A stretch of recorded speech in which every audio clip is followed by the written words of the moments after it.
hello there.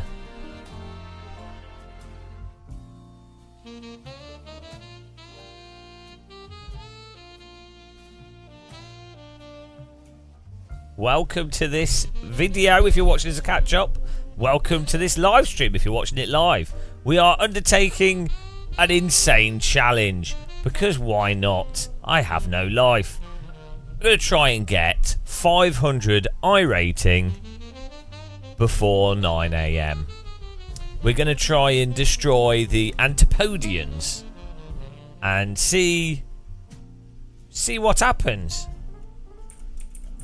I'm not optimistic. I'm very pessimistic. We're already at 2,400 iRating on the road, and we're already at 1,900 rating on the other way around. Formula 2,400, 1,900 on the road. So I'm not optimistic, but I'm counting gaining iRating on both or either. It all adds to the iRating. If we can do that, I'll be happy. So can we? Probably not. But it's worth trying. It's worth trying.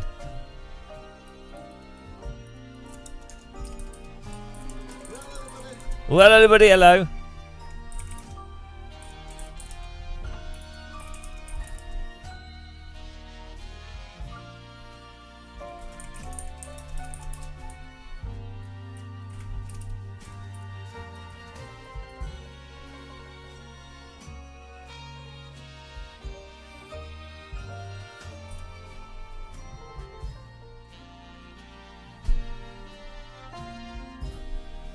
The last one was a bit rubbish.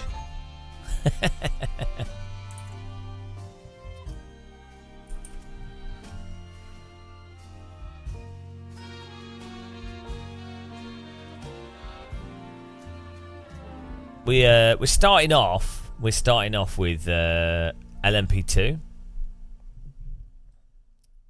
How's it going, Velo Fellow? Chedhead, Ludtigen, 07 Buck. Hello.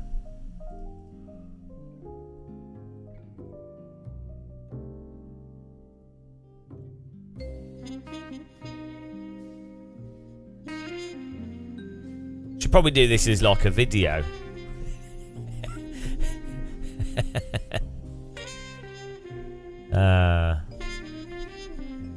How do you do a hype video intro? Maybe like this. Hang on, we got music for this. You ready? I don't know if the music will come through. I don't think it will. Hello, Ryan. How you doing, man? We're good. It's a bit dark in here. One of my lights is broken. Oh well. Better for you guys. Don't have to look at my face. It's probably an improvement, really. Probably made the stream better. Right. Okay, let's do the intro again for a bit of a video. Or maybe we'll make a video out of this. Jazz club vibe. We need some dramatic music though. Don't think the dramatic music comes through on the other. No, doesn't come through on the other stream. Doesn't matter. It's all right. Right, here we go. Dramatic intro. It's 1 AM and we're about to start the challenge. Oh, that's a bad intro. It's bad intro. Can we gain 500 iRating in 8 hours? That is the challenge. It's 1 AM. We're battling the Antipodeans. I feel like this is the best time period to do this in. It's where I can leverage ping and lag to my advantage. And the fact that most people are asleep. We're taking all the advantages we can.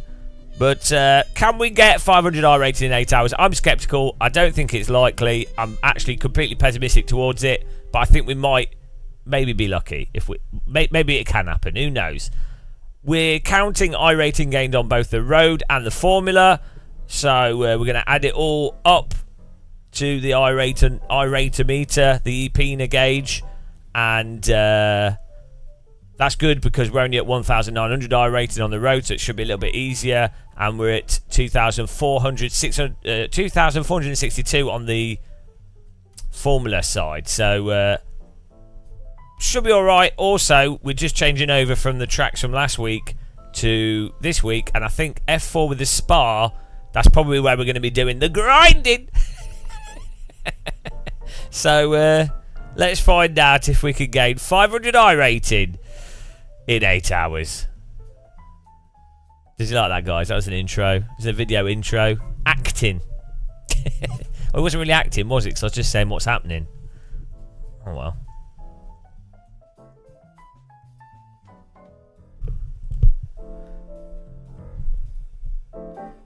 Right.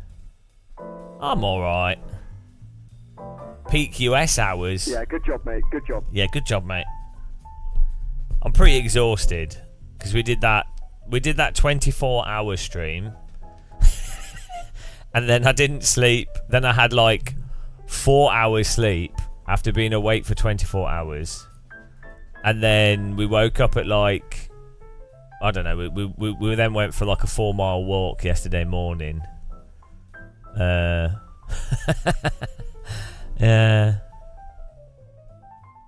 I don't know.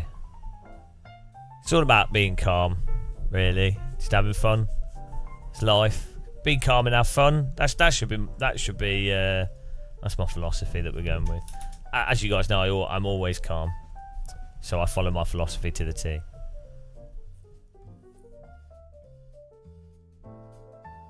Someone needs to invent a piece of video software. It's like a really streamlined editor that lets you automatically stitch video together.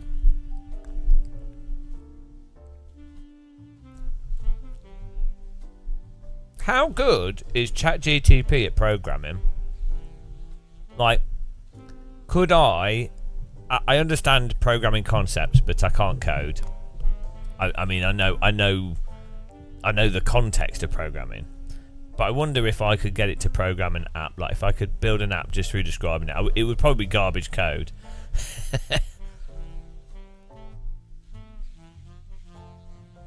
That'd be well good if we could get AI to a point where you can actually,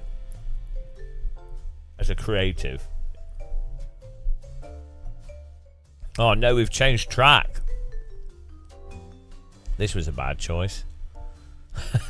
I've never driven this track before. I thought it was on Road America still. It just changed as the race started. Oh no, this has already started off bad, guys. This has already started off as a disaster. Oh dear.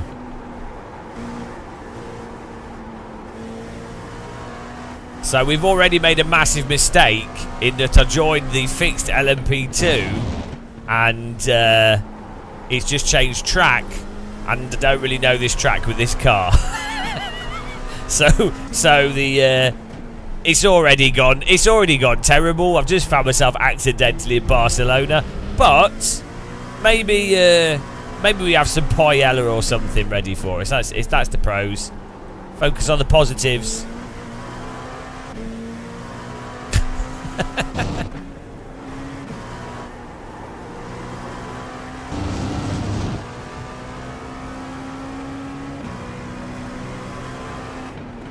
Absolute disaster, guys.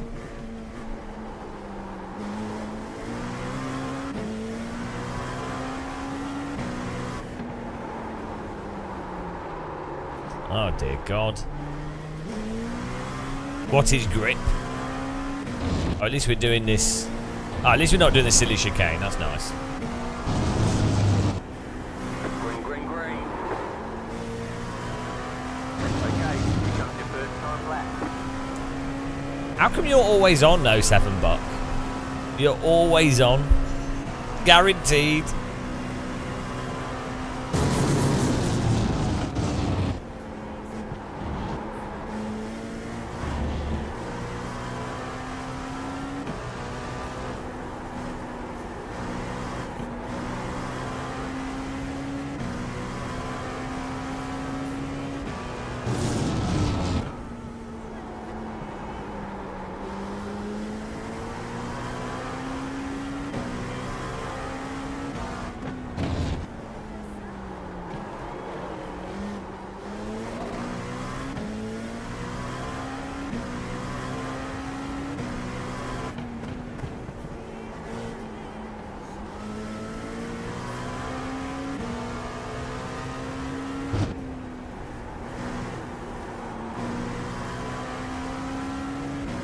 gain 500 I rating.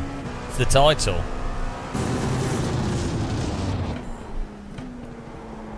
Does MotoGP use the small corner? Or does nobody use it anymore?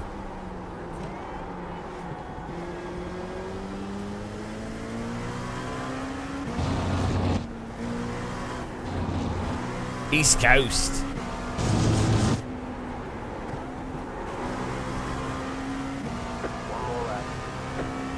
Well, like New York. Ah, well, appreciate all the sound alerts and you hanging around. We have a lot of American viewers, actually. I have a really weirdly, a weirdly international audience. Like we have, our second biggest audience is Germany, I think.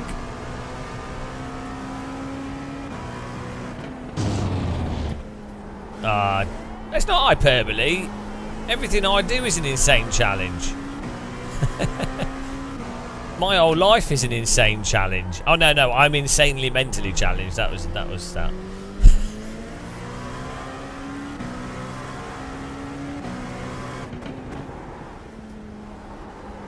You have to be mentally challenged to enjoy my content.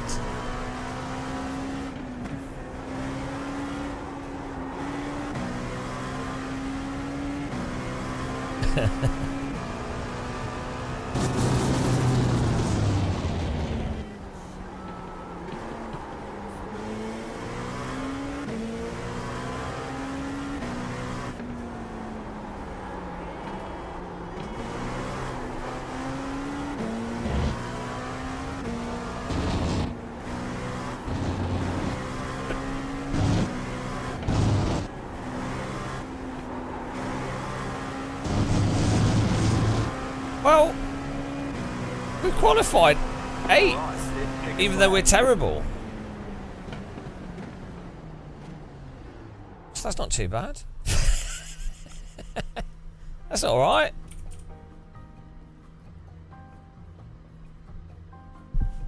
Oh, you guys were like a poll, weren't you? Start a prediction.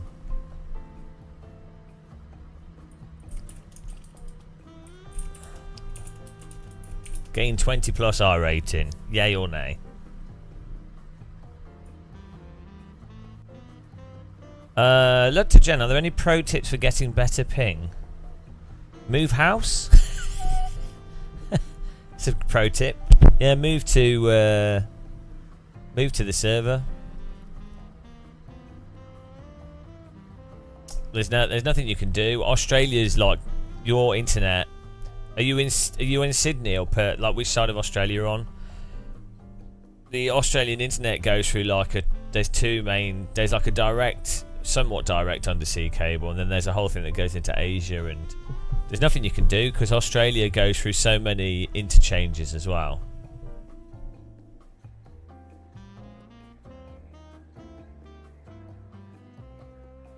You could lay your own fibre optic cable to the UK. Quite an expensive solution, but that could.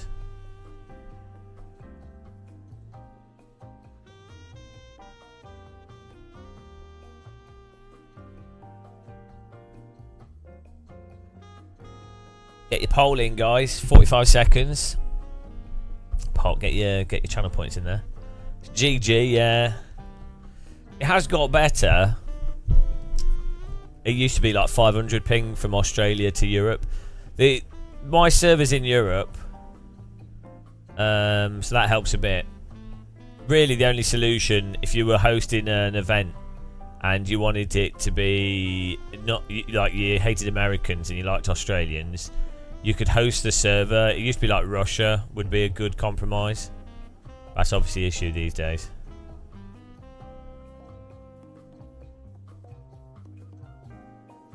If you can get away with it running over the sausage, oh, my light's lighting up. Ah, nice. I like running over sausages. Ryan, the bane of my existence has been picking up sim racing when I lived in Europe and then coming to the West Coast. Yeah, that's why quite a few live streamers and YouTubers move from Australia to Europe. It's just a better time zone. That's just a fact. Like, Australian time zone's just a bit for losers, really. You should do glider flying. You need to just mind your own business, single fly gliders. Hello, Novotny. That's what I'd do. If I lived in New Zealand, I would become a full-time glider instructor with an alpaca farm. That's my retirement plan. Maybe I'll go and die in New Zealand, actually. I'm tempted. Like, it might as well.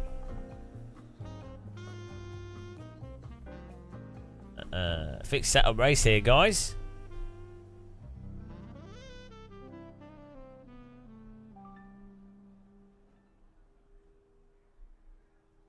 Well, we actually, if we can finish this. Good luck, have fun. Cold tires, don't forget cold tires. One to go. Next time by. Line up on the right side. The estimated SOF is 1,492. Pit road is closed right now. Keep it clean. The DNF today would hurt our points a lot.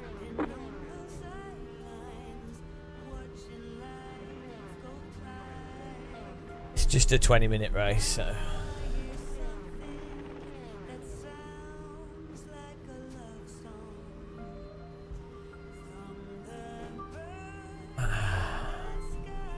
My brain's cooked from sleeping weirdly.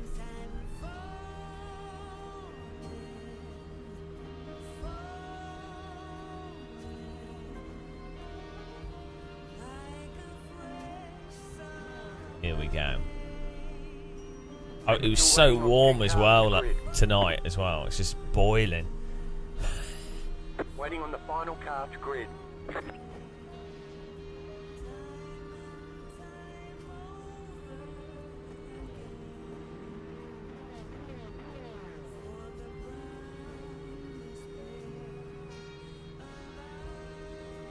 Hello, Dave. Tire talk.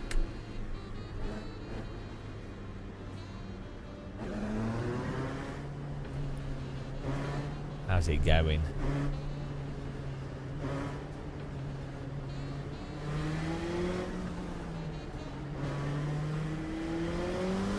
Don't really see many riots happening in New Zealand, do you? I guess they could just throw like box jellies at protesters. We scoop them up from the sea. Get ready. Just have a jellyfish cannon. Oh, here we go. Let's see how this goes. I am not optimistic. Okay, let's go. Red car is off.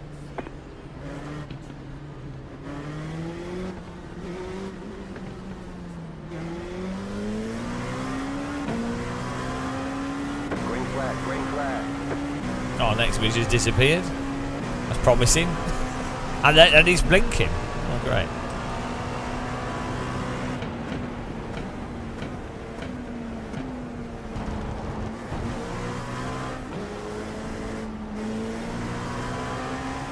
Car on your left. Clear on the left.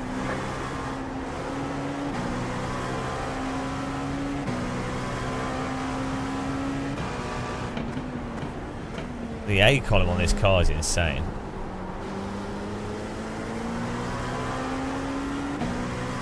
Car right. Clear.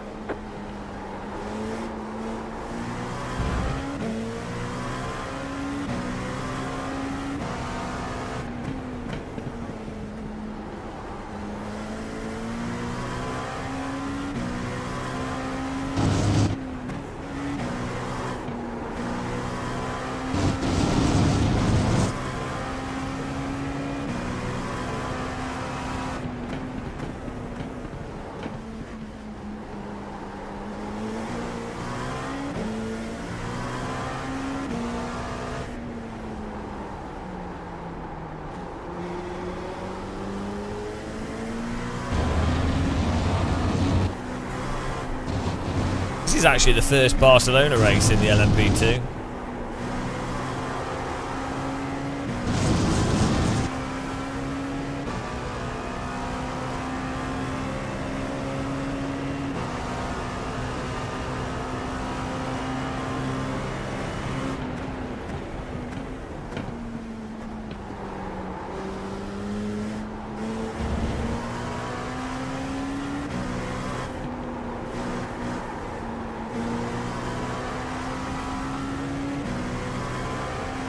She's cone vandal.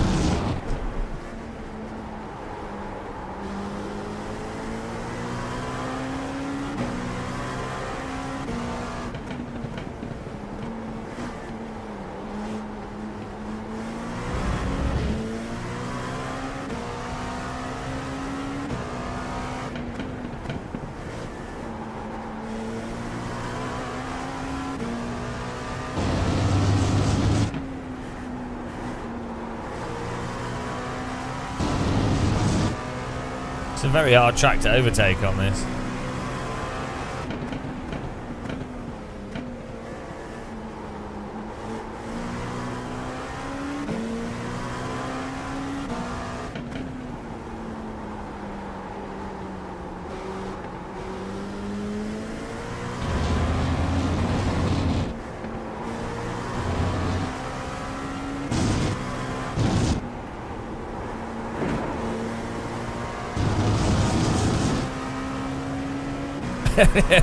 Easy, Mike. Easy. In the bag. I mean, I have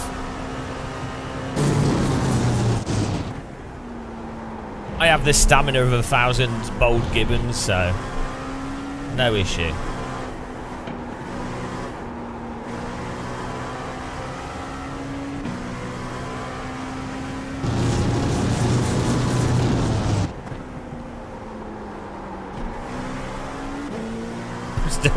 I'm learning the track as we drive.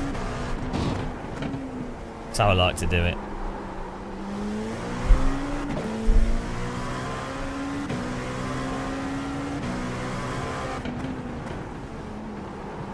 Oh, I could do with some tea.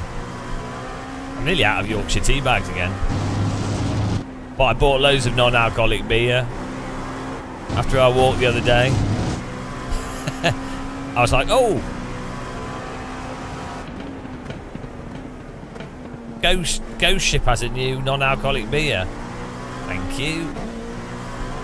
You got a slow car on the left.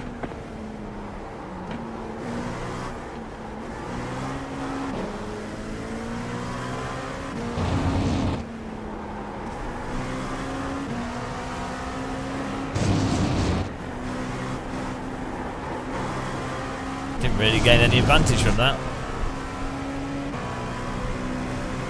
This is annoying.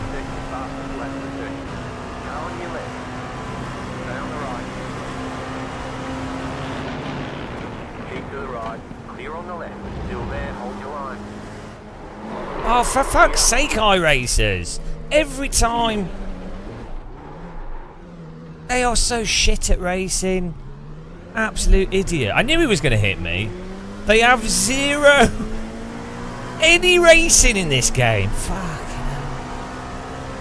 iRacers are so shit at being aware of what's like holding the line and then having to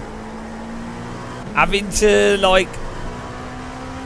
What happens is a shitter driver catches up with you because of an accident in front, and then they have no awareness of how to hold a line.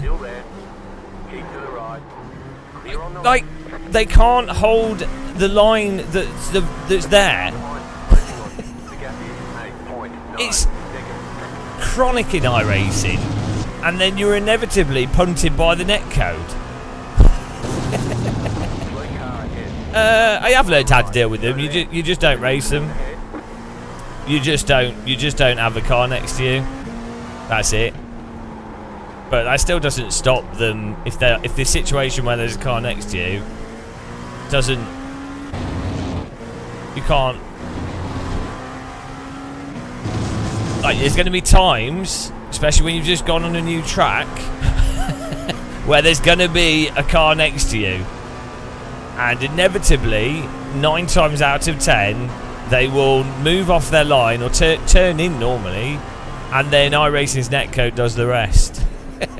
That is the tale of iRacing. And then that's it, and then it's your car rotated. Race over, basically. What I should have done is I tried to defend on the inside, which obviously made us lose the draft of the car in front. But I was like, I'm on the inside. He had momentum. I should have just brake checked him. You should wreck them before they wreck you. That is actually a better way of playing iRacing. You really should just wreck people, because that's what they do to you. And it's not. And iRacing is very poorly moderated, so you should basically just wreck them. Like, that's actually a better way to play the sim.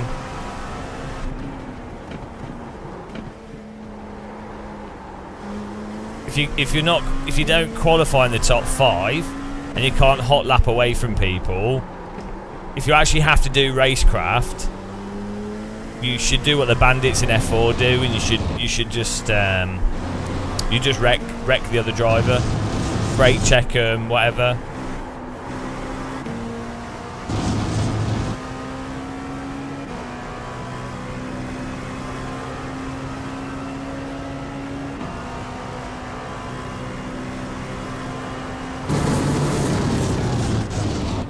Preemptive strike. It's the only choice.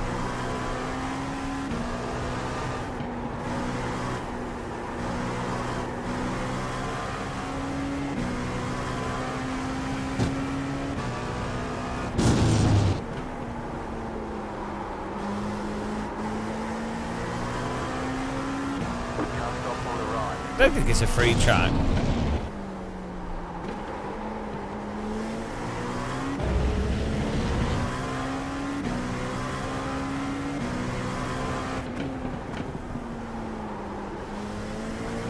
It's weird how the cars rotate from contacts in the corners. Actually, it's the opposite to R Factor 2, where the car driving into you in R Factor 2, the car driving into you is the one that normally spins.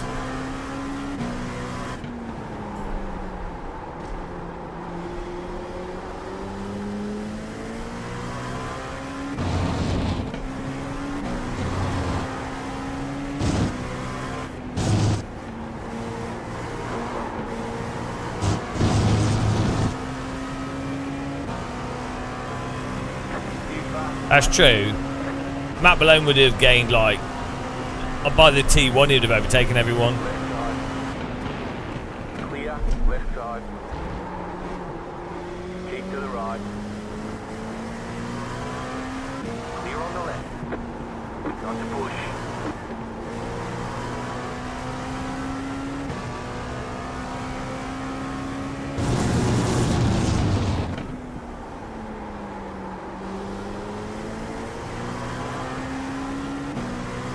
It's not too bad of a car track combo.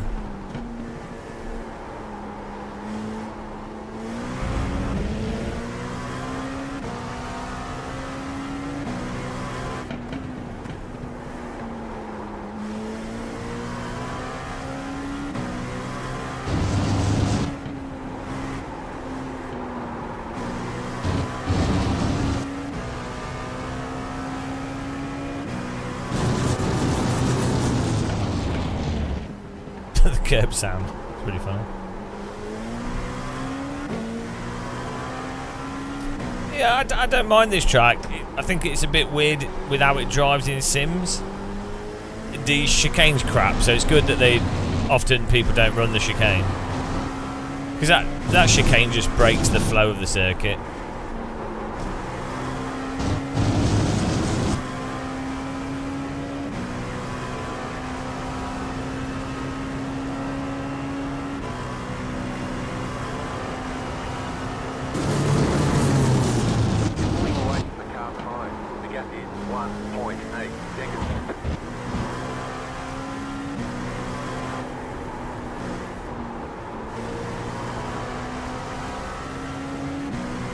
We could do.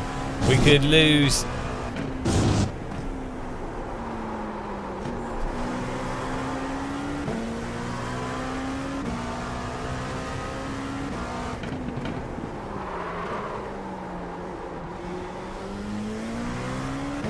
I'm gonna do F4. I think F4 at Spa is gonna be hilarious, and by hilarious I mean it's gonna be torture, but that's what I'm here for. People only watch this channel to see me suffer.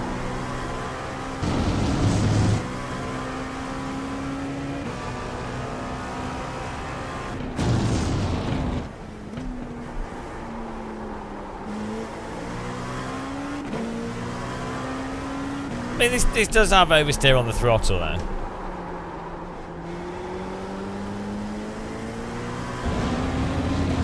One thing I would give credit to iRacing though is the force feedback. You do have to turn it up really high, unless if you're using IFFB you don't need to turn it up high. But if you the force feedback in iRacing does have like dynamic range in it. I'm sorry to hear that, Max Beam. Hopefully you're not too stressed about it. I hate jobs. The whole job thing, applying for jobs. Losing jobs, being made redundant, whatever. That's why I've always I've worked at McDonald's, Morrison's, I've worked as an IT technician, but since I was like 20, I've always done my own business because I just can't. The whole work. I would rather be self-employed and make less money than work for people, generally speaking. I've been offered like really good jobs as well, and it's like, I don't, you know. So I'm like, you know, I'd rather do my own thing, I think, even if it's less pay, or sometimes it's more pay, sometimes it's less pay. But yeah, no, sorry about you getting losing your job. To be fair, in modern employment, losing your job is often a beneficial thing.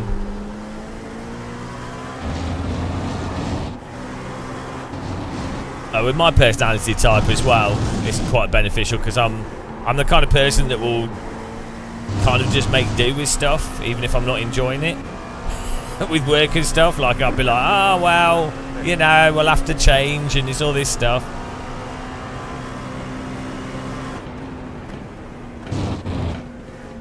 I should get daily ranting.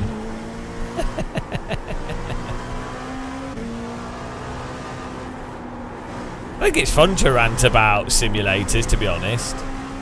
We have all this like terrible stuff in the world, like ridiculous protests and like racism and people attacking people, and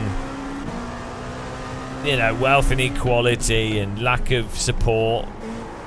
Like, just terrible shit. So it's nice to complain about driving simulators, you know? That seems to be lost, I think, on a lot of younger people that come in our live streams and they're like, oh, why are you always complaining about physics? And it's like, because it's a nice distraction.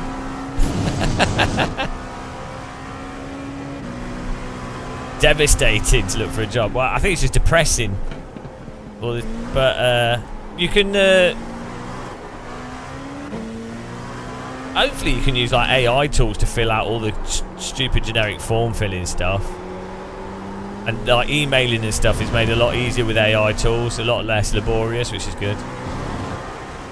Thanks for the distraction.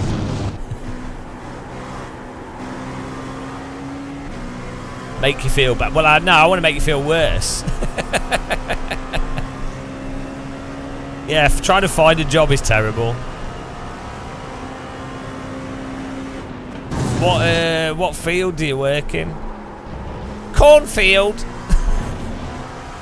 You don't want to work in a cornfield. They're the worst. This guy's got a good ping. Oh, bloody hell.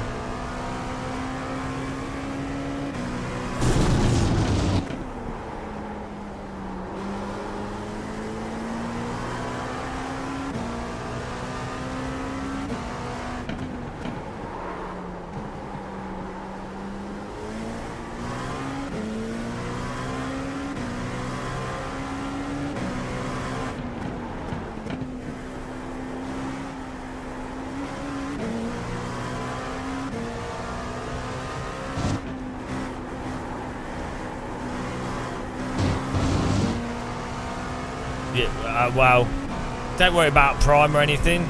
You shouldn't be getting... you shouldn't be spending money on live streamers if you don't have a job. They should be paying you. You should get a rebate.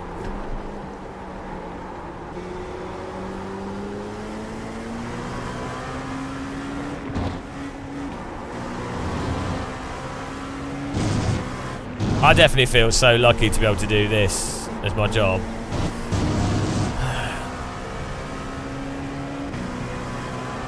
I would rather work horrendous hours, but he's doing something that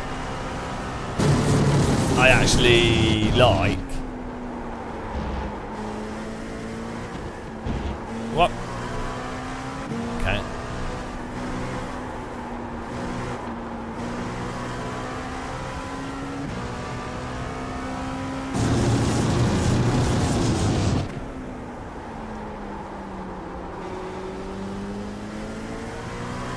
Not going well, Borasta. It's already going terribly. The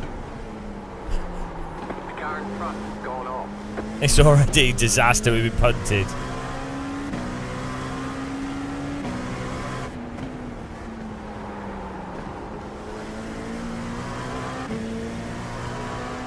The lead is up 32.549.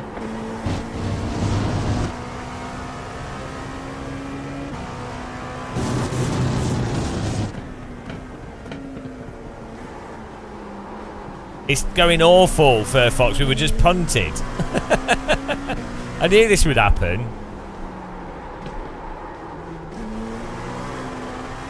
We were doing alright, actually. It's my first time driving this track with this car.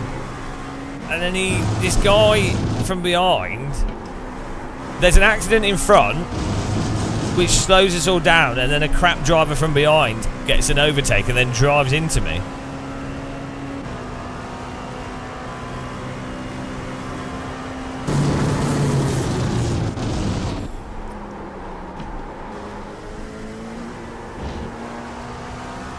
I'm hot, and you're not.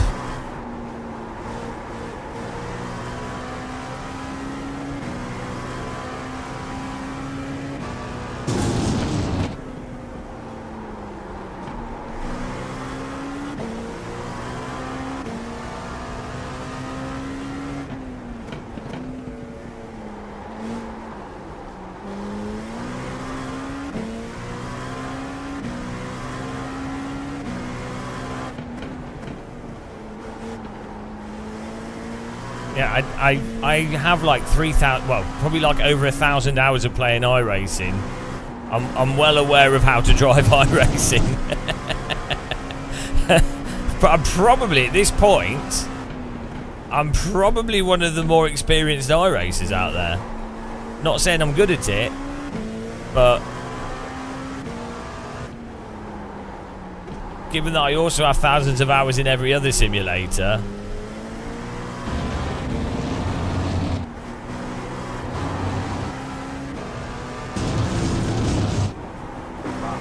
yeah, because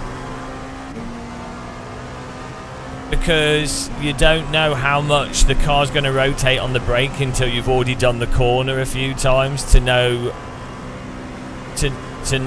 how much that it will rotate on the steering and on the brake and still make the corner. So that's why.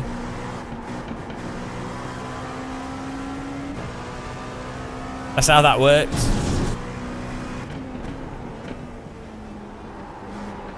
You don't get any bragging rights beating me. You just get depression.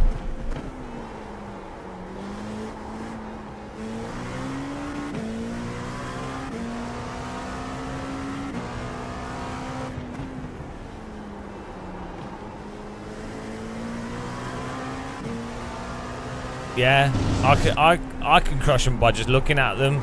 They become depressed and they just go.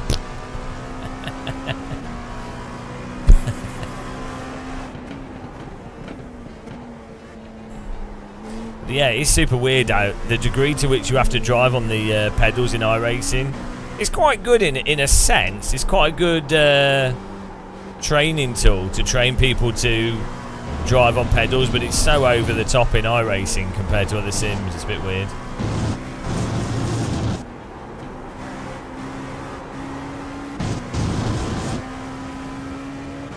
Well, that was a disaster, guys. Let's hope the F4 race goes better. There's the flag. It's over. Right, first race of the challenge. The crew's depressed. I was absolutely scammed. I feel like I've been scammed. I'm going to review the what happened. We were doing pretty well, and then there was an accident in front of us, which I couldn't take advantage of because we were too far away, which then allowed this guy to come through. I probably shouldn't have given up the draft here. I gave it up because I was like, I want to defend the inside because I don't want him to go up the inside this corner because people tend to go up the inside and wreck you. However, I really didn't need to necessarily, though he probably would have moved to the right anyway. I forgot that these cars are a bit... They don't have the same sort of drafting and nimbleness and response as like F4 and F3 and Super Formula and stuff, so... I probably should have just stayed on the left, to be honest. But this is alright. And then he's driven right off the track and then just driven back into it. Like, this happens repeatedly in iRacing. He's basically driven off the track. There's no reason for me to, like... This is insane. He's hidden by my A column. I've left enough space for him, assuming that he's still there. He's actually behind us. Why is he on the throttle? Why? He has actually driven off the track and rejoined it. He's touching the white line. But there's no winning of that. If I move really far to the right, I'm going to be trundling so slow that this guy's obviously going to then probably punt us. If I'm further to the left, he's going to hit us anyway. I can't assume he's going to go off the track. If I turn even further to the right here, it's we're going to miss the next apex in the corner and everything. The car behind's going to be driving into us. So really, I mean, the best thing I could do is brake a little bit harder here, and basically just let him through entirely. That's it. Remember, the best way to do iRacing is to not race at all. You know, my mistake for thinking that other drivers would, I don't know, apply the most basic degrees of competency. Yeah, but then that's the other thing. If you surrender to every driver, if you're like, oh well, at this point he's ahead of me, even though he's missed a corner and everything, so I'll just give it to him. The problem with doing that is that can work, but then you confuse the cars behind you that are like, why on earth are you just dropping back so much?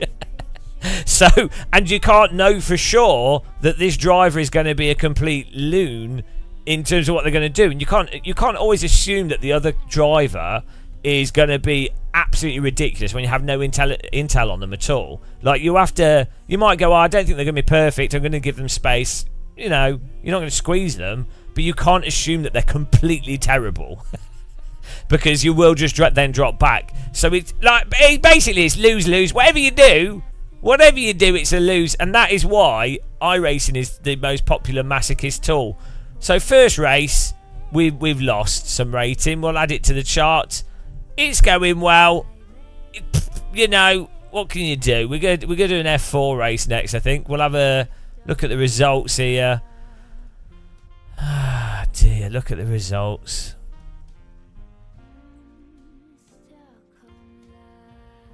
We only lost -7. Oh no, we lost 36. -36. It really was that bad.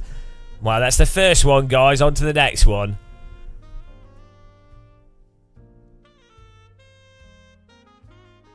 I know. Casper. That's exactly what I was saying whilst we were driving. You have to preemptively block. This is what people do in real life. You preemptively block bad drivers to force them not to be able to do like stupid overtakes, right? The problem is, iRacers tend to just ram you and the damage is weird. And it's considered, I've had protests from people and iRacing has given them the protest. No, it's not about splits. That was the top split for that car. Well, it doesn't make any difference anyway. You can't. The only way to win in iRacing is to qualify and not race. Qualify high and not race. That's it.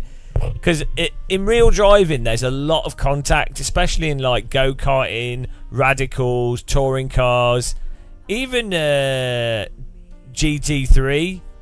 There's like a lot of contact. GT4, even in F2, there's quite a lot of car contact, and it's part of racing. But sim racing, because of especially iRacing, netcode and damage and stuff, and also like just lag and the reality of all simulators, it's you know, it's how it is though. You just have to take it.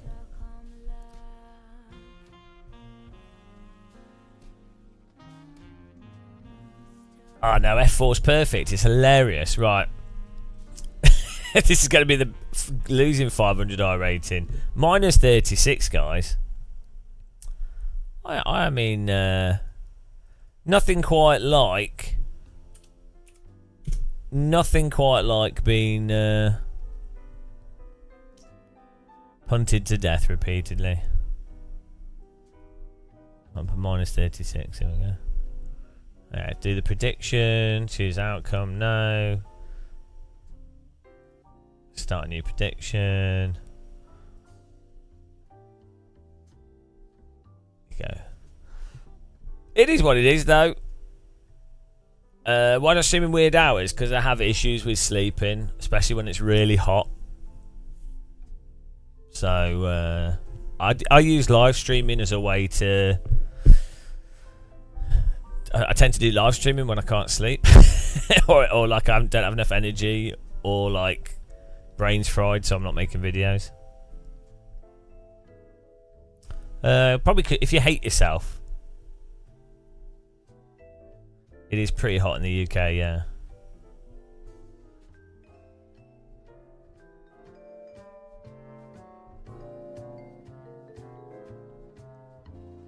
Oh, it's where I live just gets hot as well at night because of I live in an old building. I'm basically London.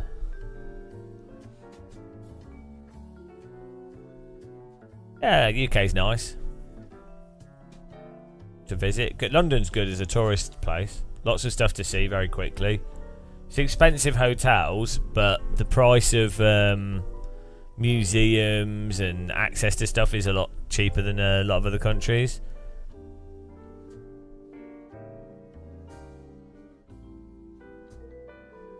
Oh, here we go, guys.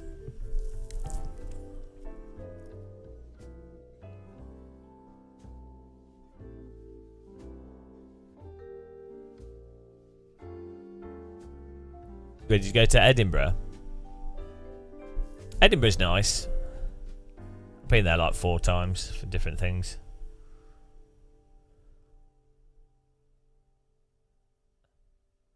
Did you go for the festival?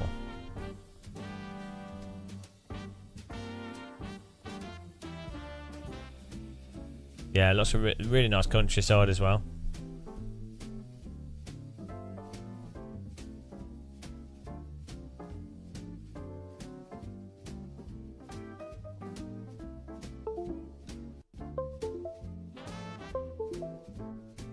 Ah, maybe it's my Steam Deck that's disconnecting.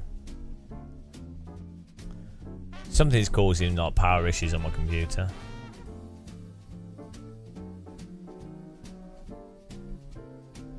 What's this plugged into? I need to get a better power adapter for the Steam Deck.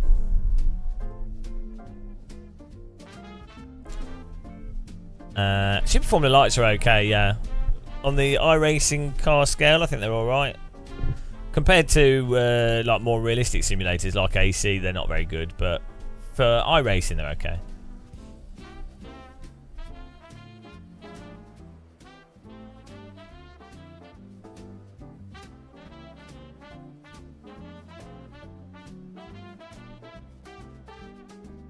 There's a lot of crashing in Super Formula though, so you have to keep that in mind.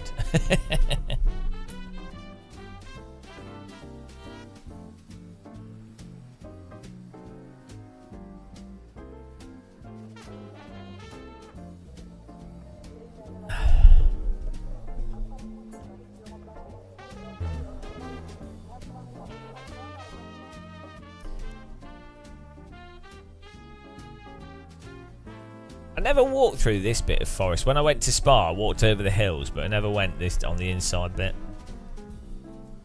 Walked all around here.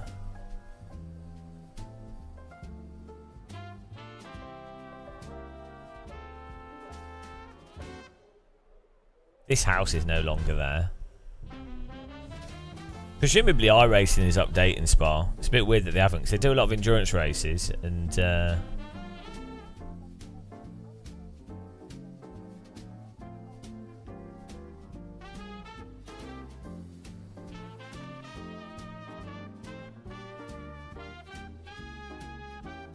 I wasn't there for F1. Is there a lot of optimism?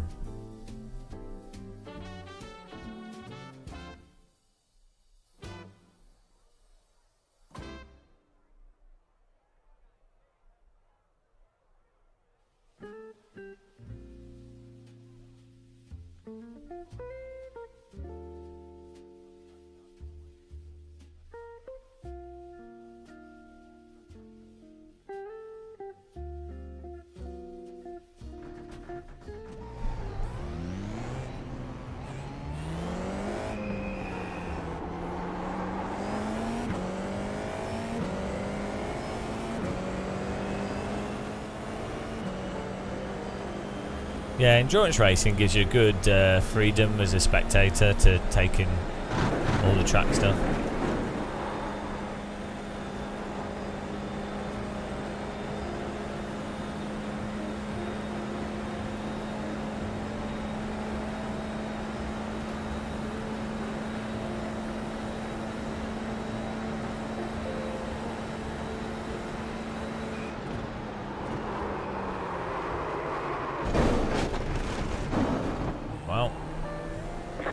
That corner and got a slow down penalty. The default rate bars might be a bit low. Got 55.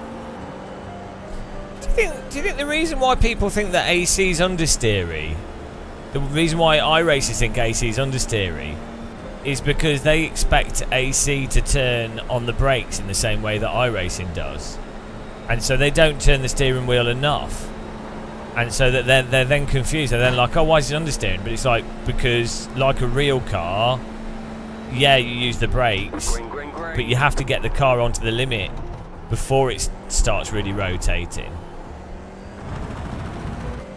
Okay, On the you brake come to pedal. first time lap. And you would still use the steering to sort of balance and turn the car more. That would explain why iRacers think of AC as understeering. It is for kids, yeah, pretty much. The average age of the drivers in F4 is probably like 14, 15. Teenagers. So you do go-karting, and then a lot of them just do GB4.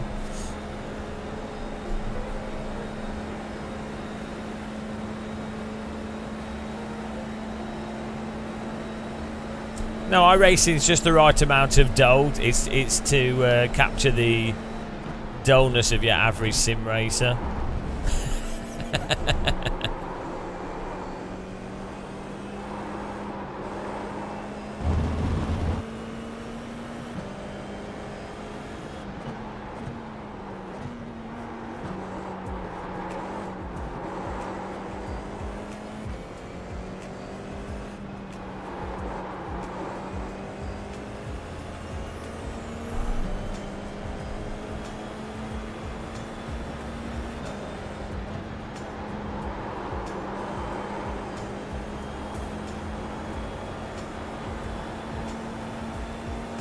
I mean, I don't know. All the sims have somewhat weird physics quirks to them.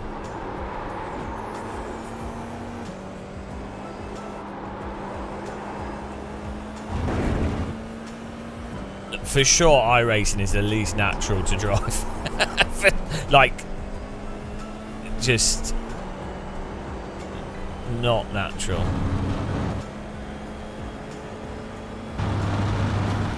I think AC, LMU, ACC. I don't like ACC. For me, my enjoyment of Sims is force feedback. So I don't really enjoy driving ACC or LMU because the force feedback is so dull for describing the tyres. But the general driving in ACC, LMU, AC1 is a lot more natural.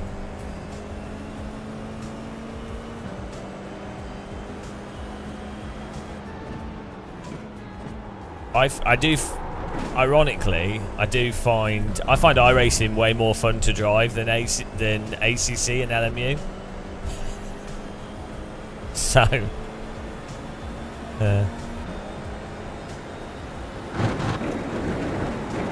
because iRacing is quite slidey as well, and I think when you've got slidey tyres, I like the idea of predicting the trajectory through a corner based off anticipation of where a car's going to slide to. So that can make, like, Rennsport as well. That's got quite slidey cars in that sense.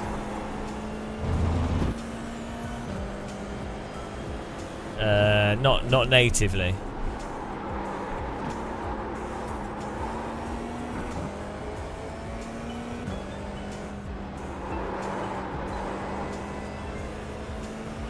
Favourite car track combo?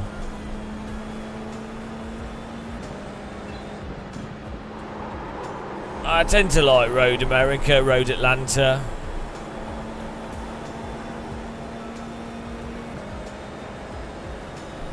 No, I don't know. Like, so the Marcel Offerman, I think the main point of Last Garage at the moment is to just build an open, not an open, but like a physics engine that could be integrated into other engines. So maybe like a physics engine that can be licensed, that's compatible with other game engines, and a physics engine that's easy to develop with.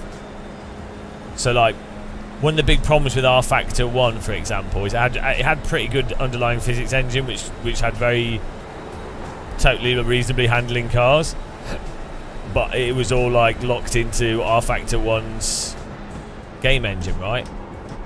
So as a result, even though a lot of developers would still like to have used R-Factor 1 in many ways, they had to use Unreal Engine or some other engine and some other custom physics, because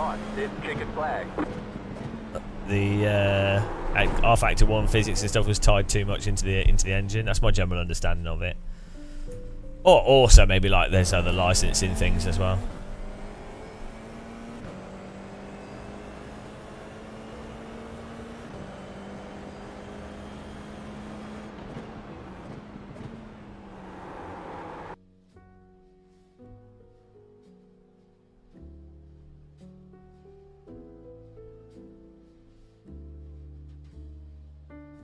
Yeah, well, there's a misconception a lot of people have that a realistic sim should be hard to drive. But ironically, more realistic physics engines actually lend themselves to gamepads and keyboards better than less realistic physics sims, because real life is quite forgiving in many ways.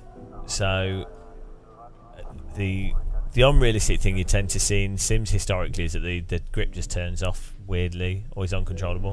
The pace car is out of control. And then for gamepad, it's more about how you implement the gamepad support.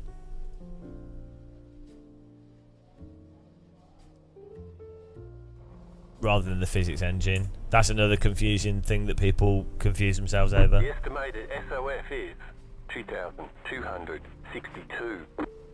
I think it does that because curbing causes, you know, like the AC curbing issue, where it suddenly unsettles the car and causes them to just bin straight away. So having flat curbs is a way to avoid that.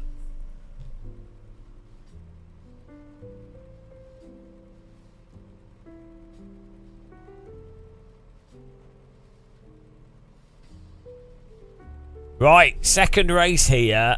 F4 at Spa. Probably the stupidest way to try and gain I rating. It can't go worse than the previous one, though, can it? It probably Waiting on will. the final cast grid. Oh well, here we go, guys. Let's see how this plays out.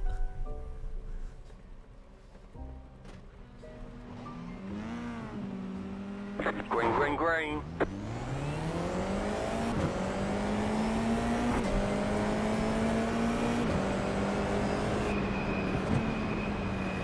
Right side. Still there. Clear. Car right. Clear.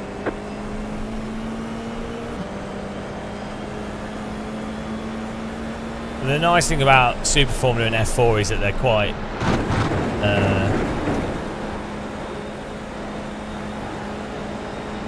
active series.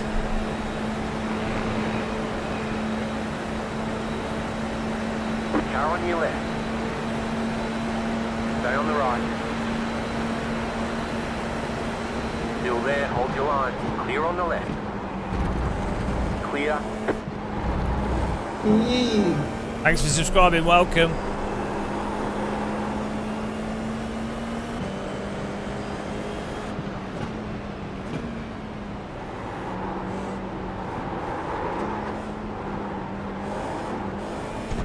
Left side.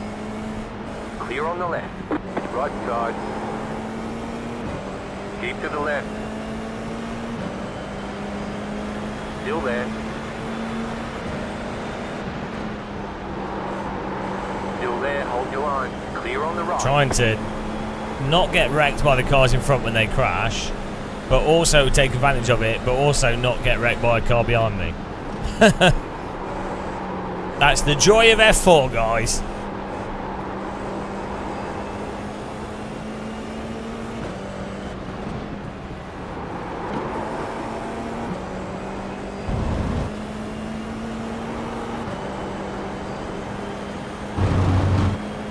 There's always going to be tears. Do any of you guys have a setup for Spa? If anyone does, that'd be fantastic. This is going to be a wreck on this corner coming up.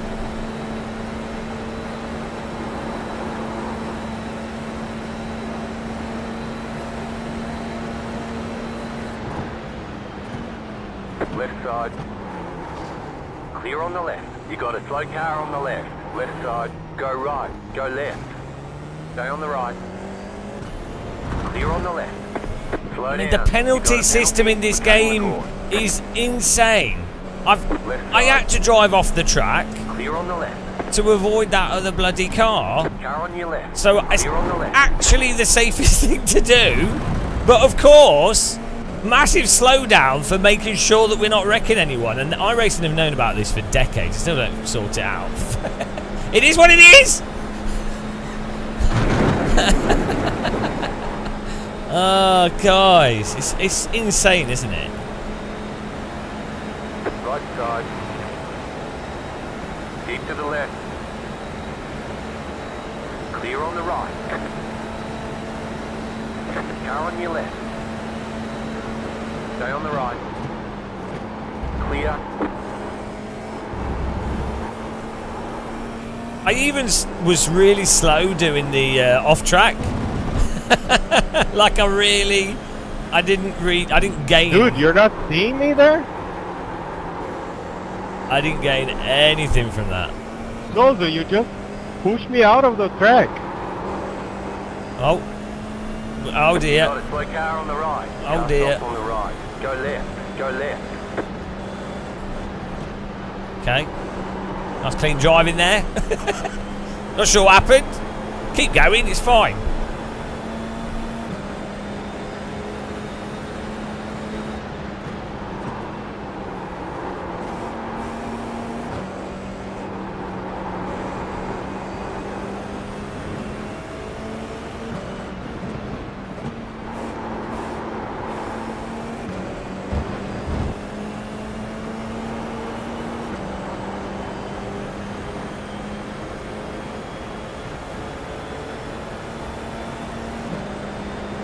Whatever he said was so shocking, iRacing just censored it by default.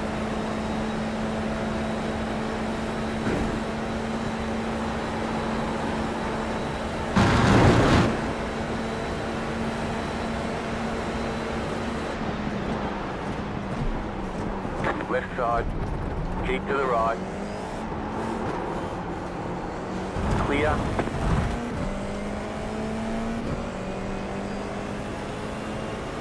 You're in the top 10. It's exciting. So there was a big. I wrote a comment on Reddit about how the whole thing about I think iRacing and sim players of flight sims and people that do airsoft and stuff fall for like a delusional mindset, and how actually the most fun you can have in iRacing is if you're not deluded and you accept it for what it is and you play it as the game that it is.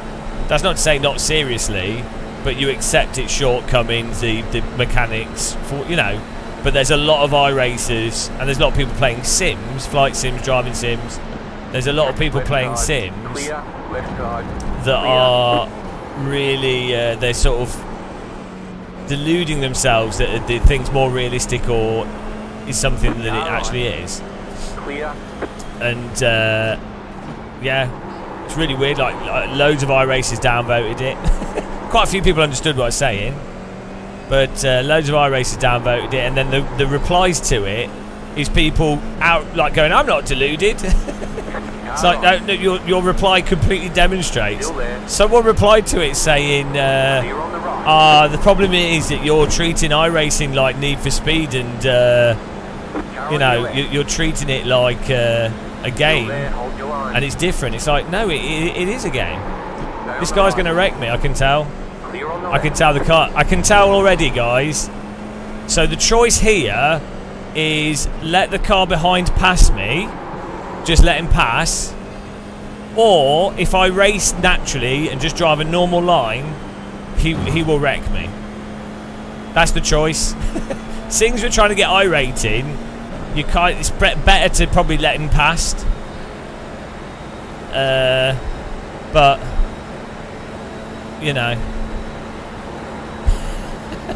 the problem is with just letting people past is that then the next car comes through that's also a wrecker, and then the next car.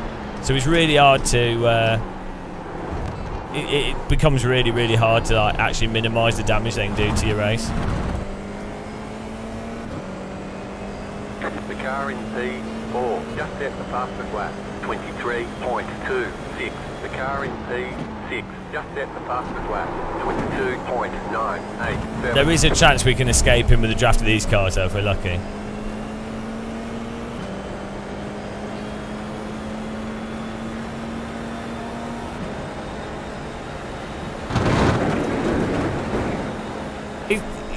It's really strange, isn't it, Ryan?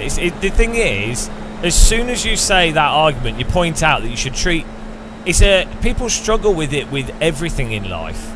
Like a lot of people find it hard to actually be honest and critical about everything. Like they're just not critical about stuff.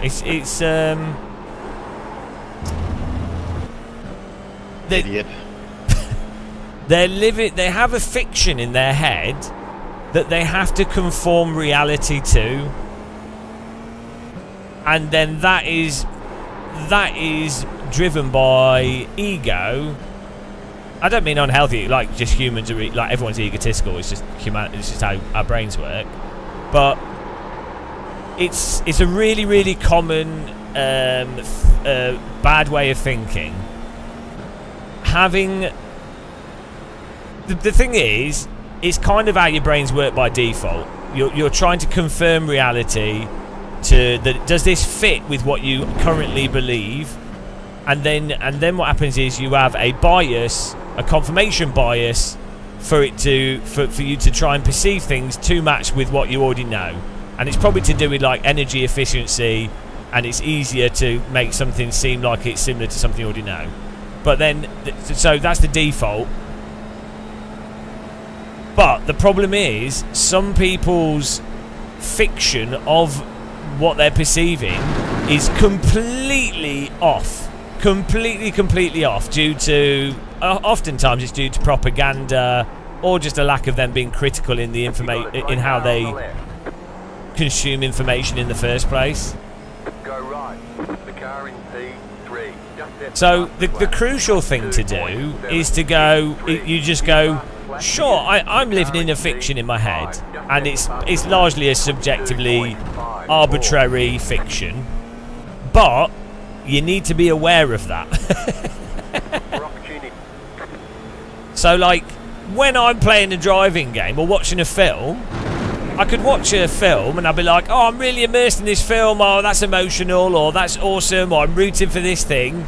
But the crucial thing is you go, oh, it's a film, it doesn't matter, it's stupid. If you're watching a football match and you're like arbitrarily supporting a team that's a country you grew up in, or you happen to just like a team or something, whatever, and you're like really into it and you really want them to win, and you're like, the other team should lose, the crucial thing is that you know that's like at a flick of a moment's notice you can go, oh yeah, but it's obviously stupid, it doesn't matter, I don't really actually care, but like I can indulge that stupidity for their entertainment, right? But there's a large number of people that can't do that. They can't do that.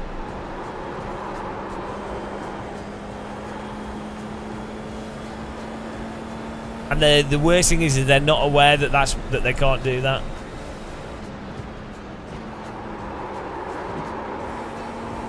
This guy's going to punt us, guys.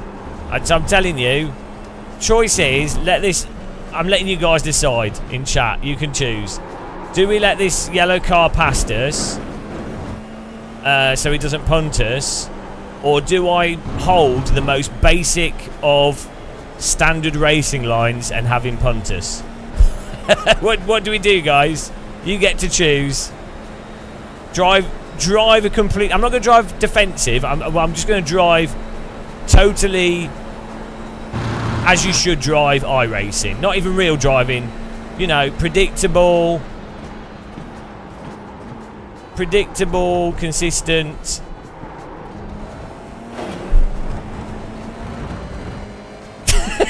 What did I say? What like it? Flat for you. The car in P5 just set the fastest lap. 22.473. Car right. Keep to the left. Keep to the left. Clear on the right. I mean, with iRacing, that's probably us damaged.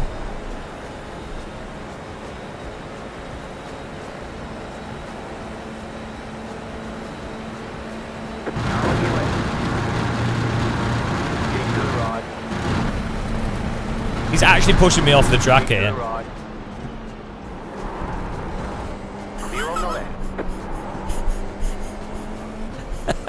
He was holding the inside line. He then left moved away from it, which opened it up, and then he moved back into us. Which with netcode, that would have often have been a wreck there.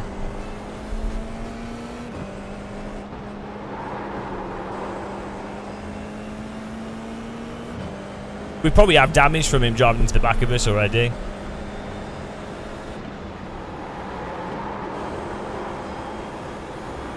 I mean, the thing is, if the netcode and the damage wasn't as, like, mental in iRacing, the driving that he was doing would be completely fine. Like, it'd be like, oh, this is really fun, it's really good, you know. But the problem is the netcode and damage is so explosive and random that it just risks your race being over, basically. Really, really, really risks both of you just getting wrecked.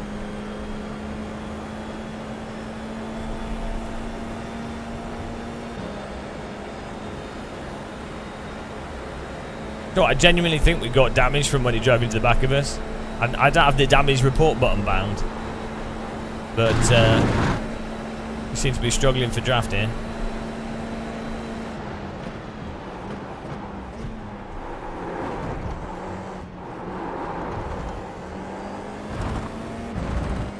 The leader is running 22.689.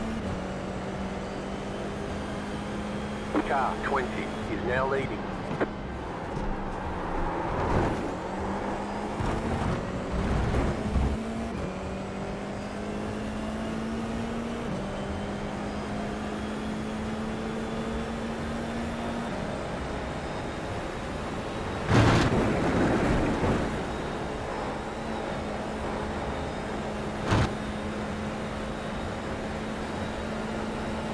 I don't mind it.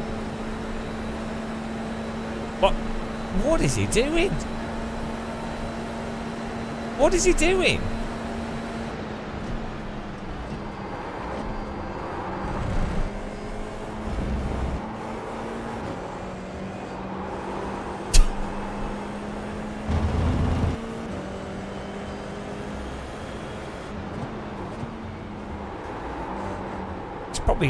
He's probably drunk.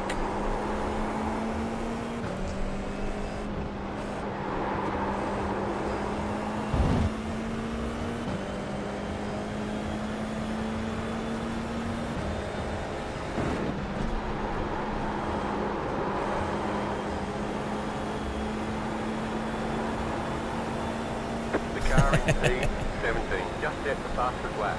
22.473. At least he's not near me.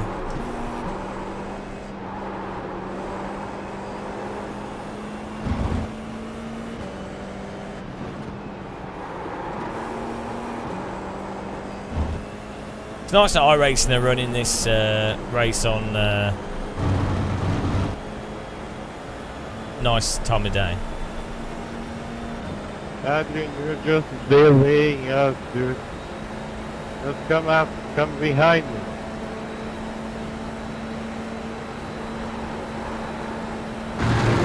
Left side. You have about 5 laps of fuel left. Keep to the right.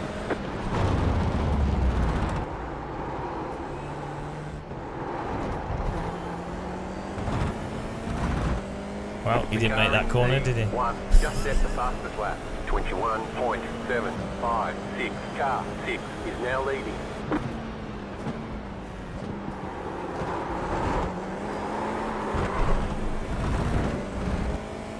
Ah, we did not want to lose the draft there.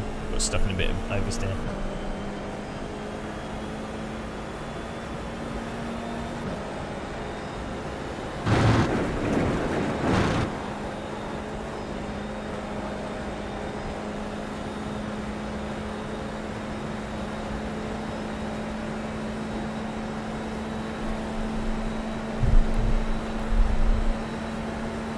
I reckon that's you done.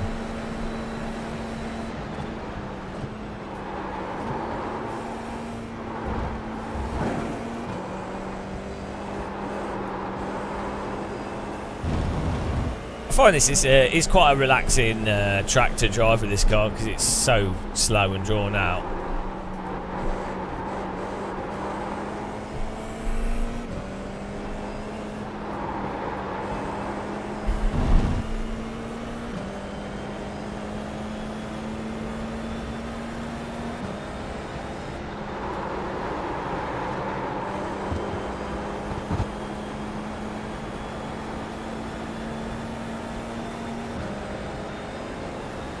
No, I think it's lag as much as anything.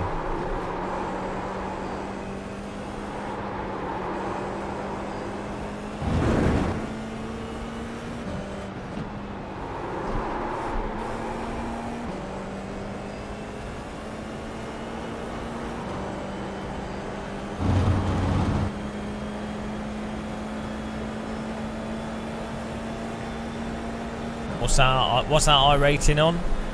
You've got to recover the minus 36. You're losing on the car in front. The gap is 1.3 seconds.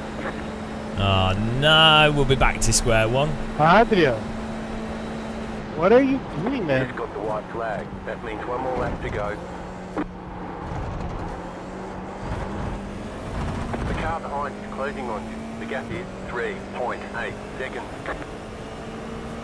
Car 20 has taken the lead.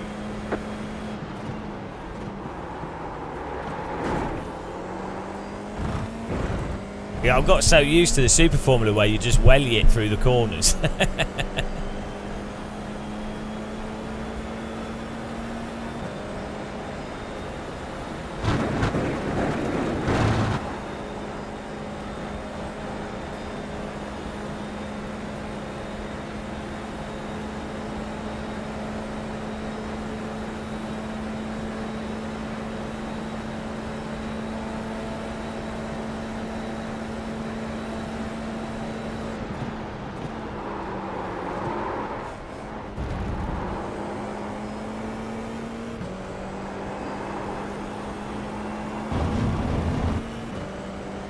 I can't do dirt oval, it makes me motion sick.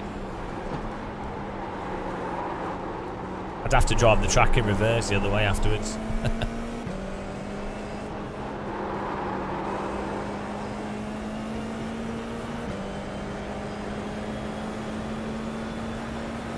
I need to get a setup for this The car. car behind is closing on you. The gap is 3.4. Maybe have one.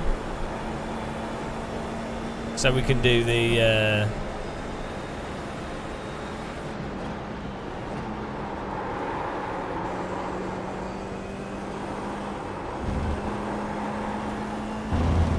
So we can do the open one. We'll have a look after the race finishes.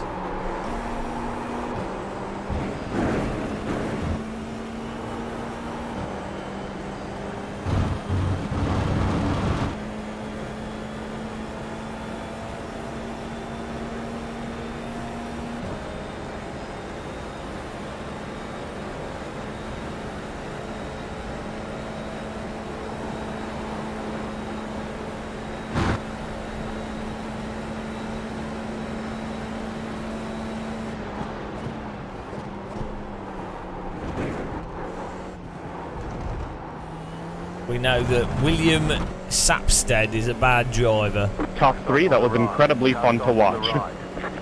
Put that on the list. Bad driver list. Ticket flag, ticket flag. The drunk driver list. Ah, dear.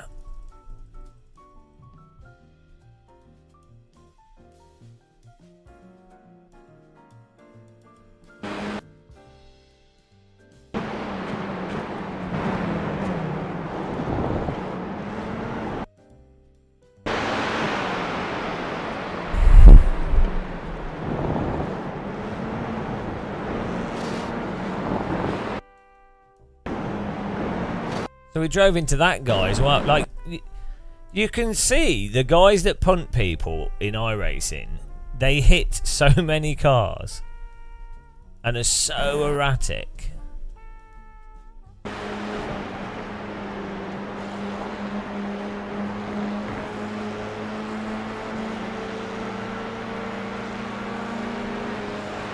Oh yeah, well, that could be alright. Joshua, yeah.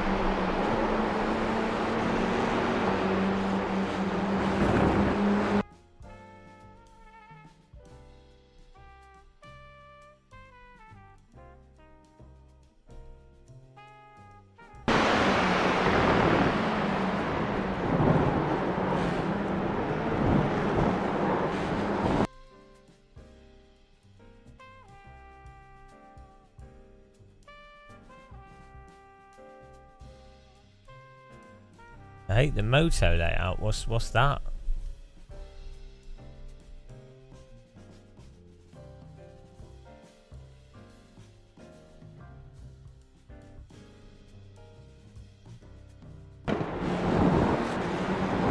Yeah, how do you drive into the car in front?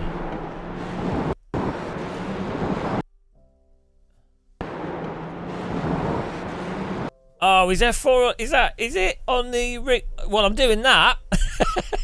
There we go. When's that starting? We're doing that. Ah, dear.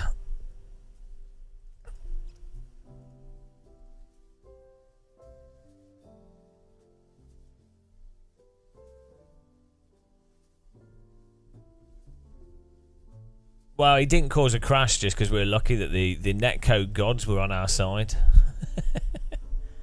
F4's Ringmeister, well, we know what we're doing. It's been decided. It's been decided for us.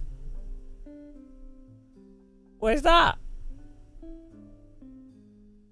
Why is it not showing?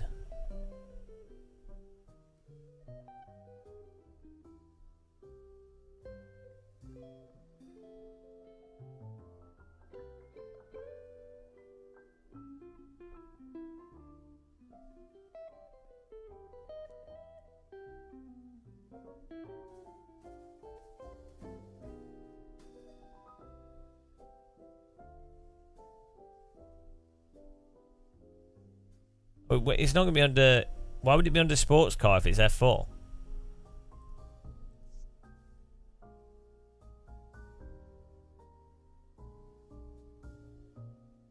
Doesn't make any sense, does it? 1 hour 35 minutes. When's the quali for this? 3:30. Well, that's going to be good, isn't it? That's genius. Oh, dear.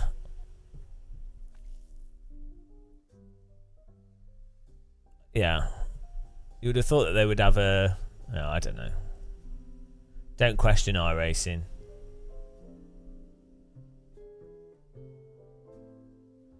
Skippy's at a Road America, which would be awesome, but it's dead, so...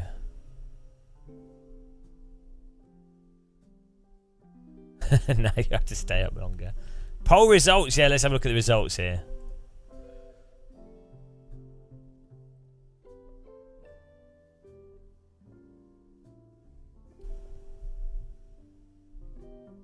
Right, second race is over, and we gained 34 I rating, despite almost nearly being wrecked.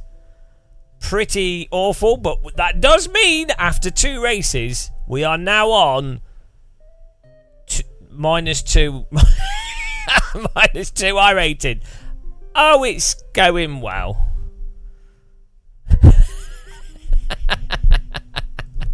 -2. I don't think it's looking good for the it's not looking good for the challenge so far. It doesn't matter though.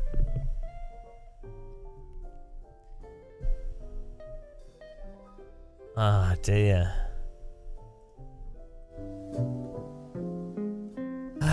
Do we do I need to check if I have a setup. I think I might do. We can do this race. If that's at 2:45, the Ringmeisters.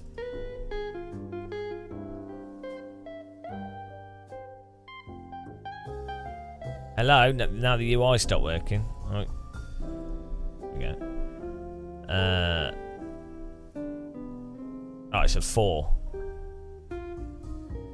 So yeah, we're actually all right with that.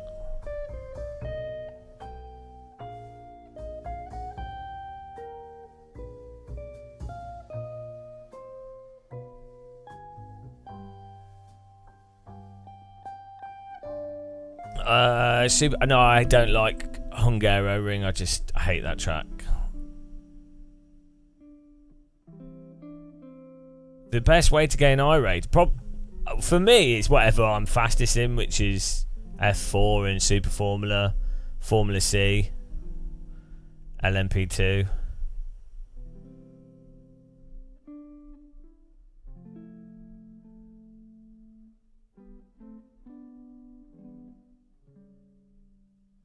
Thanks, guys, for everyone that's taken part. Thanks for following and stuff. If you want to support us, you can subscribe on Twitch and YouTube. You don't get adverts on Twitch. What else? There you go.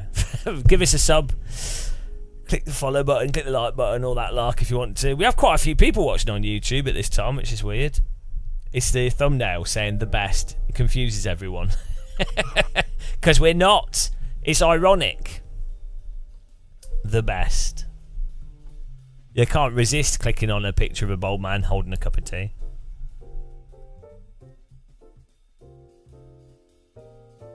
The next one will say the West. And then it will say the worst. And then it will say the first. And then it will say the verse that you should be paying attention to. I don't know where this is going.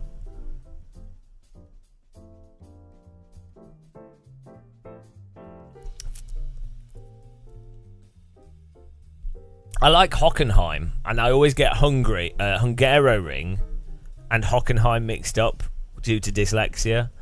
So the amount of times I've accidentally joined Hungaroring thinking, oh, I like this track, and then it loads and I go, not again. For the amount of times. It's happened like 8 times now. Oh dear. Tortured. Constantly tortured.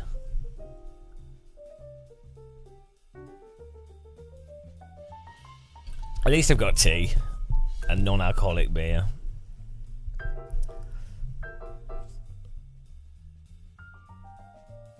We also have a piri piri chicken in the fridge that just needs reheating. Good times. That's how I judge my happiness, is based on what food and drink I have. What food and drink do we have? Well, got some piri piri chicken. It's good. It's a good day. Caveman muscle. Yeah, if you're watching on YouTube, apparently there's 73 viewers. You can click the like button. It won't do anything. It won't do anything good, but you can. I just think like. I know it's a lot of effort to click the like button. I appreciate it. Like, I know it's a workout for your finger. I know it's just difficult. Yeah, you click it 5 times if you want. If you click it twice, it registers as it registers you to the list, and then the government sends people around to pick you up. Thanks, guys.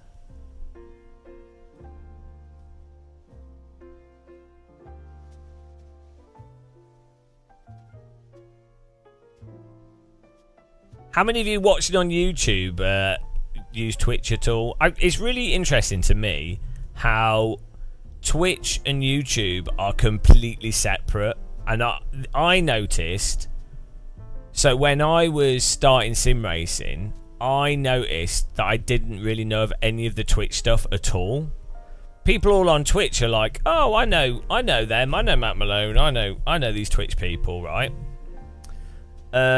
But the wider culture just doesn't know them at all whatsoever. So like YouTube, you might have fewer viewers on YouTube, but YouTube has much wider general reach, whereas Twitch is like, it's as if it's like a Facebook or something, where people on Facebook know people on Facebook, but if you're not in it, you wouldn't know. It's like a walled garden. It's a bit culty.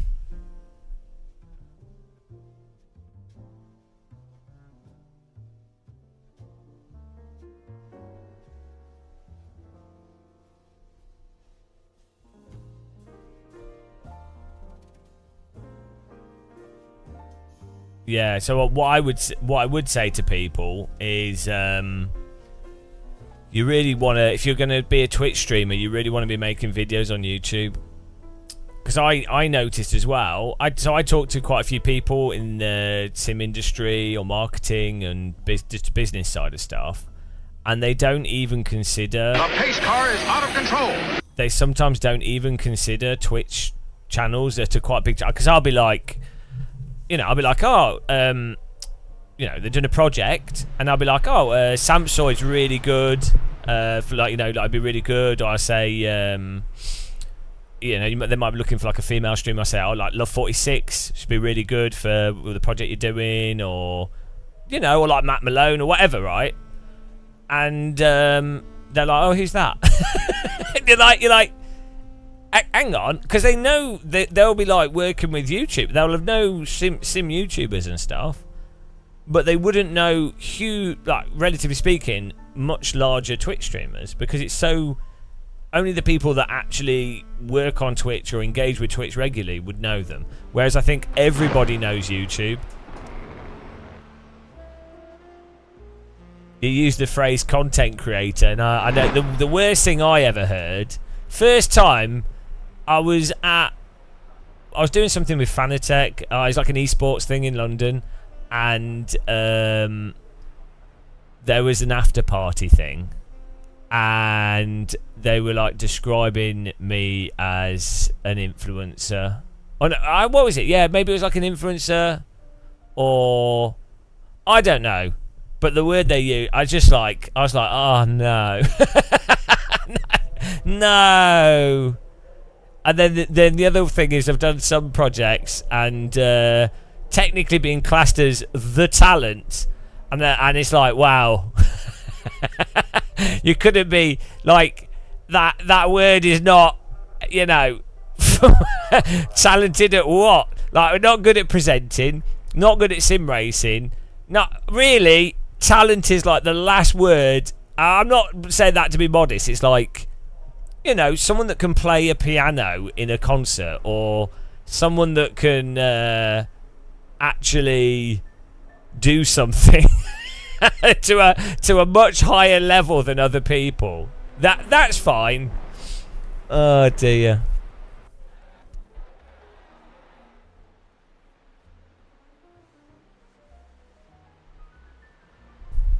So weird, isn't it? It's weird how the world works.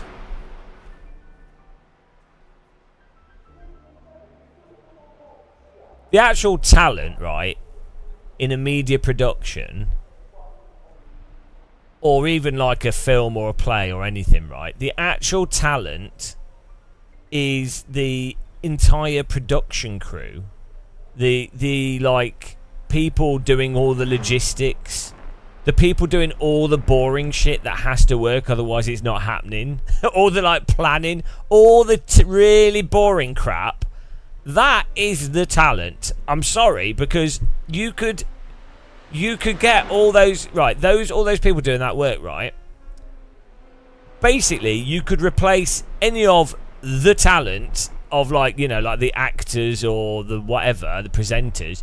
Generally speaking, in a lot of projects, the presenters and the actors could be replaced. Whereas if the project's planned badly, or like the writing is bad, or like all the technology is badly set, like it's not managed well, it's not happening. It's not happening at all.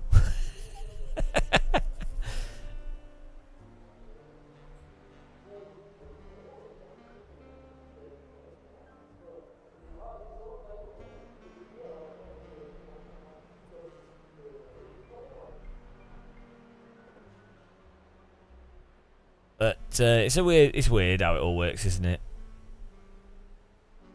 It's the world. It's the way of the world. Oh, hang on, setup. Oh dear. This is what I needed to check, actually, I forgot.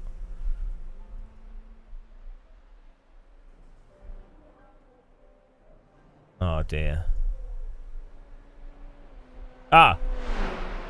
Maybe this one will work. 22 Spa. I'm sure this will be fine. It's not changed.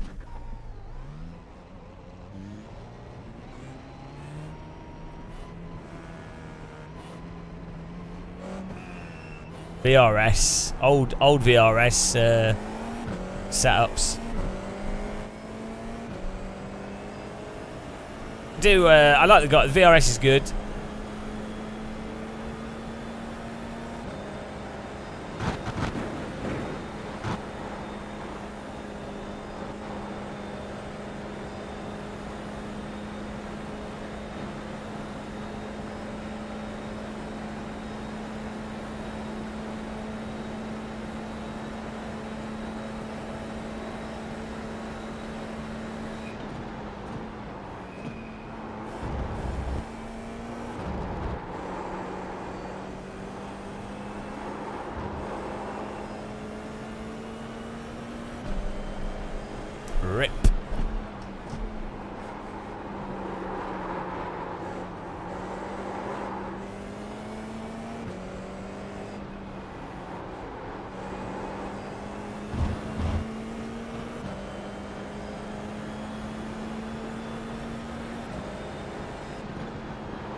Is he okay?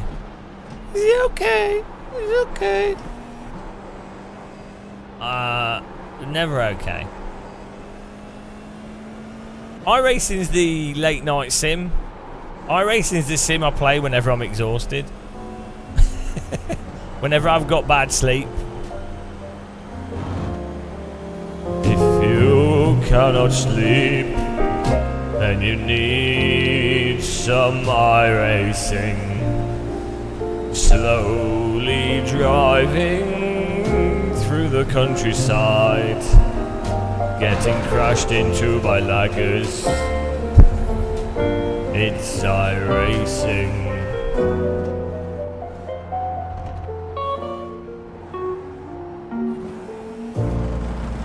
That's the iRacing song.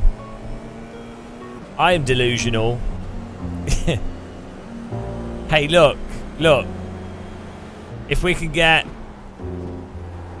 We're going to Ringmeister to really bring home the points.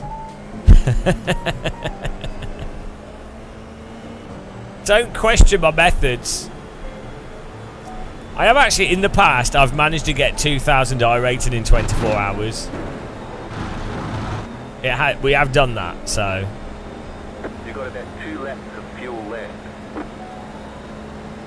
I didn't make a video out of it though, because most of the footage was me looking like a zombie.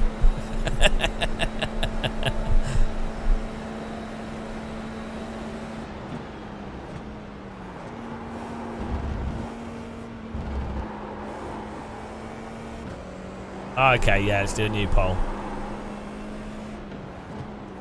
New pole on the block. Well, we got a setup. That's all that matters. New pole.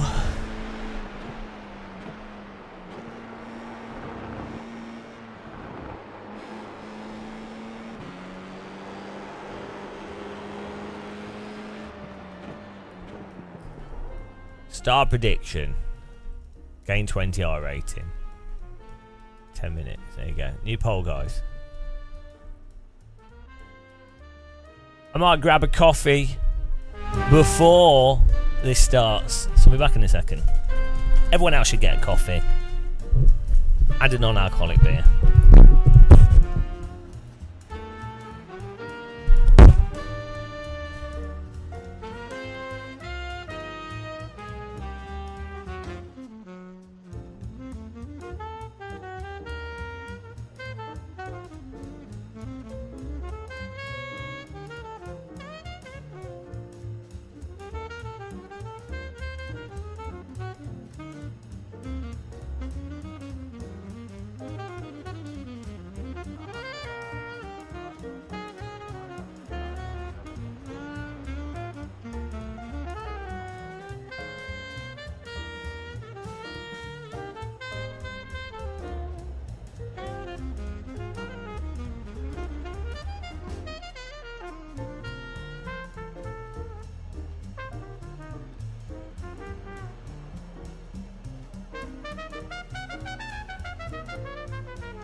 MMK. What a silly, silly name for an online account that he has.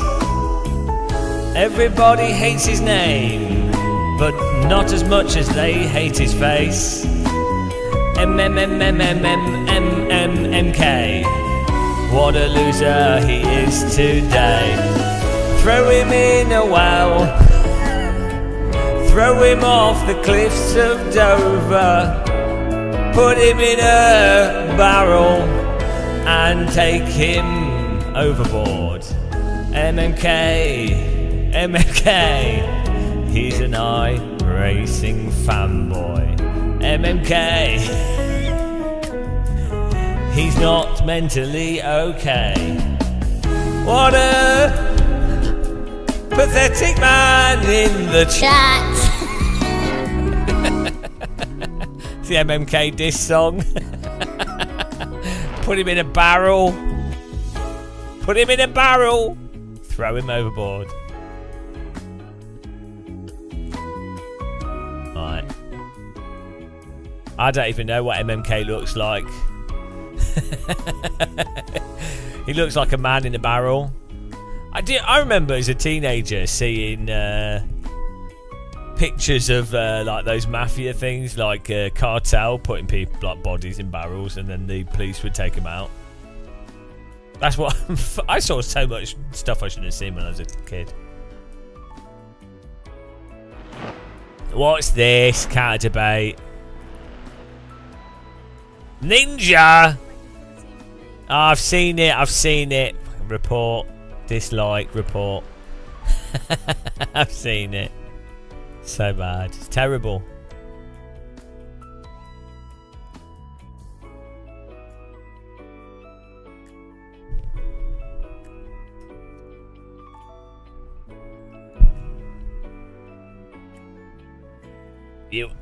You ass.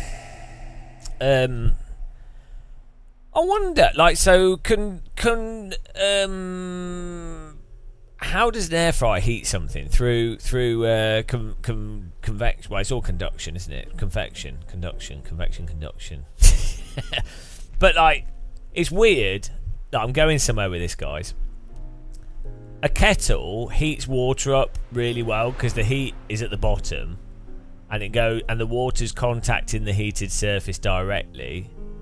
And so then the water is taking the heat really well because of the amount of contact. Whereas air blowing down on blowing warm air from the top. But then again, if it was a really well insulated oven, which an air fryer isn't, blowing the air down on water would work just as well. I mean, if it's in a closed system and it's insulated, wouldn't make any difference. It's all heat coming from the electric.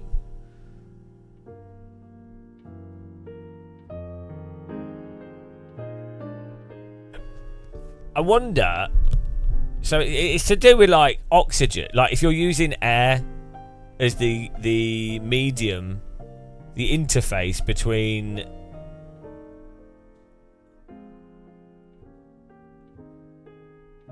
the thing you're trying to heat. In theory, if you had like an air fryer and it had metal spikes that were heated, so you put your chicken on the metal spikes, and then there's a heating element that heats those metal spikes. So this could just be an oven. You have an oven that has spikes, right? You put your meat on the spikes, and the spikes heat up, and then no, because a grill is from the top, like an air fryer is just a grill. I'm talking about if you had spikes that are electronic spikes, and you put your meat on the spikes, then the contact with the meat would be like the surface area, and there'd be direct heating. You could cook meat really fast. No, shut up, Novotny. This could be an amazing new form of energy efficient oven for cooking meat. You have heated spikes that you put your meat on. No, because a rotisserie, the spike's not heated. No, a microwave is vibrating the water. So yeah, in a sense, but the spikes would. This spike thing would be even better. It would be different. and you could combine the spikes with an air fryer. So the point is, you could have an air fryer, you could have the spike thing at the bottom, and you would get the benefits of the air fryer crisping it, but the spikes would heat it quicker. So you could cook a whole chicken in like 5 minutes. Look, don't mock my amazing culinary. No, it wouldn't necessarily burn the meat where the spikes are, because the spikes can be temperature controlled, you noob. How dare you put no effort into the new Game of Muscle spike oven? It's this out of the box thinking that progresses humanity. The spike oven? There's probably a better way to cremate people as well. Just spike them. Also, the spikes would tenderise the meat. I tell you what is a bit like that. There's that Spoven. The Game of Muscle Spoven. Look.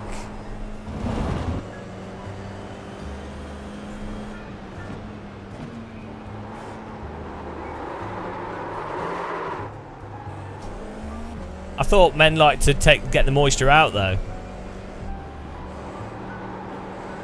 We'd keep the moisture in. Is that why guillotine's not very good? Because it it doesn't keep the moisture in.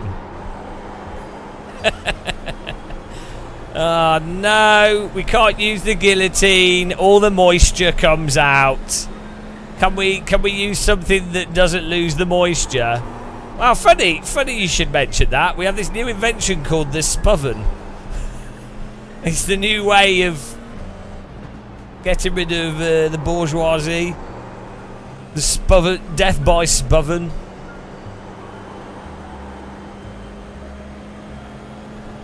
You need a Spoven in your life. If you haven't cooked first of all it was the first of all it was the campfire.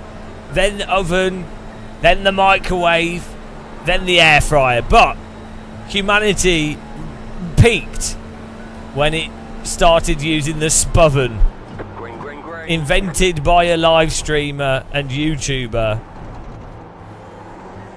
mocked for his genius and his contribution to science. The Nikola Tesla of ovens, they called him. The Spoven changed the world. Meat cooking times went from 10 minutes to 8 minutes. Saved the planet. Turned out that was the vital amount of energy required to stop the polar caps from melting. Where were you? Where were you when the Spoven was invented?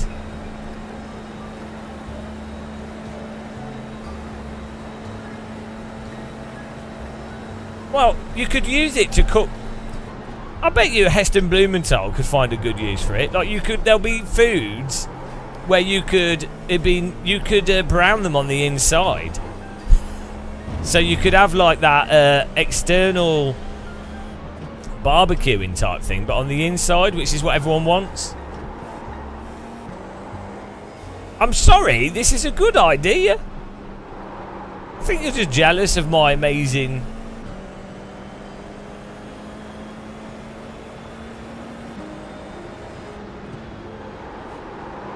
No, it really is not a bad idea. I bet someone's already done it.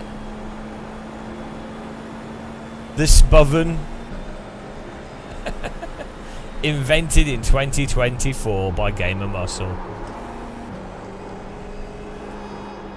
I'm telling you, it's going to get someone else to make it. And you'll be like, oh, I remember 30 years ago.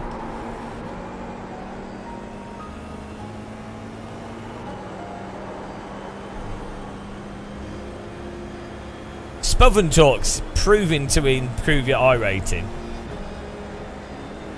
Get a Kickstarter going. We could build a test Spoven. You could just use like to start with, you could just use like a conductive steel tray with the spikes on it, and you just heat it up on the barbecue, or or you could just put it in the oven, and you heat it up with the rest of the oven, and then you put the meat in on the spoven tray. If I sell this to Le Creuset, or whatever the name is, I can never say it properly. They'll love it. They'll be like, yeah. They'll sell it for like £80 per tray.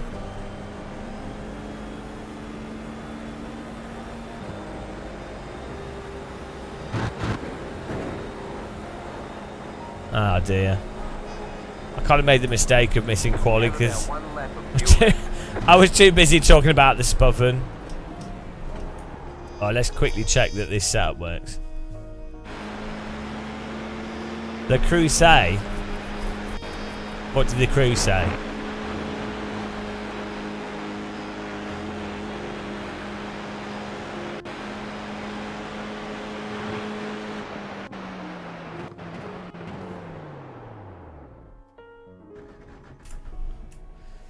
Le Creuset. French have so many words where they have letters and they don't say them. It's the one thing that's annoying. Like Germans don't tend to do that. Germans write better than the French.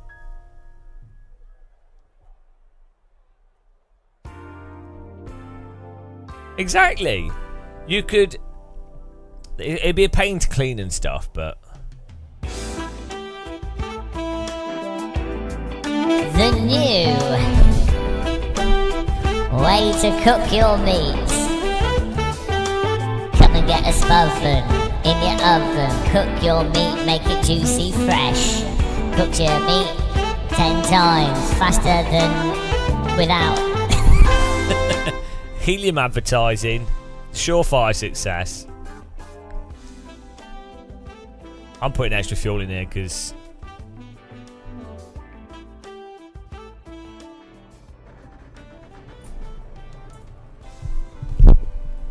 The estimated strength of field is 2,000. Race 3, guys. We're going for the Open Formula 4, and I was too busy talking about a new oven that I've invented called the Spoven, which is an oven that uses spikes to cook things from the inside. We're too busy talking about that, and as a result, we missed half of qualifying. So we're at the back. Well, we're going to gain I rating, that's for sure.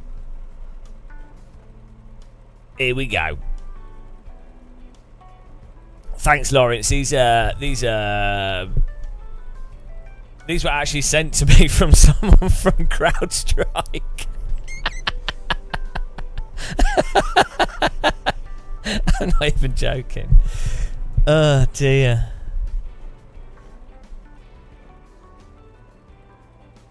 Yeah.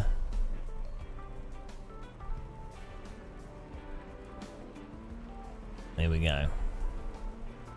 Yeah, seriously, someone that worked with the Mercedes Green. and CrowdStrike marketing. Yeah, this is years ago. The pace car is out of control. They were just like, "Oh, we got some. Would you like this?" I was like, "Yes, it's awesome." You got it. Slow car on the right. Car on your left. Keep to the right. There's an incident ahead. Car stopped ahead. Clear on the left. Go right. Car on your left. You're on the right. 3 wide. Clear all around. Oh, we might have got through that all right. Yeah, it's pretty good. Car seems all right, I think. Pretty standard. Oh, he's got no rear wing. Car right. Pretty standard start for an F4 race on iRacing there. Good driving. Tornado. F4 tornado warning. Oh. If we didn't get damage from that, which we might have not. You got a slow car on the left. You got a slow car on the right. You guys You are got a slow car stupid. on the right. We need to save that as a sound file. Clear on the right. Yep, that's why I was saying that. We're going. We're good. At least if you're gonna crash into T1, fucking take the outside. Don't spin back towards the racing Slow car track. ahead. Go right. There's an incident ahead. Right side. Slow car ahead. Go Like left. going to a On the graveyard. line. You're He's on just the driven left. into me. Clear wide. Clear. That guy just flat. Fucking idiot! What? Where are you Car on looking? your left. Still there. Clear. Probably This is iRacing, guys. It's beautiful. It's beautiful. And so, following on from that Reddit post, where I was saying, really, if you want to enjoy iRacing, you need to treat it for what it is and really just play it as a nice video game. You know, it's trying to be a simulator. It does have some realistic things. But, you know, you have to accept that it's a little bit mental, and then you'll have a fun time. I got a lot of backlash for that, but,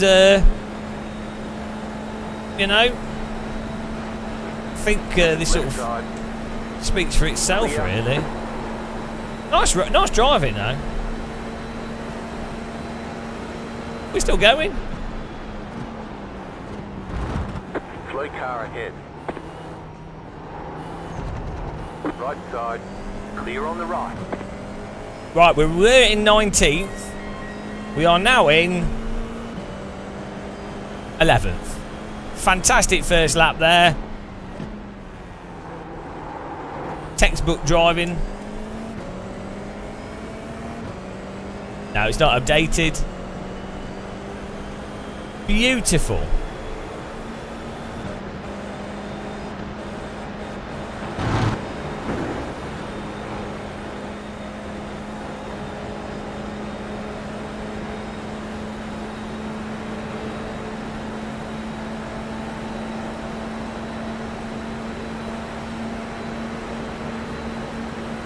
Right side.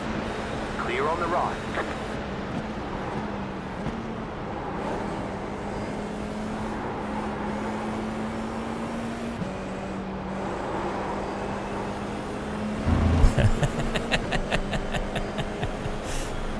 Hello, CKTL.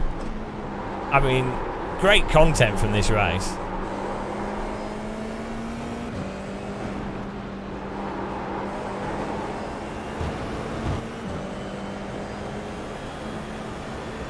Am I on 0x here? Oh, no, I must have 4x because someone drove into us. That's right. I completely deserve to be punished for what I've done in this race. If anybody deserves to be punished, it's me.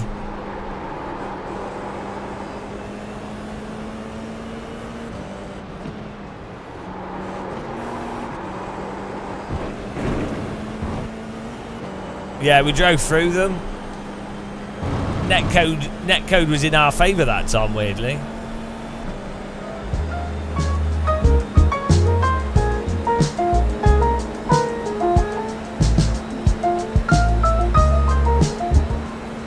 Turn the jazz up. Funky netcode tunes.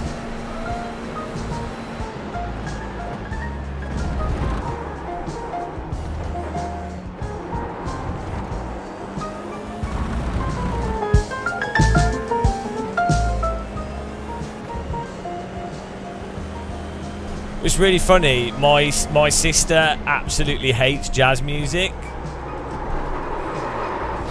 Oh, of course. Clear. Car behind. We lost the draft now, dude. Draft, man. Car behind. I had to brake to avoid that crash in front. So of course, car behind's driven into me, and that's Atex now.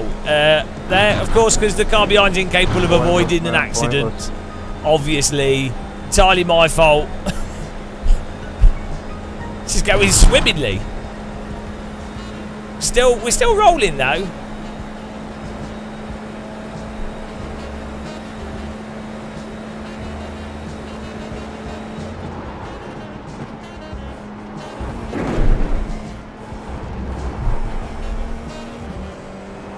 These guys have the reaction times of a brick. All right. Stay on the left. Clear.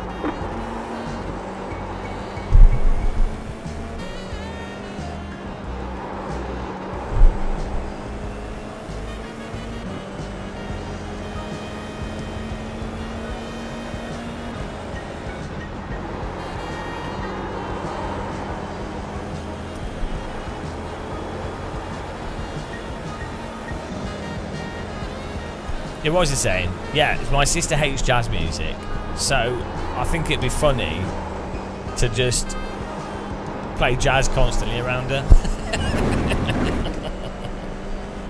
Great idea. More jazz. Nice. Nice. Here we have a new song from all the way from New York, the New York late night clubs. Nice. Bob McCheeks on the trumpets. The car in C2 Nice. just set the fastest lap. 22.644.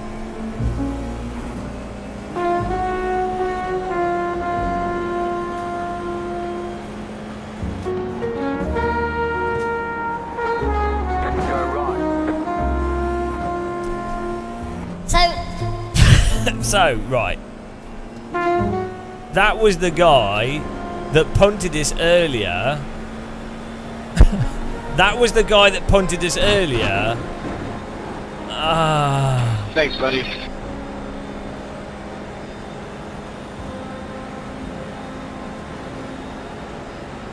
Car on your left. Keep to the right. Clear.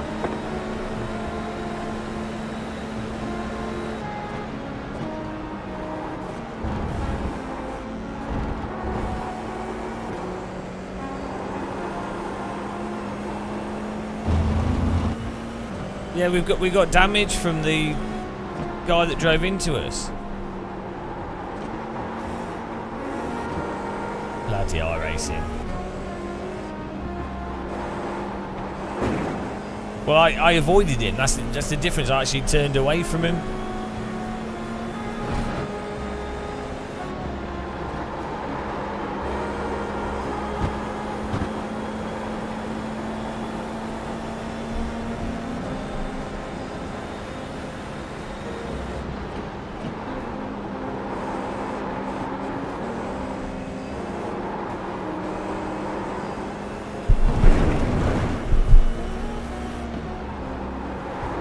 Losing on the car in front. The gap is 1.1 seconds.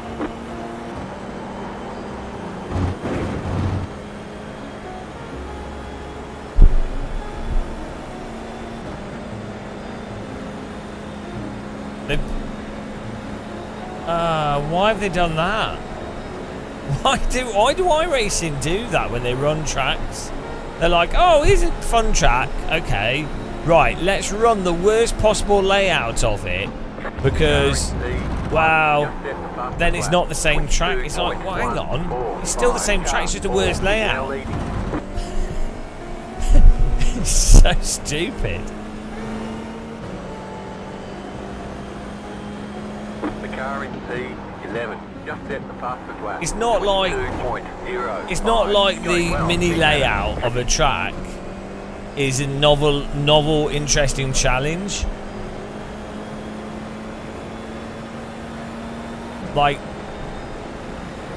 some tracks, like VIR has different layouts, so that's fine doing the different layouts. But a track like Brands Hatch, for example, like the Indy layout, it's like, what? Why? Like, it's just all it is one. Like, you're just not driving. You're driving one corner different, and then missing out most of the track. Like in real life, they only drive it due to cost constraints of having multiple ambulances and stuff.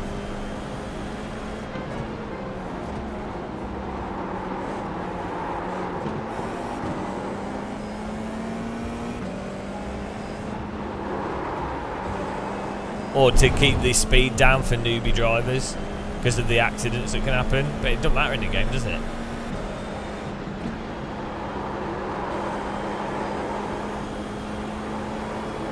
But I don't think we are staying in this position.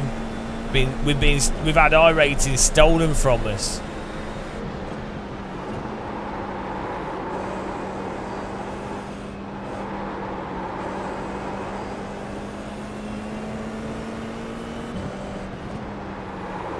Don't worry, we're going to go to the Nordschleife next.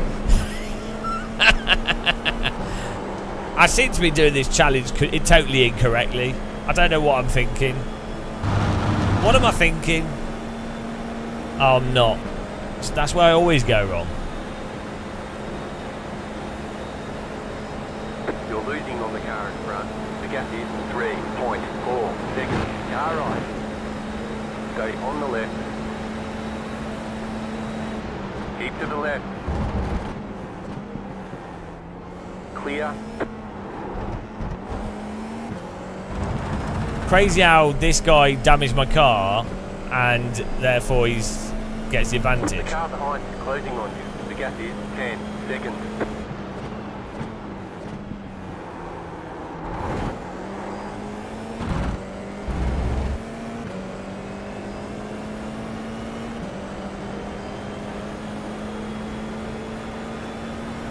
Yeah, look, Ryan. I'm not saying it's like, yeah, it is a slightly different track. That was close. It is a slightly different my track, God. but you know what I'm saying. You know what I mean. Like Okayama short is basically pointless. There's like 3 versions of Alton Park. So Alton Park's not the worst actually for that. Like the short layout or the chicane or whatever, fine. But you know, when it's a track like Road Atlanta short. So there's a big difference between tracks like VIR, that the layouts are genuinely all interesting, or Bugatti Circuit for Le Mans. That's a whole different racetrack. Or Alton Park has like at least 2 novel layouts, and then the chicanes make quite a big difference, and they're equally fun.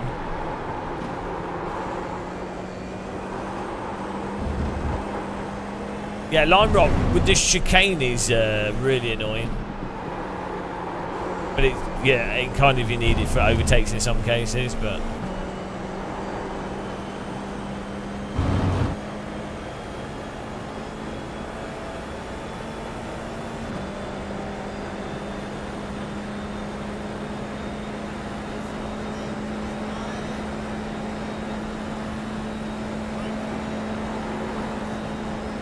The leader just did up 22.625. These challenges are about me suffering. There's nothing more entertaining than watching the live streamer suffer, and that's what I realised. That's our USP. You got about 5 laps of fuel. This is left. why we're building up to walk The car across behind is Scotland. Closing on you. The gap is 8.5 seconds. That'll just be me suffering for like a week.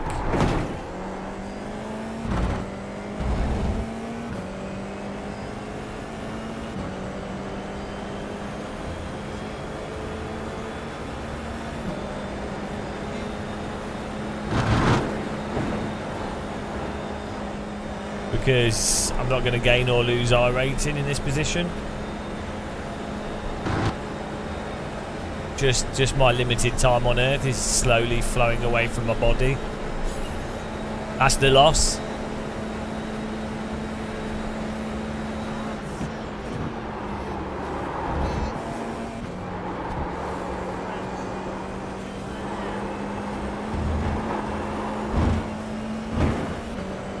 Oh, does it say plus 17? I saw I must have crashed in front.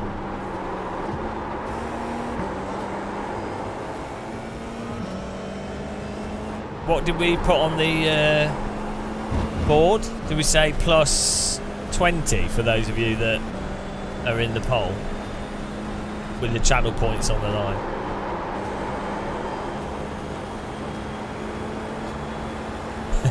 Arguing with Americans. Well, I mean, I don't know. Like, I kind of just can't be bothered anymore. Like, there's the problem I've had, right? I like to talk to everybody the same because I think that's respectful. Is you agree and disagree with everyone to the same degree based off of the argument or whatever they're saying, right? So I feel like How do you that's get disqualified in the 20? I feel like that's the most honest way of being. even if someone's going to disagree with you a lot. But the problem is, there's a lot of people that are just a bit. They're so. There's no point. Like, there's absolutely no. You actually have to just go. You have to just disrespect them by going. It's not. I can't. You can't. Car 1 is up the front. You don't have the most basic of critical thinking capacity or conversational skill for me to be able to actually say anything that's of any value. So, like Jordan Peterson, for example, you should watch Jordan Peterson. Not he has on some topics he's fine, but like You got a slow car on the left. you should watch him talk to Matt Dillahunty, right? It's insane. It like completely highlights. Also, he's been on a podcast with Sam Harris. It completely highlights how mental Jordan Peterson is when it comes to like inability for the most basic of critical thinking. So Matt Dillahunty, for those of you who don't know, he did an Atheist Experience podcast where for years he would have a call-in show since like 2004, I think it was. And Christians in America would call in, and then he used to be a pastor, not the food, and he would then explain to them why Christianity is likely not true, you know, why he's an atheist. And he doesn't mind people being religious. He'd just go, well, no, it's perfectly fine if you've got faith and that's what you've chosen to believe, but here's the actual rational arguments as to why there's no reason to be religious. You know, it's a really nice, reasonable guy. So he's really used to getting people. So the hardest thing in a conversation is getting people to actually think critically consistently. And the hardest thing as well is to get people to stay on their definitions, because what a lot of people tend to do when they're making irrational arguments is they then jump from definition to definition, or they then start arguing that they were actually saying something else or you're saying something else. It's crazy. Anyway, obviously he's got years of experience of dealing with that type of lack of critical thinking, because generally that's what you need if most religious people are like that. And then you watch his conversation with Jordan Peterson, and Peterson does that whole thing of just jumping. Like, first of all, he doesn't let Matt Dillahunty explain anything, and Matt Dillahunty will be explaining a concept, like a philosophical or hypothetical, or like just a logical argument to support what he's saying, and then Peterson will just keep jumping from like one definition to another one, or assuming what he's trying to say. It's insane. It's actually mental. At one point there, at the end of the conversation, Peterson's like, I have to link you the video on Discord. It's so mental, but it really highlights. It's exactly what Ben Shapiro does. It's kind of like a Gish word salad, Gish Gallop way of talking that superficially sounds like someone knows what they're talking about, because they're using words, large words, and they're sort of being authoritative. But when you actually force them to explain what they're actually saying and actually trying to get to the root of their reasoning, there is no reasoning. It's just crazy. And that's what you get with a lot of religious people, where honest religious people will very quickly just say, oh, I just have faith. There's no evidence. I have faith in X thing, so I just happen to believe in it because it feels right to me. I'm happy with that, and I'm not going to force that on anyone else. And I know it's probably cultural, it could be irrational, but it makes me happy, and I'm enjoying how I live like this, even if it's not true, but I think it is true. It's not reasonable, but it's a livable and perfectly fine thing for someone to say. It's honest from their it's honest from their perspective. There's an incident ahead. Slap. I read lots of books, so I'm just happen to be going through one Noam Chomsky book at the moment. So saying you enjoy Noam Chomsky, right? So what do you disagree with? Like, you've just typed something supremely, stupendously moronic. Car right. Like, you can't just say to someone, if someone is reading a book, you can't say, oh, you're currently reading this book, therefore you're not critical.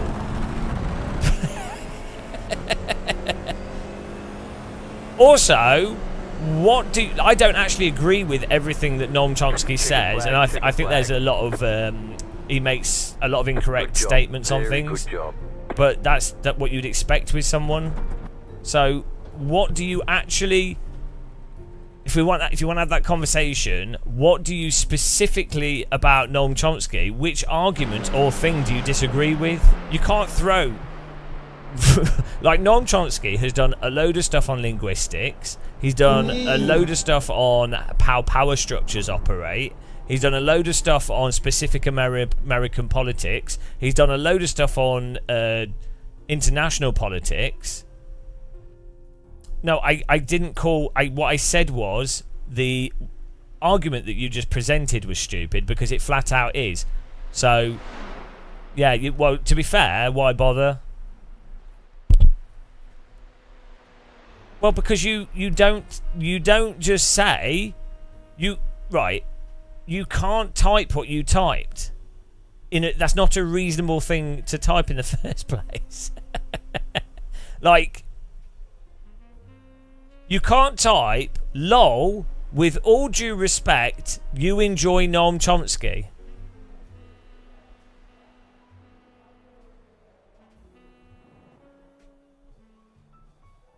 That doesn't make any sense as anything to, like, there's such an unreasonable thing to type in response to someone talking about Gish Galloping and arguments from authority. Like, Noam Chomsky doesn't Gish Gallop. He might make incorrect arguments. He might say stuff you disagree with. I don't agree with everything he says. So the reason why what you typed was stupid is because, one, you've assumed that I agree with Noam Chomsky on everything he says.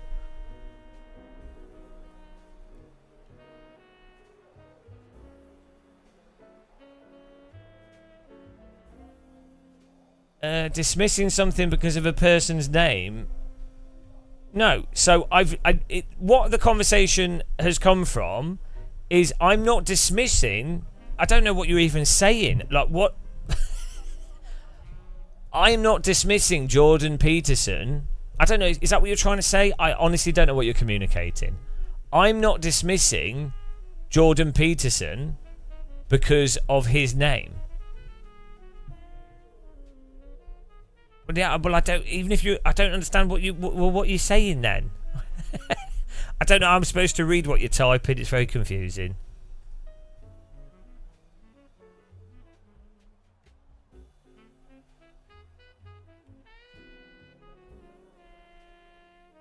You need to. So you need to, like, when you're typing. No, but when you're typing a point, you need the way you've communicated is very difficult to understand what you're actually saying.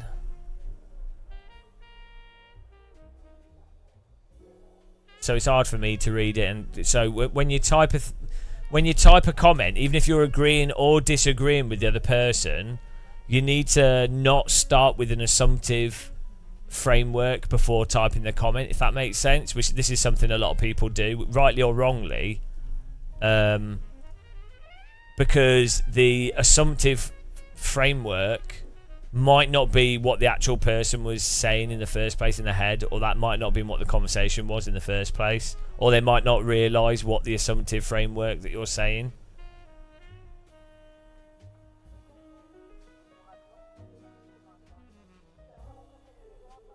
Right, hang on. Let's that went reasonably well. Finished in 8th. So what were you trying to actually say? So this is the other thing is, it's helpful to communicate what you're actually trying to say rather than talking sarcastic remarks. Do you know what I mean? Like, communicating more directly. I'm not saying you were being sarcastic. It's probably the wrong word. It's like, I don't know what would you use to describe it. It's like, I say assumptive communication, but I just made that up.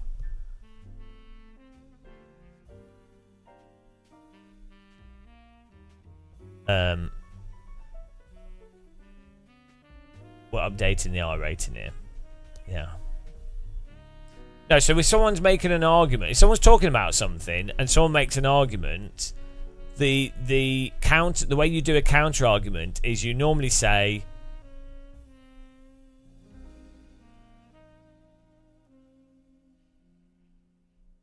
no, but that's, hang on, Capsule, that's what you're saying.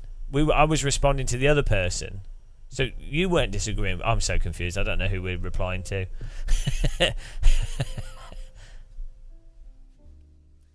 Yeah, so what Capsule typed there, though, is a good... So that's actually a good comment, because separate to whatever is right or wrong with what we were talking about before, Capsule's written there everything you need to know to understand what he's referring to.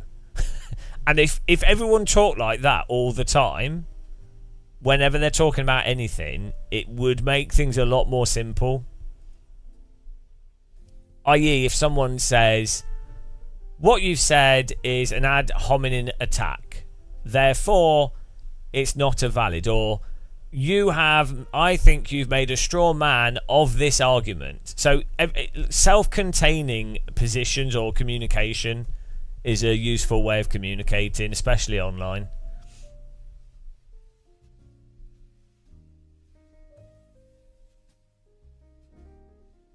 Self-contained communication is probably a better term for this is a separate point to the whole Chomsky thing. So who was it that said dismissed Chomsky stuff outright? Or we can do qualifying, and the race is at 4.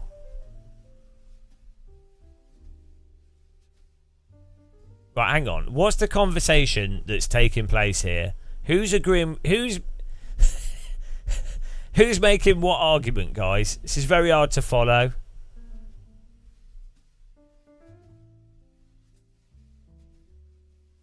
Right, hang on. Here we go. So I'm trying to follow the threads of this conversation.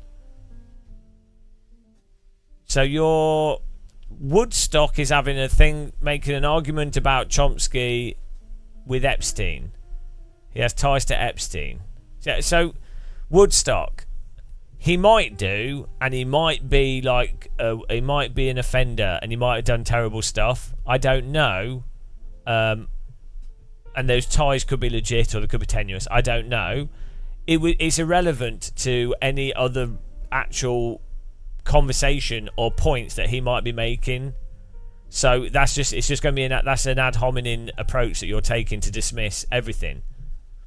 So for example, he could be a pervert, and that wouldn't be related to if he's made a valid argument about how people should be skeptical of information, or how propaganda operates, or research that he's specifically done on what the American government has done historically, or what the West has done, or he's an academic that would present the evidence, and sometimes he might have used more tenuous evidence for certain arguments, in which case those arguments would be less founded.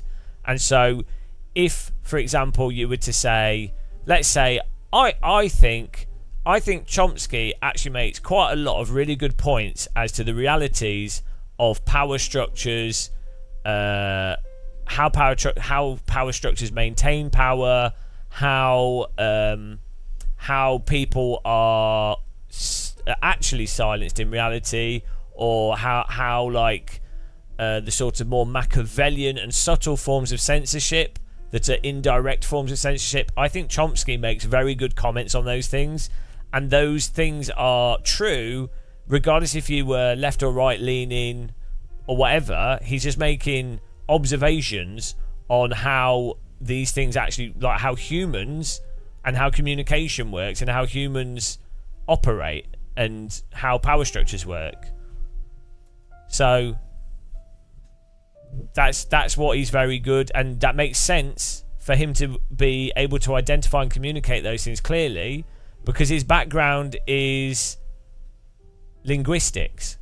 So he fundamentally understands the power of language and how language can be used, or uses of language and how that operates to silence people as well. Like, so it would make sense for him to understand that. Just like how, like Richard Dawkins, his general background was an evolutionary biologist, right? And his perspective of like his whole book, The Selfish Gene, and the nature of creatures wanting to survive, actually, somewhat counterintuitively, shows that there's many incidences which cause the ethics and ethical behaviour to arise due to self-interest. So historically, people would say, oh, everyone's dog eat dog, everyone's out for themselves, and people need God to make them ethical, right? Whereas you can show through biology, through research, through what happens in nature, there's lots of examples where it makes sense for animals to cooperate because it's less effort. So there's evolutionarily a benefit.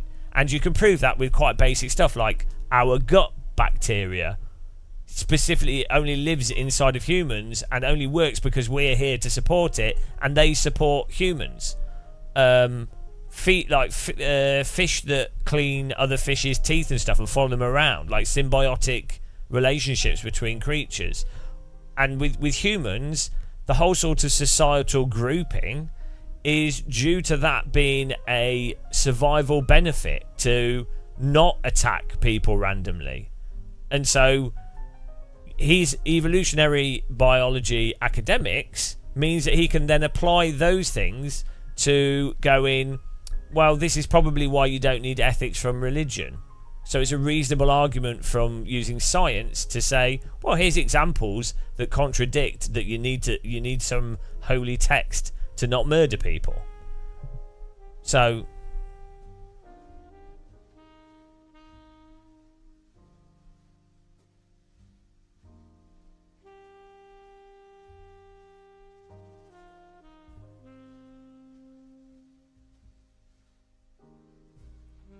yeah, I don't know.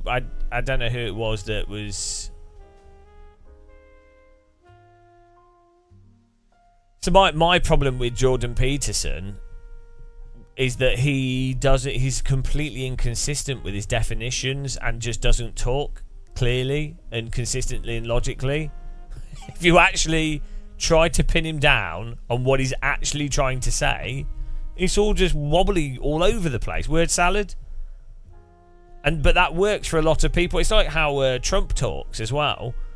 He's just saying loads of random shit, and then people have a confirmation bias, so they ignore the parts that don't apply to them or that they don't like, and then they latch onto the parts that they do like, and then they're like, oh yeah, I really like what this person's saying. The person's not actually saying anything. So it's strange that a lot of people don't notice that.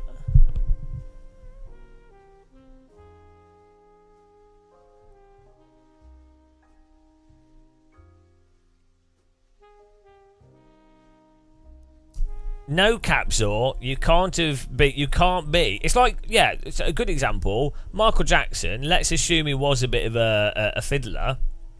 That doesn't mean that his music wasn't good, does it? It's like, you might hate him as a person. He's definitely weird, very weird. And let's say he did categorically do terrible stuff. That doesn't comment on whether or not his songs were enjoyable to listen to or whether or not he was a good dancer. It's unrelated.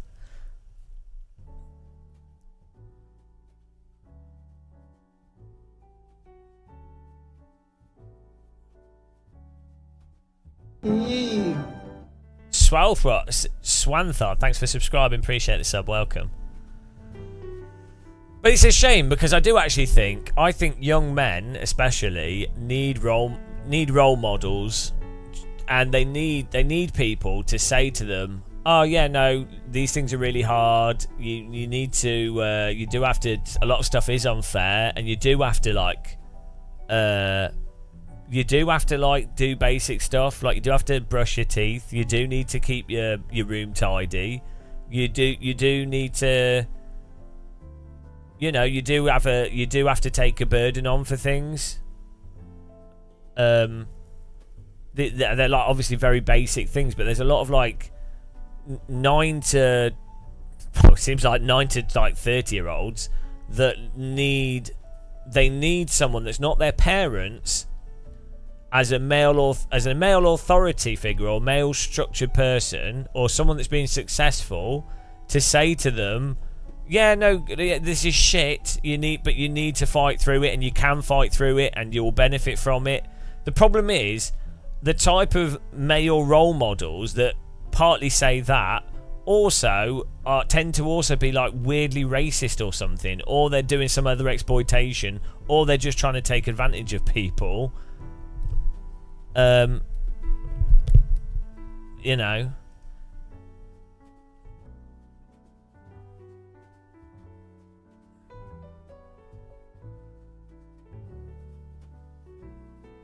You went to the cinema on Sunday. One of the pre-roll ads was basically an anti-Andrew Tate type. Be careful what your kids are watching. Yeah. Well, it's just...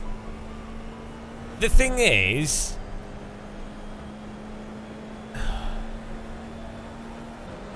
It's a difficult one because the problem is, and this is also a, like... Green, green, green. There are... The reality... Like, the complexity of it is that there is...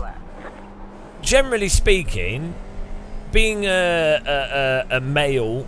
white male in the West, or in America and UK, generally speaking, is more privileged, generally speaking, than many other, like if you're like a minority, or you know, generally speaking, there is a lot of privilege that comes with that, right? However, that privilege isn't necessarily for every white male. Also, those people still, if just because you're a white male doesn't mean you don't have your own actual struggles and that that they need support. Like, it's not like miraculously life is cloud 9 just because someone's a white male. Like, so the problem is you really want to help, you have to offset racism and xenophobia and all these things and sexism. And you need to make sure everything's a safe environment, and you know you need to balance the injustices. But you still can't neglect. You can't be unjust to be just. So it's a really good example is when you have men talking about assault, or I can't say the word because of how YouTube works, but you know, involuntary actions applied to a man, or domestic abuse to men and stuff. Men just won't get the sympathy at all, and also the basic emotional support, all from a young age. So sexism and toxic masculinity affects men as well. Like, it affects women, obviously, is probably more. Well, it definitely does more in many ways, tangibly, but it still affects men as well. So you have to address these issues. As people are all humans, and not neglect, even if you have one group that's privileged, like mostly privileged, you still can't neglect them. And if you do neglect them, you open the window for that group to then be preyed upon by people like Andrew Tate.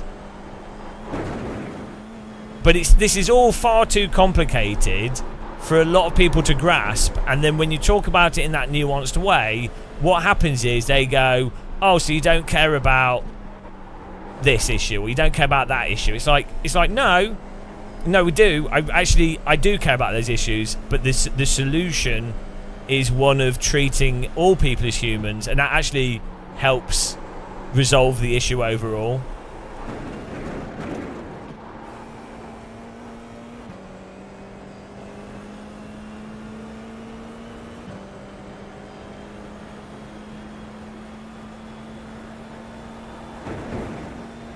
Also, there will be really insecure men their insecurities need to be addressed empathetically to some extent by going, well, that's weird that they're so insecure and that they're exhibiting their insecurity by being like violent to other people or like offensive and stuff. Like, so even if it's not satisfying, and even if you're like, well, they don't deserve for you to be additionally nice to them because they're being shits. Unfortunately, that's the solution. It's the same with the criminal justice stuff. Unfortunately, the solution to a lot of crime isn't going to be a fun or like a satisfying a lot of people think that if you punish someone it's going to be justice and it'll be satisfying because they're then suffering. Unfortunately, that criminal suffering is not productive. It doesn't actually make a better situation. Culturally, people are locked in this sort of what's the word, like a retribution thing, as if that's a pragmatic solution. Ironically, in the New Testament, a lot of Christianity talks about this philosophy about forgiveness and how that's more productive, even for the victims. I'm not saying it's easy, and I'm also not saying it's fair. So anyway, I think that's why these things. You've seen it with the riots that are currently happening in the UK, right? Clearly, a lot of the people rioting are not necessarily the brightest people, and clearly a lot of them are racist. A lot of it is racially motivated. However, you have to go, right, well, what actually causes them to then exhibit those things and get involved in that? You can't just go, oh, it's social media. You have to go, well, these people have been neglected by society. They've been living in poverty, a lot of them, not all of them, and that's going to breed that type of racism that then social media will, they'll then latch on and use the tools available to justify that behaviour. But saying that makes a lot of people go, oh, well, then you're just defending racists, and it's like, no, there's it's too complicated for a lot of people to understand. Even like what are otherwise reasonable people, they can't understand pragmatism and producing the better end result over what is satisfying in the short term.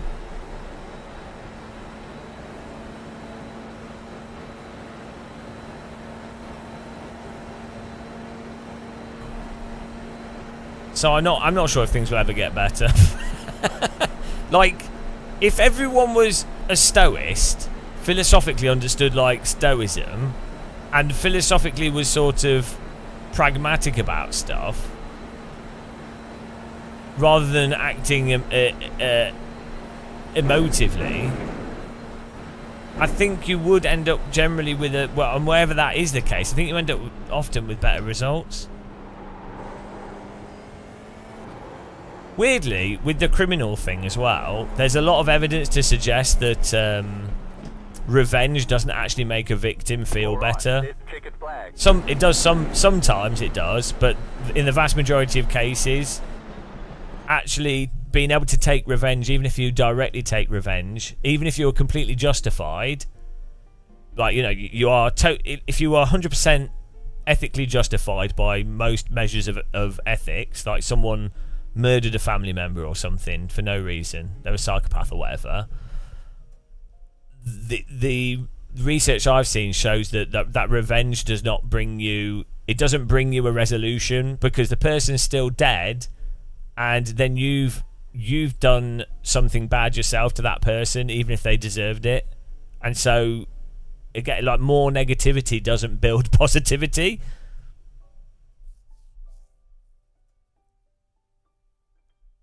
That's true, Bobby W. Yeah, it's funny that you knew that statistic. Right, let's register for we're doing Ringmaster here. I think the general discussion on ethics and morality and pragmatism is really bad, especially in the mainstream. And I think also a part of that is to do with like news coverage and everything being reactive and everything being short term. But nothing we can do really, is there? What can we do? I mean, if I had children, guys, and they were like really into Andrew Tate, I don't know. I think the only way you could avoid that is by. I'm actually getting to the point where I think if I had children, I would be really worried about them being taught in the school. I mean, you'd have to take it upon yourself as a parent to teach your children so much. You know.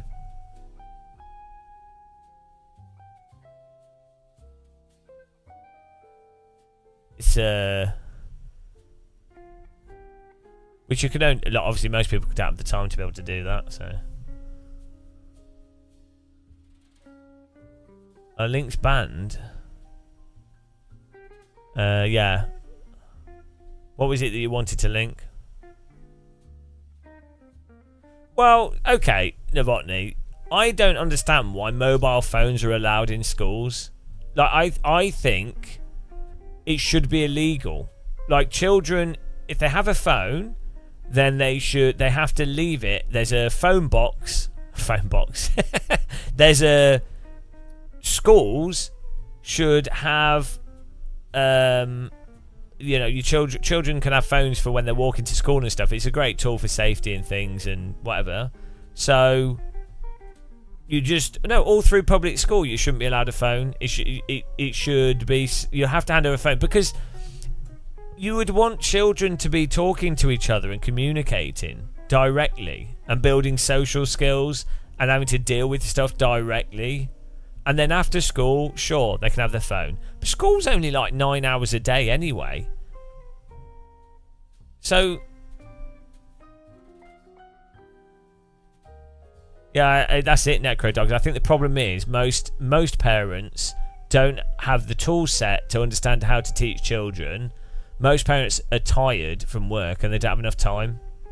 So, yeah, I mean, the problem with doing homeschooling is the social skills component is probably the more important part of school. So if you don't want to socially stunt your children, so I think what you actually have to do is they have to go to like a normal school, but you really have to like do a lot of stuff, and you have to do it at a really young age as well. Like by the time a child's a teenager, it's too late. It has to be from primary age. You have to like take them to museums. Like my parents are both teachers, and they ruined my life. Like by taking me to science museums and things from when I was like 5. So that's what you've got to do. But most people, first of all, the parents aren't teachers, and they don't have the resources or the knowledge to do that. I know Capsule, they were awful. My parents are the worst, honestly. Right, I hate my parents for this. They're like, no, they were like, oh, do what you want to do. And I'm like, well, no, I want some guidance. Give me a suggestion. They're like, well, we don't know. Do what you want to do. I'm like, they were the worst for being too much, like, and even, right, to the point where, like, if I bought a toy for myself that was like an educational toy, like something where you're like matchsticks and glue or something, you know, because I grew up in the 1930s. If I bought like education, something that's potentially was educational, you know, like a science book or a science kit, or say like build it your own, you know what I mean? If I used my pocket money to buy something like that, my parents would go, oh, that's really good. We'll buy it for you. But I'm like, no, I bought this because I want to buy it for myself as a toy for myself. I haven't bought it because it's to conform with what I know are your educational promotional tools. So even when I bought something for myself, they would steal they would steal the joy of being able to play with something that's accidentally educational, and then they would turn it into a positive reinforcement moment. It honestly infuriating. Like, absolutely infuriating. Because then you're just like quadruply manipulated into positive behaviour that you don't even want to do. Yeah, it's like someone telling you to take the trash out whilst you're already doing it. Bloody hell, if this goes off in the race, we're screwed.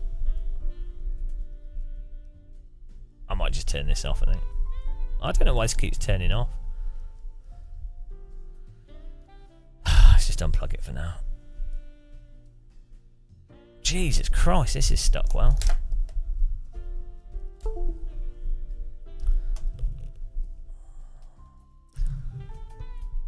Yeah, well, no, they do watch, but like sometimes my dad watches some of my stuff. They'll be asleep now.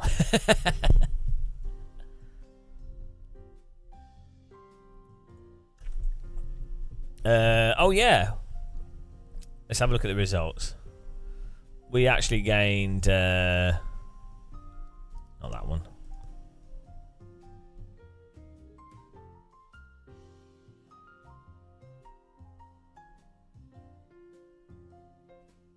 +42. So we're on +40.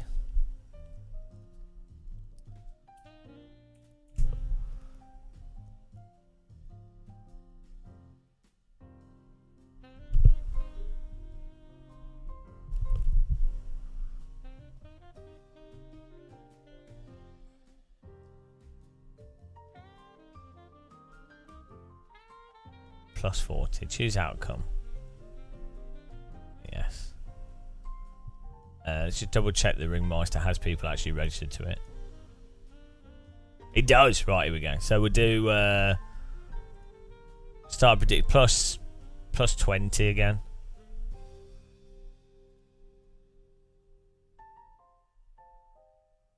When does it start? 10 minutes. There you go.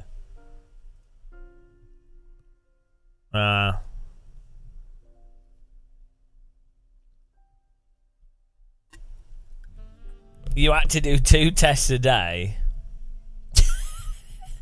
Yeah, Novotny, this is why you plant the bomb out in the open when you play Counter-Strike.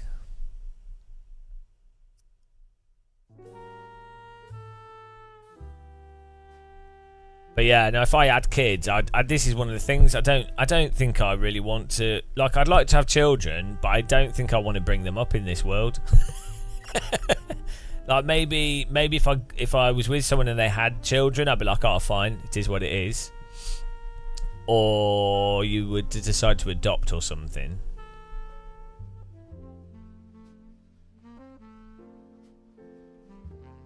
But I mean, you would just unfortunately, if I was doing this job, if I was doing YouTube, I could put a lot of time into them.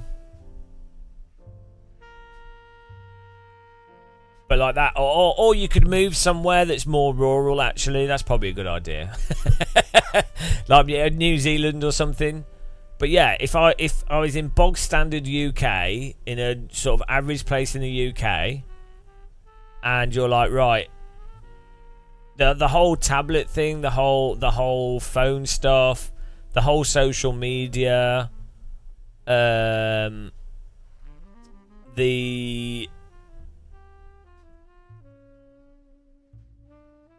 I mean, in the past, to be fair, people just people would have children and then they get hooked on drugs and things, or really mental stuff would happen to them.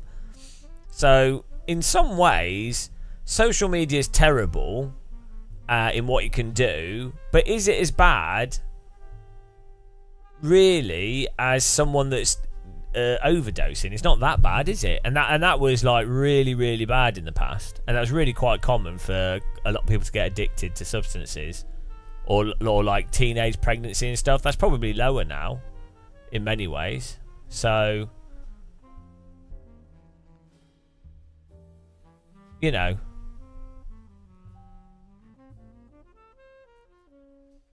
and I wonder if you say, if you from a primary school age, it's all about the environment that your kids are in.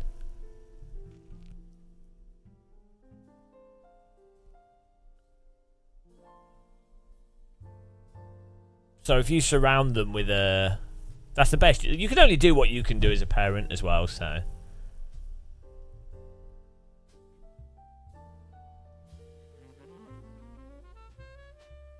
I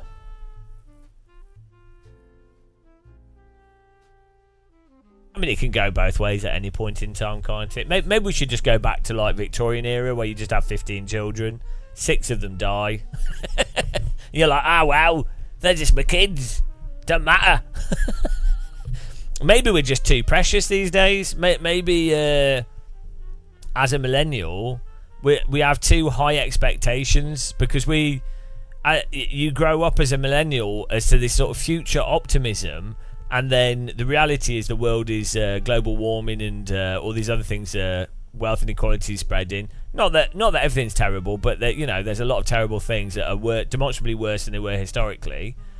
So maybe you're like, well, you're overly pessimistic because it mismatches even more. Not only is the reality objectively bad, but you also grew up in prior to 2000, I think there was a psychological idea that the 2000s was the future. I don't think many people talk about that.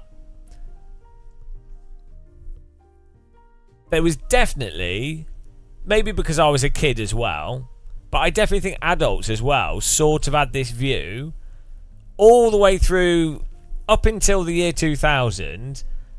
There was a cultural thing about the year 2000 being the future, because all the way from like the 1940s, 50s, 60s, well, especially from like the 50s onwards, year 2000 was the future, and all the like so much science fiction and media and everything would all be kind of, even if it wasn't what the thing was about, it would be 2000 would be enough in the future for it to be the future.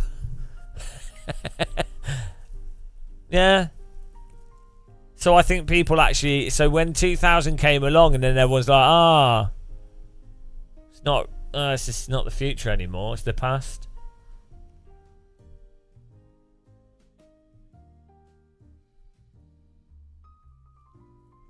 Well, right, so the thing is, Ryan, though, it's not going to get worse for everybody. And it depends how you break it down. So, like, you can argue, for many groups of people, things are a lot better now than they've ever been historically. But for a lot of people, they're really bad than they've been historically. But, like, so for example, if you were living off the land hundreds of years ago, that was a really pretty horrendous life. It wasn't like an easy, you know, it wasn't a great time, and that's for most people through history, it's been horrendous. So if you honestly consider all the variables and all the different people, yeah, worse with climate, yeah. But then if you live in like a UK, that climate change now just means we get more rain. So it couldn't be more British.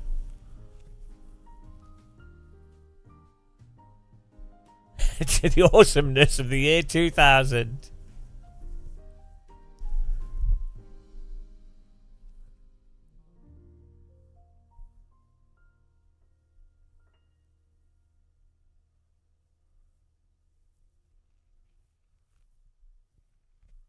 Oh, here we go, guys.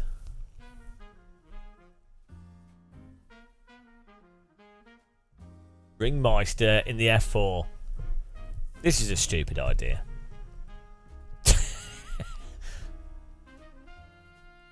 Yeah, Britain's becoming more British. People need to stop being so pessimistic. Like, also, from a pragmatist view, of things, right?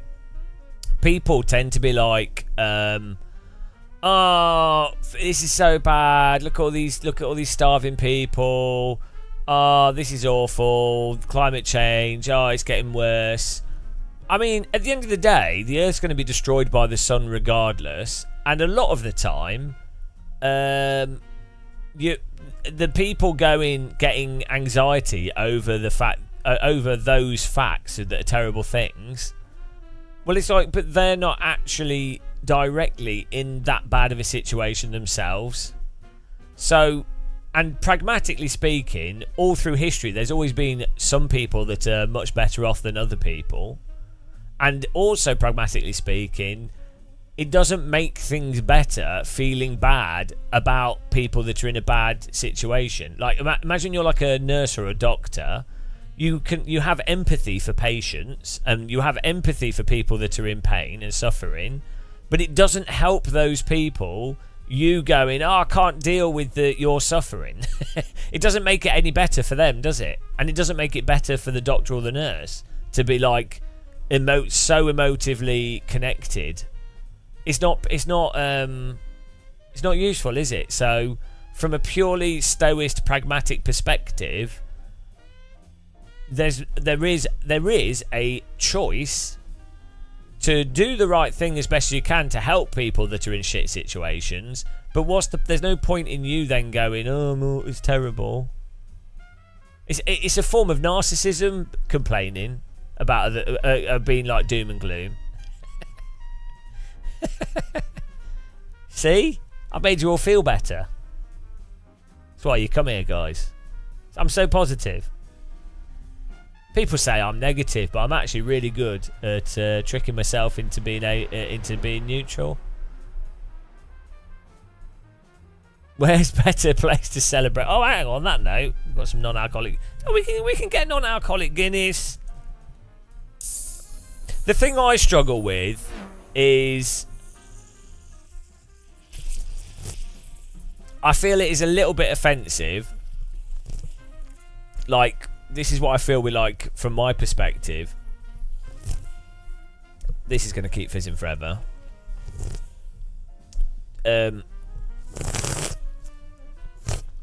From a sim racing YouTuber perspective, I feel it's a little bit offensive if I'm like, oh, look at all my equipment, look at all this stuff, and I know there's people that can't afford it or can't have it for whatever reason, and I personally feel that's a little bit offensive to those people, even though they don't perceive it, they're not offended by it, but I think it is like, it's a form of like flaunting stuff that people actually like. They like wealth appreciation, but I don't like it. And then there's the other side of it where I feel like if you're always positive, it's a bit disingenuous. Even if I'm personally pretty neutral, if in a live stream and in YouTube and stuff, I'm like overtly positive all the time, I feel like it's a bit manipulative. So I think it's better for me to be more critical and sometimes be a bit negative in streams, even though I actually think I'm too negative. I'm more negative than I would actually normally be, but I think that's to offset the fact that if you're a live streamer, I think you are... It manipulates people by being too positive. Non-alcoholic Guinness. I know that was positive. See, I was too positive when I go walking. But I can be more positive when walking because it's not commercial. You know, there's no commercial thing around it. This all stems from my parents not letting me buy science stuff and positive stuff with my own pocket money. It's what it all stems from, guys. I'm like, no, I will. If I'm doing something positive, I'm doing it for myself, and I don't want any positive reinforcement from an external source, i.e. money. I'm doing it because I want to do it. So I'd rather be negative to negate that positive reinforcement. That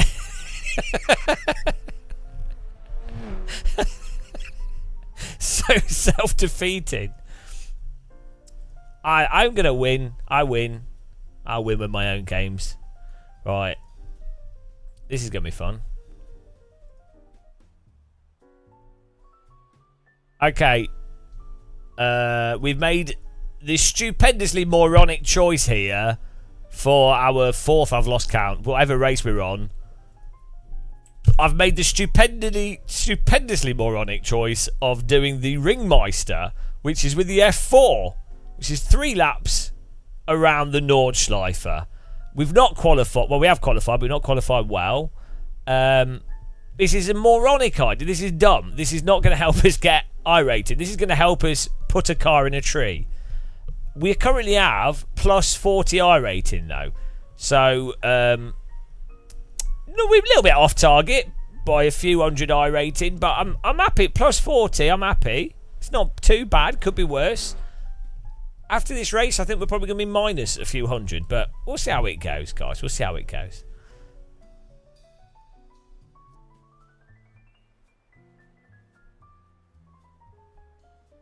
I need to fix my other Steam Deck. You're drinking whiskey. I wouldn't be an alcoholic. I don't endorse that. Alcoholism makes me depressed. I really don't like alcohol. But I can understand. I think if I could drink, I'd be an alcoholic. So I'm not. I understand.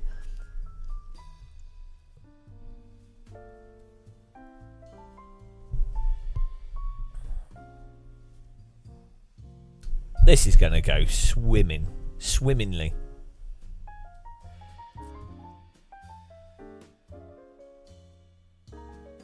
Positive negativity, yeah. That's what we're going for. Ah, burger would be nice. We've got half a chicken to eat. Should probably have it soon. It's not like it was a career choice. No, I know. I've got quite an addictive personality, so I'm lucky that alcohol just makes me sick. So it's really weird. I've said this loads of times before, but like, basically, if I drink half a pint of beer, I feel good for 20 minutes, if that. 15 minutes. If I drink like 3 or 4 shots of vodka, if I drink whatever, if I'm absolutely wrecked or just a little sip of beer, I feel fantastic for 15 minutes. After that 15 minutes is up, I'm done. I say I'm just feel sick, tired, dizzy, and not in a drunk way. In a like, I'm just feeling the poison. Just purely in a I've been poisoned way. The estimated SOF is 3,088. I genuinely like feeling drunk, but it's competitive out there. Head down, stay sharp. Also, it just makes me... I fall asleep as well. I don't get energy from drinking. Like... This guy almost just drove into us. A lot of people I know drinking, it keeps them awake and perks them up. Just, it knocks me out. So... Yeah, lucky me.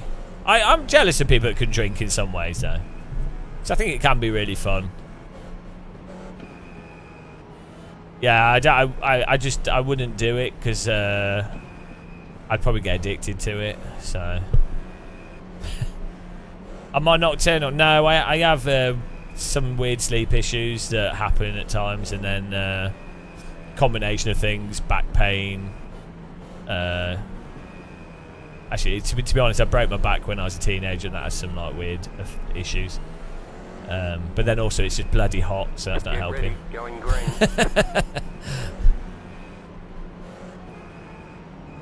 Here we go. This is a disaster. I'm going to try and leave some space in front of me. What is he doing? Green flag, green flag. This idiot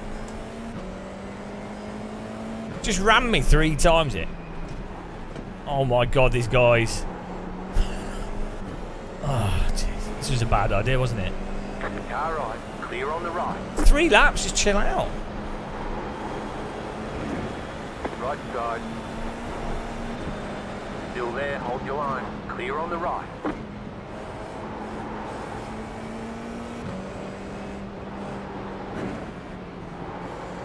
Problem is when they crash, they're going to block the road.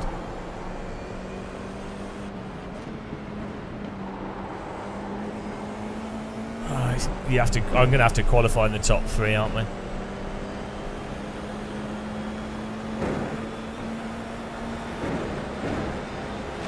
Left side. Still there. Fucking idiots! Idiots! Absolute idiots! Absolute Wheel morons! damage. Complete morons, right? Your front wing is damaged. I can't.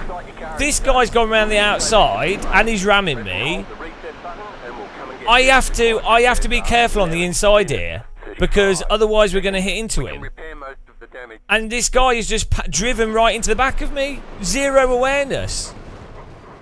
Like iRacers are excruciatingly shit at the most basics of driving. If you're on the Nordschleife in an F4 car, you can't just follow behind the car in front of you, right on their nose and then right on their tail.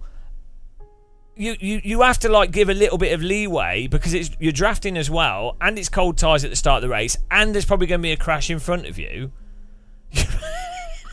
They're like absolutely moronic. Like,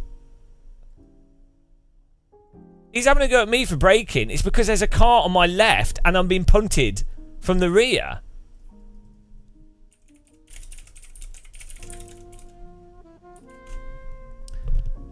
Absolutely moronic.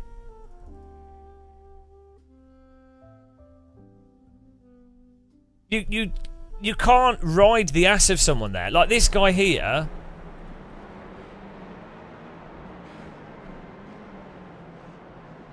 Why would you be powering through that corner?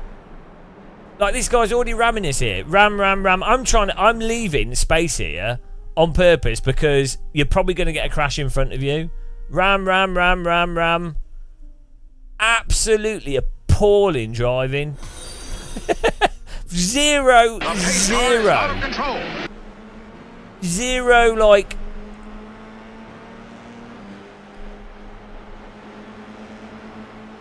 No, right. Look, see these morons in chat. You're banned. You're banned from the chat for being a moron. Banned. Ban. Timeout. I'll give you a timeout.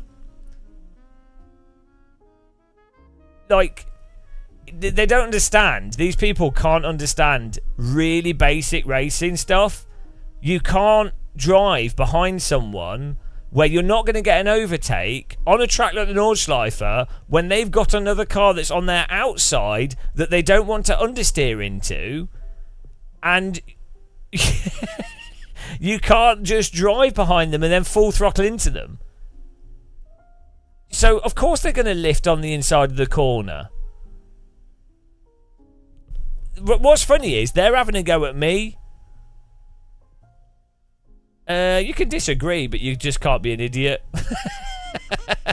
iRacers, a lot of iRacers. I think there's a lot of sim races, not just iRacers. But you have to drive according to what's actually happening. You can't just assume that the car in front is gonna 100, like, you know. You have to drive by what's going on. The biggest skill issue that iRacers have, a lot of iRacers, not all of them, biggest skill issue a lot of them have is they can't drive based off what's actually happening. It's just hot lapping. It's always hot lapping. The whole thing is just hot lapping.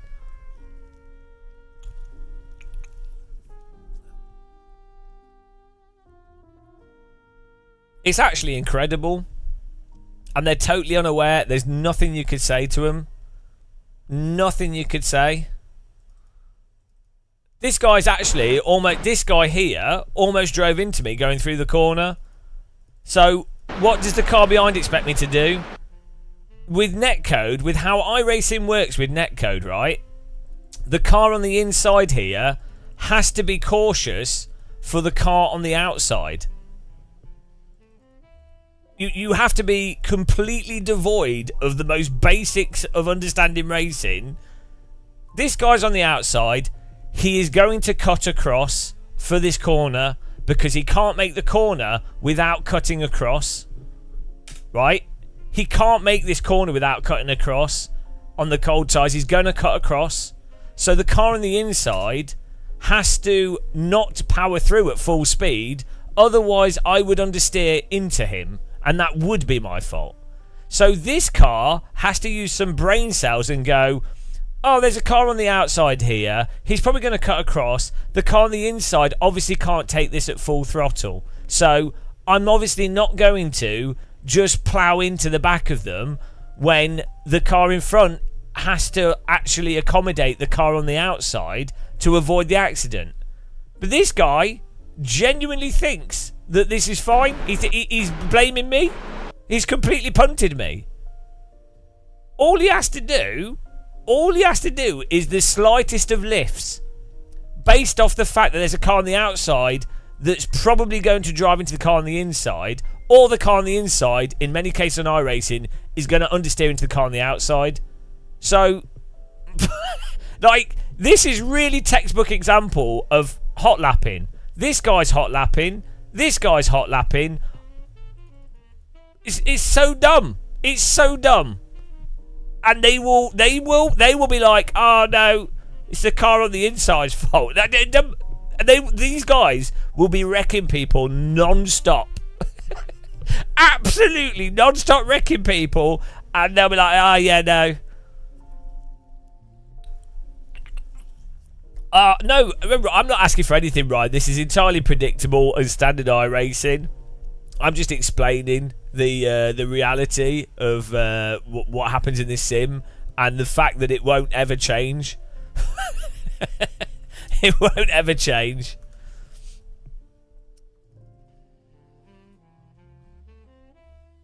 Right, watch this. Watch it from his cockpit.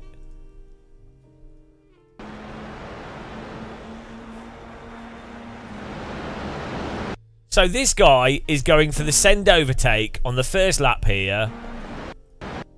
Keep in mind, he's only caught up with us because there was some shenanigans in front of us earlier. Right. What is this car doing in this situation here?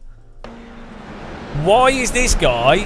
Right, if you're this car, why is he positioned here? Like, if you're this guy, you should be on the left. You shouldn't be trying to still draft the car on the right when you've got this right-hander coming up. It doesn't make any sense. Don't position yourself behind a car that's on the inside when the car on the outside is making a pass. So don't put yourself there in the first place. So that's dumb. And I've had to slow down. So, and it's just a slight lift. And this guy's just, because he's trailing us. If I hadn't slowed down here, this guy would have hit us.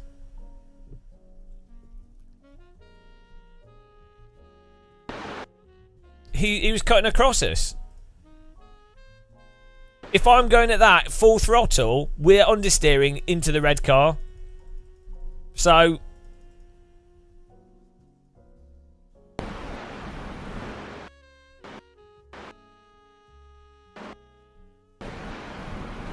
what's he doing? What is he doing before the contact? Yeah, you should just be following the red car if you're trying to do a pat. If you're this vehicle and your goal is, oh, I feel like I've got momentum, I'm going to do the pass. Follow this car. Why would you stick your car behind the car that's on the inside line?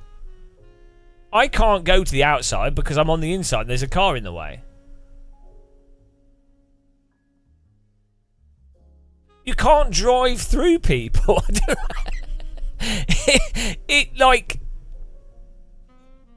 There's this thing in iRacing where iRacers can't... This a lot of sim racing in general. It's not just iRacing. It's not all iRacers. But there's a huge number of iRacers that simply do not drive by what is actually happening on the track. It is crazy.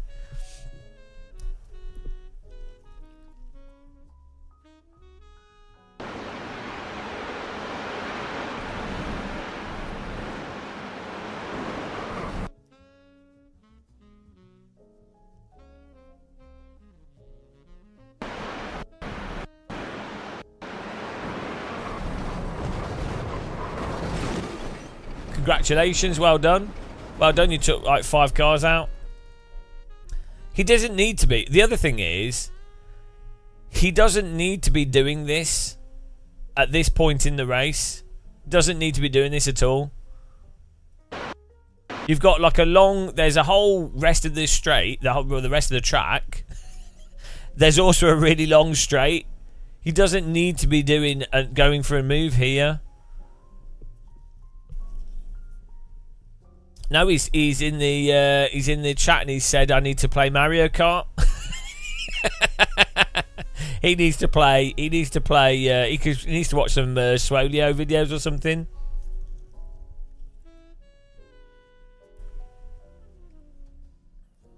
That is true, Ryan. Yeah.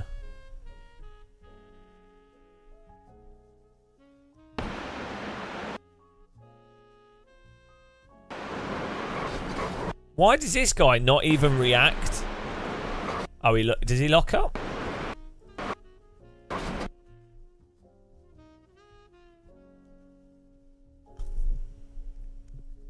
Oh well, that's all that I rating gone.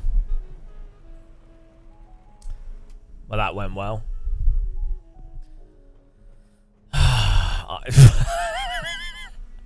Honestly, iRacers, like so many of them are. Also, they don't seem to realise that there's netcode as well.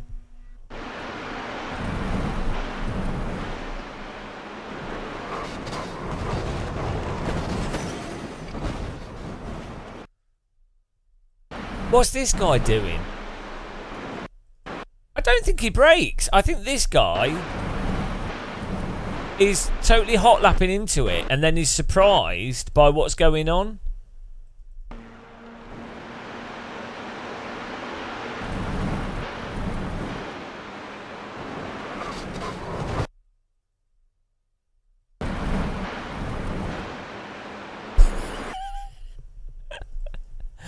The crazy thing is the absolute lack of awareness that iRacers have, or a lot of them have.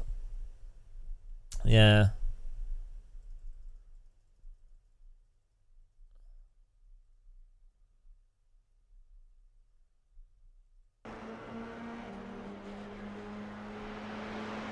The thing with F4 is you've got a lot of draft, so it sucks people in.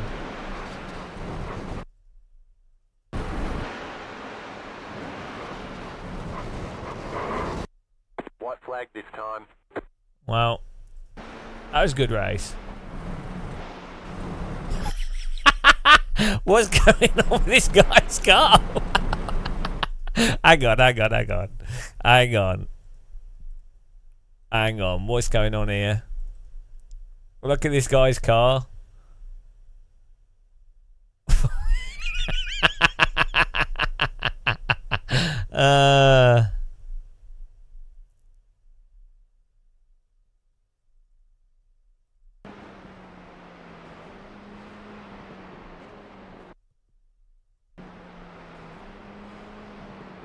It's so stupid.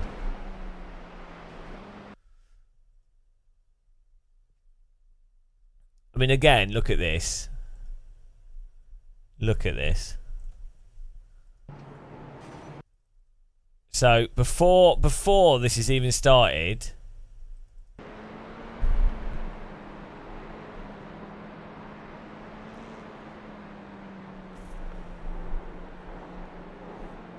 hang on, before we even started rolling, he's just gone like this. That can actually. You don't know how to race. You don't have to race. You don't know how to race. You don't know how to race. You don't know how to race. I'm gonna report you, man.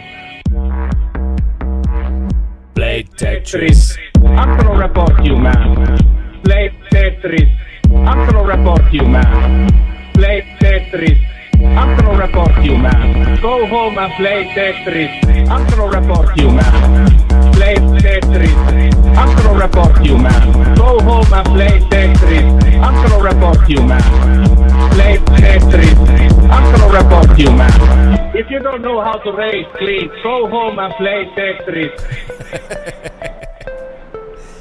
We should make some Salt remixes today. Yeah, I'm quite happy with that one. What a banger. Like, what is he doing?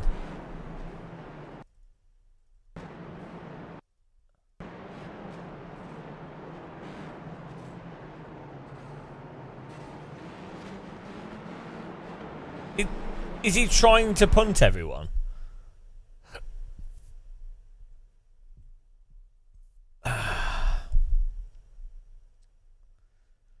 Just because he's a higher rating, he's not qualified. I'm uploading the songs to our Patreon for Patreon members.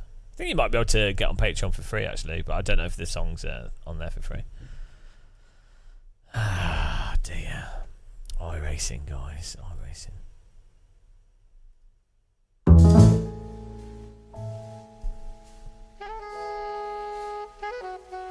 It was, yeah.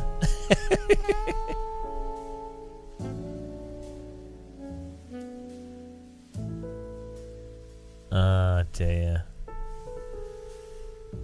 Well,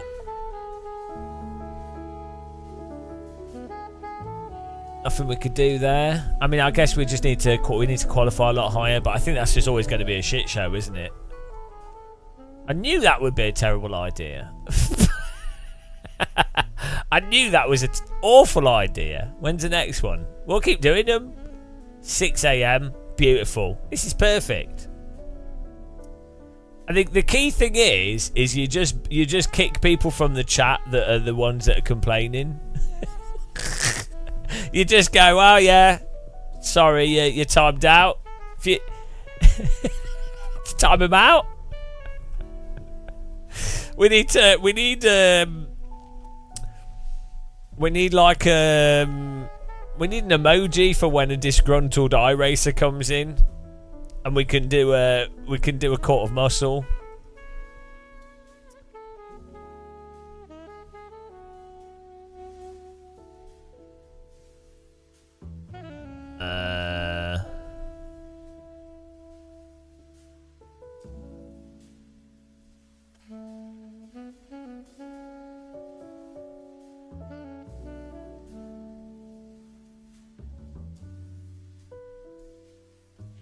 I like what I find funny as well is the guys that come into the chat complaining is they already assume, or they always assume, they're like, oh, they're really angry, and then they always assume it's us, and then you watch the replay and you're like, no, you've I mean, sometimes it is me. No, I'm not saying I'm always not to blame, but like normally when it's me, I'll just immediately say, oh, sorry, I just say I'm sorry straight away because it's really obvious. I know, Mike. It was made it fun straight away, and this is why we have all these F4 and iRacers that stalk us around the internet. There's like a cult of Game of Muscle haters that are really upset, and they've got a dedicated Discord where they genuinely go stalk me around the internet, and they contact companies that I work with and try and get me cancelled and stuff. They're really they're actually putting work into it. So I'm quite proud that I've got to that position where we have such dedicated haters, to be honest. I never thought I'd be that successful at sim racing. I can understand it though. Like, imagine if you were like 15 with the mental age of a toddler, then I could see why a decrepit bald man would upset you. You know, you'd be like, oh no, I've been crashed by a... Oh shit, I've just... Oh, all right. I accidentally put this on my phone. Right, where's this cable?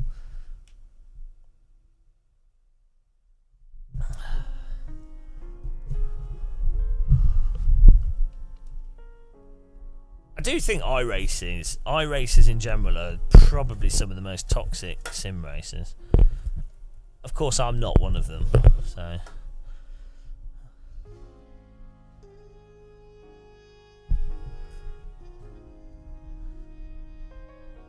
Oh, here it is. I literally moved it out of the way so I could find it, and then I couldn't find it.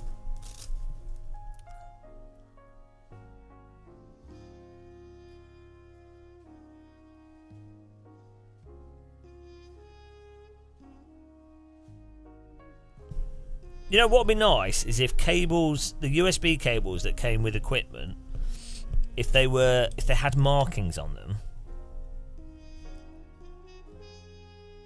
but their cables were all unique, so that you could instantly tell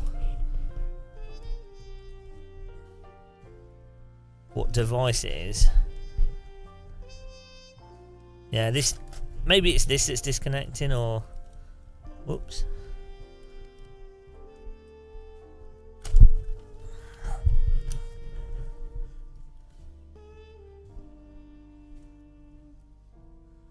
I'm going to try plugging it directly into the PC.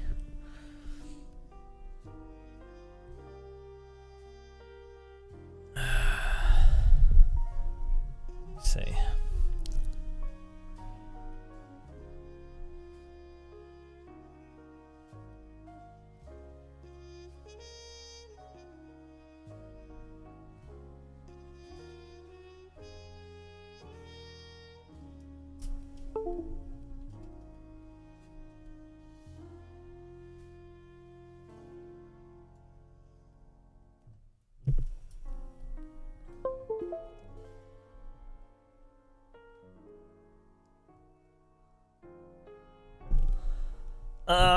Right, my mouse dongle. The problem is if I plug this into my back of my computer here, I'm not sure if my mouse will pick it up. We'll try. There's too much EMI here.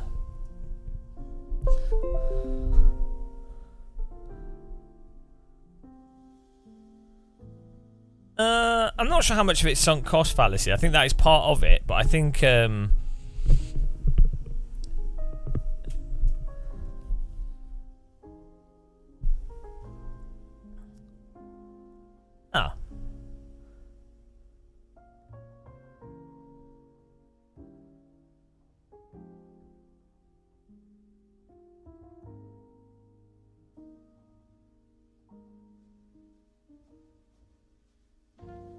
oh, we only got minus 38. We're still up. Hang on, what's 40 minus it? Are we on 2? I thought we were like minus 100.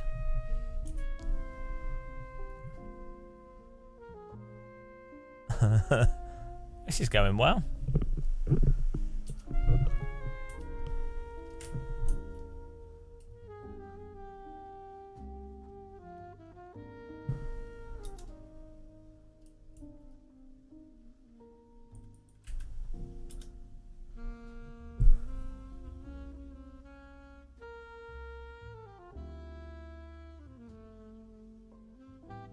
What was it before? Is it 4? Were we on? I didn't even. Hang on, what are we on? What was the previous number? I can't remember what that was now.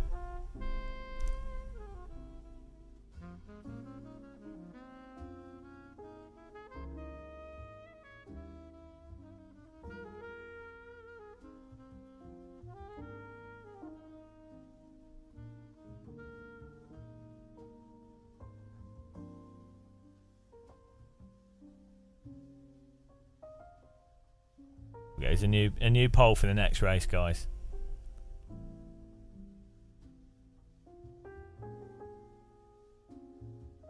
Oh, it's 34, so we're on minus 2. I mean minus 4.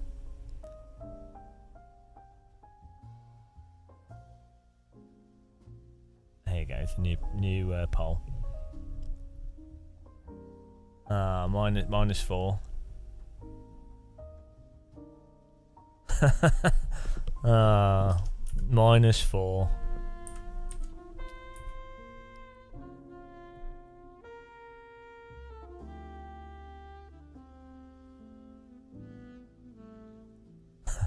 It's been really successful so far, this challenge. I think we're nailing it. I think we're basically on for the win. I would say. I would say that it's going to be the comeback of the decade at this point in time.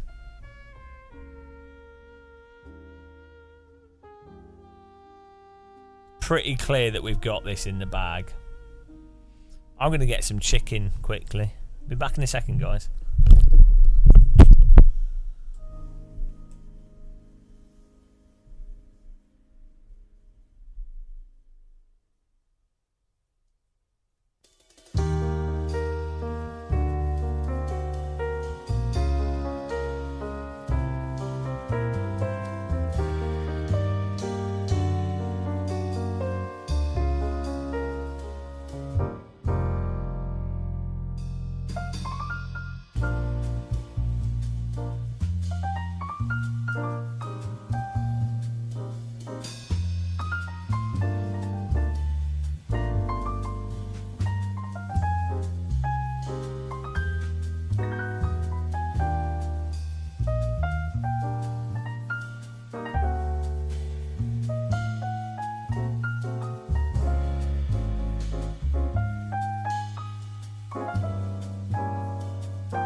Fancy revolving restaurant. Do you know what? I've never been in a revolving restaurant. Hello, Purple. Have you guys been in revolving restaurants? I always wanted to have dinner in the BT Tower. Would you like to see my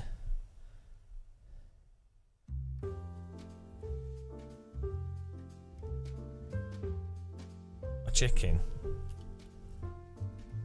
Piri piri chicken. It looks black on that camera. It looks burnt. It isn't burnt, but it looks it. It's pretty funny how burnt it looks.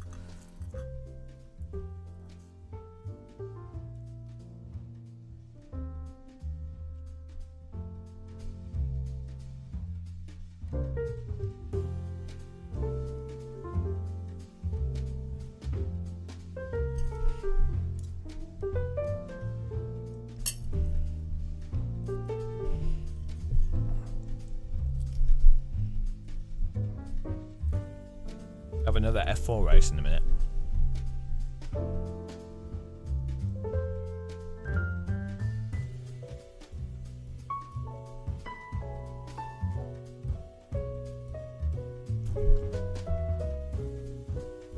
Hang on. Tetford Forest Centre Parks Hotel. Wow. That sounds really fancy.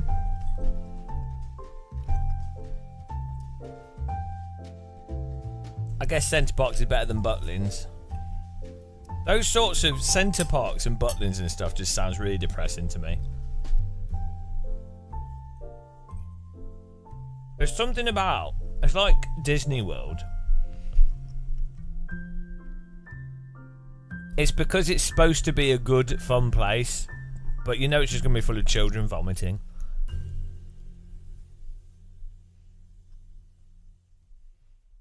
Live from New Yorkshire is the late show.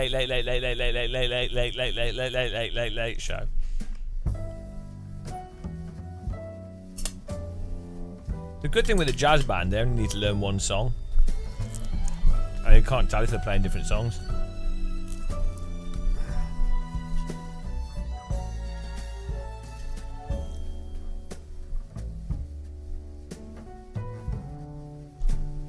No. Piri piri chicken.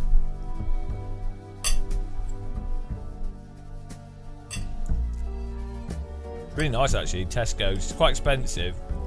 It's like £5 for the chicken, but it's pretty good.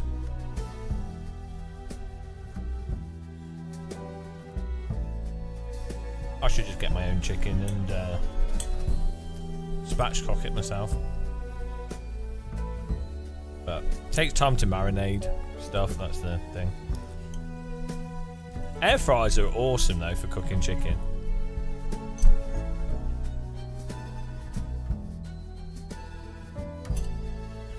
What sort of burger was it? Just a standard one.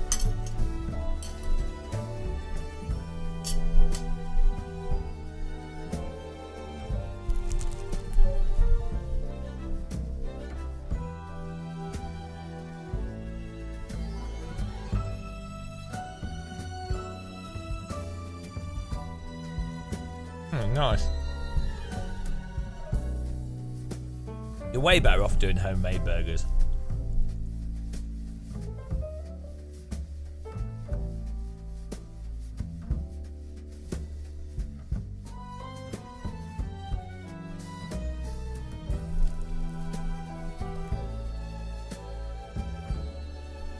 I always find it weird that burgers are like the takeaway food, right? Like that a lot of people get. But if you're paying for takeaway or like eating out, surely a burger's like the worst thing to have because it's one of the easiest things to cook. It's like one of the least technically difficult things to cook. Like, if you're eating out, something like a curry or a roast dinner, that's like a lot of pots and pans, a lot of timing.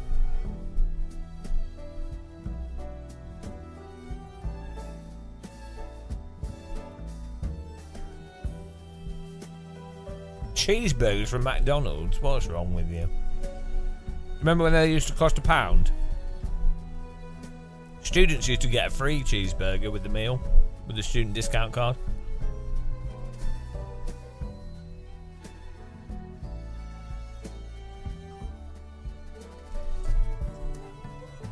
You can buy garden tandoor ovens for £300. Really good ones. I looked into it.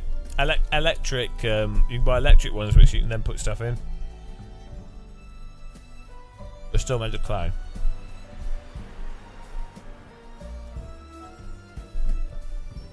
I bet your cheeseburger's like £2 now.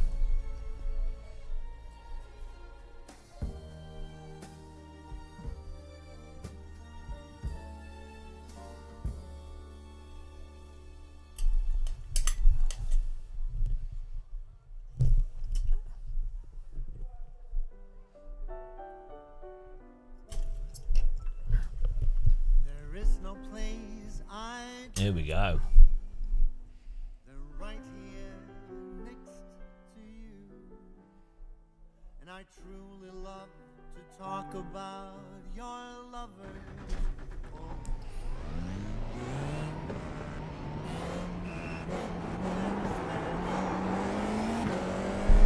Yeah, I mean, well now when I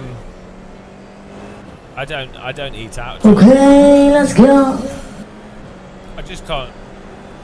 If it's like a cheeseburger costs so much, or like just a random takeout food, you're like, well, hang on, I'm just not gonna. Like, it's so much money. It's just not. It's just silly. Like even if you can afford it, it's just like, well, yeah, but it's just it just is nonsensical. It's not in relation to the price of other things. That's the thing. So you could be like, well, because it was already expensive, but now it just doesn't even make any sense. Because in the past you'd be like, okay, it's the convenience. I'm hungry. Oh, I'll pay 5 times as much as I pay myself. I'll pay that because it's there and it's convenient. Well, if you're now paying 10, 15 times as much as it would cost to make your own thing that's also way better, like if you've got to pay £12, £15 for a burger, takeout burger, but you can make your own burger that's, well, for like 1/10 the price in a similar time frame out of much higher quality. Like it's not even vaguely close. I mean, also this is like, because we've got air fryers and stuff, you can make these things so good at home, whereas in the past then you might not have had as many frozen options, or you might not have had as many, or it might be awkward to cook it.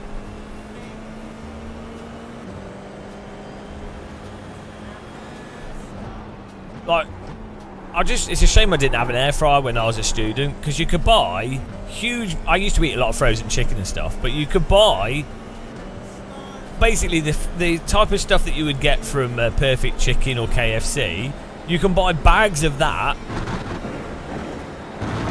for 1/20th the price, and then you stick it in the air fryer for 10 minutes, and it's exactly the same as the takeout. It's quicker. It's genuinely less of an inconvenience. That's what's weird with the takeout. It's got to a point where it's more convenient to do it yourself. It's not even about price.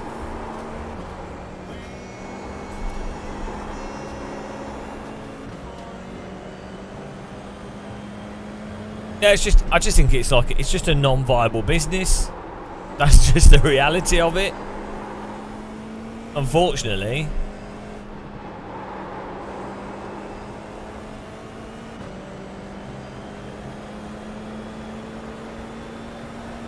Well, the big thing with an air fryer, the biggest thing is that it's easy to clean. It works well.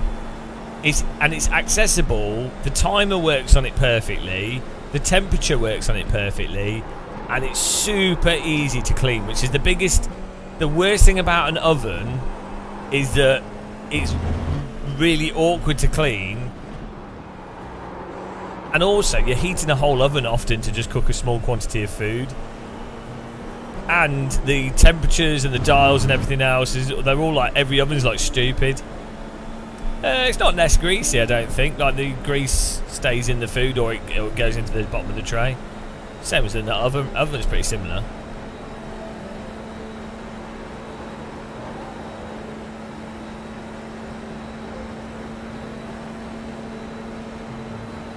You've worked as a chef for 10 years. Yeah, well, that's what's weird is, I think what's happened is, independent restaurants that were offering food for a good price, and they're actually good chefs, actually talented people that can cook, that are doing family businesses and stuff, they were all like priced out and pushed out of the way by the big chains. And now the big chains, which admittedly they did consistency, those big chains are now like, oh shit, they can't actually, they still need to make the profits that they're making.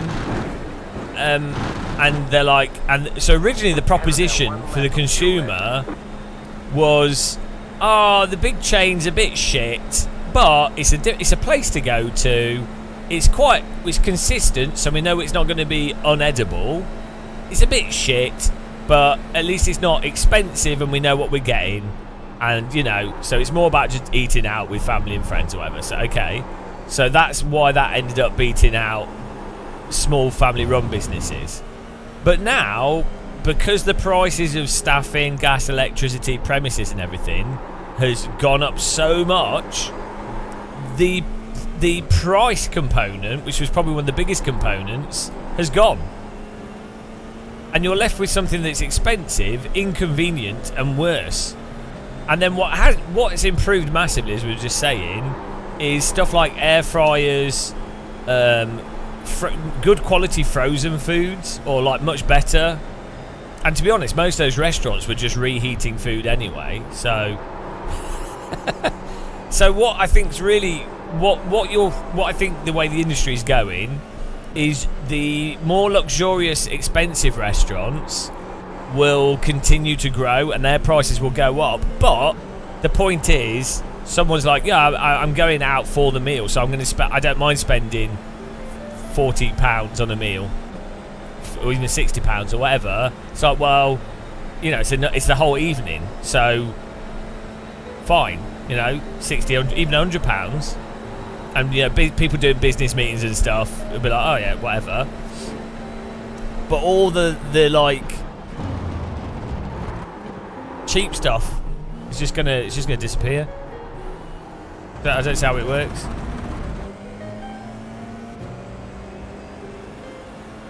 Chicken flag, chicken flag.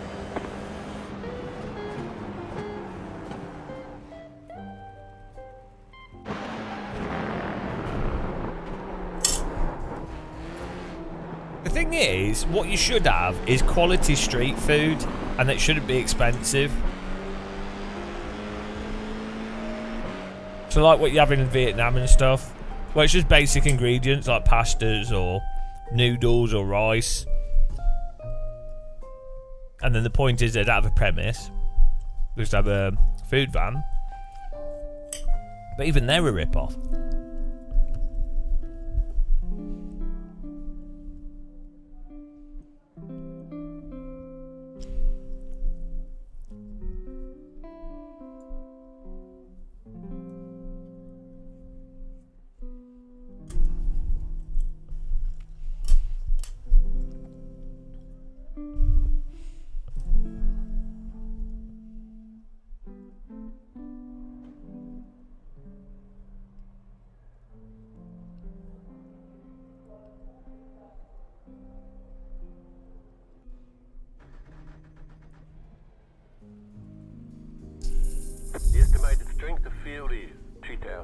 907. Let's take opportunities.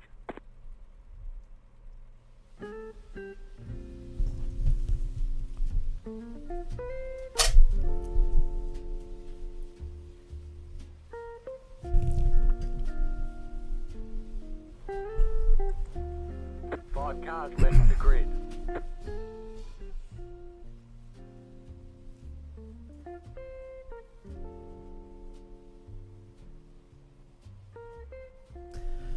Okay, guys, it's not going well. We're on -4 after the disaster that was the Ringmeisters. So we need to recoup some rating here to just be in the positives. And then we'll do another Ringmeister because I hate myself. This is glorious, though. We are ready for more despair. It's going as badly as I expected, but let's keep going. I'm taking the punishment. It's fine. It's fine. Here we go. Here we go.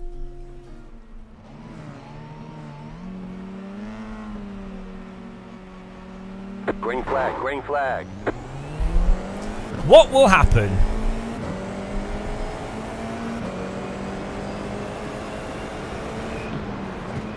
Car right, you're on the left, 3 wide. Right side, 2 wide. You're on the left, 3 wide. Still there, still there. Car right, 2 wide. Keep to the left. Keep to the left. Keep to the left. Well, I'm surprised we got through that. Still there, hold your line.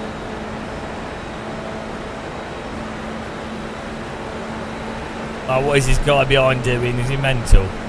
Stay on the left.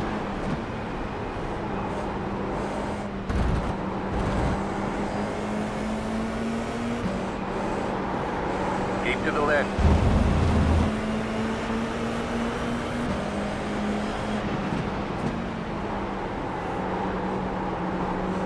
Keep to the left. Oh, you idiot! Absolute moron! iRacers You've got wheel damage. need to be banned from iRace. Why is he? Got some damage. Why is he turning into me there? Damaged. Why? Why is he squeezing me on that exit like that? Where does he want me to go? Like, why? Why? Like, how on earth are people so insane in this simulator? Like, honestly, how do people take this seriously in the slightest? It was a good crash. Slow car To be ahead. fair, it was a really good Incident crash. ahead. The car in front has gone off. We'll watch the replay, but I'm pretty sure he just turned left into us there. We're driving in a straight line. I'm not driving right at all. How does he turn into us?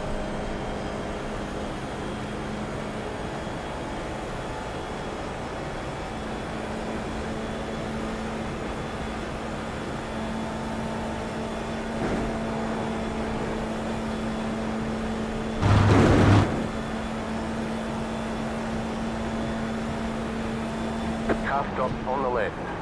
We should get a fast repair, I think, in this. Maybe we don't because it's the open setup one.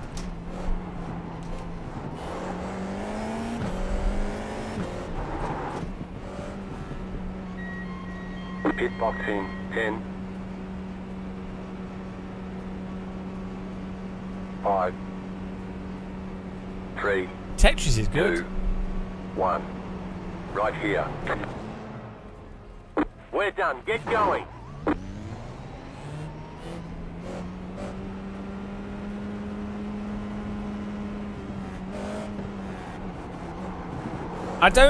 What I don't understand as well. Adam, you turned into me, you noob.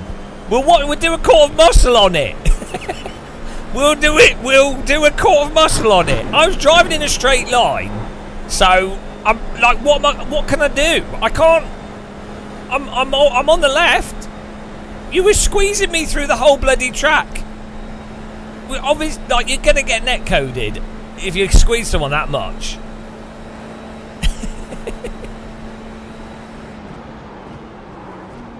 Was it you that was driving, or was that someone else? You were just saying that you're being bitched out for being an iRacer. Right. That... We're being squeezed all through Eau Rouge. Like, if you've got a car on the inside through Eau Rouge... Oh, someone... I thought you were talking about... I thought you were the guy. I'm bitching out to everyone. We'll have a look at the crash, but...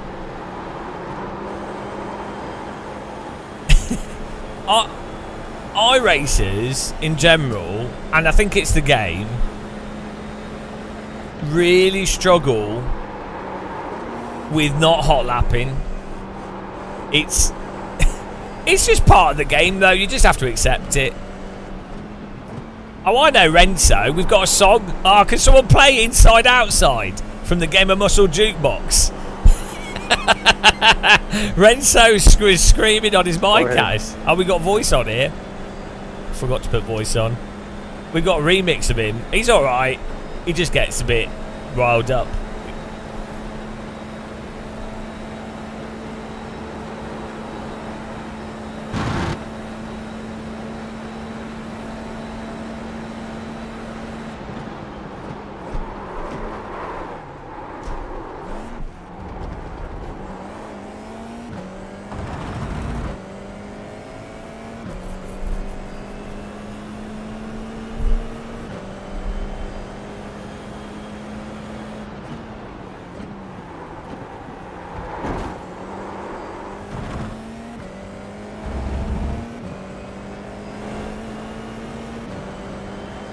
We get to enjoy this race from the back now. Oh, it's another huge loss of rating. Oh, we're never going to financially recover from this. What would you do? It's not even mentality from the stream, from the gamers. The hot lapping thing is going to happen in all games to some extent, especially when you're getting more competitive. It happens in real motorsport as well, you know. It's a pretty common thing, but the way you make it so it's not as bad of an outcome for the people in the game is you have to make sure the car contacts aren't as aggressive as they are in iRacing. So basically, have you played R Factor 2 or LMU? When someone knocks you, and Race Room, and then to a lesser extent ACC and AC, they both have pretty bad contacts, but they're nowhere near as bad as iRacing. Yeah, when someone knocks you, you have to make it so that it's not as much force is applied to the vehicles. So the game, basically, it makes up for the fact that car contacts are really exaggerated due to network latency and smoothing algorithms. So the game has to be designed to accommodate that. That's basically... Oh, it's going fantastic, T4. We're doing great. It's going really good.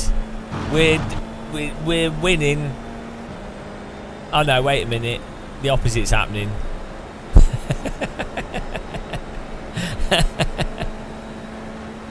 I knew it would be a disaster.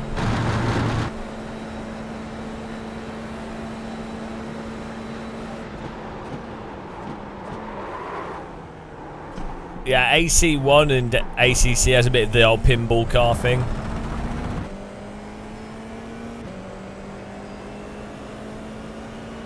New fast flat for you.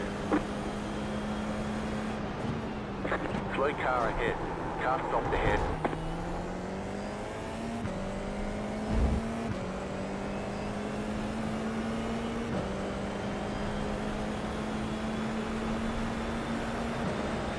Car right. Clear.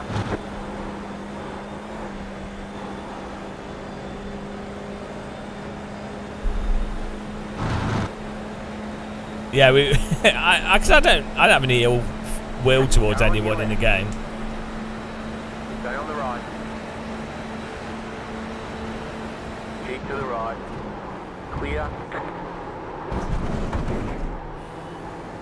Left side. Went a little bit deep into that. Still there, hold your line. Clear.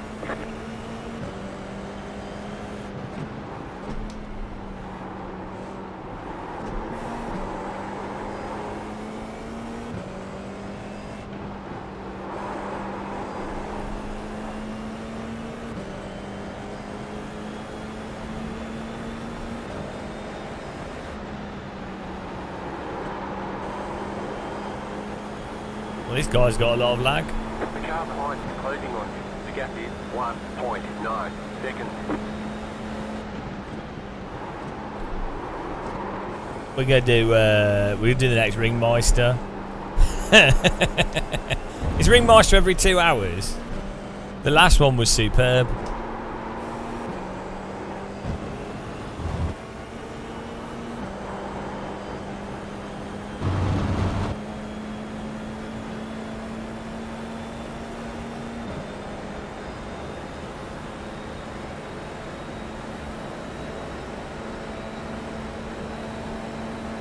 Time to push.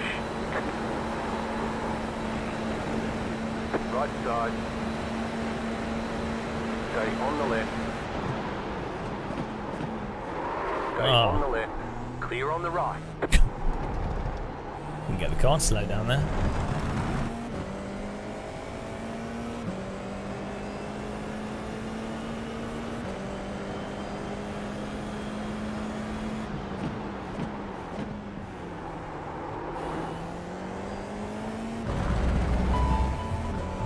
Get some more jazz going. Nice.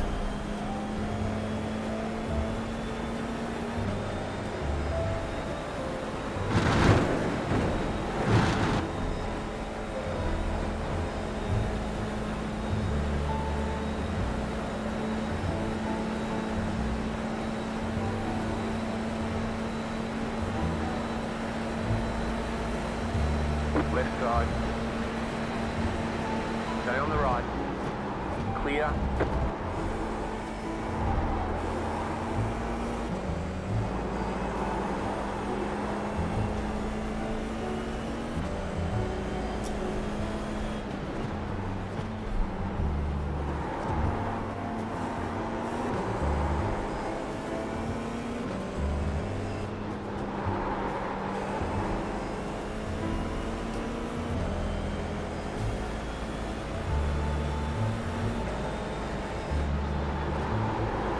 Quite nice driving through the Belgian countryside.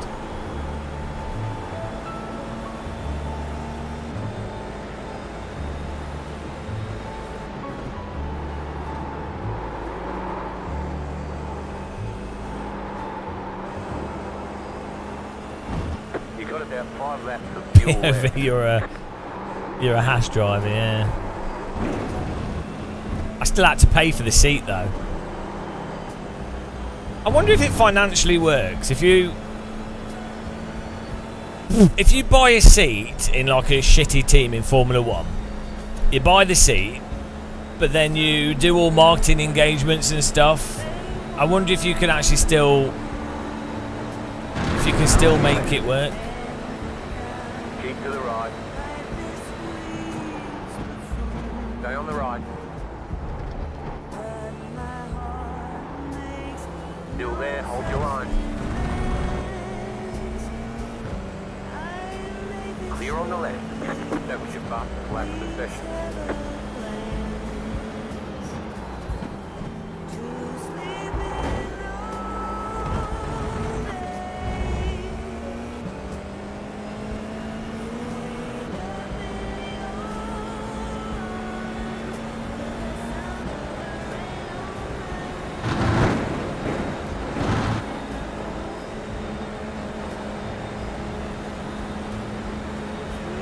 Left side. Keep to the right. Keep to the right. Still there.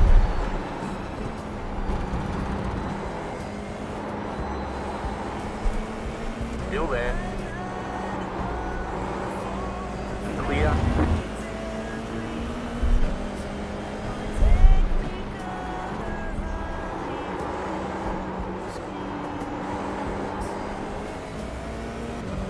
Yeah, well, you don't really have much choice. Car on your left. Still there. If you want to do competitive racing, especially in this time zone, iRacing is the only active sim. That's why I bother complaining about stuff.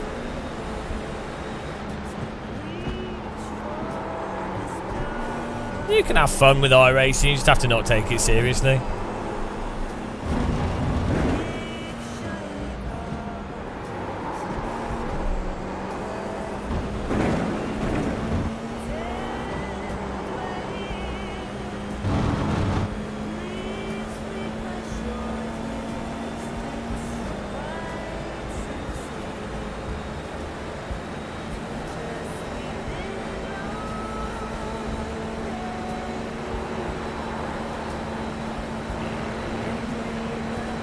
Car right. Still there. Keep to the left. Stay on the left. Clear. Yeah, it's Left side. Keep to the right. Still there. yeah. iRacing, AMS2 iRacing, Clear on the all left. AC is really good fun in VR. I think it just adds to the immersion, doesn't it? Just helps you enjoy the experience more. Car on your left. Stay on the right. Still there, hold your line. You're in the middle, 3 wide. Still there, still there. Car on your left, 2 wide. Stay on the right. Clear. Like, see that car behind there that contacted us?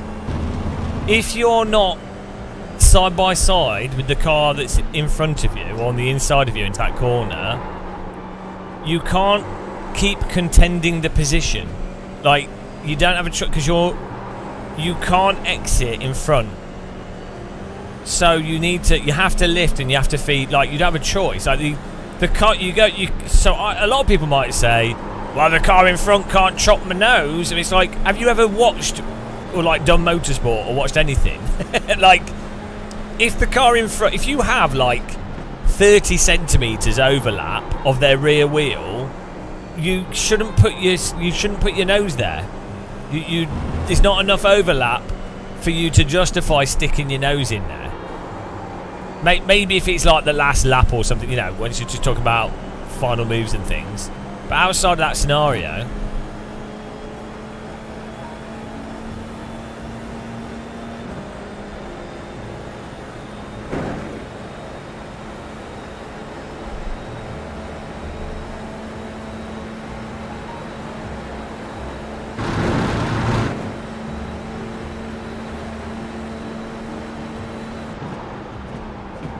Car on your left. Still there. Clear on the left. I mean, I don't know. AC's got like really good force feedback for the tyre grip. If you just want rumble, get some tactile transducers. No, I rating's just where you finish on average. It'll put you in higher splits, but the racing's pretty terrible in all the splits, so it doesn't really make a difference. It's just fun. It's a fun challenge getting your iRating to be a high number. Should watch go on YouTube. Watch the my 5K iRating challenge live video. Just watch that. It's like it's an epic.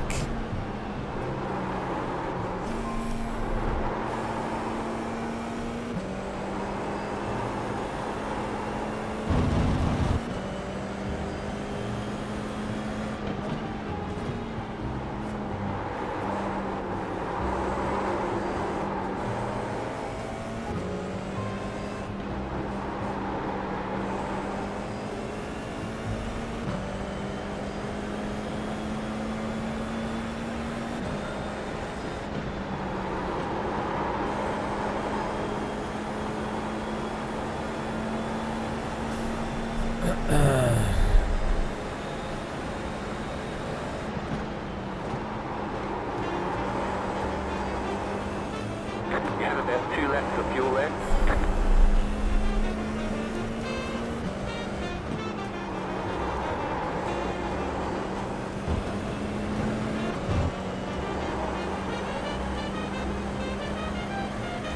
Doesn't it work with that? Doesn't that box work with the controllers? I think iRacing will stay as being like a popular sim. To be honest, most people playing iRacing are locked into iRacing. They don't really care if it's better or worse. They're like, White flag, 1 more lap to go. they just believe in it. So, and they've been playing it so long, so it'll, maybe over time you might get users dropping off, or it might have, you know, you might get more people in one thing than another. But Still there, hold your line. if you've got good at, you have to think of it like video games. If Clear on the left. you've got good at a video game and it's what you've been playing for a long time, people keep playing that video game because it's what they're used to. So it doesn't really matter how realistic or if it's good or bad. Like, they're obviously already happy with it. So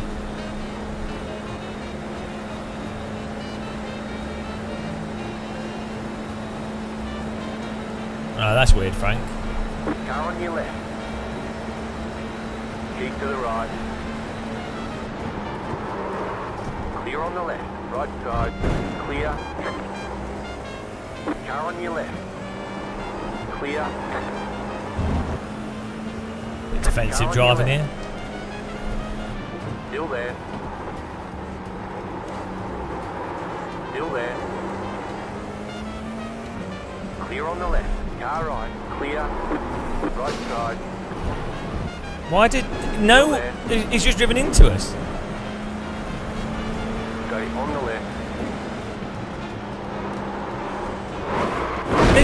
iRacers are actually insane. Actually insane. That's right. What race, buddy? This is actually mental. I don't. This is so constant in iRacing. Yeah, good race, man. Awesome stuff. Actually insane. If you drive normally, completely no. If you just defend in a totally normal way, you're The pace car is out of look at control. him driving into us.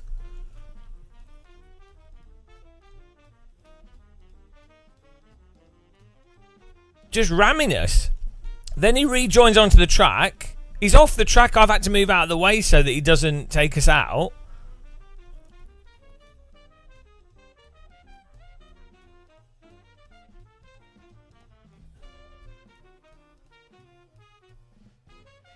Where does he want me to go?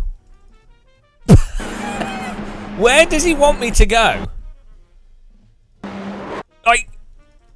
I can't miraculously turn any tighter than I'm turning here, and he has plenty of time. Also, here, he's left the track fully. If I hold this line, he would have rammed us there as well. It's really crazy. Why does he not lift at any time here or turn out of it? Right? What? Do you know? This is most iRacers know they're going to get wrecked by people that are aggressive, so they just pull over. They just completely give up the corner, and so it actually trains people to do this more and more. And iRacing don't, watch the.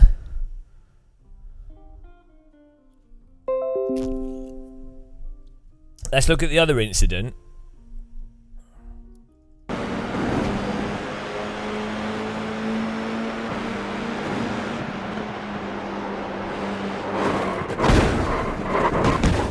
It's crazy. Let's watch the other incident. What lap was it on?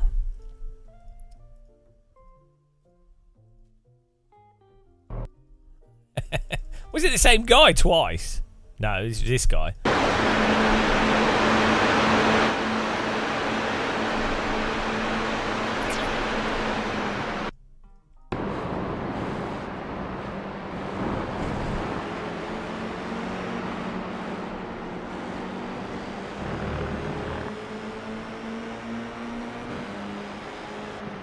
Oh, he says it was netcode.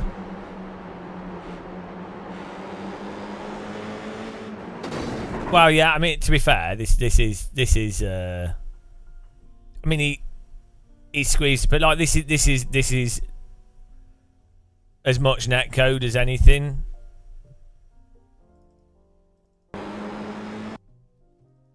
I'm holding a line. He's actually straightened up. So given that this happens quite a lot, given that this sort of thing happens quite a lot in iRacing due to people having different pings, right? Why do they make it so that these contacts are able to push cars around? Like, you know. Yeah, he should have held his line still, but... Yeah, he's come right off the corner.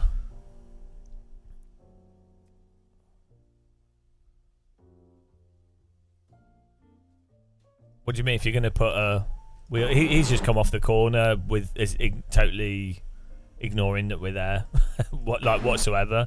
Like, he's fine. Like, he's allowed to, he's doing a pass. He should have just moved to the right. But like that's from netcode there. I don't need to go wider. Doesn't matter.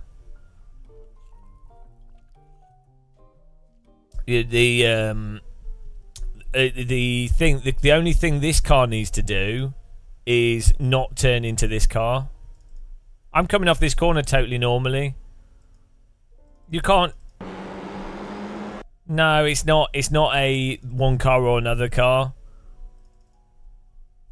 He's fully come off the corner, assuming that he's got it.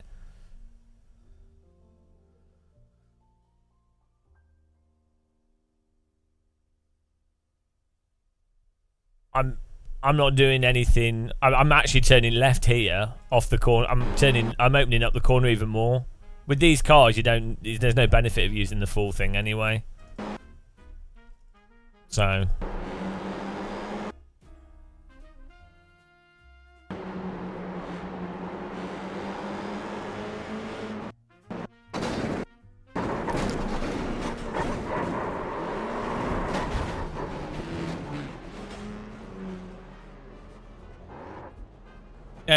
in real life, it probably would have just been a little contact or something, or probably nothing.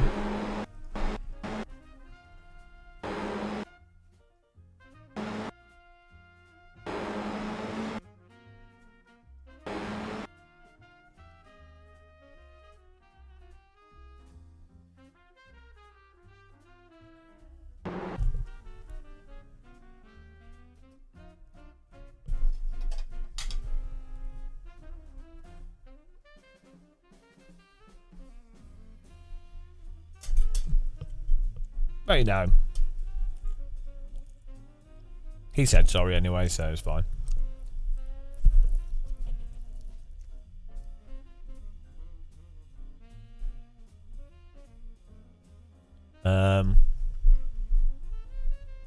Right, he'd already had the contact before I could do anything.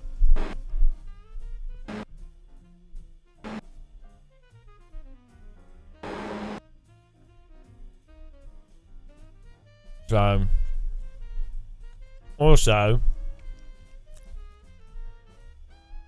no, you can't drive expecting the other car to hit into you.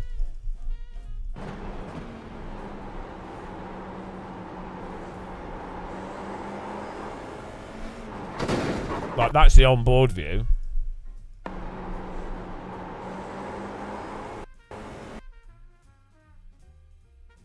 No, like, I can't even see him. No, it's ridiculous. You can't look at an accident after the fact when a driver has driven into you. Like, if you're driving in a consistent line, you're never at fault. If I had VR, we'd have.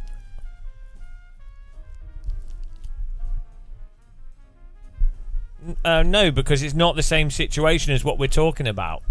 What happens if someone's doing a pass on you? It's the passing car's responsibility to not just put their nose in. That's if they're doing a pass. If you're the car in front and you're coming off a corner, we're not talking about the entry point of a corner. We're talking about the exit of a corner. On the exit of a corner, the car in front, at the point of going into the corner, going through it, just because the car on the inside happens to get a slightly better exit through it, because I think we've got a tiny bit of slip. No, it's actually the opposite. It's the responsibility of this car to actually hold a line and squeeze the car on the right as much as possible. Would actually be the responsibility to make it as hard for them to overtake. I mean, it doesn't matter. The responsibility of either driver is to just drive consistently. They don't. It's not. There's no. You don't pull. You don't. There's no responsibility for the driver in front to have to move out of the way of the overtaking car so that they don't get hit. That is ridiculous. What? That's not me going, it's the responsibility of a murder victim to avoid the knife stabs.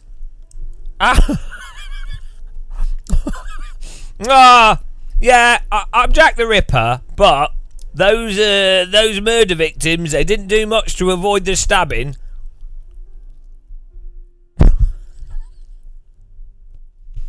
This is your extent. You're saying stuff that's a massive issue that iRacers have, where they don't drive based off what is currently happening. So they drive in an assumptive way where they go, I assume that the car outside that I'm currently overtaking will drive the hot lap line. Actually, this is a really dangerous aspect of iRacing from a training tool perspective, and I've seen drivers that are iRacers that have gone to real world driving that make this iRacing mistake in real life. They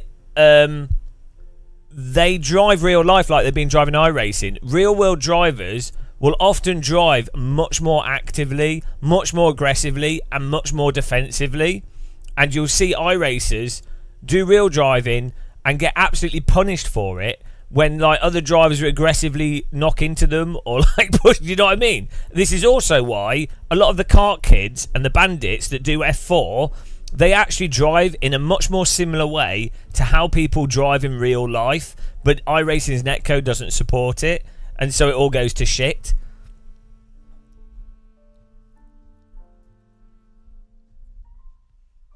No, the other guy even apologised to me extant, so... Well, he hadn't made the pass though, had he? No! He's not. He hasn't made the pass. I'm coming off the. I'm actually coming out of the corner in a normal way, and then he's come out and netcoded into us. This car is irrelevant. It's totally irrelevant. Like you can't, as a car that's doing a pass, you can't just throttle through into a car that's on your outside and then be surprised when you netcode on them. That's why he apologised to us. He did. He even said in the game. He even apologised for driving into us. Like, what do you want?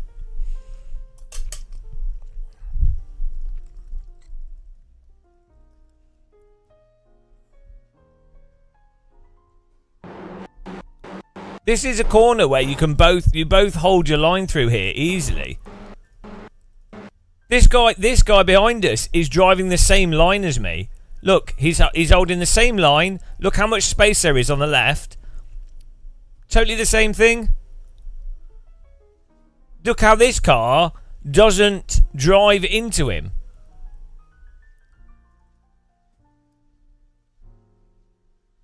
No, I don't know how you can't see what's actually like.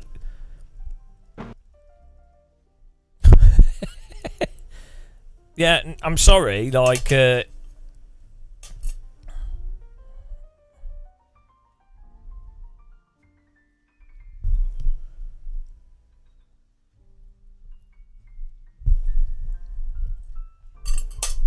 Look at the crash at the end.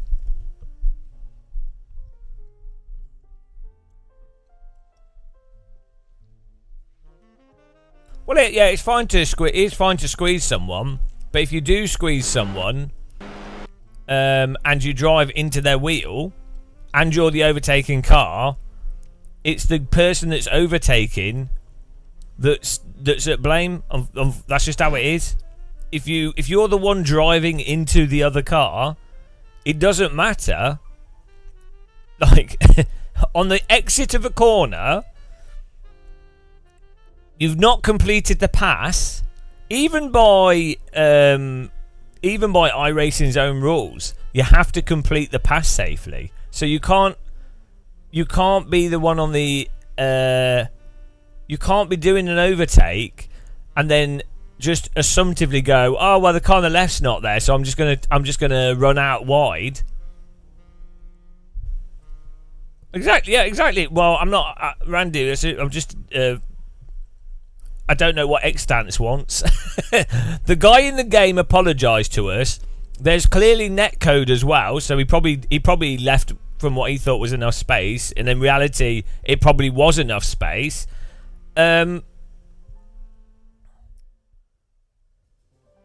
It's not necessarily not the correct line. So the Xstance, you're doing the iRacing thing. You are, first of all, there is no correct line. It's a racetrack. You can drive the track however you want to. This is a huge issue with iRacers. They are hot lapping. You saying the correct line is deeply flawed. Have you done go-karting at all, or ever watched real racing? Have you seen how like all over the place people are? Yeah, I mean, always, if you don't do any racing, anything defensive, move over. Oh, you won't get an accident. Well, yeah, if you if you move out the way of Jack the Ripper, you won't get stabbed.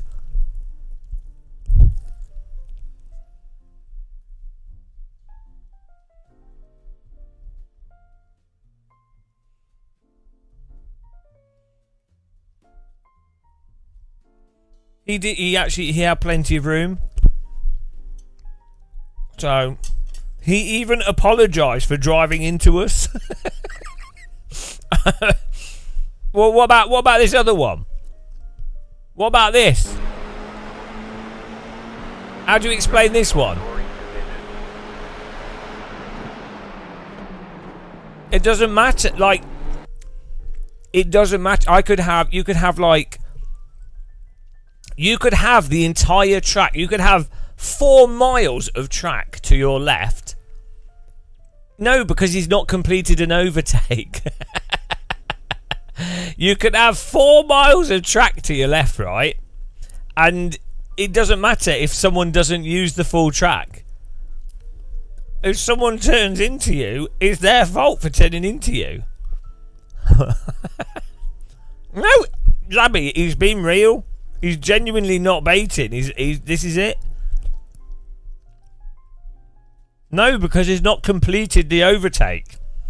If you are already... I don't know why this is hard to understand. I don't know why this is difficult.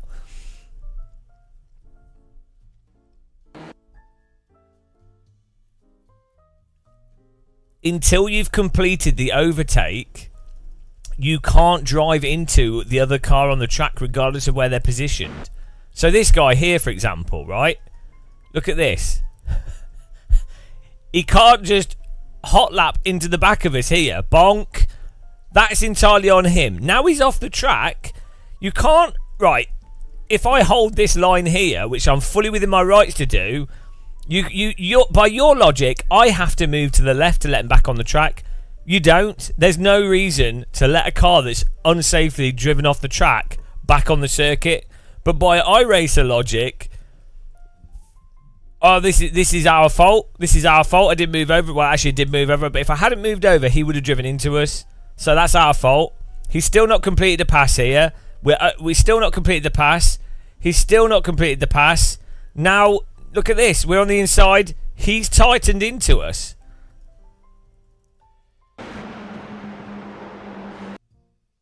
We are holding the same line through this corner. And he's the one that's doing the pass from here. So it's always on the passing car is the burden of the who can drive into who, generally speaking, is mostly placed on the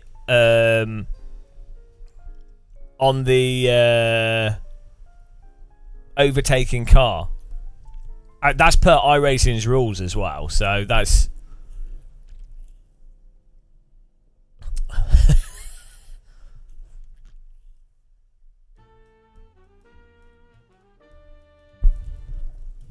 But also, you do not go into this corner.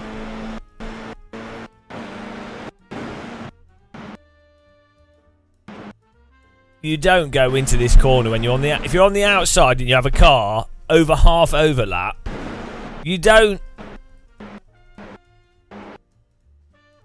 You don't then squeeze it. He's like hot lapping this. He's aiming for that apex. I can't do anything about it. Like, I'm in no position at any point here. I can't turn the car on a tighter radius. So this guy here is the one doing the pass. And you can see the line on the track here. This line here. You can see that the amount that this guy's tightening the radius into this corner is ridiculous. Where does he want my car to go? The rear of my car's coming out due to the basic slip of the corner, and then he's pinned us.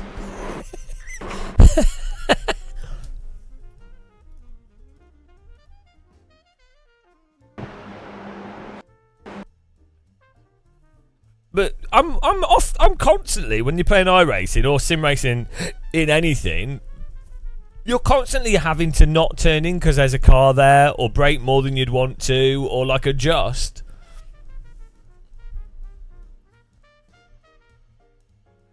It's like iRacing, guys. It doesn't matter, like there's nothing you can say. Exactly, Ryan. The overtaking car is the one that's effectively creating the situation for the contact. So that's why the burden is on them. Here we go. Another Ringmeister.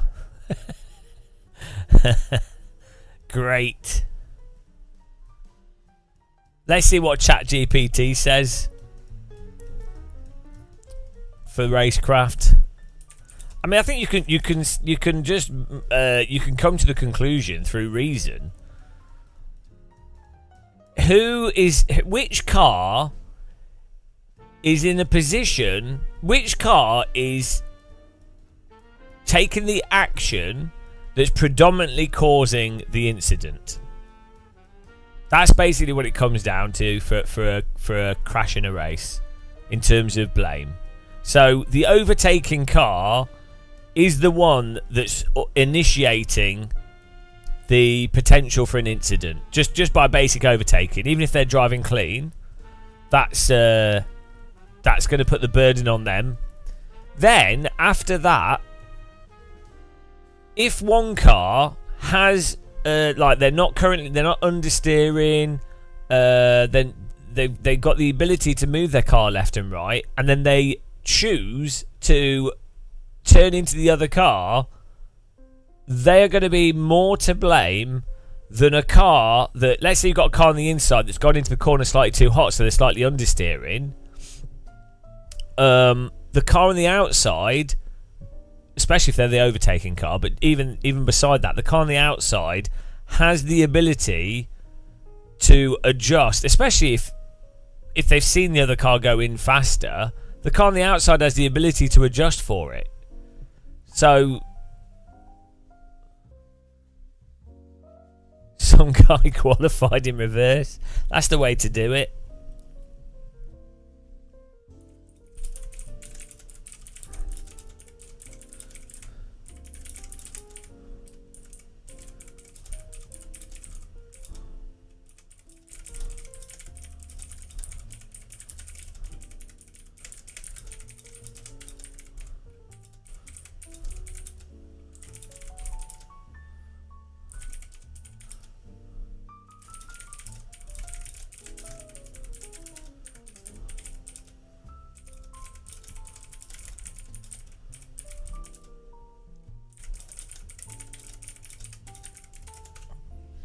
Right, here we go.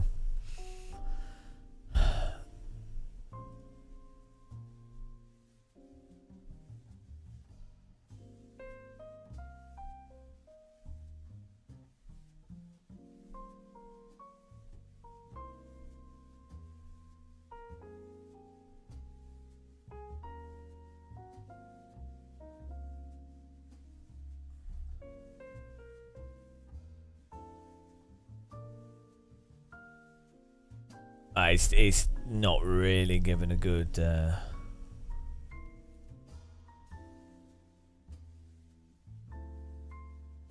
I'm not quoting any rules. Oh, you're just talking about in chat. I'm talking. What I've been talking about are the rules that iRacing has. iRacing has a defined rule that the overtaking car has to overtake safely at the point of starting the overtake.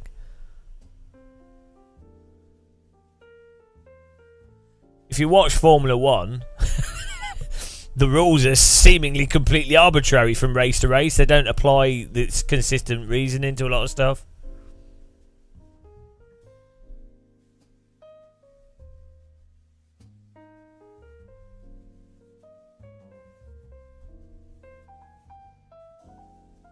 ChatGPT. I know we're on even more. We've lost even more. We're going for negative 500 now. By these rules, you can park it on the exit, and it's the overtaking's car responsibility not to run up your arse. Yeah, if the car that's, well, what do you mean park it on the exit? If they're brake checking or they're driving completely erratically, that's obviously a different thing, isn't it? So. By iRacing's rules, yeah. Don't blame me. This is iRacing's. That's what they say in their rules. So don't blame me for saying that their rules are silly. No, it is by iRacing's rules, yeah. But it's also there is a responsibility for the car in front not to drive erratically. But assuming they're not doing that, then yeah, it's the overtaking. I was not driving erratically. It's perfectly normal for a car not to run completely wide off the track on a corner where hardly anyone runs all the way wide. No, you can't do whatever you like because there's also rules for you're not allowed to weave. You're not allowed to intentionally block. So no. You're what you've done is you've done like a, what's it called, like got reduced to absurdity or something.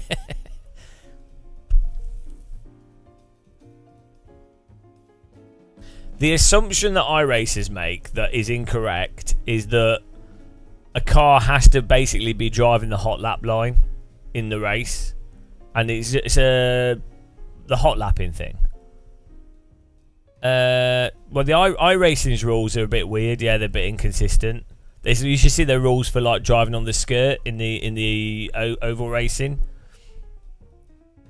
But logically speaking, which driver is taking the action that causes the incident? You can't use inaction as long as it's inaction within the normal framework of driving. You can't use inaction to then put blame on the driver. So as long as it's within the normal framework of driving. So it's perfectly within the normal framework of driving to not drive the racing line, the hot lap line. It's perfectly normal within the framework of driving to not use the entirety of the track. It's perfectly within the normal framework of driving to not use all the runoff. It's perfectly normal to squeeze a driver on the inside or the outside and use the track to the best of your ability. It's perfectly normal to strategically use GT3 cars in a IMSA race or something to block a car that's trying to make a pass on you. That's just racing. That's perfectly normal. So as long as someone's doing stuff that's within the framework of normal driving, it's the passing car can't take, or the car that suddenly like turns in or is in a position of control, i.e. that's the overtaking car is in the position of choosing. The car that's making the choice to do an action, if a negative thing happens, they are the ones that are going to be primarily to blame.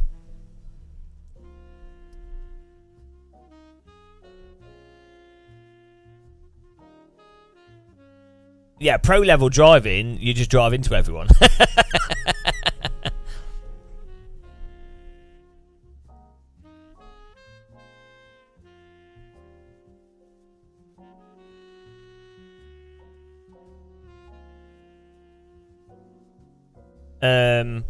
Even in high level driving, the car you would expect both cars to be fighting for as much as possible, but the passing car would get the blame if there's a crash.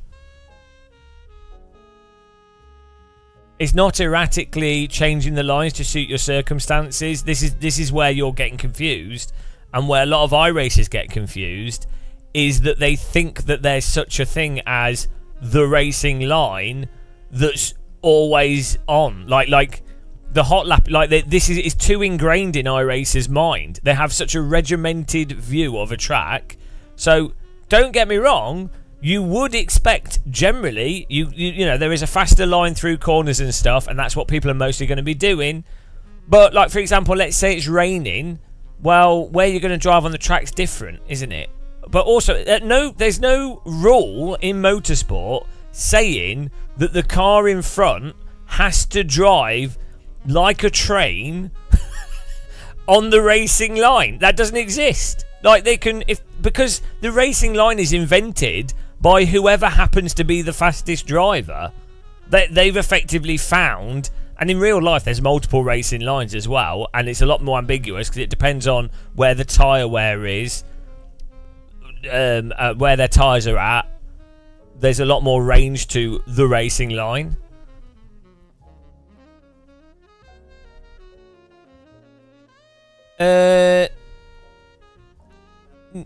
No, it's extants.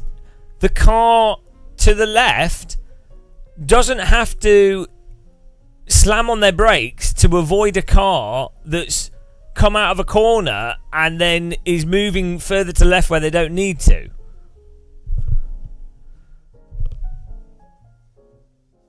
Like, you can say, oh well, maybe if they noticed it, they could react to it, fine, but it still wouldn't be their fault.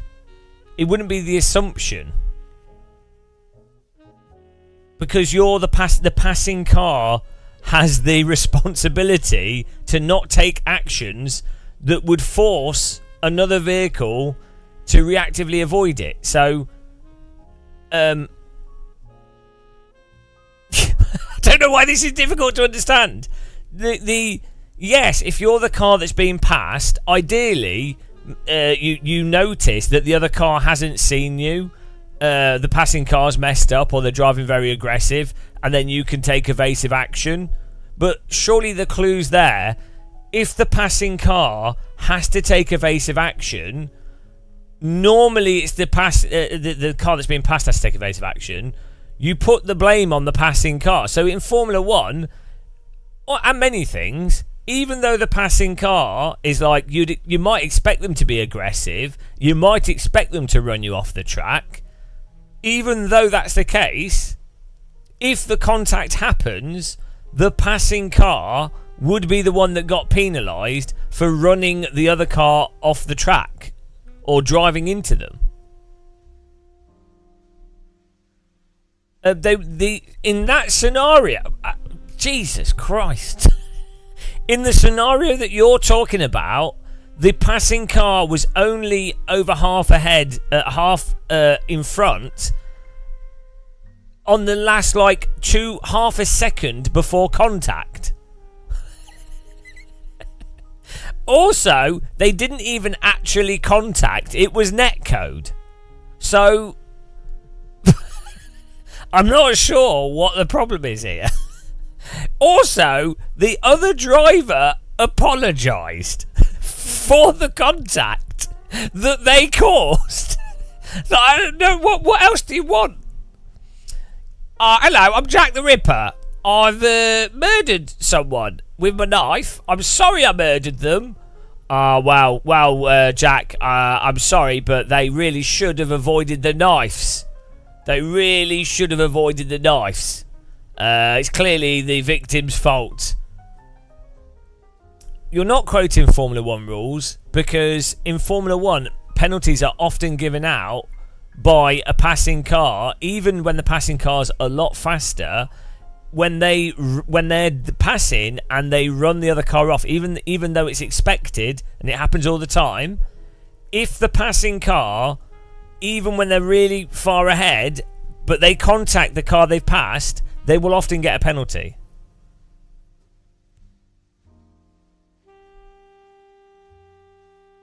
So, I unfortunately, I do watch Formula 1 as well. I think the rules are applied really stupidly, so Formula 1's probably not the best example, is it? I mean, there's some really weird, inconsistent... I mean, that... Do you know what I mean? Like, even the drivers are like, often like, what is going on with the rules? The teams are often complaining. And it's just... It's not as bad as football. It's not as bad as football, is it? That whole VAR thing's mental. It's like, oh, well, you see, the guy's hands were by his side, but they were in an unnatural position, so he's clearly blocked the ball, so it's a handball and a penalty. And then another time, a guy's like running and the ball hits his hand and they go, wow, no, that was just accidental, no VAR, no. And then at the start of a game, they don't give out any penalties. But then... Oh no, at the start of the game they might give out penalties because it's not going to ruin the whole game, but towards the end of the game they don't give out penalties, but sometimes they do.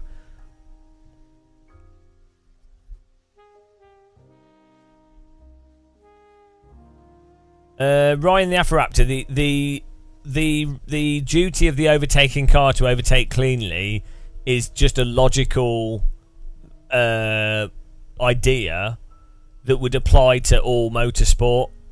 Again, it's the reason, the logic behind it is which car is the one that's creating the potential for an accident. The car that's in front, okay, you could say, well, they're being a bit slow, but until there's another car passing them, they are not, by them, they're driving, let's say they're trying their best, they're not very fast, but they're trying their best, and they're driving the track predictably. And that includes defending. You can still be not on the racing line and still be driving predictably. This is what iRacers struggle with, is that predictably doesn't mean only driving the racing line as if you're driving a train. That is where iRacers really struggle with the whole thing. Like, in their minds, it's just hot lapping. Everyone has to be hot lapping. Yeah, I mean, I don't know, Ryan, but you can just work it out logically. If you're the overtaking car, you're the one that's basically creating the potential for an accident, because you choose to overtake and you choose when to overtake, whereas the car that's currently on the track driving is trying their best to just drive the track. They're not choosing to drive slowly. Like, they're just driving.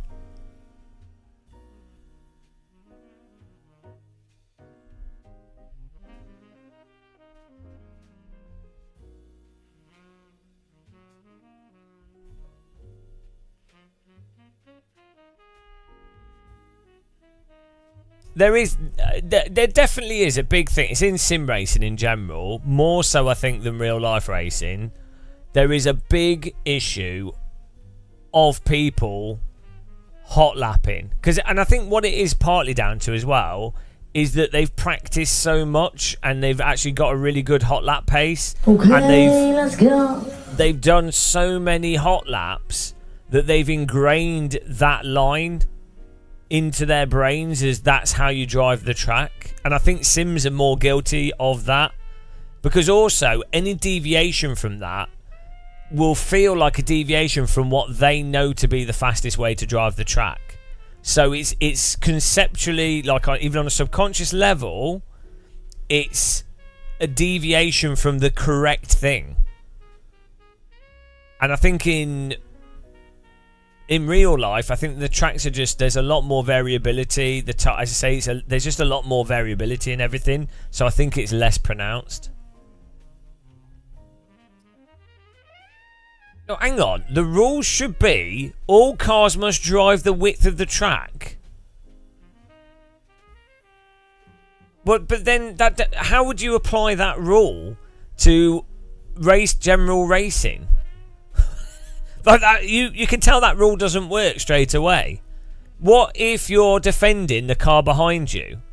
What if the car you're driving doesn't have enough power for it to naturally understeer to the edge of the track? What if you're driving a track that's far wider than... What if you're doing oval driving? What if there's an obstacle in the way of the edge of the track? What if there's other cars around you? What if it's 3 wide? The car in the middle would have to crash into the car on the left. What are you on about, Frank? I hope you're joking. Yeah, I was gonna say. I was like, Jesus Christ, it's so dumb. We can't joke about that stuff anymore because there's so many bloody racists everywhere, ruining humour. This is one of the reasons why I hate all these actual racists, because you can't tell. Like, I mean, I know you're not. Like, do you know what I mean? Like, it's lowered the bar so that people are like, oh, hang on, I'm not sure if that's a joke because it's so dumb, but we know there's really dumb people that would say that. Hang on, width of the track based on the racing line. There's no racing line. Extance. What is a racing line? Like, it only works when there's one car. There is no racing line when there's 2-3 cars side by side. The hot lap line, exactly. So you're basically just saying, oh, yeah, okay, people should just hot lap into each other?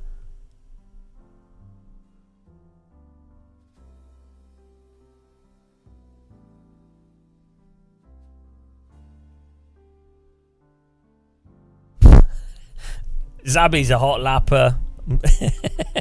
You've been outed. Oh, hang on a minute. We need to update our counter of misery. This has gone terribly, guys. This is the worst. This is the worst thing ever. Oh dear. Dirty hot lapper. Right. 73. Ah, no. Minus 78. Guys, this has gone terribly. This is a disaster. It couldn't have gone any worse. We started out with such optimism and now we're just left with despair. Oh well, I'm sure this Ringmeister race will go well.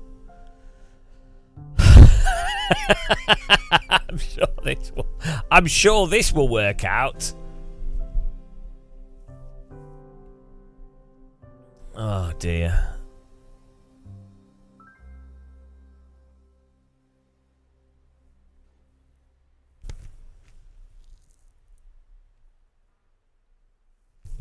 I think it'll be fine.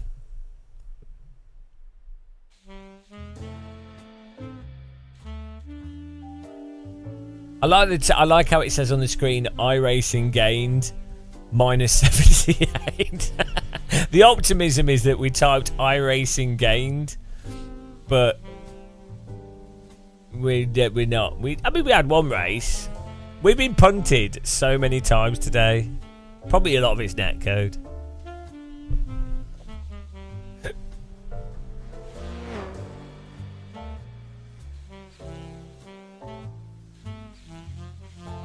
Do you know what? This music makes me feel like I want to be in an airport lounge waiting for a plane.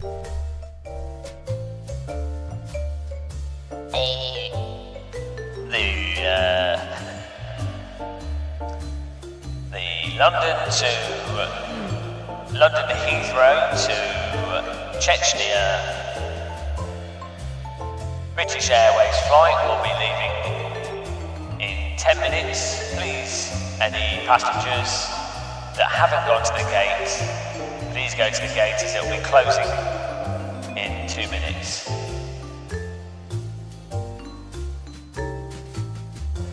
The Ryanair flight from London Gatwick to Dusseldorf has been delayed by 2 hours.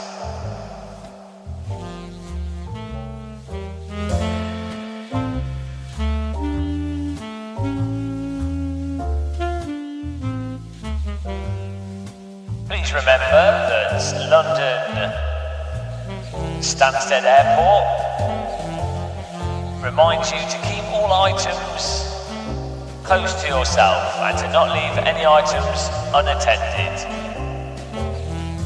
If you see anything suspicious, remember to report it to a member of staff or dial the transport police. See it, say it, sorted.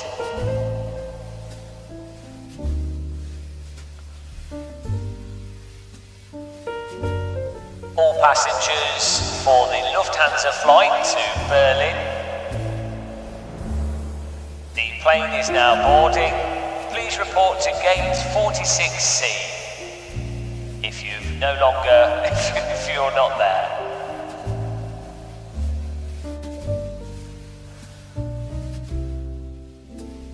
Please have your passports ready to help speed up the boarding process.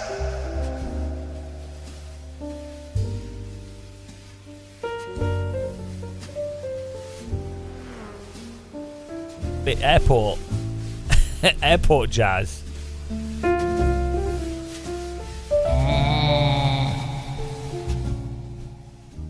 Who doesn't like airport jazz? One of my favourite genres of music.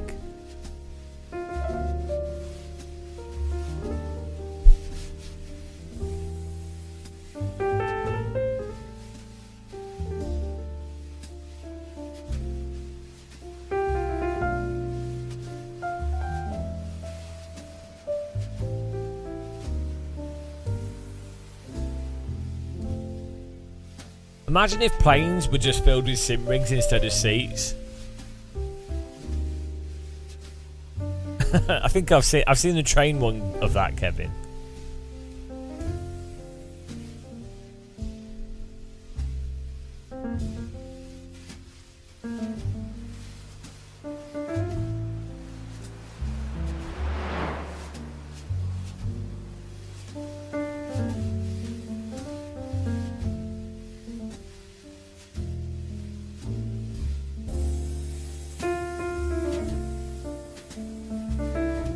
Oh, here we go.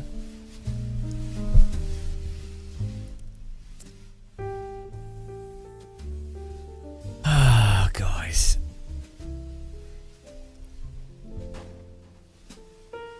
Right, it's time for Ringmeisters Nürburgring Nordschleife in the FIA F4.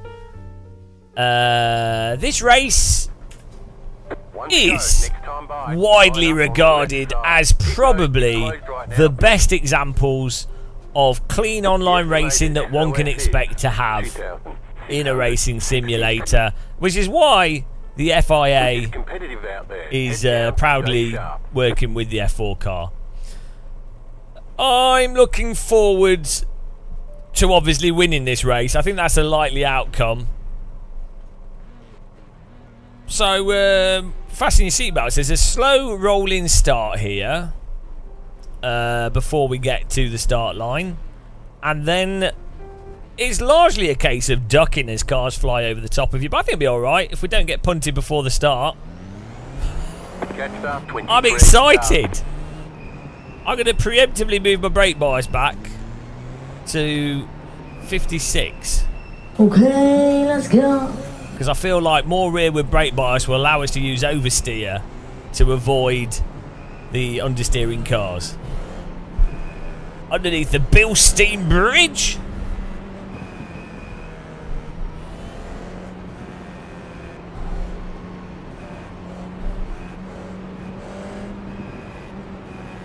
Look at this. It is fixed setup, so it makes it totally fair. Your lack of performance is entirely down to your own incompetencies.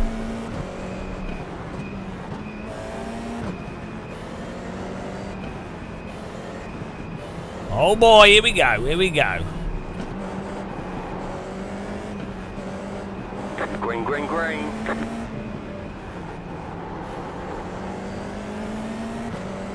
Here we go. What? Right side, clear. Guys behind contact in there. You kind of want a little bit of a gap, if you can have one. So it gives you more breathing room to avoid the body parts hitting you.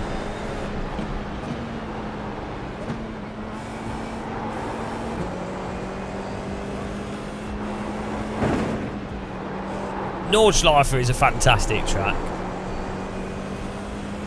Perfect for every car. Great beginner's track.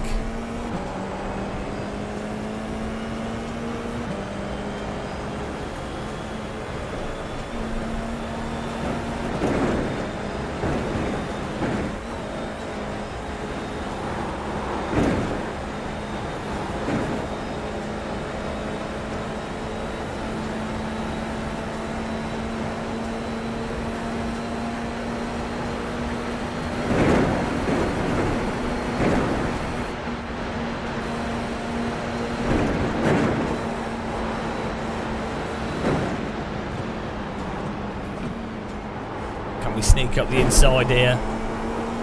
Will the cars in front contact each other? These are the questions of the day. Will the car behind drive into me? We might be able to get the inside here if we're lucky. Still there, hold your line. Clear, car right. Clear, car right. Keep to the left. Oh my goodness. Just about getting the pass done here. Not quite sure why he's squeezing us so hard. Clear. That was nicely done, I think. Netcode gods blessed us. There.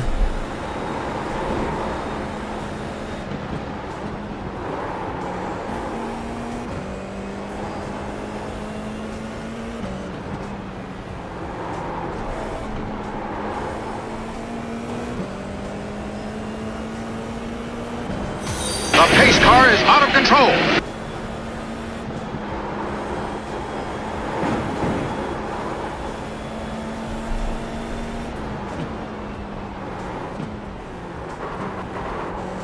There's an incident behind. Oh, it's behind. Say, when the incident's in front, you need to pucker up.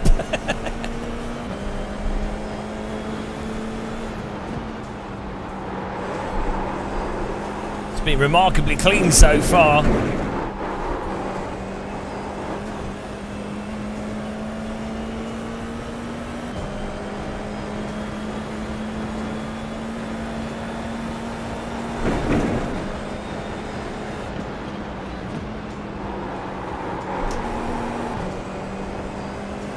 Wide entry into that corner.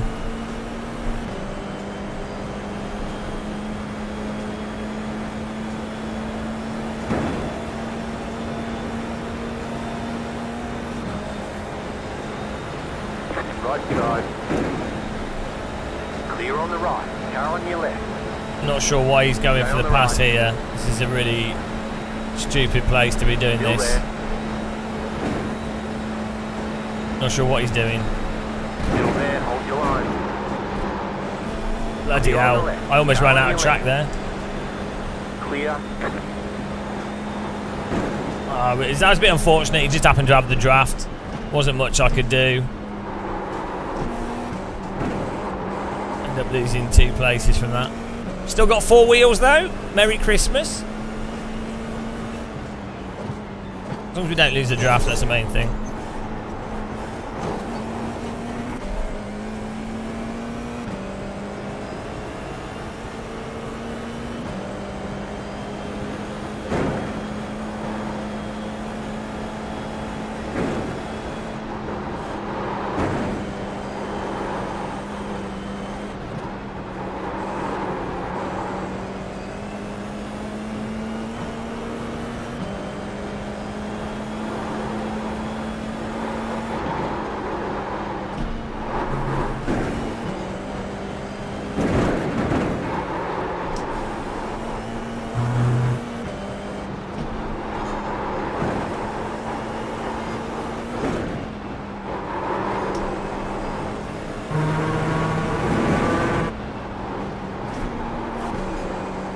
Oh, the Renault's punted himself forwards here. I don't trust him. I don't trust the Renault, guys. Death by Renault.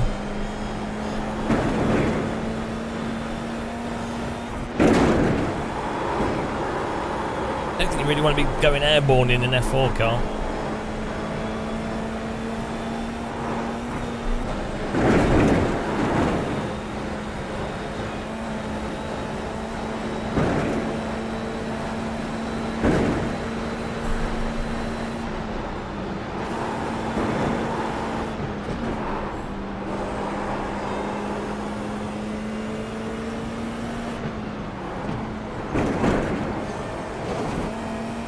Oh, here we go. It's going to be a bit of a draft war down the Nottingham Hoe.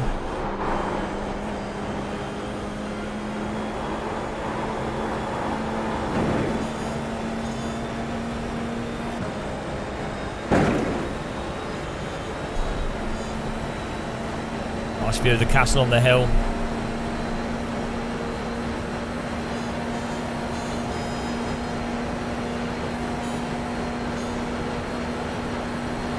Oh, we're on the limiter.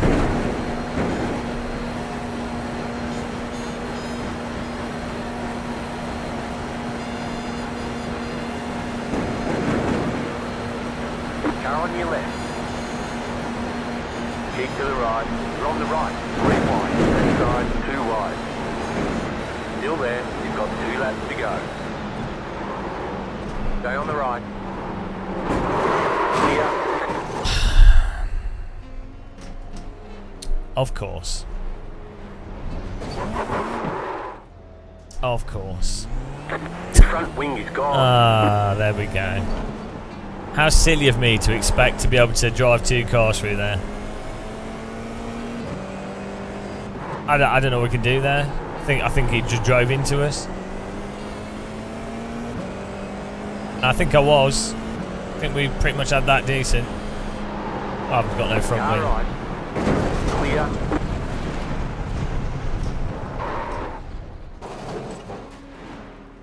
Required repairs are 8 seconds.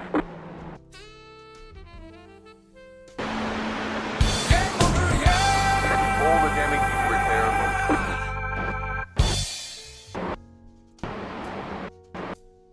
Like, why is he closing it in so much? Where does he want my car to go?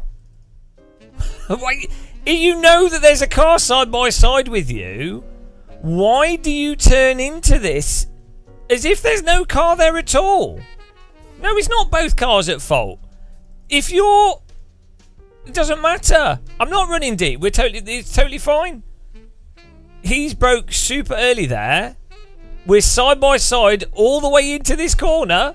I'm actually ahead of him into the corner. He's just turned in mentally. He's not lapping. We're this guy. I'm making that easy to hold that line that I was taking. We're fine. We're side by side coming into the corner. Like, we're fine. Look, you can see that I'm totally fine. He's driving as if there's no car there at all. At no point are we not side by side. He's blind. Like,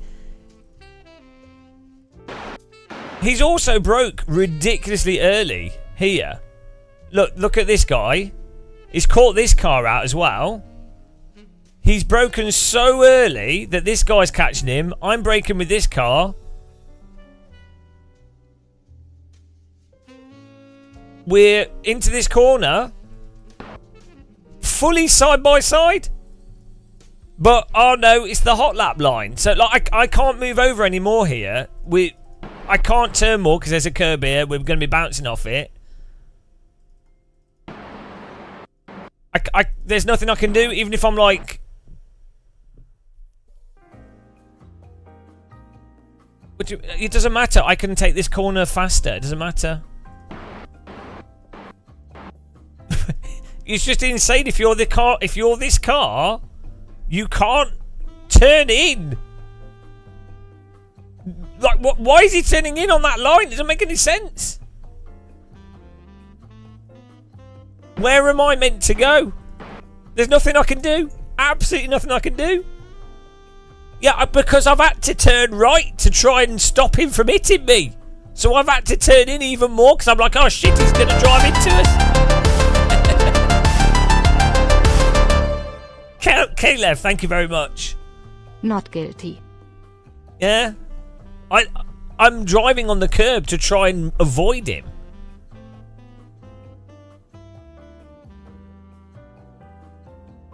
Also, look at the red car. He's driving all over the curb, so...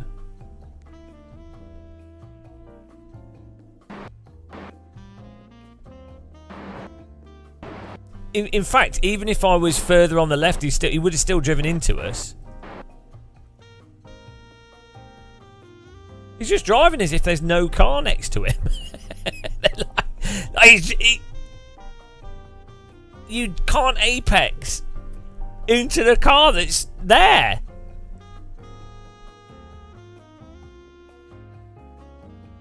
Thank you very much for supporting this.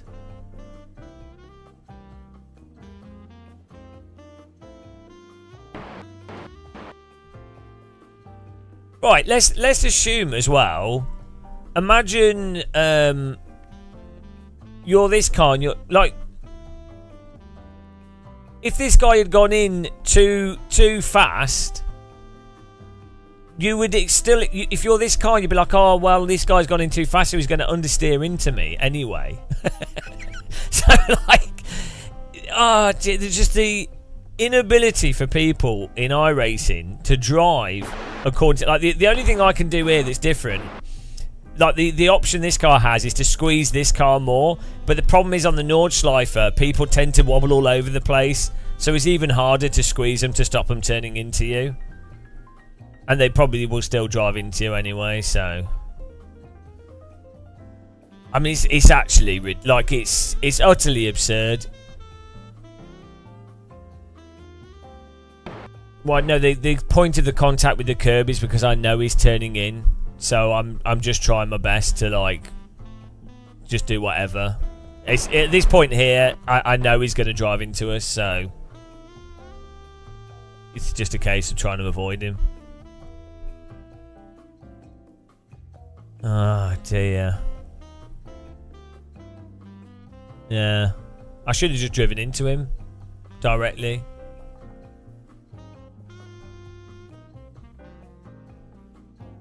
I'm turning right.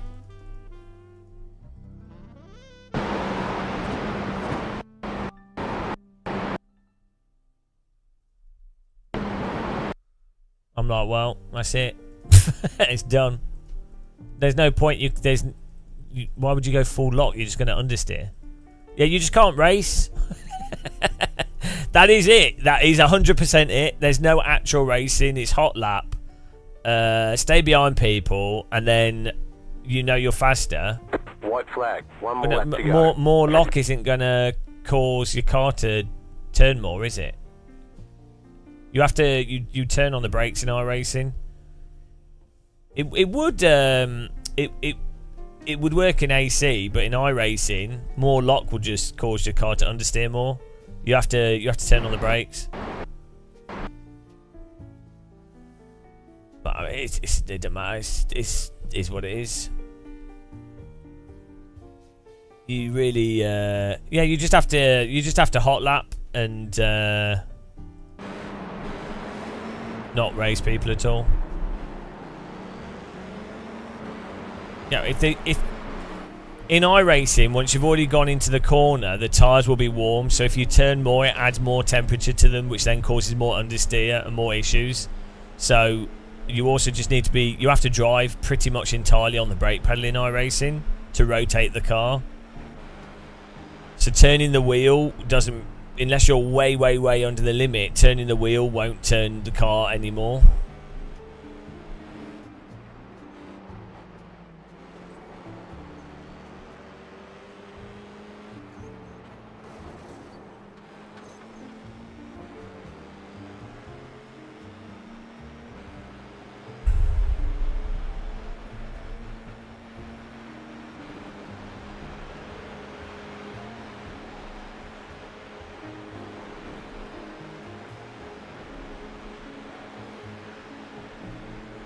I don't like ACC, but I do like the Normalist. But that is amazing. So it's probably one of the well, one like of the or not the best simulation. Flow paint livery on it. Even F1 or GT mods, it's really good.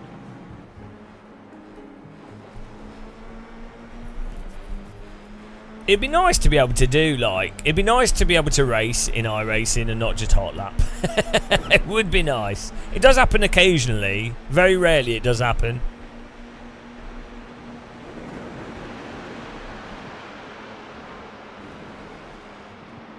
I'm going to get another drink in a minute.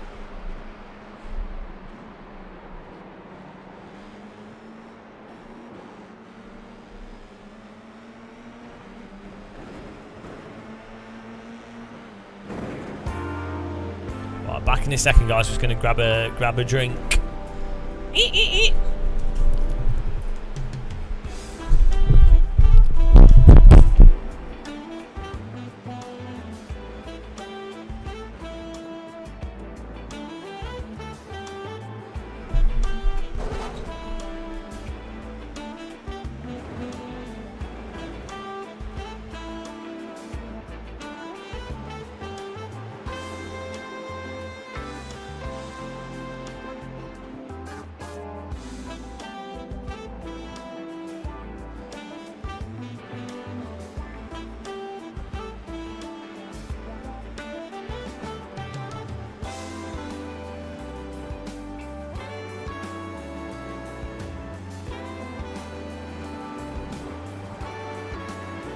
Okay, go.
Alright, there's the checkered flag. Okay, we'll get him next time.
Hello.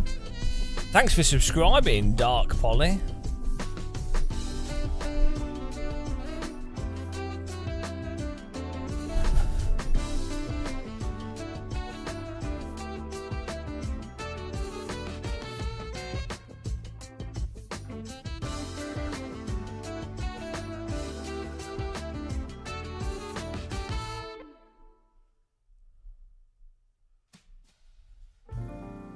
What do we do? Should we try a Ferrari fixed? It's only a 15-minute race though.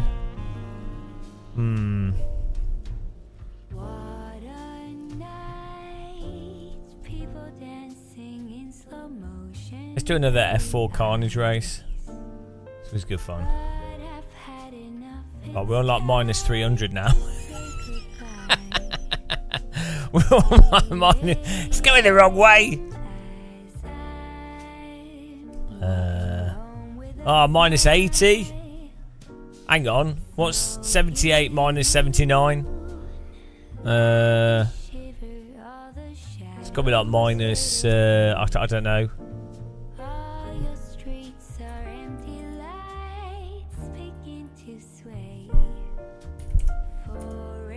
I don't know how to do numbers.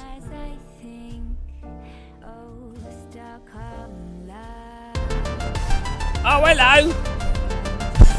Minus 150. Arting ging minus 150. 150. Oh dear. Well, I just put minus 150. I'm just going to go with it. Thank you. Thanks for the Racecraft donation there. Beautiful stuff. It's going great. Today's the iRating challenge is going well. Pretty good, I'd say. On the grand scheme of iRating challenges, I'm gonna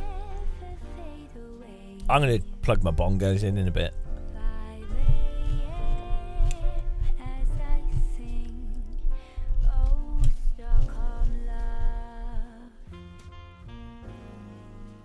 I've got yogurt though.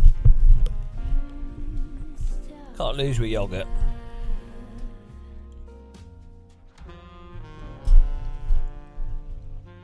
I appreciate the support, guys. It's been quite fun actually.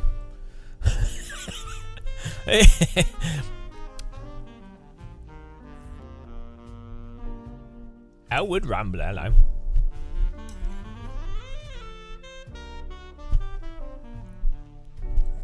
I should probably go for another walk today.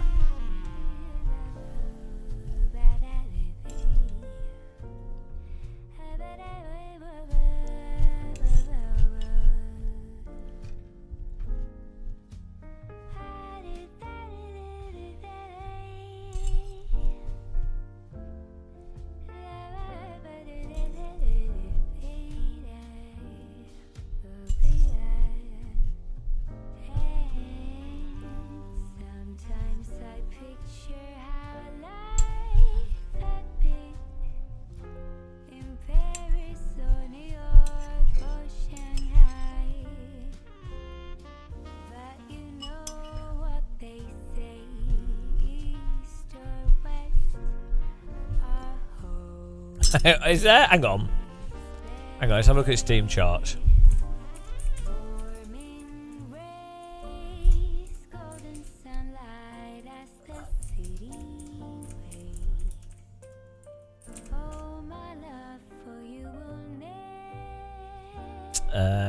Where's Automatic? It's not even in the charts. Oh, here we go.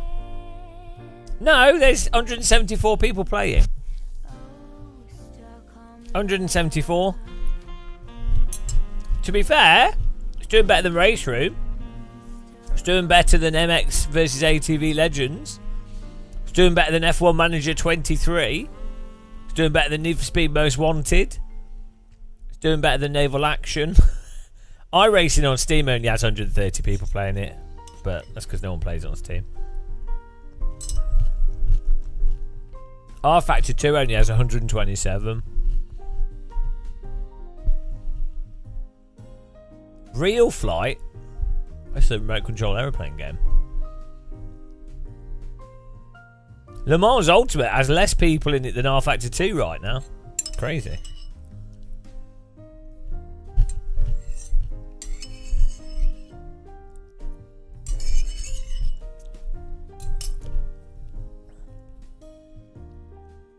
I've got a cup of tea. It's all good. Hang on, what's this horse racing game? Hang on. Hang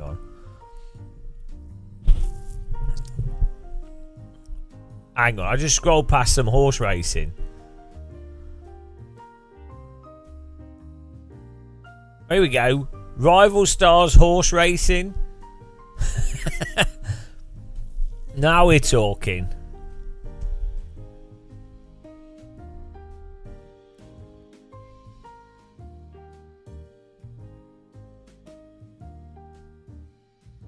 Ride 5 has it's pretty. It's difficult, isn't it, for driving game developers? Dirt Rally 2 has 390. Trackmania's only got 500.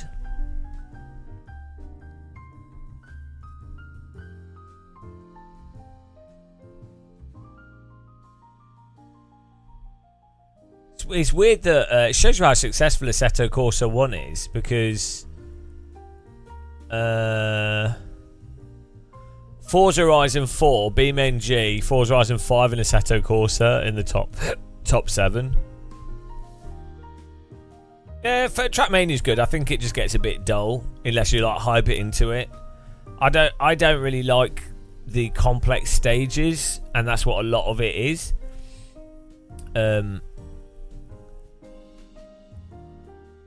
I do really enjoy the simple Trackmania stages where you're just trying to be the best, but it's not. I don't like the puzzle aspect of Trackmania, so I really liked Trackmania Sunrise because it was less crazy tracks and just nice flowing tracks, which were just relaxing.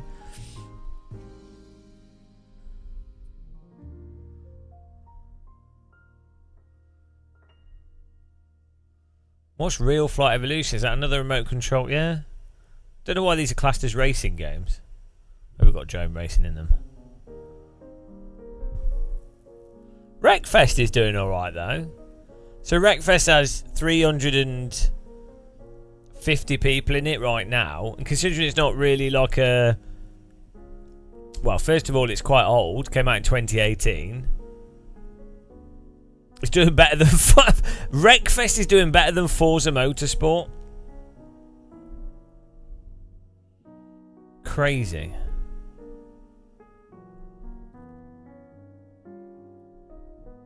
Yeah, VRC Pro, they keep sending emails going, we've got a special offer. Would you like to sign up for £5 billion? And you're like, no. No, actually, I'm alright, thanks. I don't really... I mean, I'm not against remote control cars, but I'm just not that passionate about them. Oh, dear.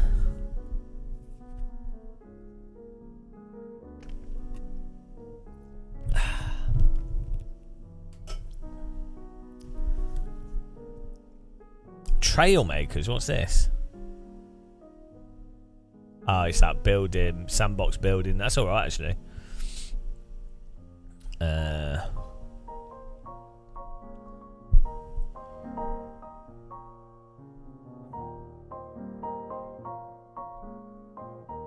What's the most... Let's have a look. Steam charts.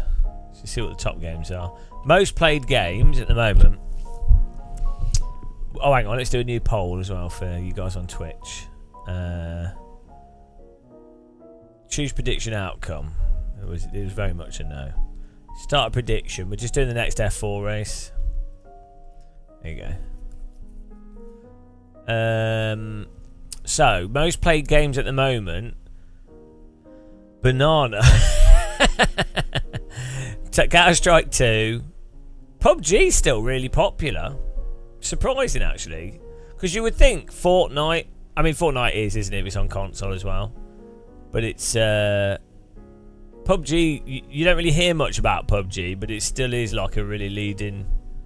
I mean, it's fourth.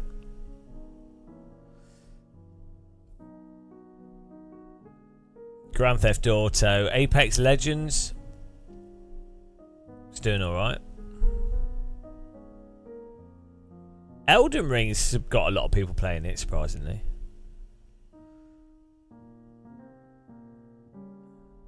Team Fortress 2 is still up there.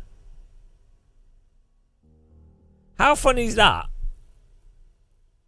Because Valve like borderline abandoned it, and it's just full of bots and stuff, and it's still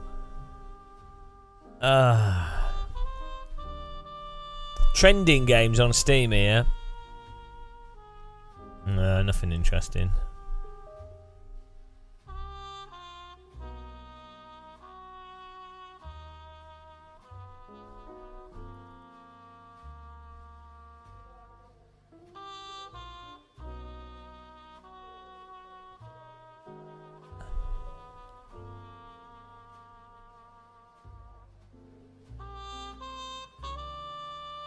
It's weird. It's weird what ends up being popular. I mean, GTA's been at the top for ages.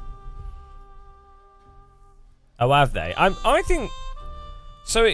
The thing is, Team Fortress 2 is the best FPS I've ever played with non-gamers and still had fun. Like, it's like the Mario Kart of first-person shooters, and you can play it if you're really good at like CS and stuff, and you can have fun. And yeah, it's just a fun game, and you can play it with someone that's absolutely terrible at FPS games. Like, they can play as the medic, and they can run around, and they can, you know, have a good time. And actually, you can play quite strategically, and it's good fun.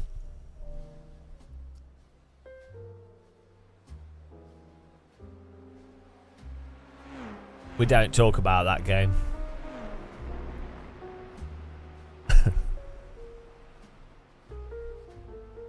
What's this? Haragia?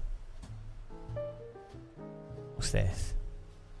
Harry Game Indonesia. Oh, that's why I don't understand it. It's Indonesian. Indonesian games.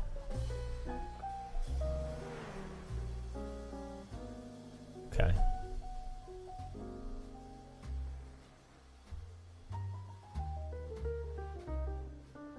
Oh, these are Steam events.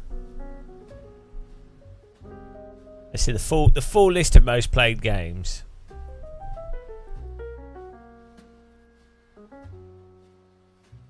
There's nothing. Rocket League's really good. Euro Truck Sim's up there. Euro Truck Sim 72. Where's AC then? Where's Assetto Corsa? It's not even in the top 100, is it? Euro Truck Sim's managed to do really well. Oh, Assetto Corsa is in the top 150 of all Steam games, which is insane. For something that came out a decade ago. That is mental.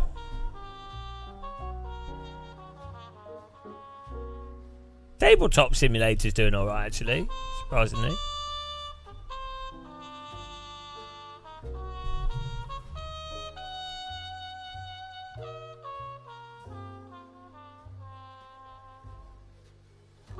No, I've not tried Vertigo.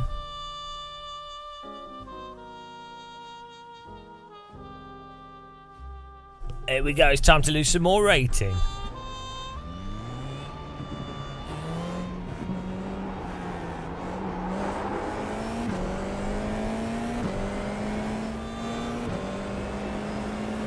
I quite enjoyed the climb actually in VR.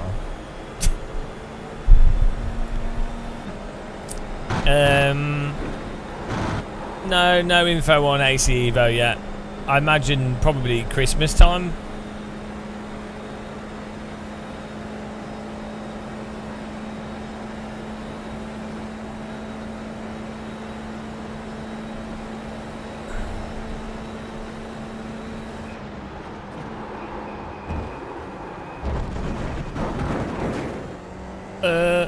Yeah, the climb's good fun. You'll have to slow down and give up the time going. It's nice and chill. It's just nice and easy going, and I've not played it in the Quest 3 actually. Probably even better. I played it in the Rift S quite a bit.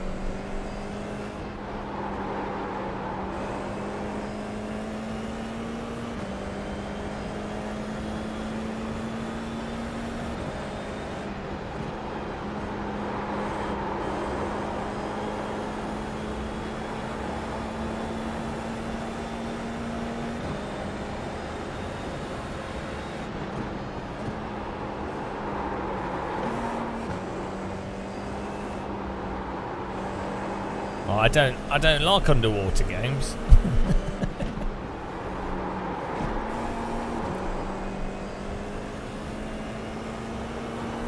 I don't like horror games either. I've got that Alien Isolation. Hello, Thomas. Have you walked the dog already? Has he been diffused? Thomas the Tank Engine.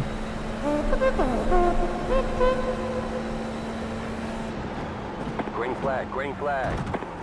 Thomas, we've had 4 races in a row where we've been punted by drivers just turning into us. Hot lappers. Okay, here comes your first time lap. Proudly vaxxed. Ugh.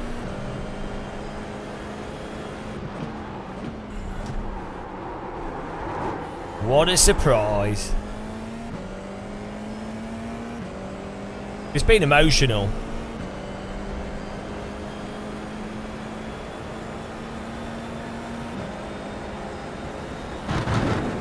I am a giant looking downwards. 2 laps of fuel left. No, I am a giant looking downwards. That's just how I am. It's what life's like for me.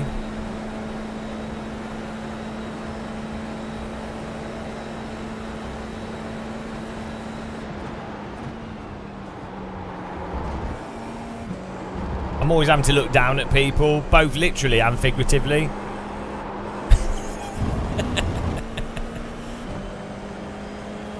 I look down on everyone. I'm like, oh, you're all so small. And then I go to Holland and I'm like, oh, now I'm the small one. I know, that's it, Thomas. The ballad of the hot lapper. The only way to beat them is to become them.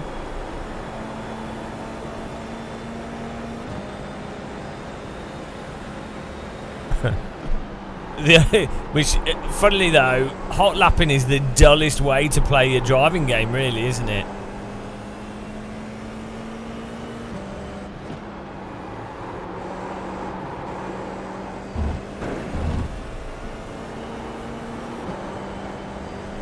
I don't look down at them. I just I don't look at them.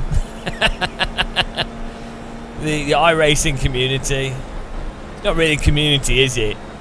It's like that's like calling the inhabitants of Alcatraz the Alcatraz community. You know, they're involuntarily incarcerated.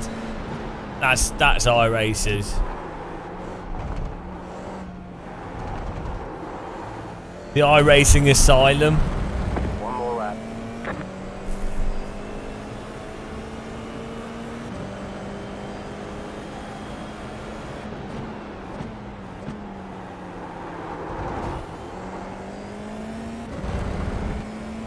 Yeah, well, it's like if you're dealing with gorillas in a zoo, don't make eye contact. They start throwing shit at you if you do.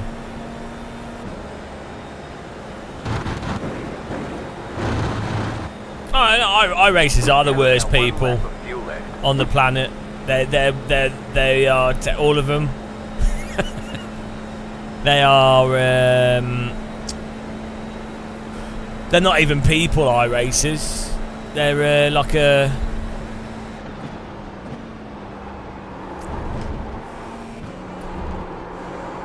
Like a zombie horde. They've had all the humanity ripped from them.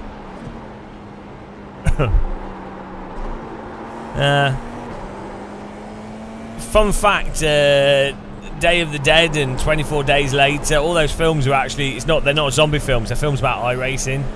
They're allegories for iRacers.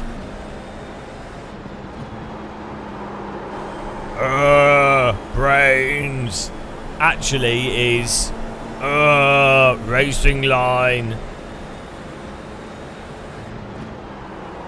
That's my next YouTube video.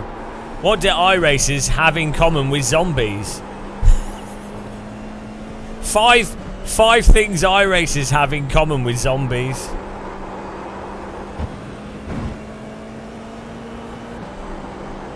A lack of brains. They hunger for brains. They'll buy like racing guides and tutorials and and car setups. So they're hungry for brains, but they haven't got any. They walk around erratically. They stumble around erratically in a way that makes no sense at all.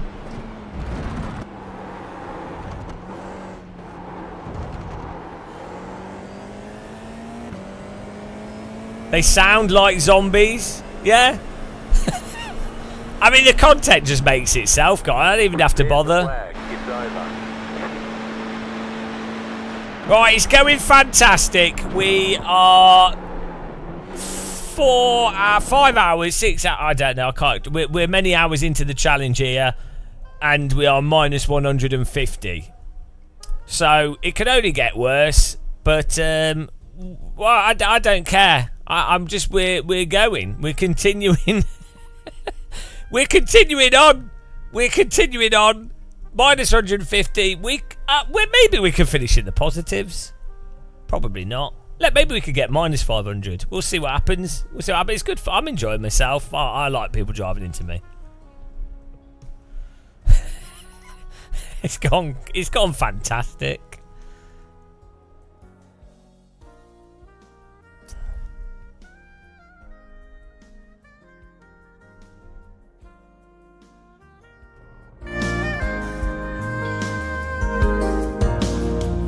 Every race we do, we're not winning, it's true. Please, when will it stop? iRacing, what a terrible time. You won't get rating, instead there'll be a crime. It's been alright though, actually. You have to just embrace the pain.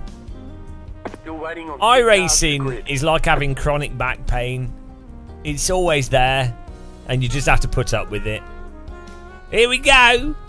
We could get positives out of this. Here we go.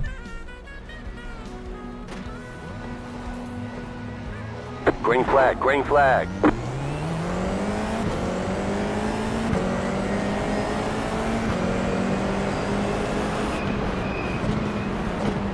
Car on your left. Still there, hold your line. Clear.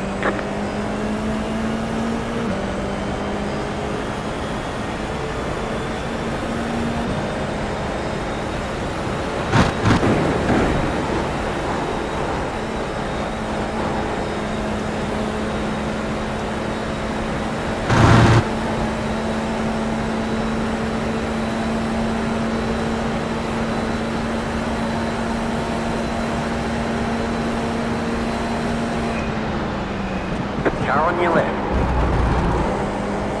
Clear on the left. Car on your left. Go left. Still there. Clear on the left.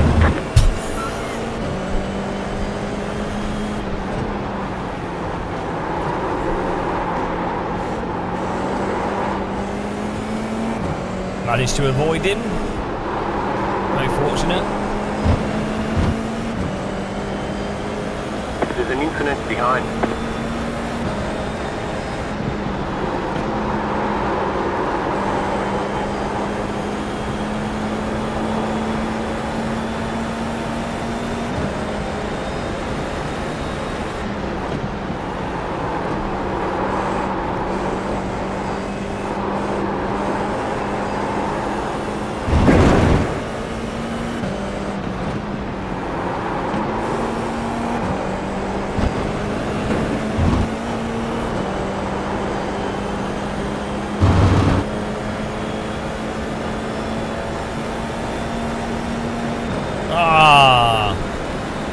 Were you feeding it? I was thinking it'd be quite funny to get a cardboard horse or cow in my background.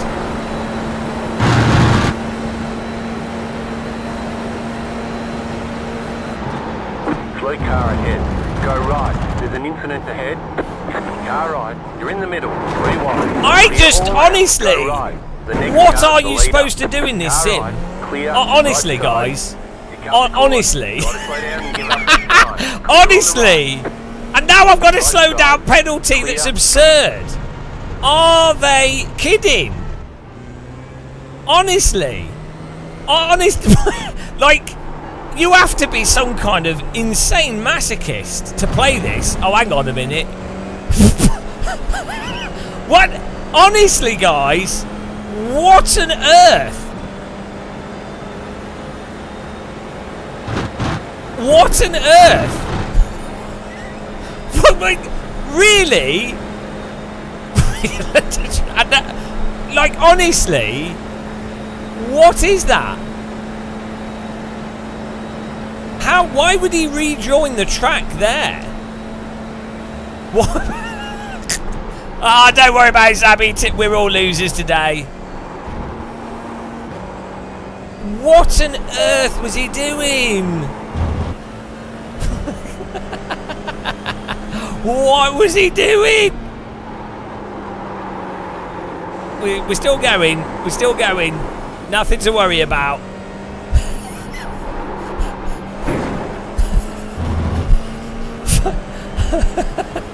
What on earth?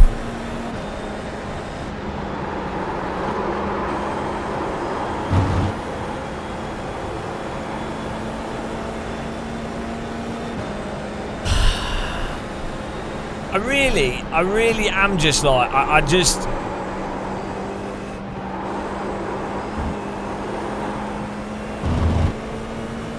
It really might as well just be a public server.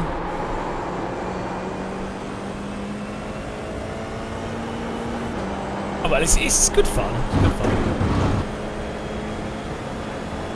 I think we need someone to tell me how that's my fault.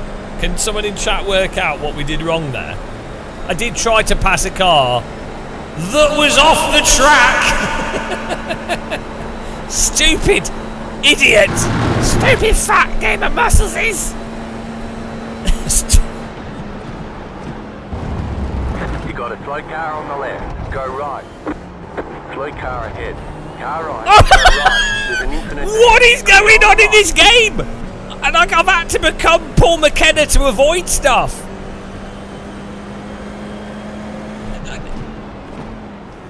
I mean, honestly, guys. Paul McKenna, the hypnotist. Famous 90s hypnotist. Come on, Thomas.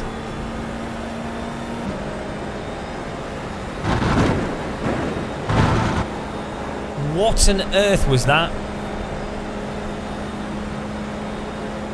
1 out.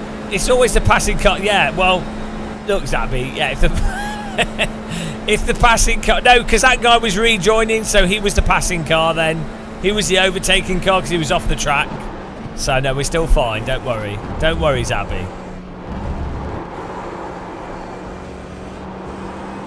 Do you know what's really worse, Dry Heat? Is the people that know how crazy it is, and yet they live stream it regardless.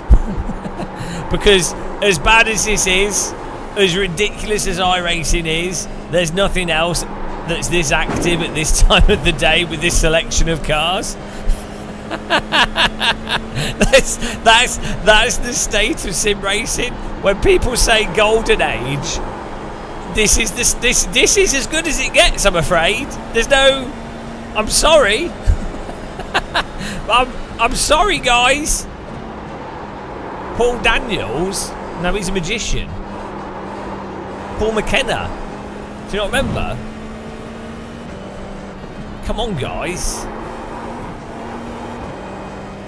The hypnotist. Exactly, if everybody stayed at the maximum width of the racing line, there would be no crashes.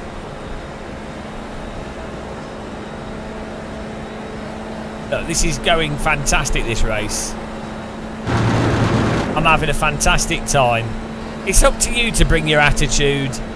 You can't let the world change your internal attitude, is what they say to someone that's about to be someone that's about to go to the hangman's noose. Don't let it get you down. You're gonna be dangling whatever, so you might as well enjoy the time before you dangle. You know?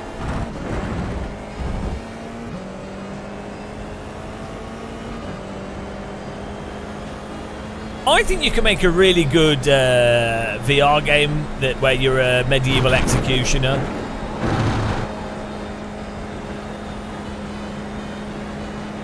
Well, I'm just at such a high level, Thomas.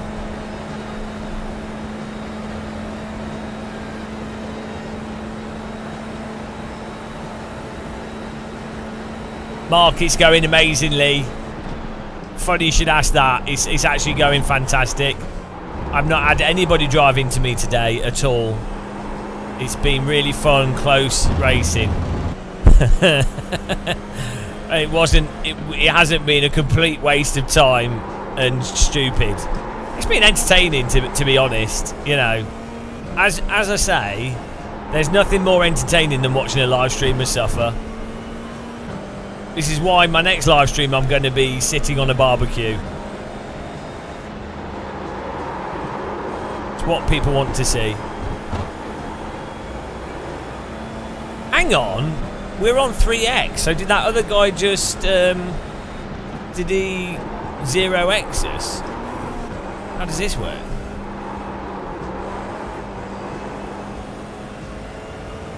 Ah, wow, it's clearly your fault, Doom guy. You should have used a BFG on them. It probably was netcode. I'm looking forward to the replay.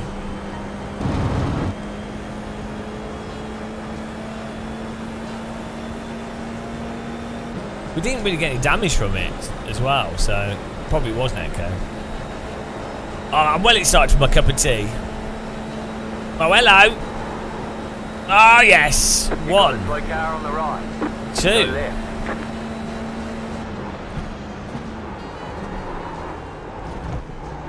Car in P2, just set the fastest lap, 21.471. Textbook driving here. New fastest lap for you.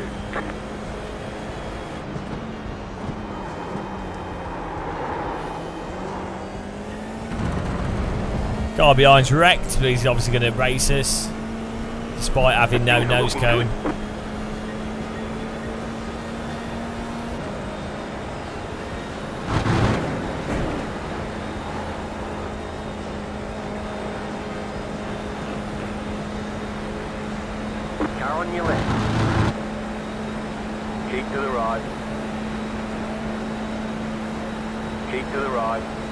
Why is he...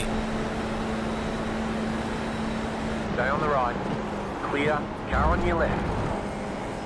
Clear. Bloody hell. That was very close. Yeah, good job, mate. Good job. Yeah, good job, mate. I need to buy some new fill lights for this, for my live stream setup. My LED lights are having problems. I might get some Elgato ones.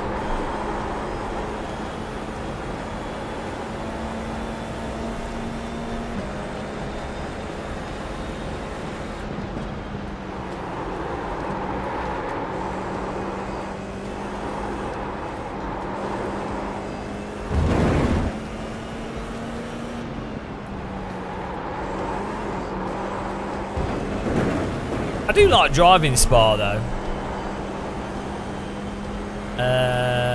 Yeah, the F4-1600 for on the iRacing scale of cars, I think it's okay. It's just it's very slow and it's very sloppy and sounds like a dustbin lid. But in terms of iRacing cars, I think it's one of the better iRacing cars, but it's just a bit bland.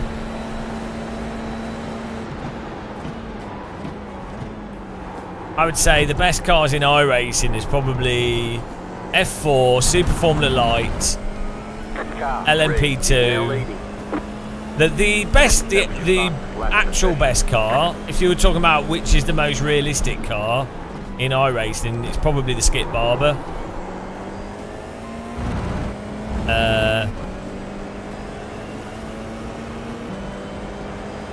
That's it. Mostly because he's got road tyres on it, so it's not got... Well, it's still got the same issues as the other tyres, it's not as bad.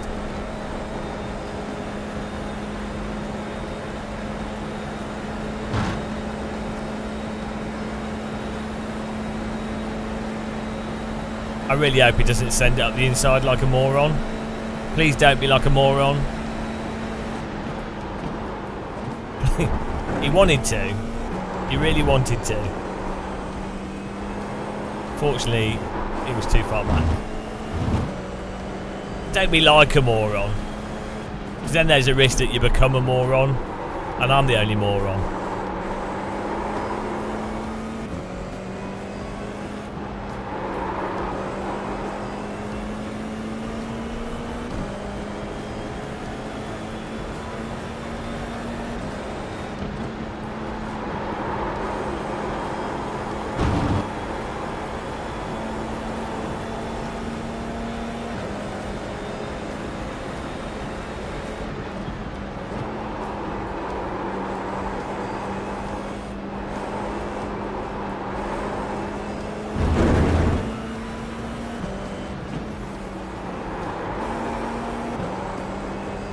Time to lose some wheels. Are you ready, guys? You did your second race, Mark Gaming, in LMP3 last night. Started 5th and finished 5th. Yeah, that's alright. You can have fun races in any racing game if the stars align correctly. I have had some really good races in iRacing. 1 second. To be fair, IMSA's tended to be quite good. The leader is Ditter, 22.186. Right side. Car 10 is now leading. That was your fastest lap of the session.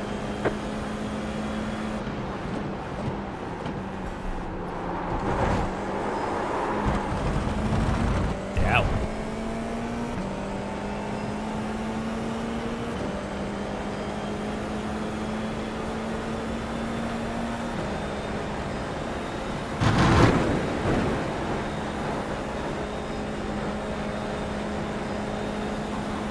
More of a slop. Slopworth. Oh, we're going to get an accident in front.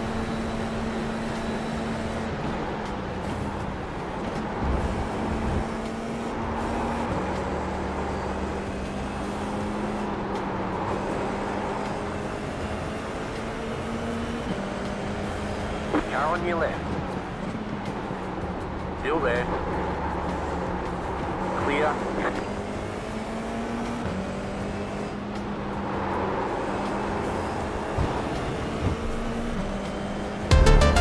Thomas, why?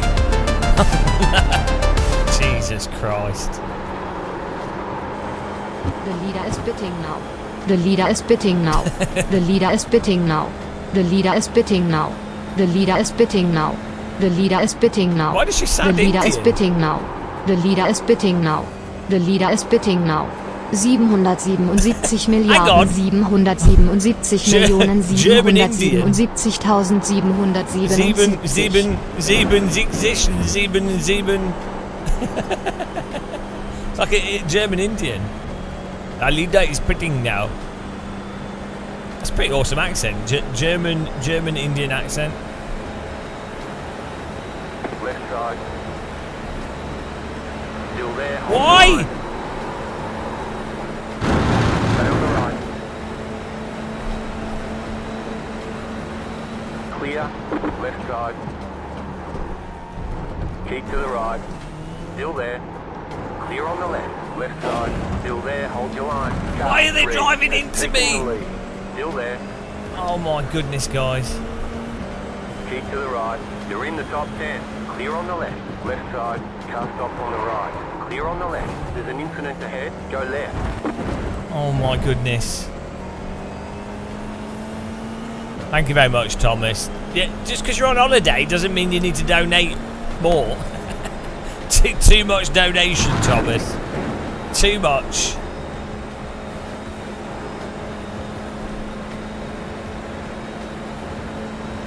This is every race today, Zabby. It's not just the Bent Wing Society.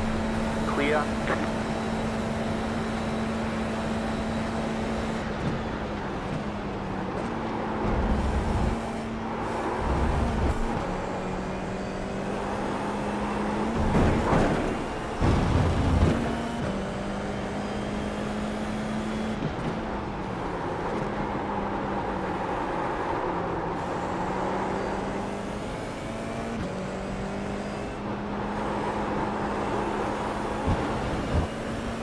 What rating are we on here?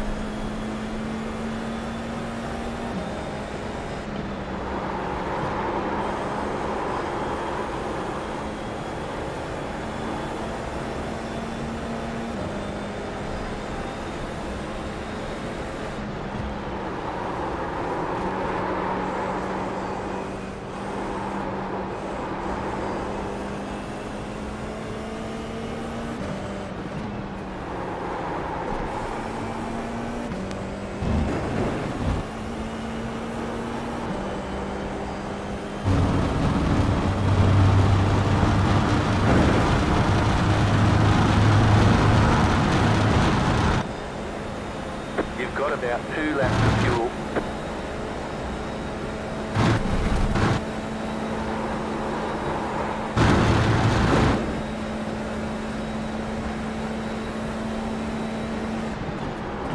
White flag, 1 more lap to go.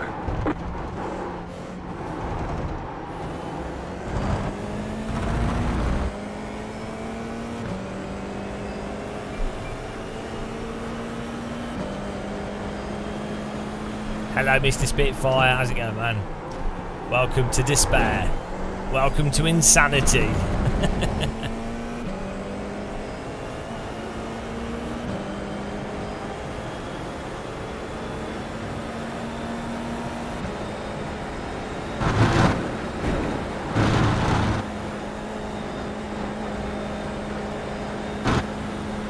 I'm alright.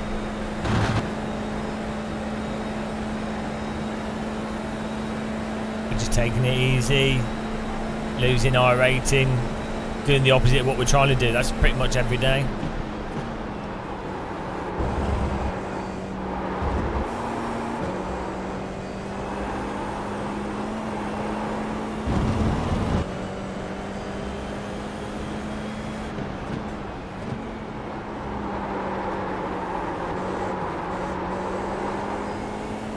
Somehow, seem to be coming out of this race semi-alright. Probably another crash and we're going to get like a 6th.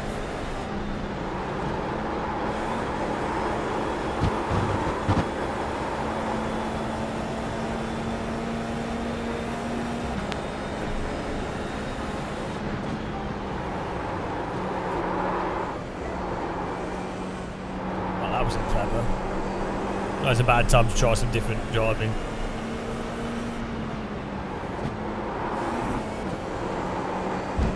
Right side.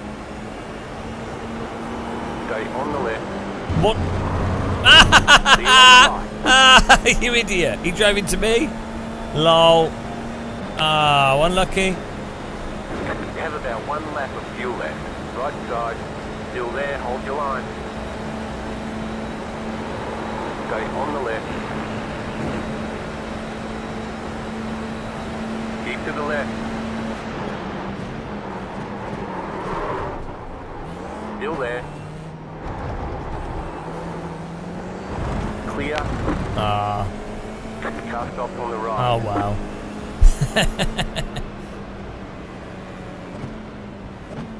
That's pretty funny, the guy that... Ticket flag, Let's have a look at ticket this. Let's have a look at that. He was very close to this hitting us. I should have squeezed him even more.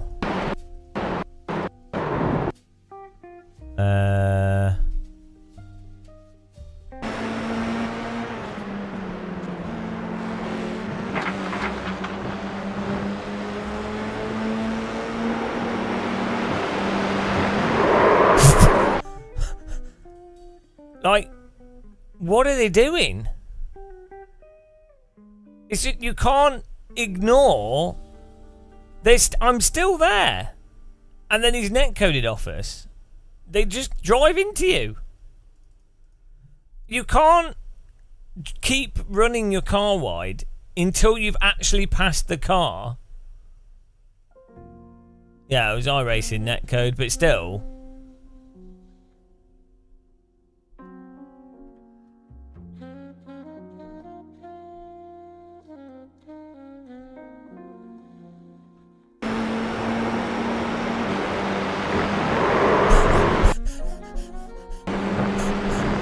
Good driving from you. With that damage, you were still pushing on. You were great. Really great driving from you.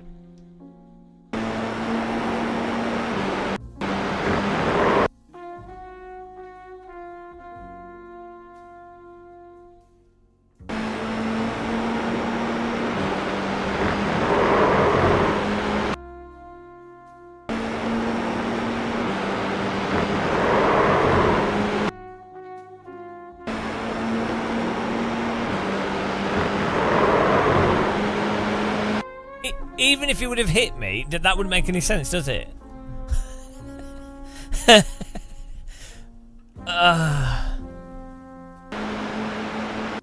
Oh, what was the other one? Oh yeah, the guy rejoining the track. Here we go. Yeah, get ready, guys. It's time for a classic.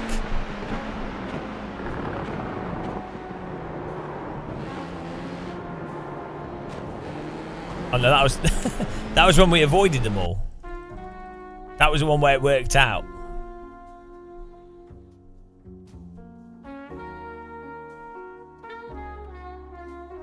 Oh, here we go, here we go. Here we go.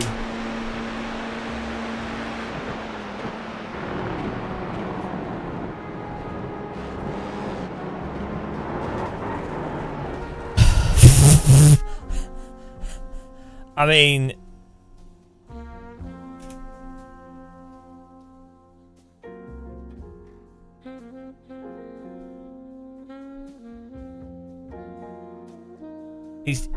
he's totally out of my view, so am I meant to know that he's just put his car there? It was a passing car's fault. I mean,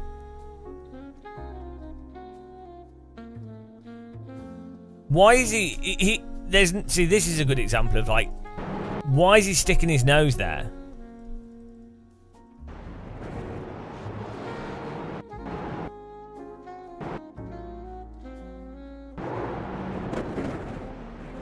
He, like, just has to lift a fraction.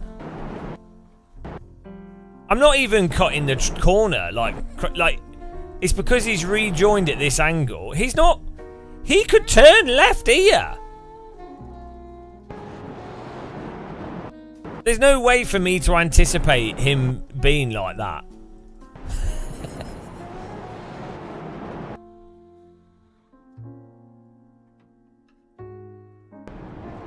I didn't even know he was still next to me.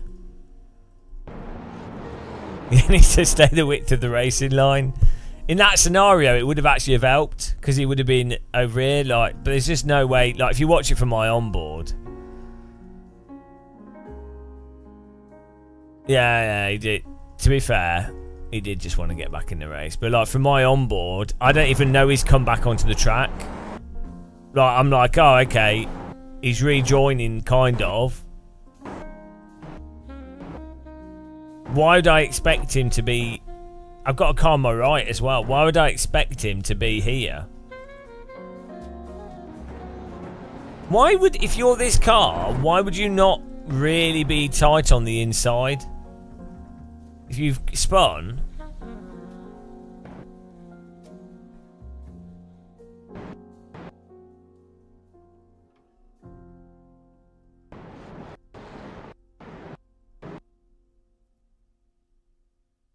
It's like he's even got space. That's what's weird. He even has space. He could have done this. And he even has space for it to not necessarily be a problem to rejoin into the traffic. And yet,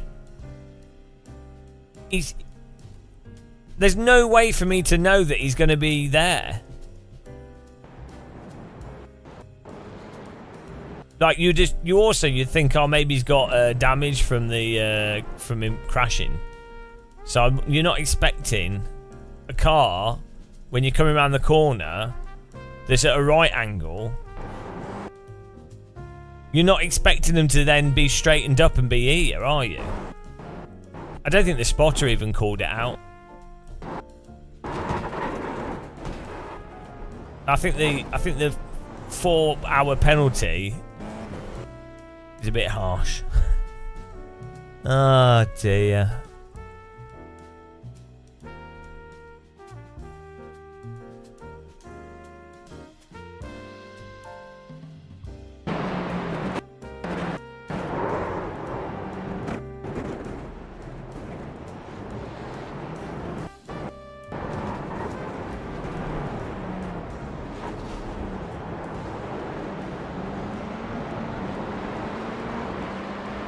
The thing is, it wouldn't even be that bad. If I didn't get the crazy penalty, it wouldn't have been that bad.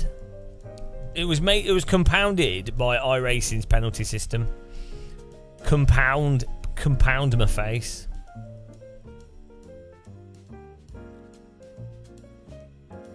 I think we should do the next Ringmeister because they've gone really badly.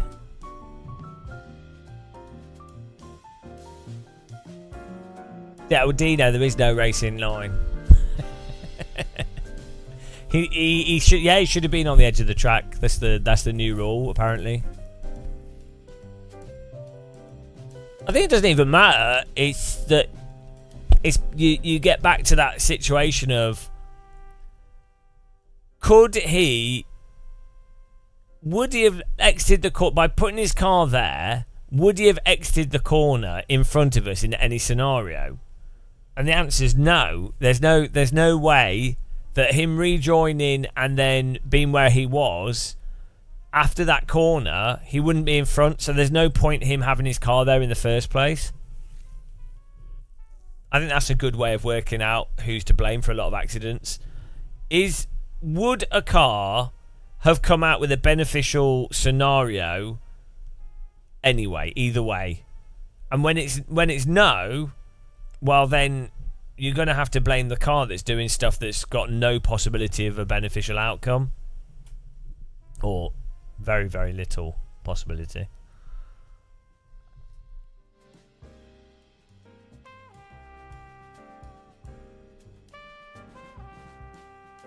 Right, let's do another quali of this.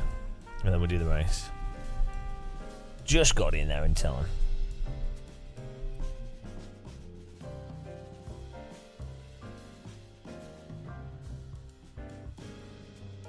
Hang on, Counter-Strike Source has 9,600 active players in it.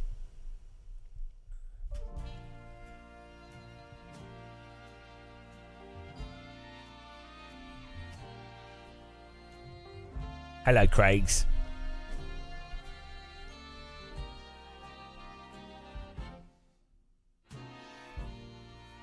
Is the finals any good?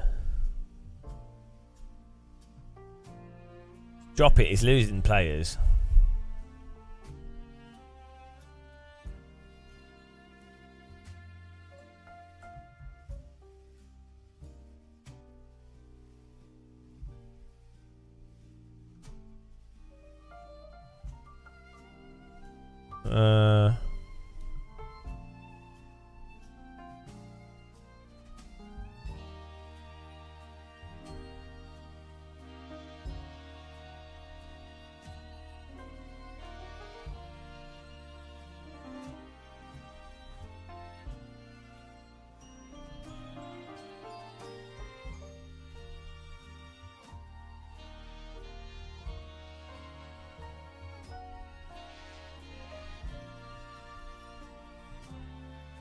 Hello, Sloots. How's it going? We're just about to do another race here. Let's see what we got. We're covering rating here. Results and stats. Where are we? Oh, I need to join the quali. Actually, I keep forgetting that you have to join it.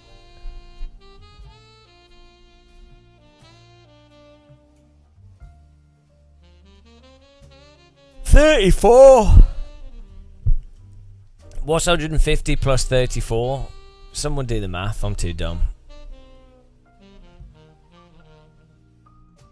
New prediction. Plus 20 I rating. 20 minutes. Here we go.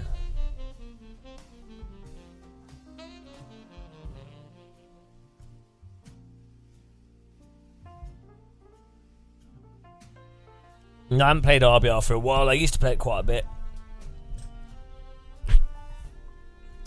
I really need to try the AC rally stuff in Shader Patch.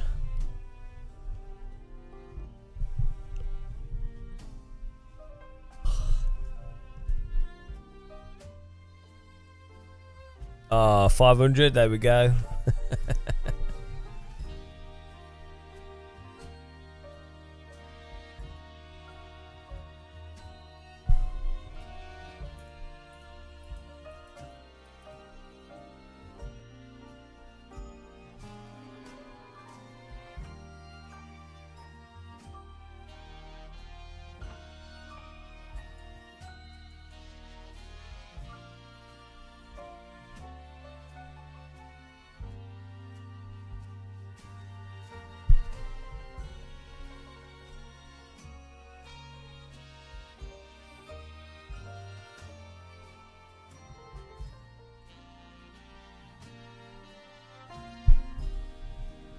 You want like 100 and...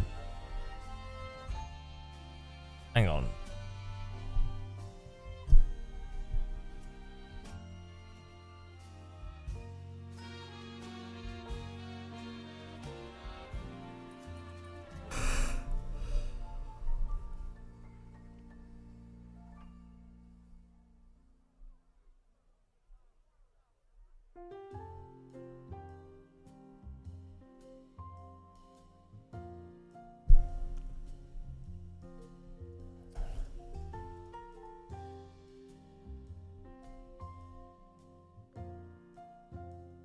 I am. I'm absolutely rocking the energy. This is not taking a toll on us at all. It's going on. It's going all right. It's going all right. We're fine.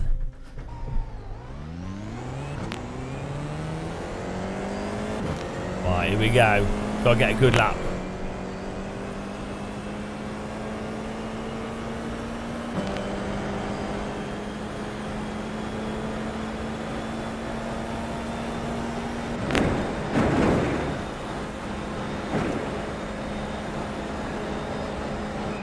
Green flag, green flag. Okay, here comes your time lap.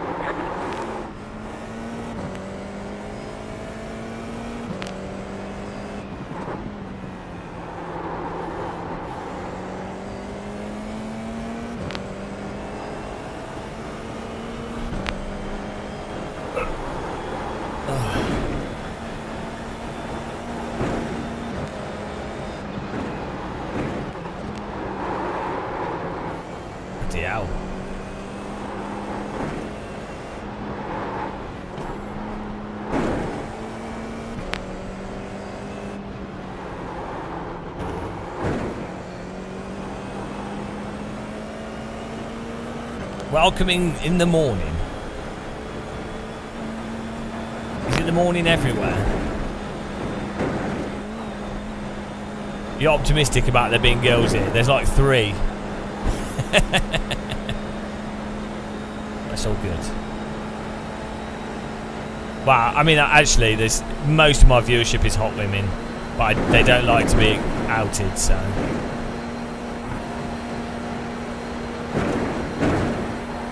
Yeah, it sounds like I'm driving a dustbin lid down a bobsled track. Inside, outside, inside, outside.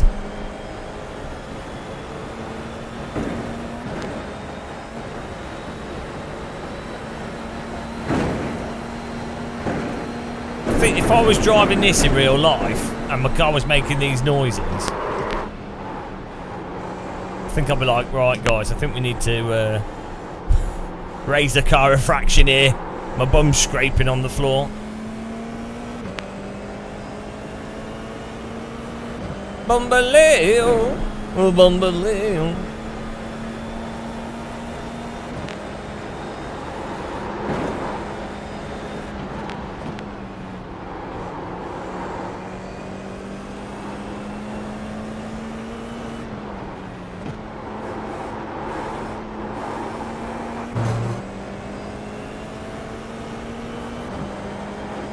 Bumbleclut. Jamaicans have like the best words.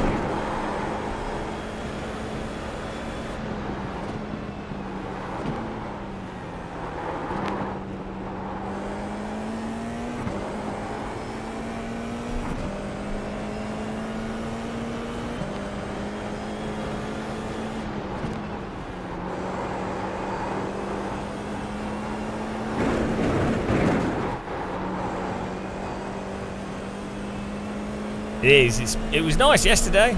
I had a good walk in the morning. I went out this morning, had a little look. I haven't been walking, but the seemed quite nice and sunny.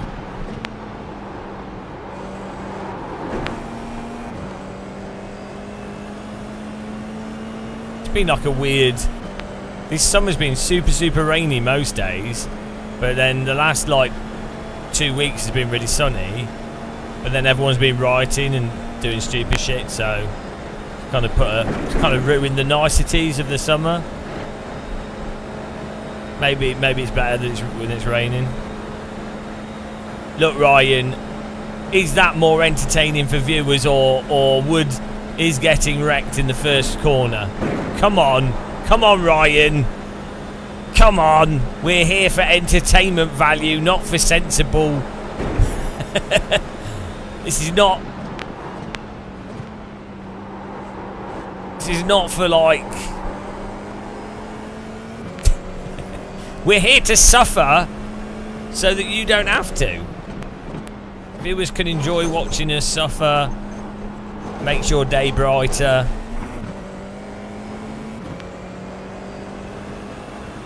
Where's the jeopardy?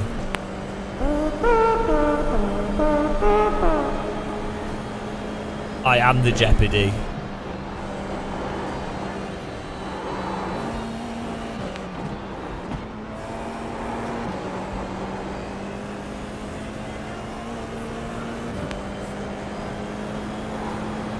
Whee! Such a good track.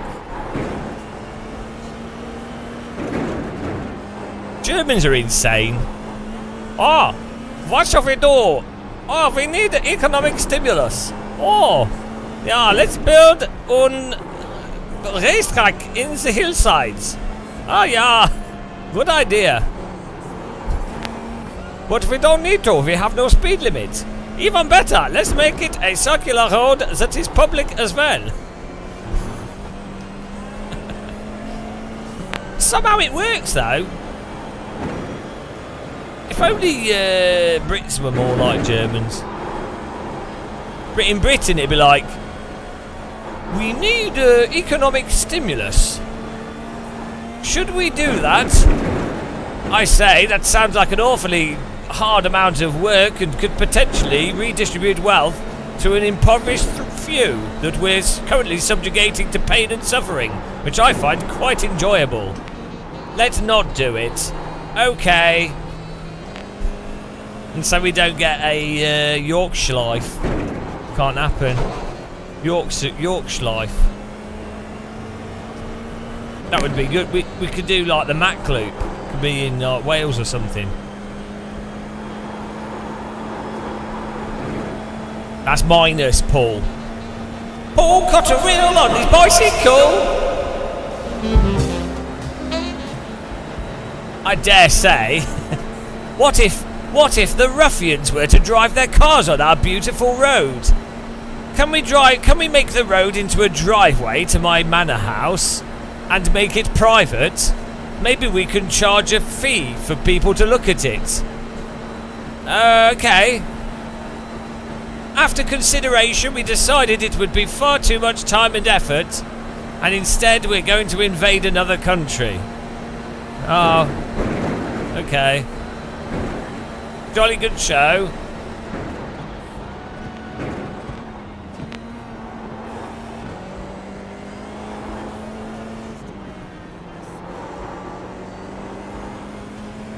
Chicken flag, chicken flag.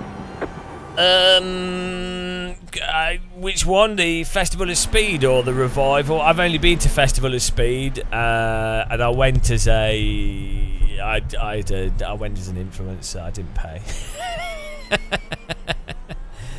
I'm terrible. I would recommend going once, but it's a bit of a chore for like general parking and stuff, and the food stuff there's a bit rubbish. So it's definitely the type of thing where you want to bring your own picnic, because there's just terrible queues. It's the food and stuff. It's good for like younger kids. It's good if you're upper middle class and you've got a lot of disposable income, and it's good if you're like a vintage car fan. There's a lot of parked cars to look at as well. But I would say if you want to watch cars moving around more, go to there's a thing this weekend, I think, or was it last weekend at Donington. There's like vintage days at racetracks. They're a lot better.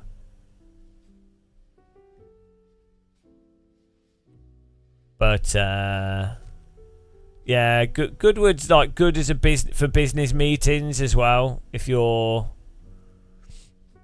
in that industry, but I wouldn't say it's a particularly good event for most people to attend. So it's interesting to do it once, but I think the Revival might be a better thing to go to because there's actual racing.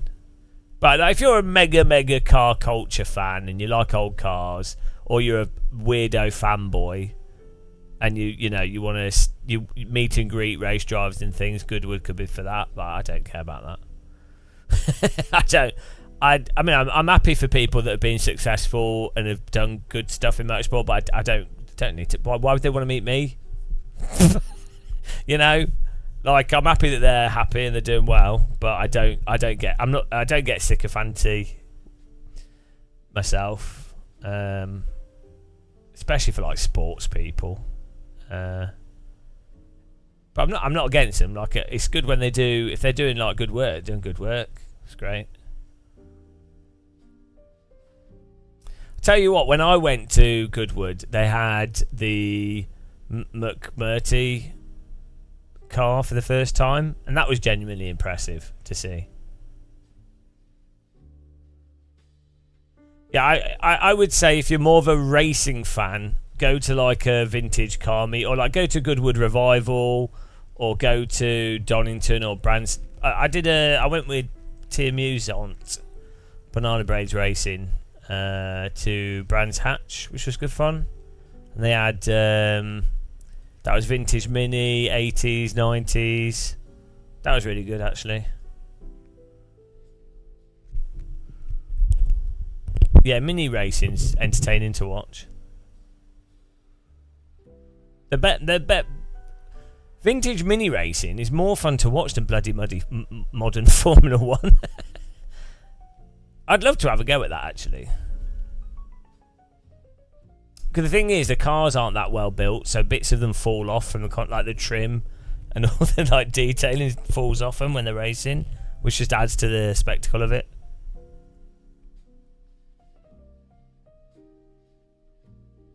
But a race spec vintage Mini, they're bloody expensive. They're like £120,000. It's like something insane.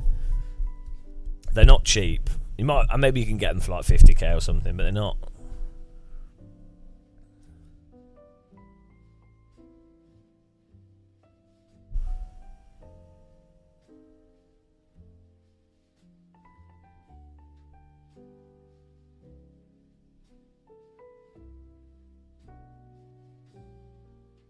Oh, I've just...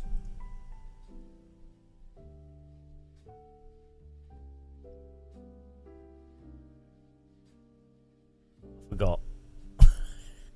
I forgot where that was quali. Still need to sign up for the race. I was just sat there thinking, oh, it's going to go to the race soon. Dum dum dum dum dum.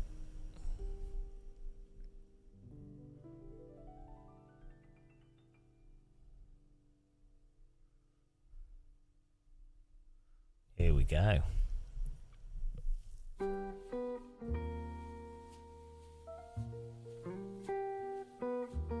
It's just hype. Yeah. I think it could be a lot better.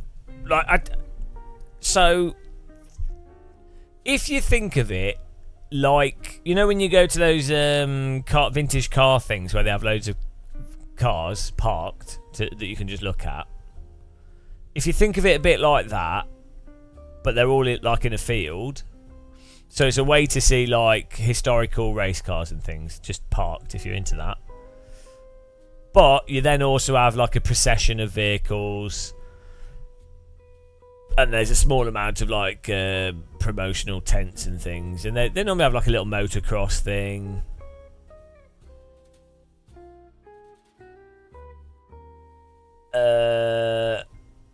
But yeah, the actual hill climb stuff, I guess, is okay. So it's not a bad mixture. It's just very packed. It's a bit awkward to get into. There's not a huge amount of stuff to do there. The food, catering, and like all that stuff is really bad for the number of people. Like if they made it so they actually had really nice food that you didn't have to queue an hour up for, and it was really nice food, even if it was expensive, but it was nice, then it'd be great. Or like, or, you know, they had like different vans of like slush puppy type stuff, or like ice creams, like luxury ice creams, cheap ice creams, I don't know, biscuits and things, or like just nice over the top. It like could be really expensive, like theme park stuff, but like just good catering vans, and so you could get some really nice food, like some nice bit.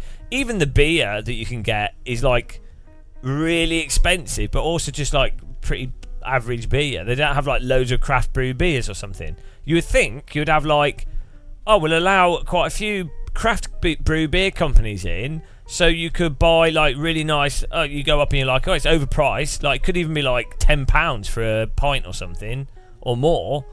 But it's like served in a nice cup with nice, you know, whatever.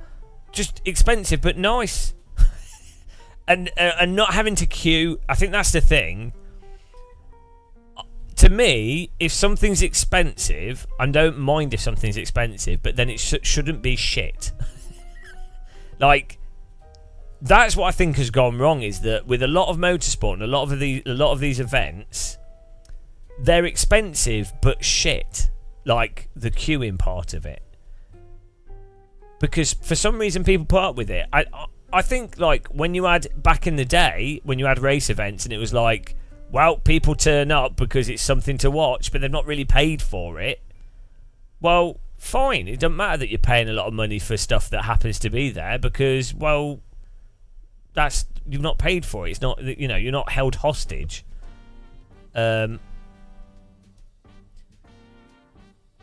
You know,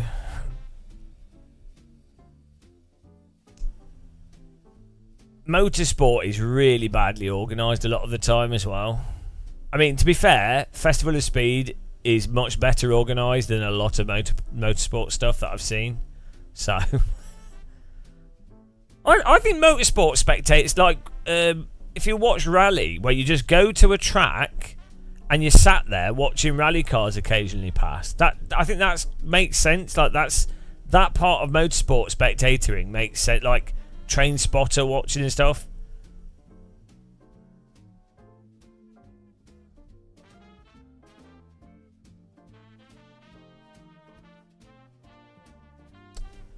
I think it's weird with. I never understood it with like American football stuff and things where they have like really big events, but the seating is god awful, and you have to pay a fortune for the ticket, and then the food and everything is crap and it's expensive. Whereas it should be expensive but presented nicely. Like if you go to the cinema, it shouldn't just be shit popcorn. It should be like, oh, you've got a really nice popcorn bucket that looks fancy, and the popcorn's freshly made, and it's a nice, good quality brand of popcorn. And yeah, it's 6 times more expensive than store-bought popcorn or whatever, but you can pick what you want, and it's all really nice. And you're like, yeah, it's expensive, but it's good. They've just realised they can get away with things being shit and charge more.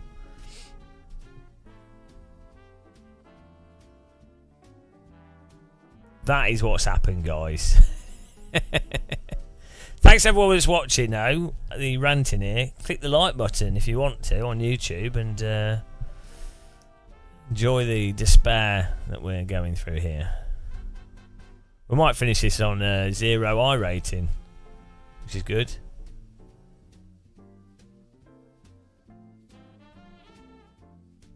We've only got an hour. Well, this has gone well. Oh well.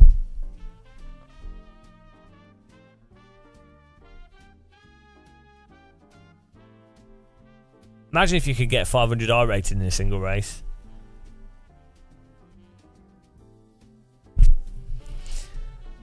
Yeah. What's really weird is when we were in Italy for this about Simring launch thing, and we just went to a random pizzeria. It was me, random call sign,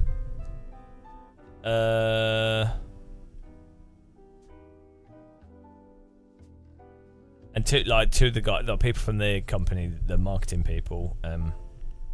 Anyway, we just go to like this pizzeria, and it was like €9 for a pizza and a drink. The pizza arrived straight away. It was perfectly cooked, oven instant, stone oven with a nice drink, and I think we had a dessert as well. It was like €10 each or something, €8-10. We're just like, what is going on?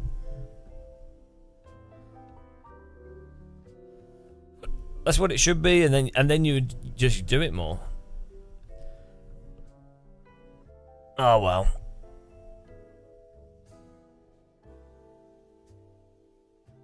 Extortion.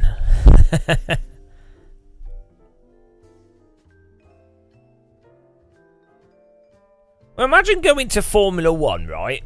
You've saved up, imagine going to Formula 1 in the UK, and you spend £400 on tickets for two, like you and your partner, because it's like £240, £500 for 2 tickets, and they're just bog standard admission tickets. And then you get in there, and you're like, oh, there's fences everywhere, we can't see anything, and oh, would you like a drink? Well, that's £3 for a Coke. I bet it's like £3.50 for a Coke at Silverstone.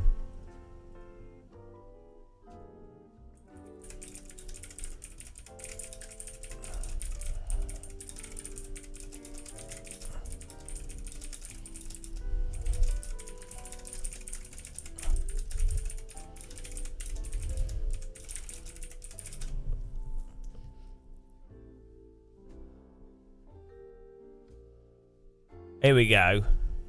Friday practice, £100. Sunday race day, £150. £200. Weekend ticket, £300. Here we go. Drinks prices, £3 to £4 for a 500ml bottle.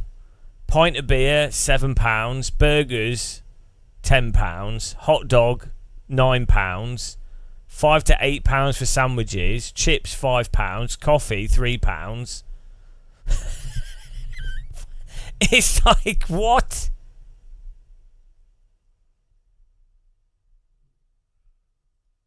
Yeah, it is. I mean, you know, it's business. People will pay it, so they'll, and they don't need to raise the quality, so they'll put the price up.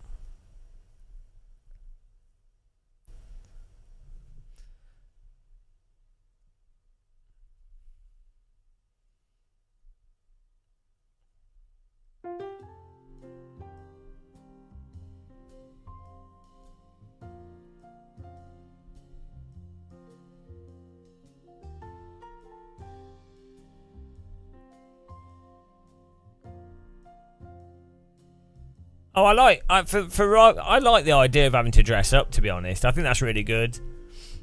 Like, if you're doing an event like that, having all the spectators, that's just part of the thing of it. So I think that's quite good. I think they should make it a rule that you have to be dressed up.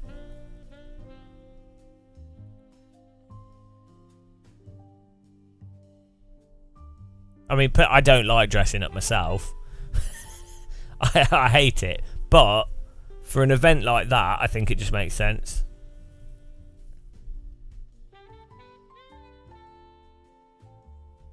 And to be honest, you could just, you know, you can get a flat cap from Amazon for like £2. You can wear like a basic shirt and get a basic scarf and just chinos, and that would look vintage. So like, it's not like it would have to be expensive. Yeah, you know, you can pull off a vintage look pretty affordably. Unless you're doing like fancy stuff with dresses and suits, that's expensive.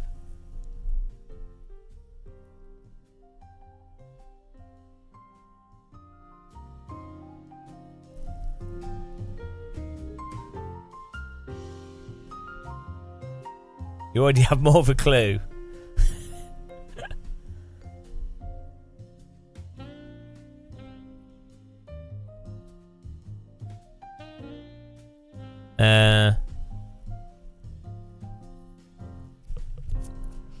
Well, I have these glasses glued to my forehead, so.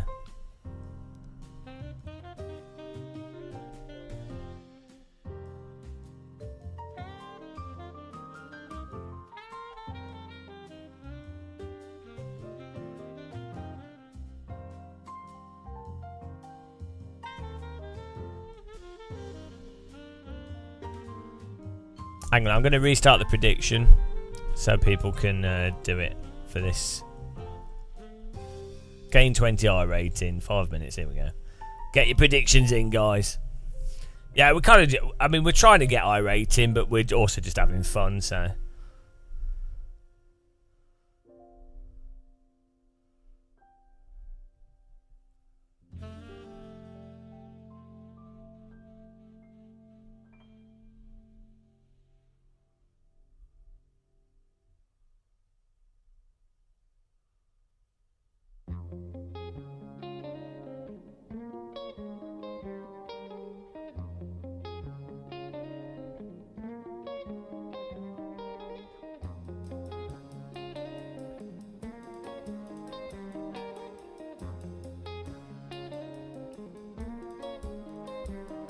Kind of like I feel like going on a ferry.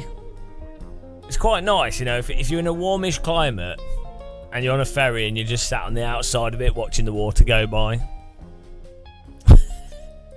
We should all travel by ferry.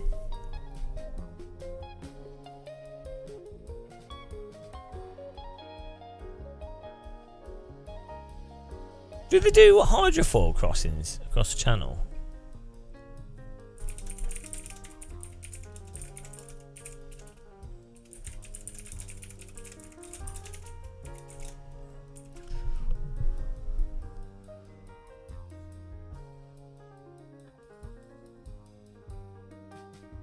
There we go.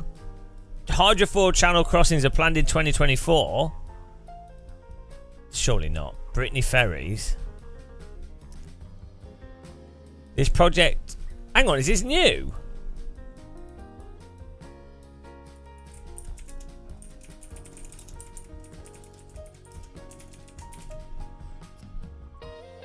There we go. That's 2022. I've been on one of these before as a kid. Condor Ferries to start new high-speed passenger hydrofoil service. Oh, that's...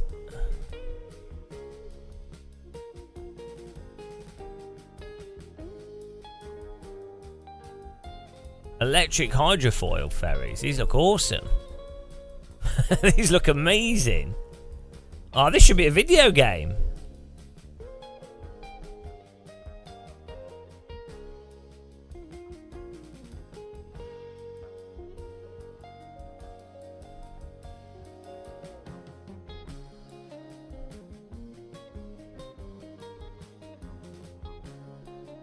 Problem is, hydrofoils don't work well when it's stormy seas.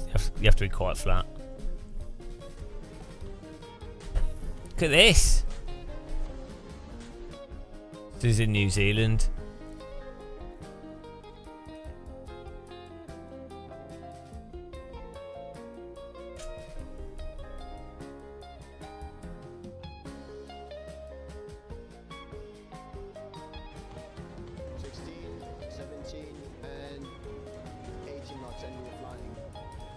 Awesome. Won't be. No, the tunnel's only like 30 minutes, but you have to. You know, they can take your car.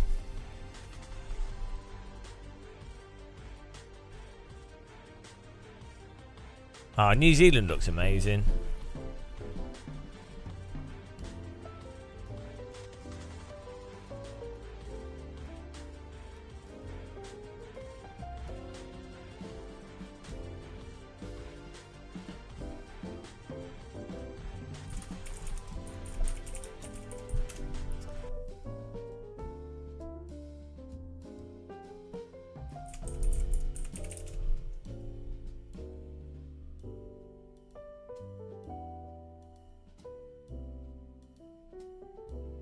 I mean, you have like trimarans.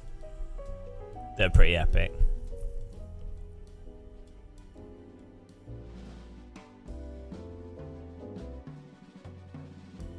Alright, Frank, take care.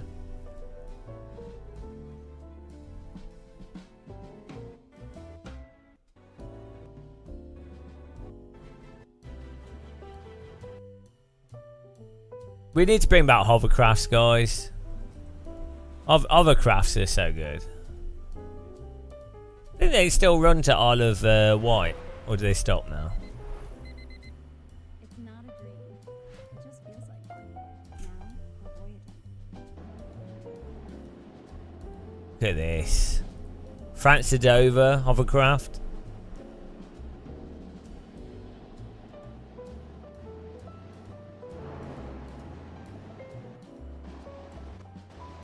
I mean, look at it. It's mental.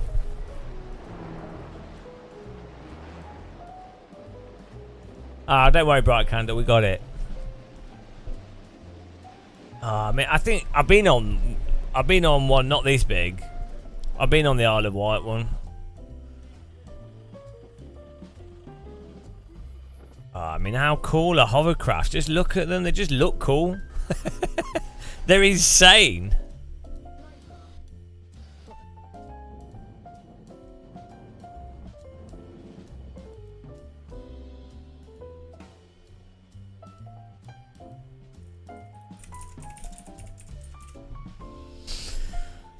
When was the last one? 90s.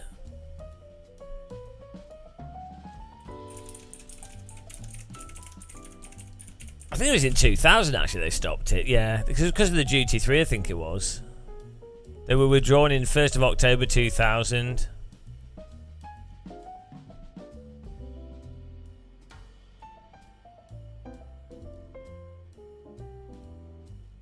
They were like a really big thing in the 60s.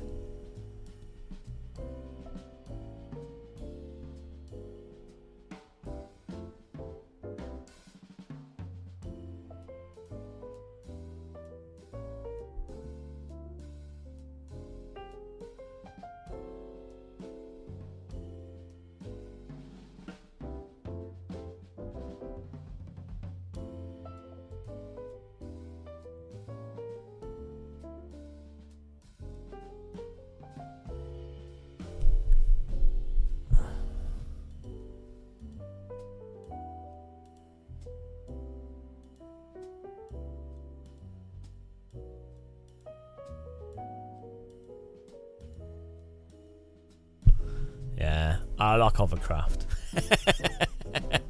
I like hovercraft. Nice hovercraft. I'd like a little model hovercraft. Yeah, that's what I went on. Bright Candle. It was awesome. I think they still do though that Isle of Wight service, but they're a lot smaller. I think they're just passenger hovercraft.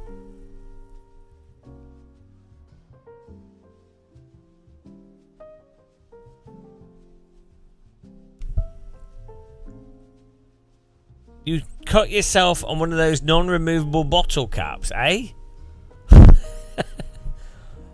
I'm not very bright.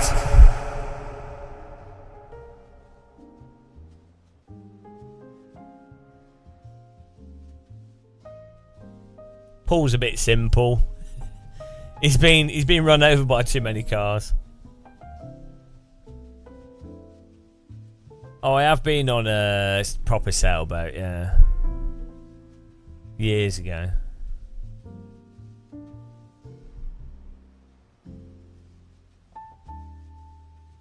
They offer. There's some that they run in like in Croatia and Greece and stuff. They're like,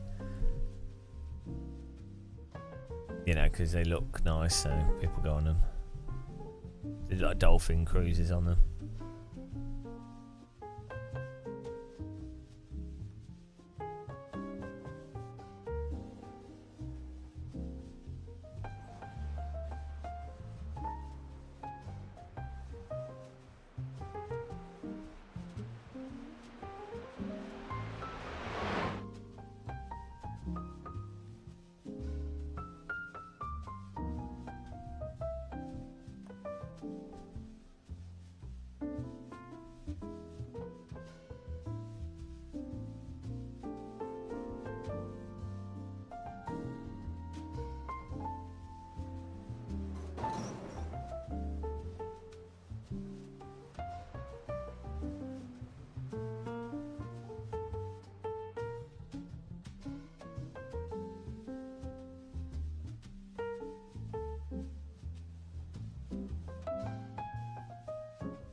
Here we go.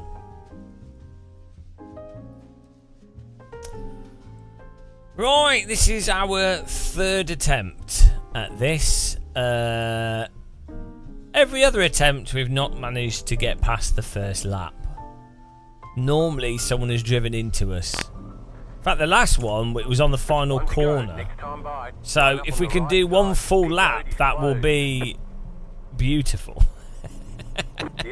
But it's spectacular driving this F4 car at the Nordschleife. And you get to see beautiful liveries like the car in front. I'm going to sip some tea. Just for some extra tea power.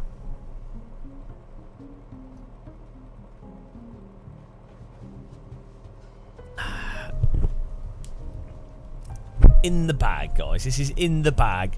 This race is so in the bag that the bag is full of race, like a bag full of coal, bursting at the seams, like a bag of horse manure. I can smell how full the sack is from a distance. Oh, we've got this. We've got this. Sure, this car's a bit fragile and people tend to drive into you, and iRacing has some interesting netcode, shall we say. That's not a problem, though. We've got this. We will overcome the odds and assert dominance. This is what I tell myself before every race, and within a few corners I'm proven wrong. But I keep trying. You have to always be positive.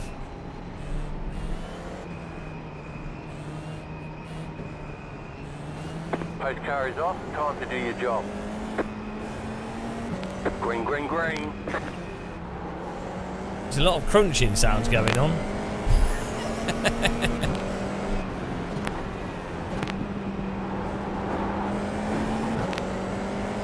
The guy almost took us out on T1 there.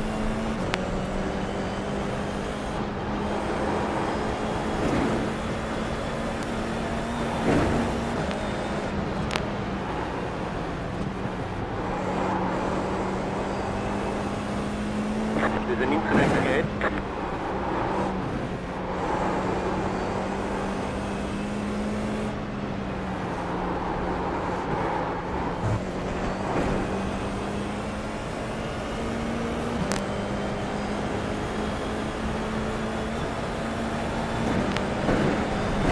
Right side.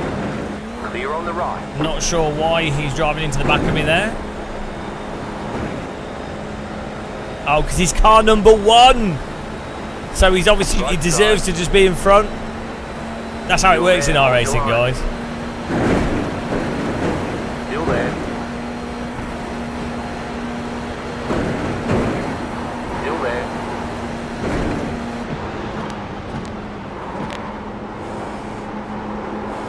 Clear. That's how it works in our racing. If you've got a lower number, the car in front has to just let you pass, otherwise you get driven into. That's actually how it works in motorsport as well.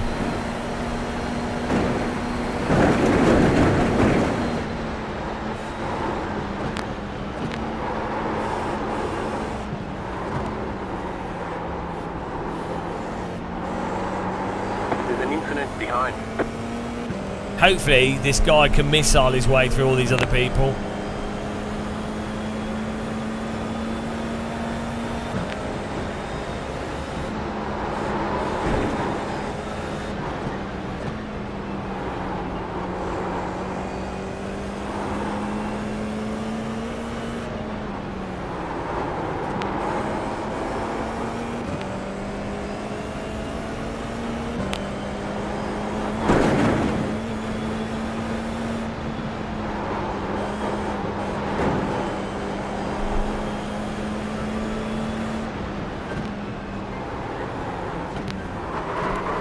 Oh my God! Keep to the right.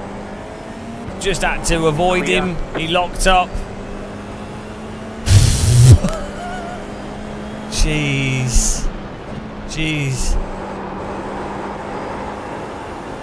That was very close. Now, I know I shouldn't have. I should have just driven into him. I'm not a very good iRacer.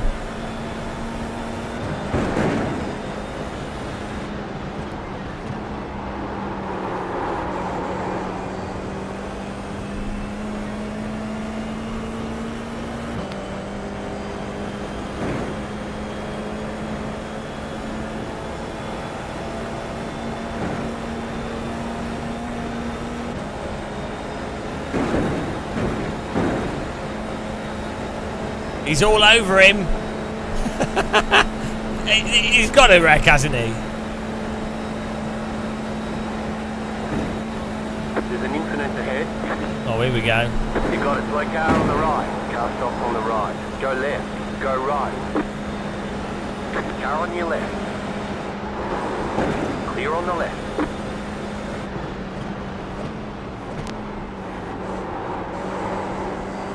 Oh!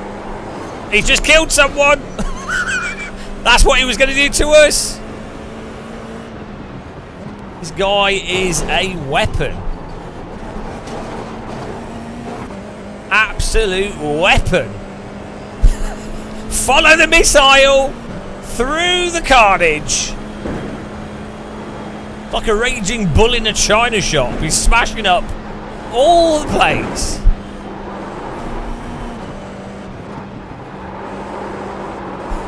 Follow that bull!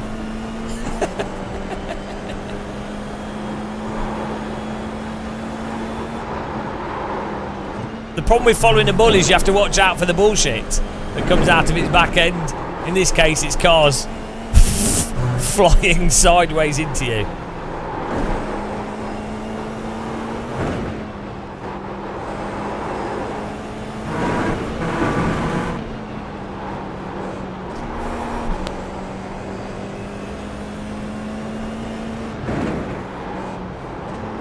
It's a beautiful track. Beautiful flowing track. It is a good car track combo for psychopaths.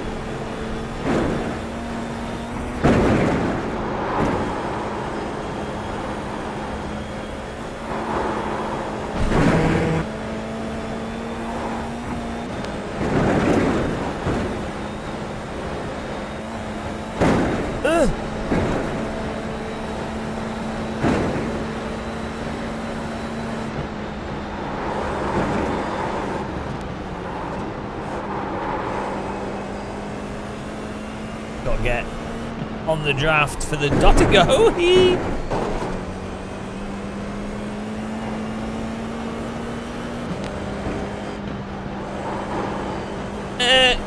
Lawrence, Nord's overrated. Get out! Get out! And welcome along anyone that's just joined us here. I have to concentrate through the track. It's a difficult track to drive this. We have to concentrate, you know, like orange juice.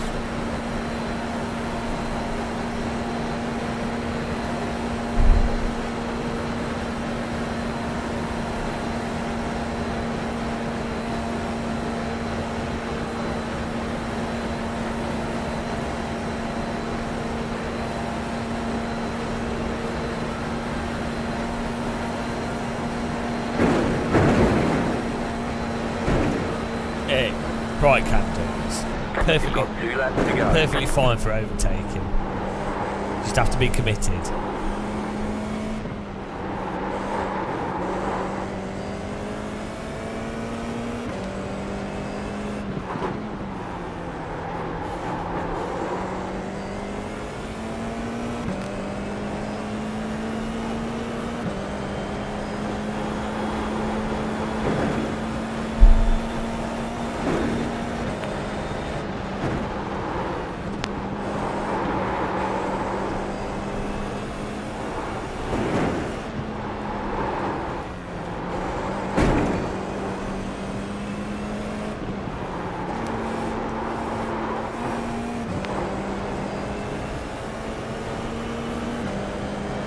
Concentration and landmines.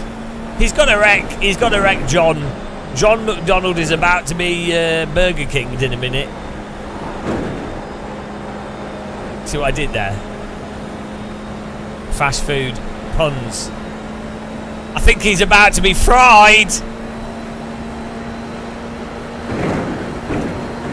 Oh, he's just driven through him. I'm done.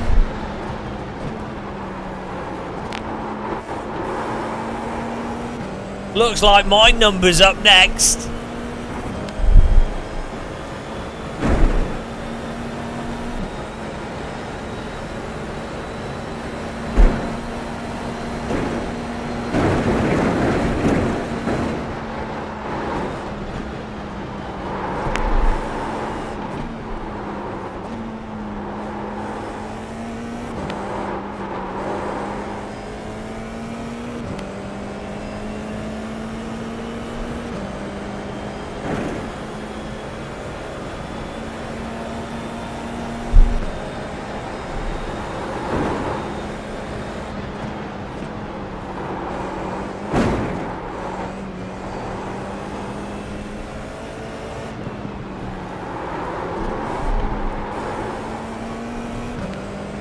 .4 second gap.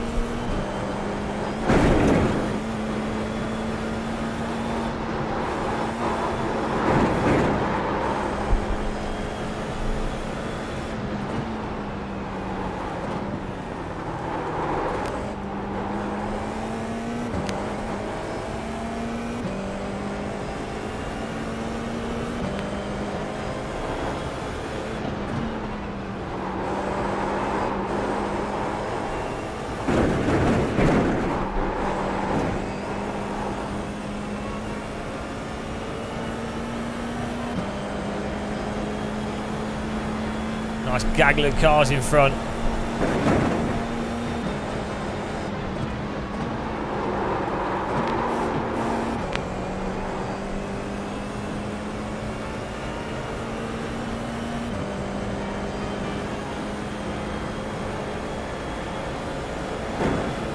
Been punished through lack of draft here.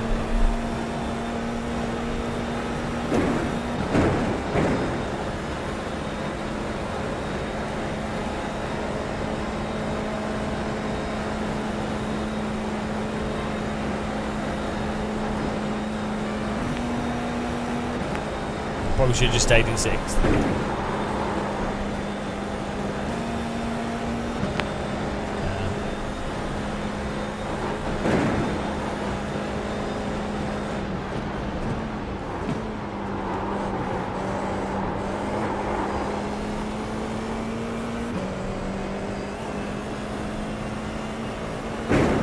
Well, if he loses the draft of the car in front, I think we'll catch him.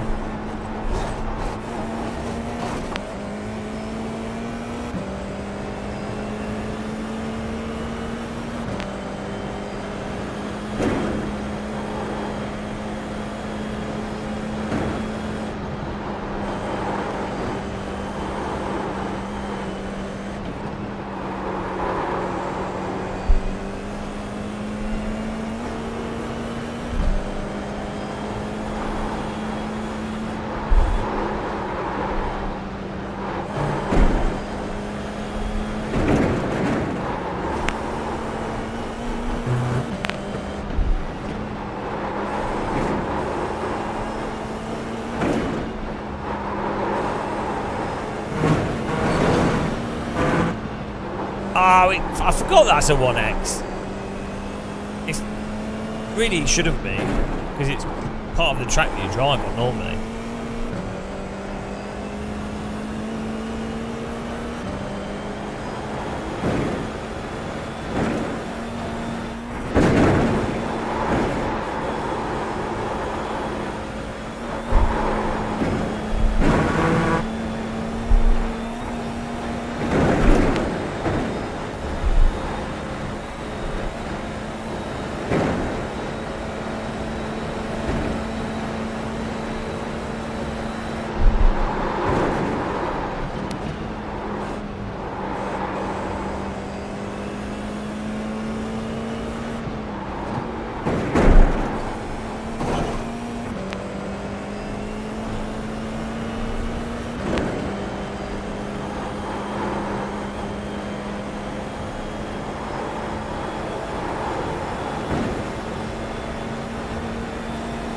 Well, we're going.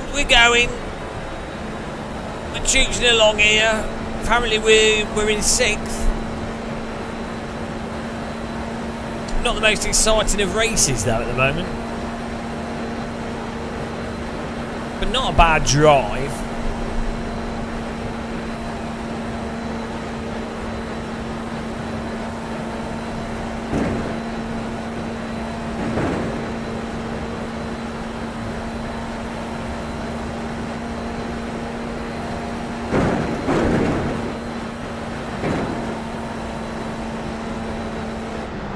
White flag this time.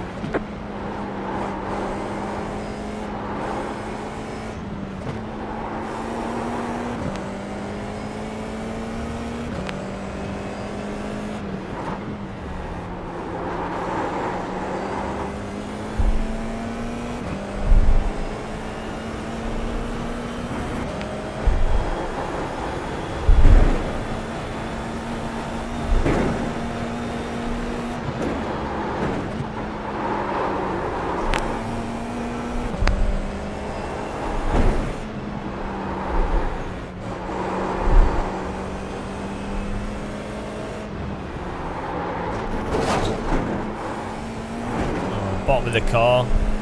Scrapes along that so you can't shortcut it. It's worth a try though.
Oh, Alejandro's coming up behind us. That'd be good. He can wreck us on the final corner, so we still don't finish a race. That'd be nice.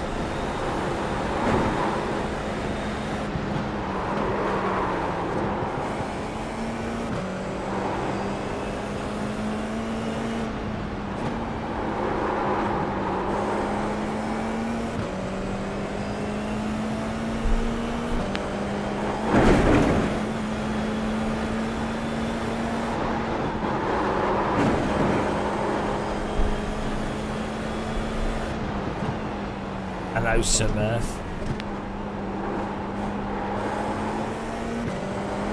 Let's do Murph.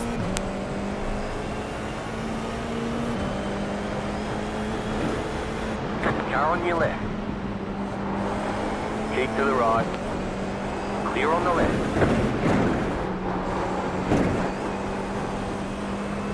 Go left. Good job, mate. Good job. Behind. Nicely done.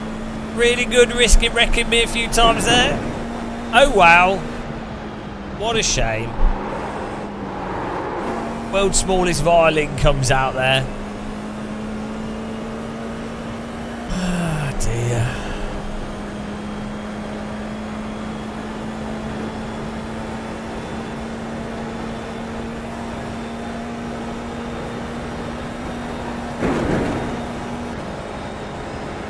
Let's keep it in 6th up here.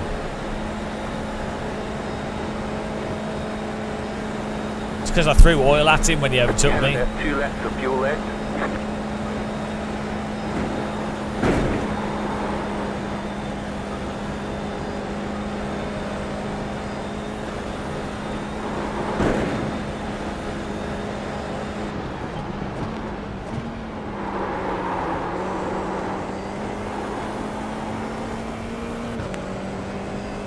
I think I should be shouted at.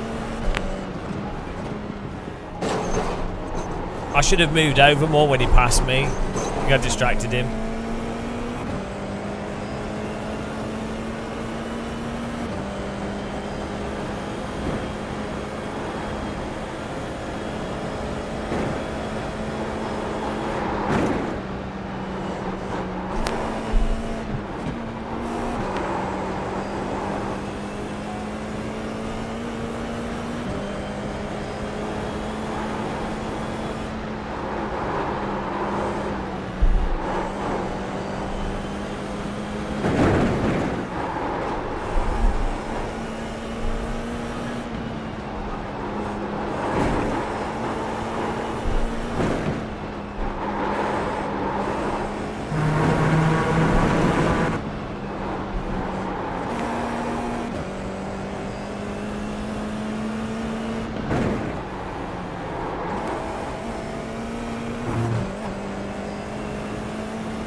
This car jumping over that hill. It's crazy.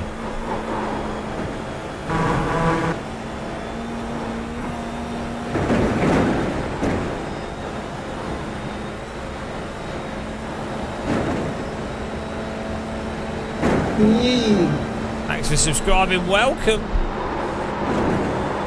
O'Neill, hello. Kevin. Wow. Sorry this race was a bit boring, but it looks like we're at least finishing it.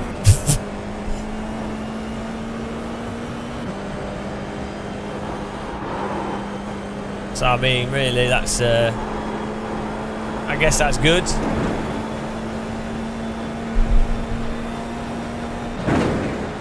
Makes a change. Dave Cam! Dave Cam! Dave Cam! Dave Cam!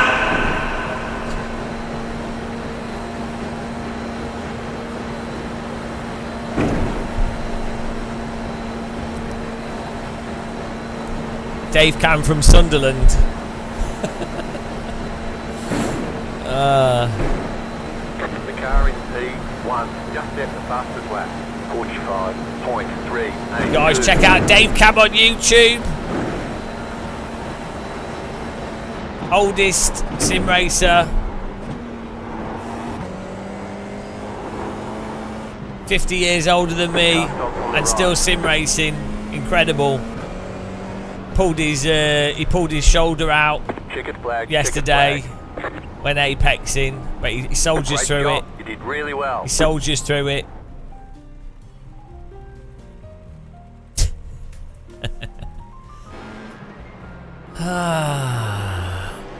Well, what happened in this? And his hip's gone. His hip's falling off. Yeah. What was this guy doing? What a weapon.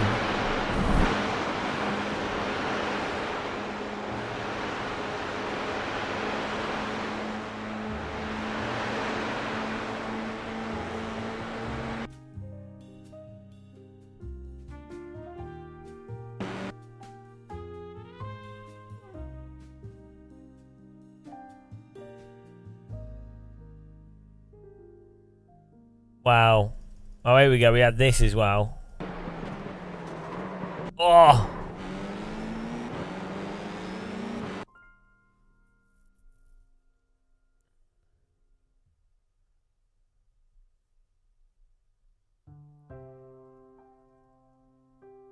What happened to these guys?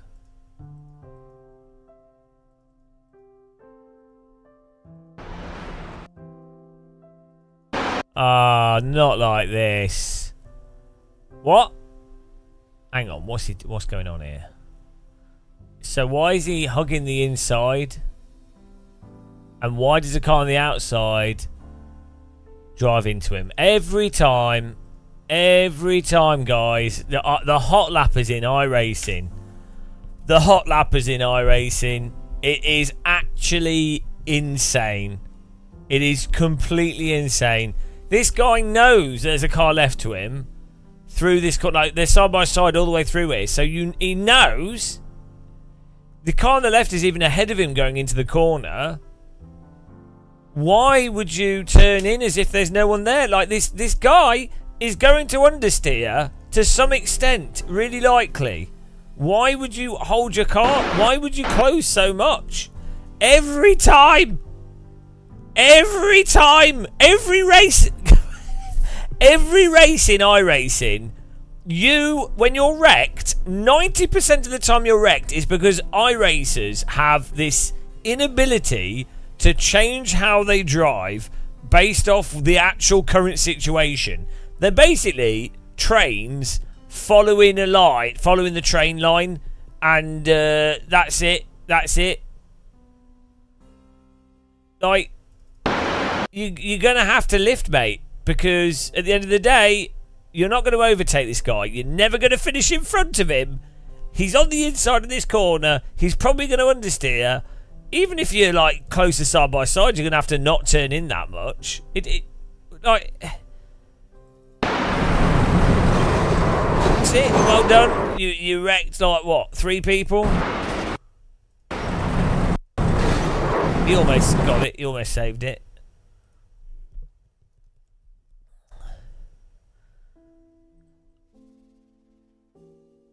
Yeah, the guy on the inside should have squeezed the guy on the outside, but at the same time, you shouldn't have to. And the problem is, if you are this guy and you squeeze this guy still drives into you. That's the problem. So yeah, like the thing is, this guy's thinking, I will stay really far on the inside to leave as much space as possible so that there's more room for this guy to not drive into me. However, what happens is this guy drives into you regardless because they're dumb and they hot lap. But then if you squeeze them, they still turn into you. So, generally squeezing people makes them less likely to turn into you because at least you then have some room to turn inwards. But, well, it's people just don't adjust. They don't adjust to what is currently happening. But they drive based off a pre-rehearsed lap after lap after lap after lap, and then the sensation of they're driving ahead or they're whatever. Anything that's like a deviation that's a bit slower or requires you to space out a bit or check. No, not happening. Too much. Too much brain power required. Oh dear. At least I got places from that, so I can't really complain. It's a good donation.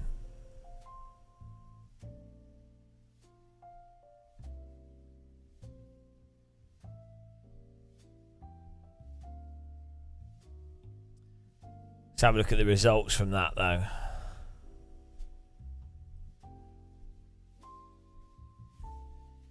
Hang on. Oh, that's qualified. It's not come up yet. Here we go.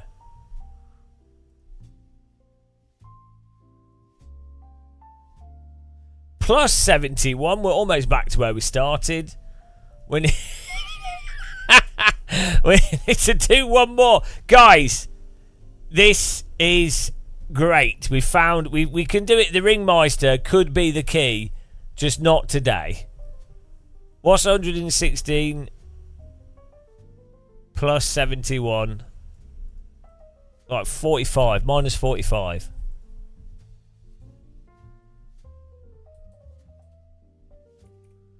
Wow. What a great productive day we've had. I honestly think iRacing is finally tweaked and designed to torture you. Which is fine. I can take it. I'm an adult. At least I've got more hair than Dave Cam. It's not that bad.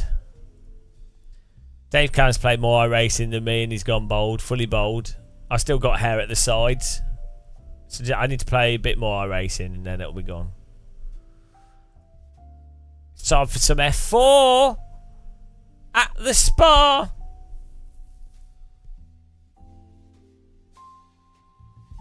Believers were rewarded. Yeah, let's give some prediction points to the believers. Yes. Well done, believers. Always look on the bright side. Right. Start a prediction. Gain 20 R rating. Oh, how about finish on 0? We need to get 45 R rating. Finish on 0 or more IR. Oh dear.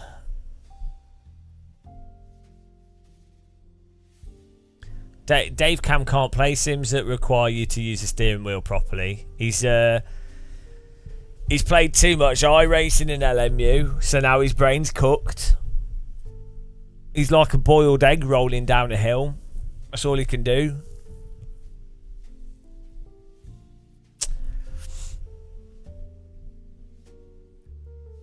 AC's like, he loads up AC and he's like, oh God, why can I feel so much detail? Oh, it's too much information overload. And he's like, oh, I need to go and do the Times crossword puzzle and smoke my pipe.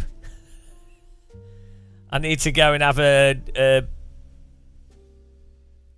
don't know what do they eat in Newcastle? Parmo. He's like, oh, he does 2 laps and he's like, oh, I need a Parmo. That's weird. You get flashbacks from 1992 when you play the original AC. So when you play iRacing, you get flashbacks from 1982. iRacing's more dated than AC, Dave Cam. That joke doesn't even work. iRacing is like 10 years older than AC. It doesn't make any sense. That would work if you were saying like Forza or GT or I don't know, what's the new sim that's not shit? Oh, there isn't any. What's the new sim that's not dated? There isn't any. They're all dated. The actual new sims are all dated. iRacing feels like a sim from the 90s more than AC for sure, like and looks more like a sim from the 90s. It don't work, Dave Cam. iRacing even has physics issues that were in sims in the 90s. AC invented new physics issues like explosive curbing. Sims in the 90s didn't have that. To be fair, when you're as old as Dave Cam, the 90s feels like a week ago. In his mind, it was like he was actually thinking, oh, a year or 2 ago, and in his mind, that's the 90s. Whereas those of us that aren't that old, the 90s is like a lifetime ago. Back of the net.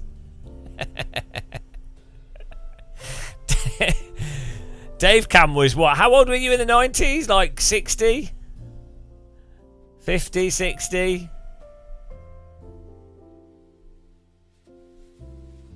Dave Cam already had his bus pass when he was in the 90s.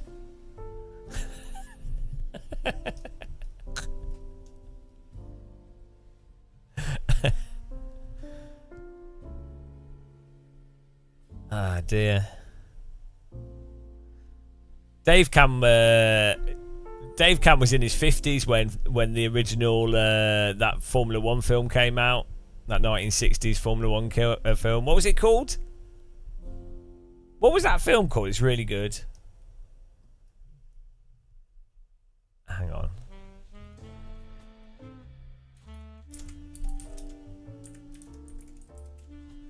Grand Prix 1966. Dave Cam was an extra in that. He played one of the elderly spectators.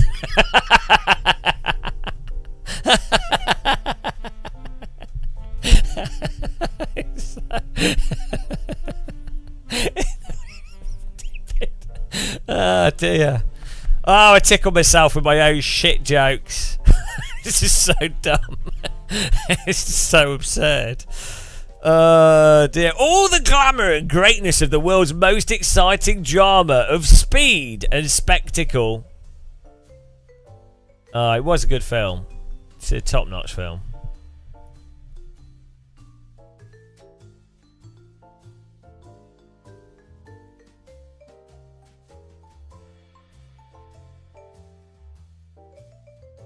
What's this? Well, I would personally, I wouldn't buy any Fanatec stuff myself until they sort out the business stuff, just in case there is problems with getting products or whatever. But I guess if you've already got Fanatec stuff and you're like, I don't care if you buy it with a credit card. Well, now you can think of the Fanatec line as the CSL DD, which is like a 5 or 8 Newton meter. Well, let's just say it's an 8 Newton meter wheelbase, depending on the power supply you get. And then you have the CSL DD, which is basically it's replaced the CSL Elite, but it's basically the same as a Club Sport wheelbase in terms of performance, very similar to a Club Sport wheelbase. And then you have the DD Plus, which is basically replaced the Fanatec podiums. So that's just the way to see it. If they used to have a Fanatec DD1 and DD2, but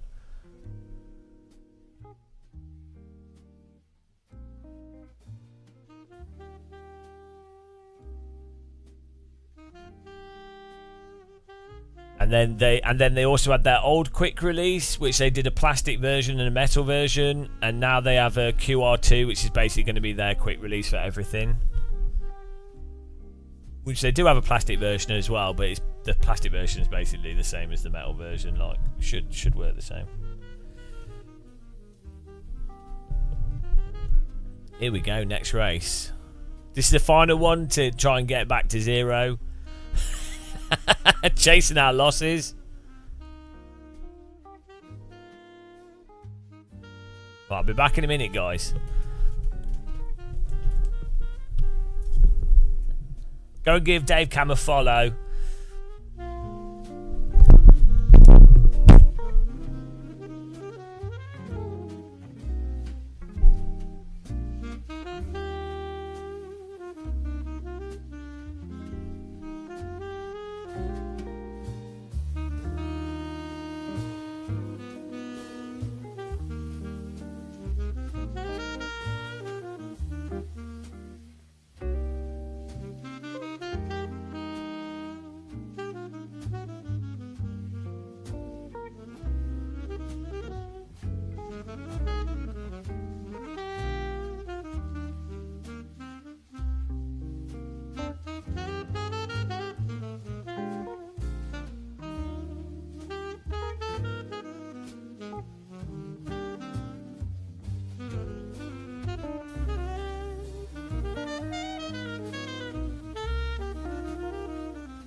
We're going to start at the back to make this more fun.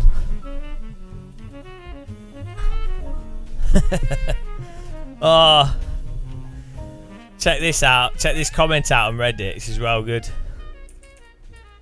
Look at this. You'll love this, guys. Right. Here's the post I made. iRacing has cleverly convinced a ton of people that it's not a racing game like other racing games, and thus is why it's worth spending far more money on. Obviously, iRacing is its own game with pros and cons, and it does certain things better or worse than other titles.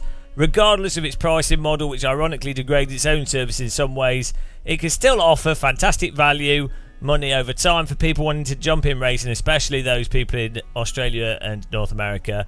The ironic thing though is that iRacing is more likely than not going to be way more fun to actually play when played for the game that it is, not falling for some delusional idea that it's somehow more real than other racing titles or more serious. Not to say that it doesn't do some things more realistically than other titles. You can play all games seriously and with intent, but the key is to not delude oneself into thinking that things not actually what it is. You see this in flight sims, you see this in airsoft, blah blah blah. You know that whole conversation, right? This guy is like, it depends on how you take sim racing. If you take iRacing like Need for Speed, but on racetracks, then yes, iRacing is on the same level as Forza or GT. I see you use the word game more than sim, which means you're interested more in the game side of things than pure driving. That's how it works. That's how language works. If you use the word game, it means that you're interested in games rather than sims. If you use the word game to describe stuff, that's how language works. I personally only sim race when I feel racy or racing driver wannabe every time, only to scratch that racing itch. I would say it pretty seriously, since I don't race when I'm tired or to relax. In fact, it's pretty exhausting, since the 1 or 2 hours that I race, I give it all to the level that when the race ends, I could take a pretty big nap. But that's realistic. Real life drivers also do it like that, and realism is exactly what I'm going for. This guy is like exactly the delusional type that I've described, and he's totally unaware. And no, I don't think simulations attract delusional types. Well, you wouldn't think that if you're the delusional type. I think you don't understand the point of simulators. Yeah, I don't. I've been playing them for, 20 years and have built a career off it. So, yeah, I don't understand the point of simulators. Which is exactly why you deem trying to simulate reality to the limit of today's software delusional thinking. But it's really not. It's how you're supposed to enjoy them. That's what we have arcade games like Need for Speed and Forza that don't require delusional thinking. And then we have iRacing and ACC and so on that kind of require it to be competitive and have nice online experience. You wait. We'll continue this after this race. It continues. It continues.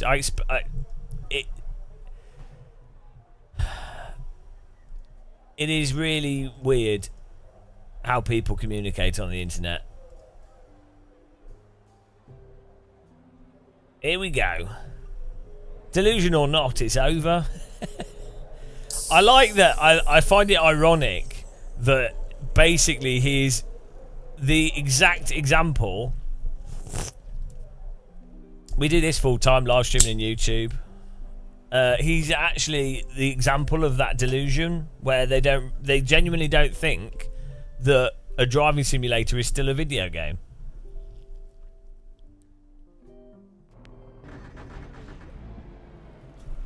It's a simulator as well. You can train from it, but you can use video games for lots of things. It's not video game. You can play any game however way you want. It's really strange. It's really strange. It's totally fallen for this for the idea that a driving sim is somehow special. Right, here we go. Starting at the 15th. It's not the back. Close to it. Green, green, green. Can we redeem ourselves? Probably not.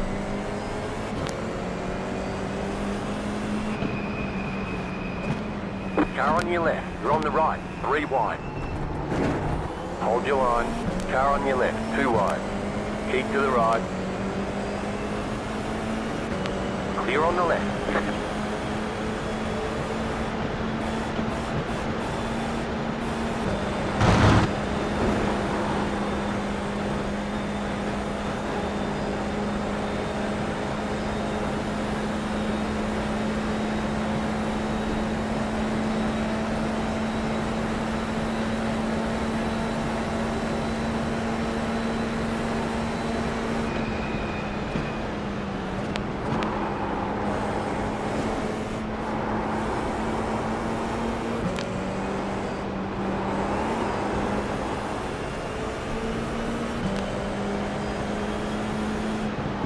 Left side. Still there, hold your line. Clear on the left. What a move!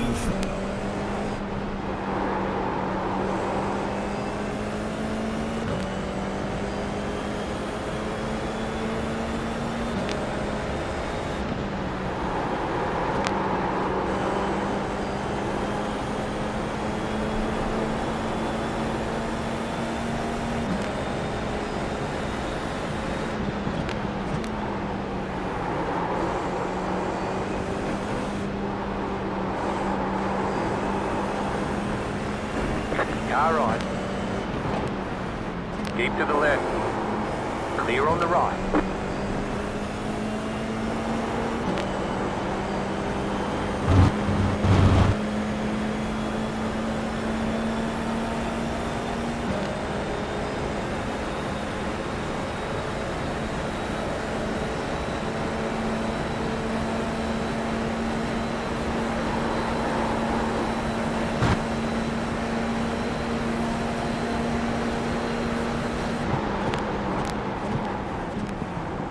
Left side.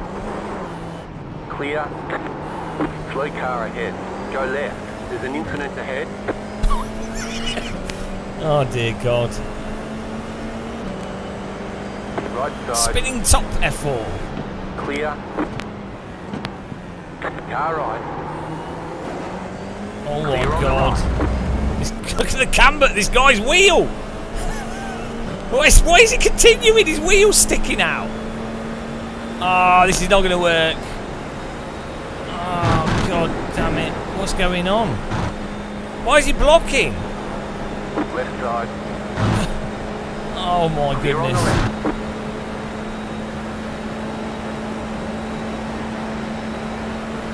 Left side. You're on the right. 3 wide. Hold your line. Left side. 2 wide. Clear on the left.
Car right, you're on the left, 3 wide.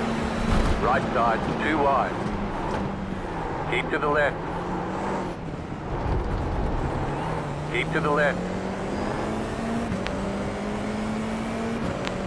Clear.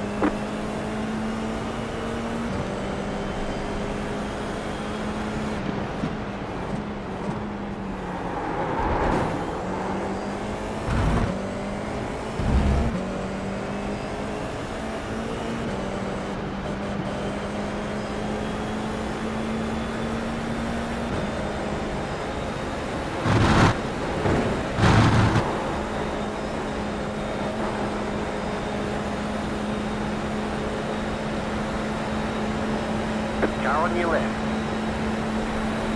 Stay on the right. Still there, hold your line. Clear on the left.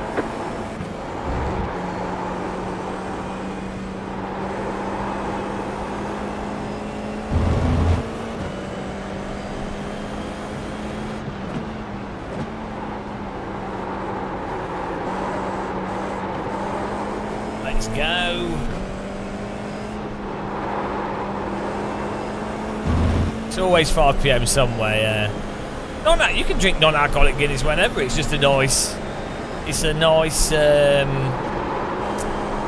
bitter drink.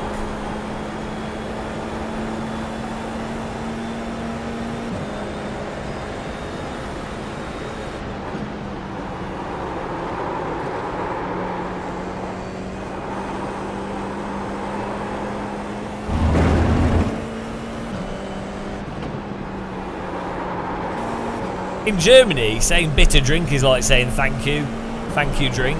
It's a thank you drink.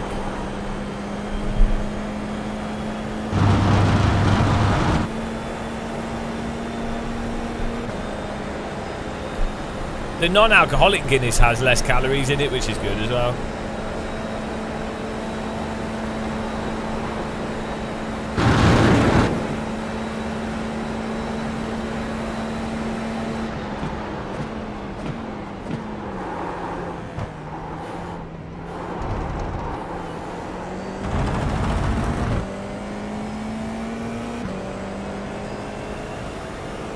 New fast flat for you. You're in the top 10.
Catching David.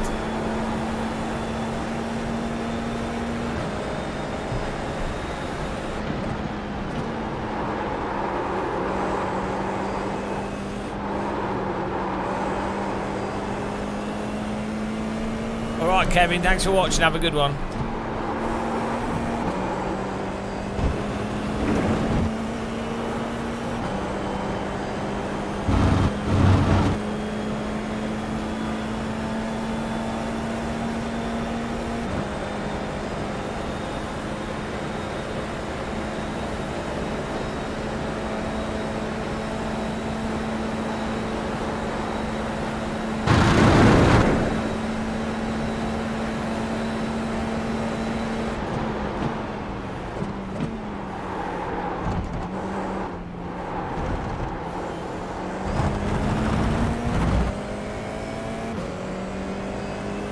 Car 2 is now leading.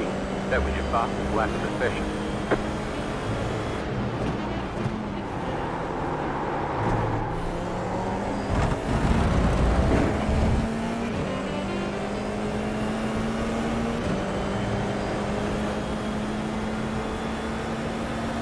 Stay sharp.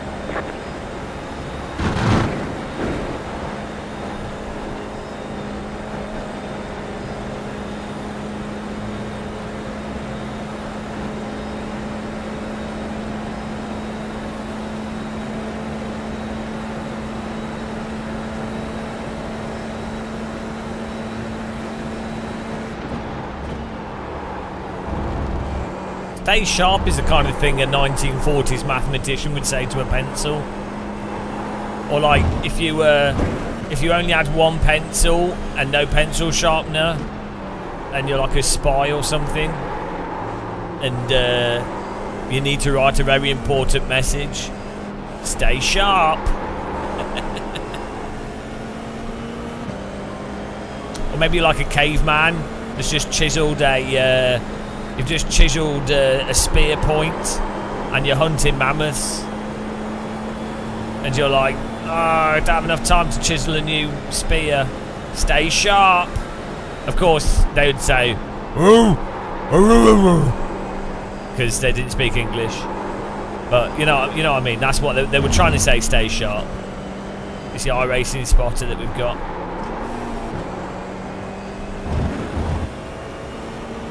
I have microfilm. Yeah, who doesn't? Microfiche. Microfiche. You have about 5 laps of fuel left. Yeah, you could do that thing where you stab them with the pen. So.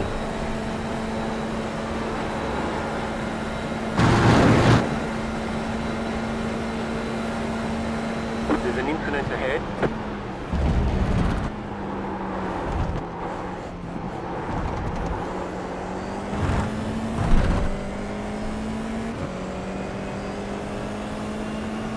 Just set your fastest lap of the session.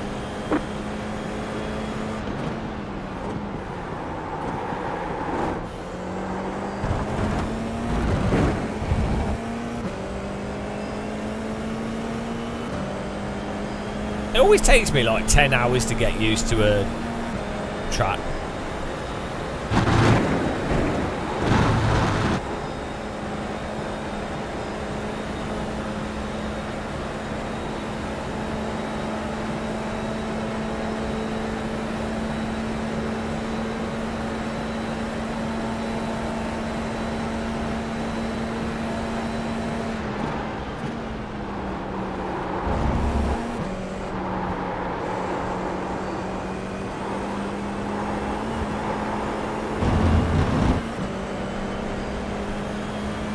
Left side. Still there, hold your line. Stay on the right.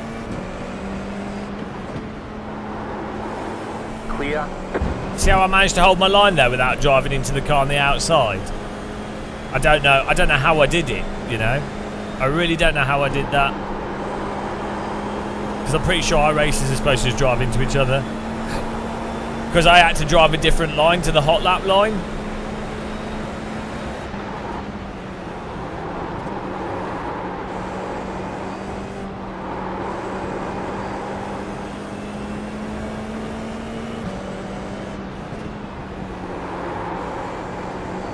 Oh yeah, well, I'd have to be positive about it. Well, yeah, it's pretty, yeah, like if you do videos, hypothetically, if I just played Gran Turismo and I made videos and they just made jokes that I know 14-year-olds would find funny,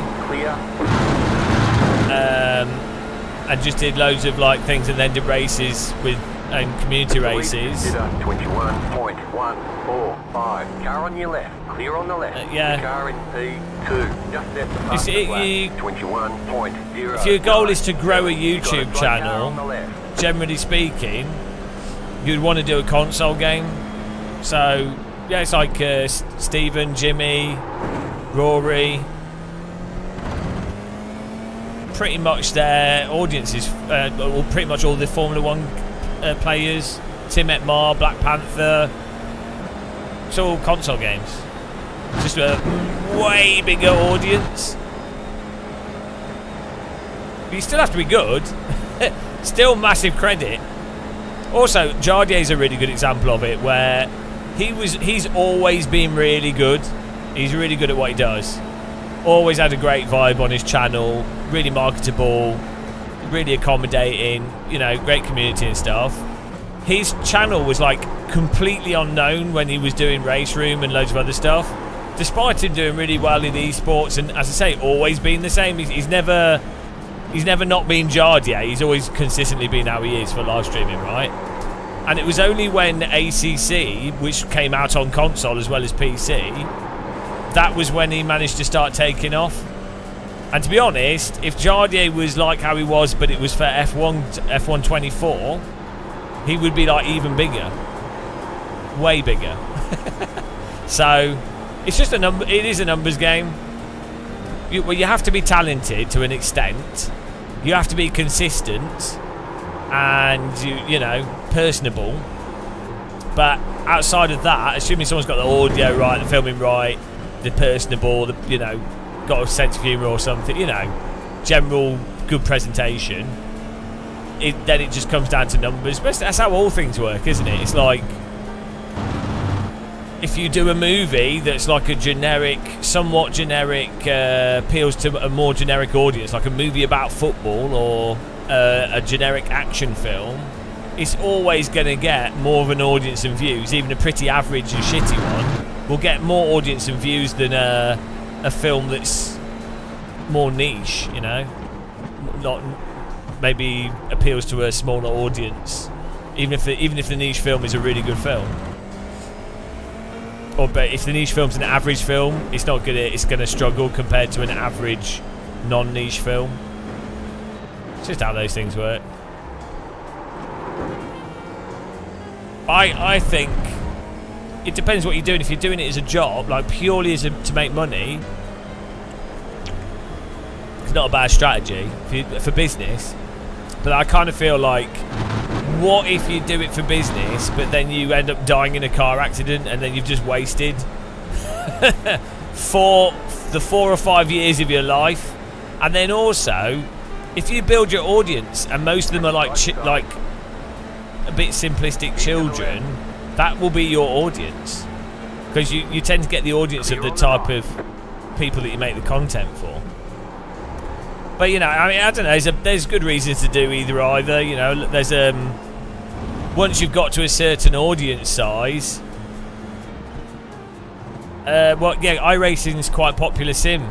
iRacing's probably the most popular PC racing sim. So yeah, if you do competitive stuff on iRacing, you can get an alright audience from it.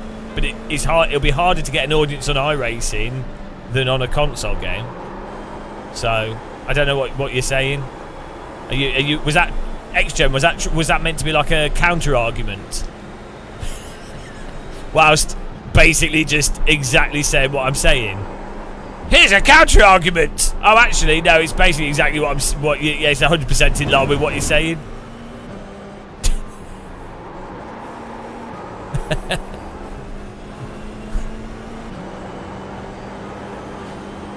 Ah, damn it, you got me. You've undermined the entire 15 examples I've given by giving another example that actually goes in line with what I'm saying.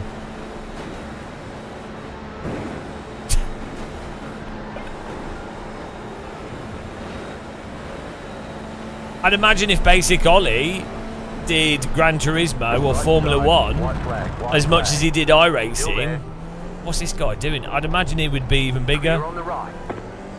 Car on your left. Keep to the right. Still there. Clear.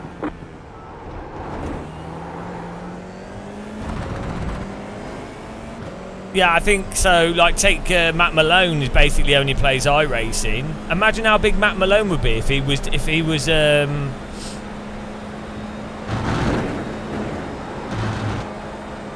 Yeah, I don't. Why are you typing dots after each of your comments? They're different platforms. So YouTube is what? Keep to the right. Still there. What is this guy doing? YouTube is Keep to the right. a wider platform anyway, so it hits a wider audience. But there are specific niches on Twitch, yeah.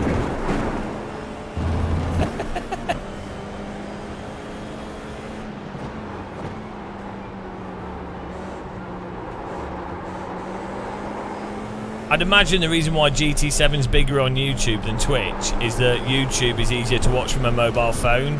GT audience is younger, and so there's probably more of them that are watching on mobile.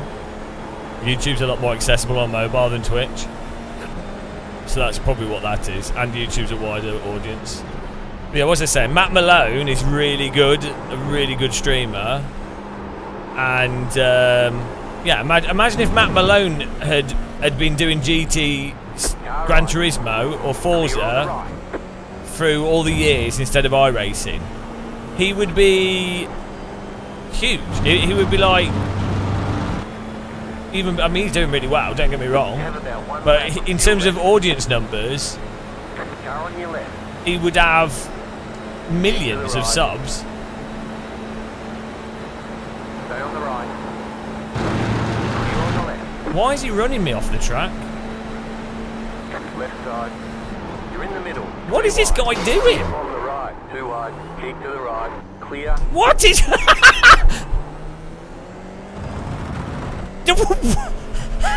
How am I supposed to drive around that? How on earth am I supposed to deal with that? He's cut... Can't believe we got through that. Nice run. Solid work. What is this guy doing? Look at this. I mean, he's allowed to move to the left, but look at this. He's allowed to, but it's kind of like ridiculous. And then he's like run over my nose here. This guy's not made the corner.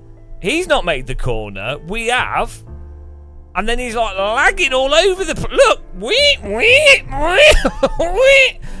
I'm just like, what on earth is going on? Is he crashing? Is he...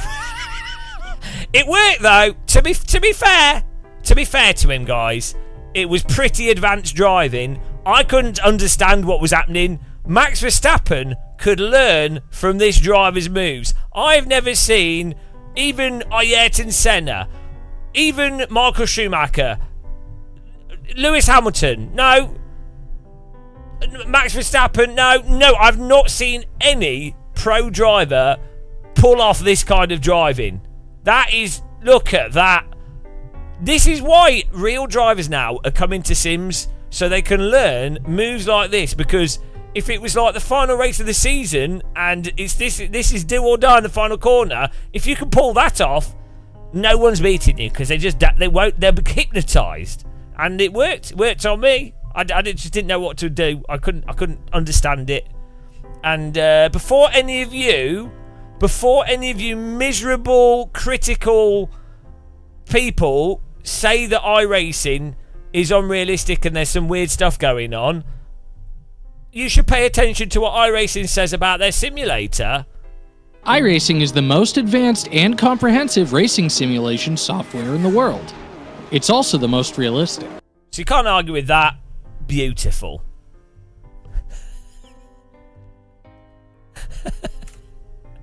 Oh dear. Guys, it was good fun though. It was a good race. Good racing. Right, bloody hell. Bloody hell. That was alright. Did we gain rating in that? I think we did. We're going to do another Ringmeister. We failed the challenge though. We failed the challenge. But it doesn't matter. We're going to continue on. I don't care. I'm above my own challenges. Try and do quali as well. Boo.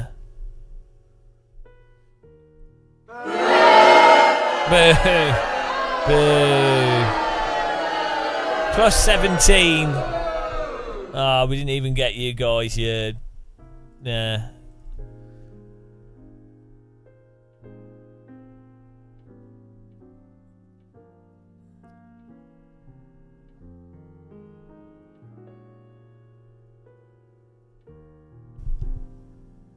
We can finish today on neutral. That'd be nice. Oh yeah, the comment that we were reading. We'll continue that saga before we go to quali. So, before we finish that, I think Matt Malone is a good demonstration of basically topping out YouTube, Twitch viewership. So when he goes live, how many views does he get? Like 800, give or take. And I think that's probably about the max of the audience that you can get in Twitch with from a pure iRacing audience, which is it's really good. That's awesome. Like, basically anything above like 400 live viewers is a viable income from general viewership if you don't do anything else. Like, it's not much, but it'd be enough. And I think if he's on YouTube as well, which he started to do, he could probably get. Car is out of control. He could probably get more. Like Basic Ollie as well. He's managed to get it on YouTube. I think he's on Twitch as well. I'm not sure if he restreams to both. But yeah, I think that's where you kind of end up topping out. That's just the audience, the top of the audience. Then you notice it's like with the even if you play driving games, basically. Like Jimmy, I think tops out at like 1,500, maybe 2,500. I'm not sure. I haven't watched his stuff for ages, but that's like you get some of the Formula 1 streamers. That's just where the racing games in general. Like there's a sort of racing game audience that will watch iRacing, watch Gran Turismo. Or the Gran Turismo audience is probably about 1,500, maybe 2,000. If you like can appeal to the bulk of that general Gran Turismo audience. But the thing is, once you can pass about 800, if you can pass 500 live viewers on YouTube, you get to a point where your viewership promotes your content to a wider audience on YouTube, which then allows you to actually grow even faster. But you really have to get past that 500 live viewers is very hard to get to on YouTube within the sim space. You'd have to basically through console games. Is probably. Well, I'm just saying. I don't know that 500 number. I'm just saying from my experience of what you tend to see with, because I've been doing YouTube stuff for I've been aware of YouTube stuff for 20 years, but I've been looking at it very closely for 15 years. And I know quite a few people in the console gaming space, in the VR space, in the sim space. Like obviously, because I've been around, I'm old, so you can see the points at where people. So like, I specifically remember with Jimmy Broadbent, for example, because we were doing content at a similar time. He started live streaming Gran Turismo, the older ones, doing the playthroughs. Someone retweeted it, and all the Gran Turismo people were like, "Oh look, this is weird guy in a shed." And his stream's entertaining. He's really personable. So they were like, "Oh," and then he got the Gran Turismo audience. I didn't really know Steven that well back in the day, but he'd built an audience through Forza, and then does really good like videos that go out on GT7.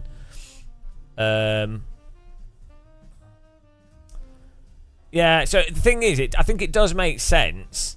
If your goal is to do stuff as a business, if you could appeal to that console audience and then start doing more serious sim stuff, but like for me personally, I won't play games I don't enjoy because I feel like it's fake. For me, it's fake.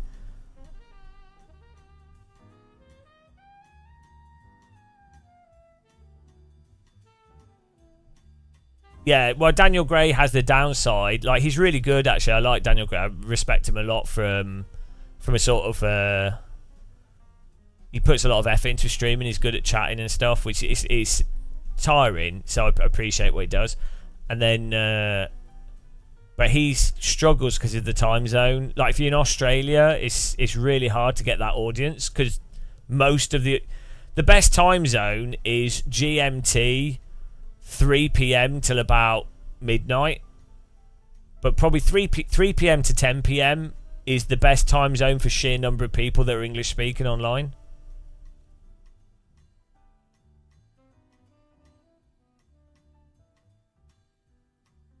Yeah, I'm not going to say who is. It's hard to know who is more or less authentic, and also some people are doing stuff as a business, so it's just business. So like people have different. They might need to make a certain amount of money. They might have family to look after. They might have to look after their parents. They might be unwell. Whatever. So I don't really like. I don't think there's a value in judging people like that. Well, different people do things for different reasons.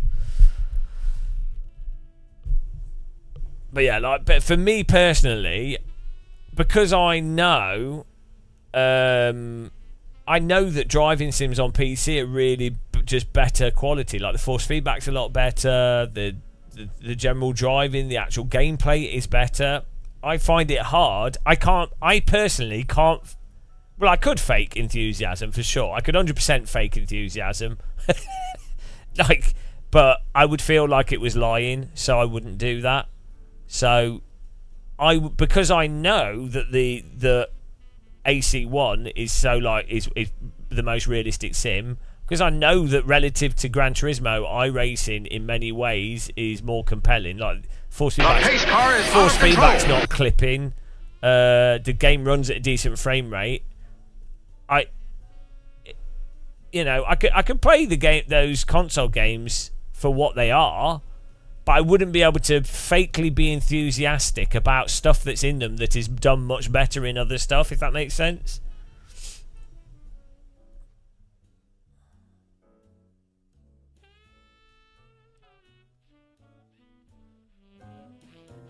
Hello, Mance UK. It's going all right.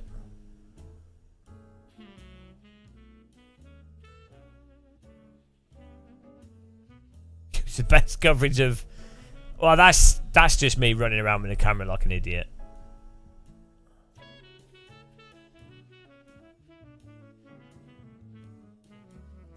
I've never been super anti iRacing.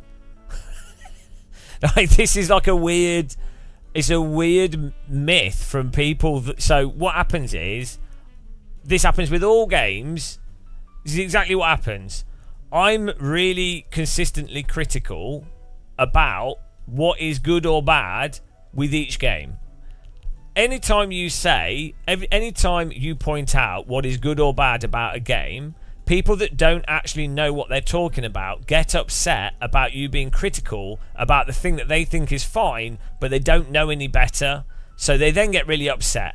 So then, because I like to be honest, and I'm not arguing for argument's sake. Sometimes it'll be for like entertainment and stuff. It'll be over the top because it's stupid and funny. But so generally speaking, if you're a sensible streamer and you're not an idiot, you would disrespect someone and you would just be like, all right, yeah, everyone likes what they like. You would just present an argument from being anodyne and be agreeable, because that will massage people's confirmation bias. It'll make them happier. It'll keep the mood of the stream positive. But ultimately, you're not actually forcing someone to have to. You're not forcing them to think about why they might be right or wrong.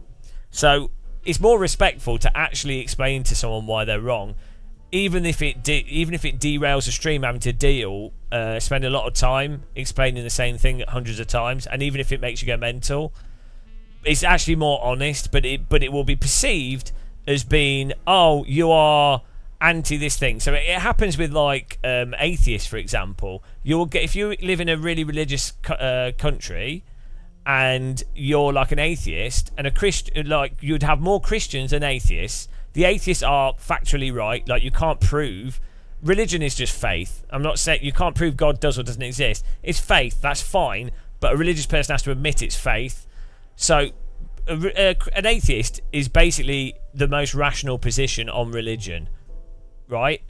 But if they're in the minority or they're actually talking about these things, the Christians will go, oh, that atheist is argumentative. Oh, they hate all religious people. Oh, they're so fundamentalist. Oh, they're so close-minded. And it's like, no, you're forcing them to repeat their argument, and you're forcing them to actually come up with other explanations.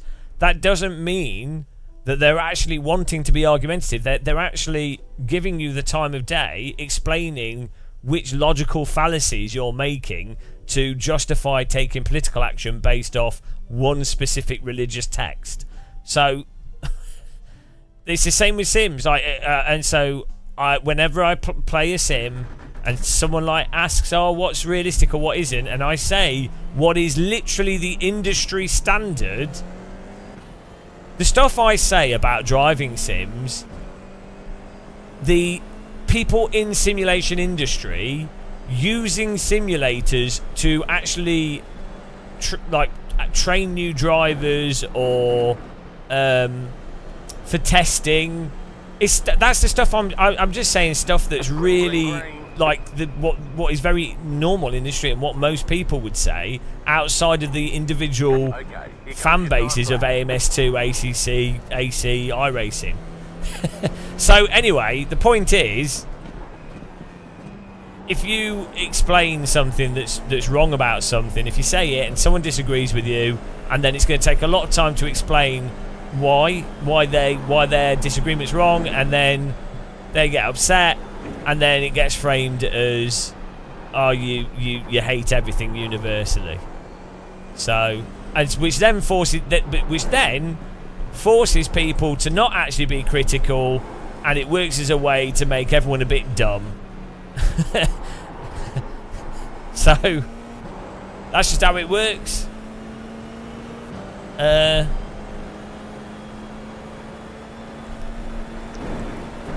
This happens in everything. You'll know, even people that are wrong but trying to be critical get framed as being like negative when they're not. They're just trying to have a conversation.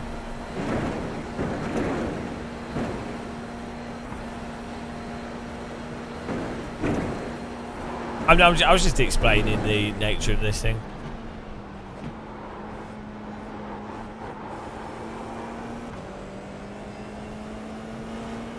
It's really weird with the religion stuff. Like Richard Dawkins, for example, is like one of the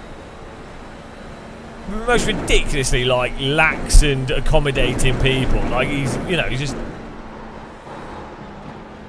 It's so absurd to refer to him as a militant atheist, right? But that's exactly the same sort of thing that happens. If you disagree with people that are very passionate, the way that they will try to defend their thing will ultimately resort to ad hominem attacks. That's what it normally, especially if you actually have really good arguments or make really good points. The better your points are against something, if the other person isn't critical, the more that they will resort to ad hominem. If they're critically thinking people that can have a discussion, they will just change their mind very quickly.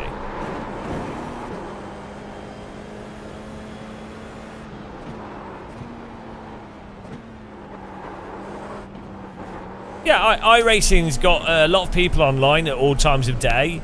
It's got nice tracks. It's got a range of cars. But yeah, the netcode and physics. The physics are probably some of the worst out of all the modern simulators in some regards. But just the tyres at the limit, basically. The suspension's great. There's loads of other things that are fine with it.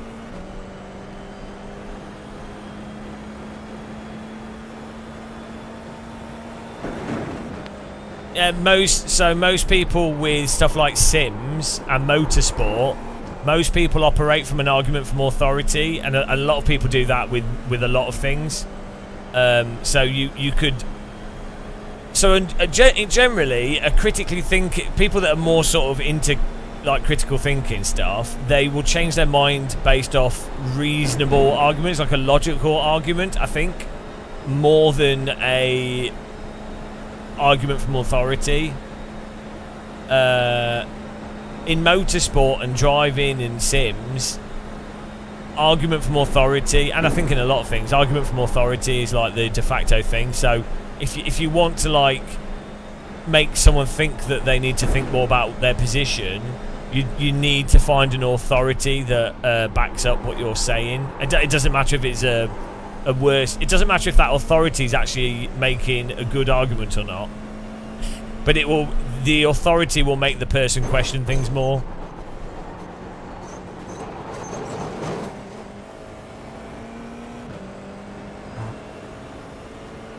Pelucan. No, so the thing is, I think he's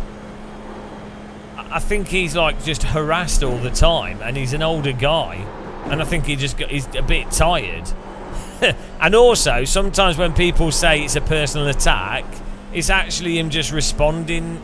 Do you know what I mean? It's not. He really is super chill.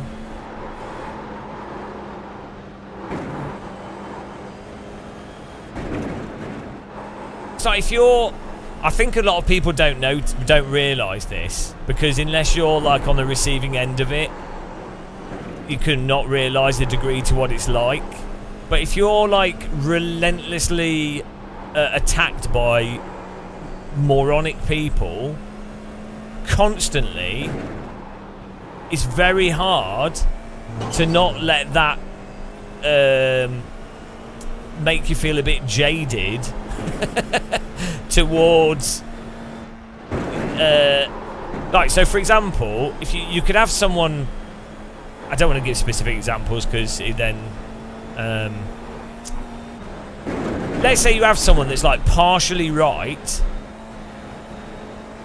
but actually they're wrong in many ways, but they're partially right on certain specific things, but as a result they upset enough people that are like massively triggered to just basically brigade anything and all things that they do. It makes it very hard for that person to then always maintain to be always completely reasonable or always completely positive. It's not about being triggered. It's about if you're perpetually harassed, right? Even if you're right or wrong, if you're more of a public figure or you've got bigger audience or something, if you're perpetually harassed, it's constant. So a lot of people don't realise the degree to what that is. So I've seen it on like forums, even with developers, where developers have the same stupid things said to them a billion times, and then they've explained it very clearly, and you know, even to the same person, and they've been incredibly patient. But ultimately, there's going to be a point in time where it's like, look, I'm sorry. So it's just pointless. There's the flag. And then the developer might say something that's a little bit more barbed, or they might say, look, you're being a bit stupid or something, and then the people that are on the hater crowd that are basically like irrationally just hating the developer or the person, they will then all jump on that as like, oh, there's evidence that they're a bad person. Do you know what I mean? So unless you want everybody to be completely anodyne and basically not say anything, there's no way for them to win.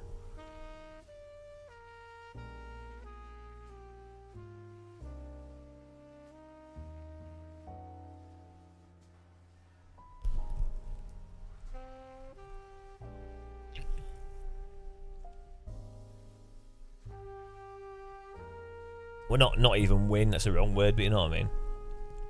They will always look bad.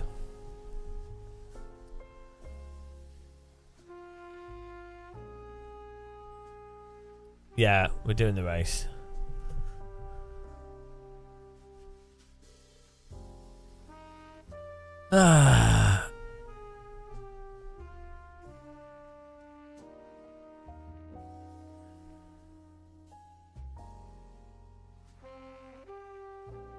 Oh, we can go. Oh no, not this one. It's the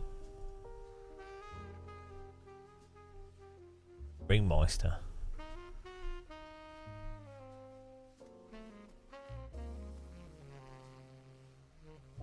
I'm off to withdraw to then join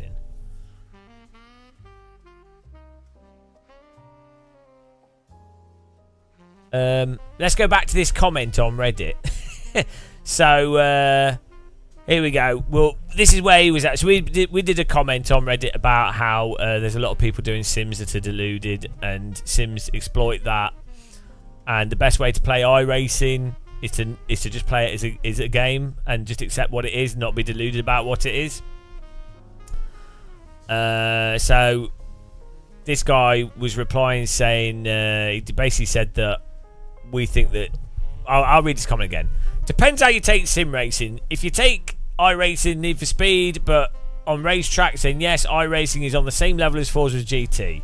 I see you use the word game more than sim, which means you're interested more in the game side of things than pure driving, which is not an insult. I personally only sim race when I feel racy or a racing driver wannabe every time, only to scratch that racing itch. I would say I take it pretty seriously since I don't race when I'm tired and want to relax. In fact, it's pretty exhausting since 1 or 2 hours on the racetrack is all I need to give it all that at all the level. When the race ends, I could take a big nap and still feel pretty tired. But that's realistic. Real life drivers also do it like that, and that's realism. Exactly what I'm going for. And no, I don't think simulators attract delusional type of thinking. I think you don't understand the point of simulators, which is exactly what you deem trying to simulate reality to the limit of today's software delusional thinking. But it's really not. It's how you're supposed to enjoy them. That's why we have arcade games like Need for Speed and Forza that don't require delusional thinking. And I think we have racing and ACC and so on that kind of require it to be competitive. So I've replied to that. You've made an incorrect assumptions about what I was saying. I also made a straw man on what I was saying. Not sure why you would jump to a comparison between Forza and Gran Turismo and iRacing as comparative points. My comment was about people being honest and what things actually happen to be. My comment was not about what is more or less simcade or more or less detailed, relatively speaking. Saying you don't understand the point of sims is not a counter-argument to a person saying people need to be aware of the reality of what a sim actually offers, or anything for that matter, which is why airsoft and flight sims were also used in the initial example. This is what he's replying to. At a given point in time, and not delusionally imbue simulators with more than it actually has or with things that it doesn't offer. You can't also invent a singular way in how you're supposed to enjoy them. And ironically, most consumer sims are used not as pure simulators. They have accessible UIs, game mechanics, game systems. They're designed to accommodate even low-end equipment, gamepads, mice, and have arbitrary game design.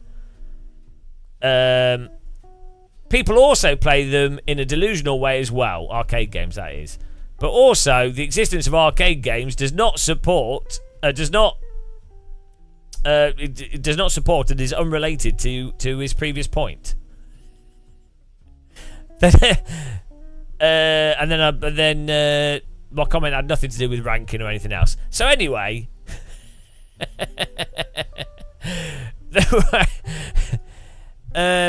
he's then replied to that with, so basically, you say we are being delusional for treating sims like sims and not like 2005 Need for Speed. Right. You know when you're having a conversation and someone says, so basically, this guy has got this really weird obsession that the idea is that if you say not to be deluded about iRacing and that there's a limit to, like, sure you can roleplay, but you can't make the game what it isn't just by playing it differently. Like, there's no... You might as well be honest as to what it is, even if you're playing it seriously. That doesn't mean that you then go... So what he's done is he's gone, this guy is saying that you should play iRacing like Need for Speed, which in a sense, I guess you should, but that doesn't mean anything. Like, you can play any game seriously or not seriously. You would just play a game for what it is, for what it actually offers. It's really weird, though, for how people, when they do that, when they're like, so basically... It's like, no, obviously that's not what's being said. Anyway. Have you seen iRacing's UI and graphics? If that doesn't scream, I don't care if you like how the game looks, just drive it, I don't know what does. iRacing designed their user interface to be as accessible as possible for mass market. They've even redone their user interface to try and appeal to a wider audience. So I don't know what he's talking about there. And I haven't seen no one ask for a game part for a sim. I haven't seen no one ask for a game part for a sim. It's like pretty much all the hardcore sim racers are all begging for single player that's decent.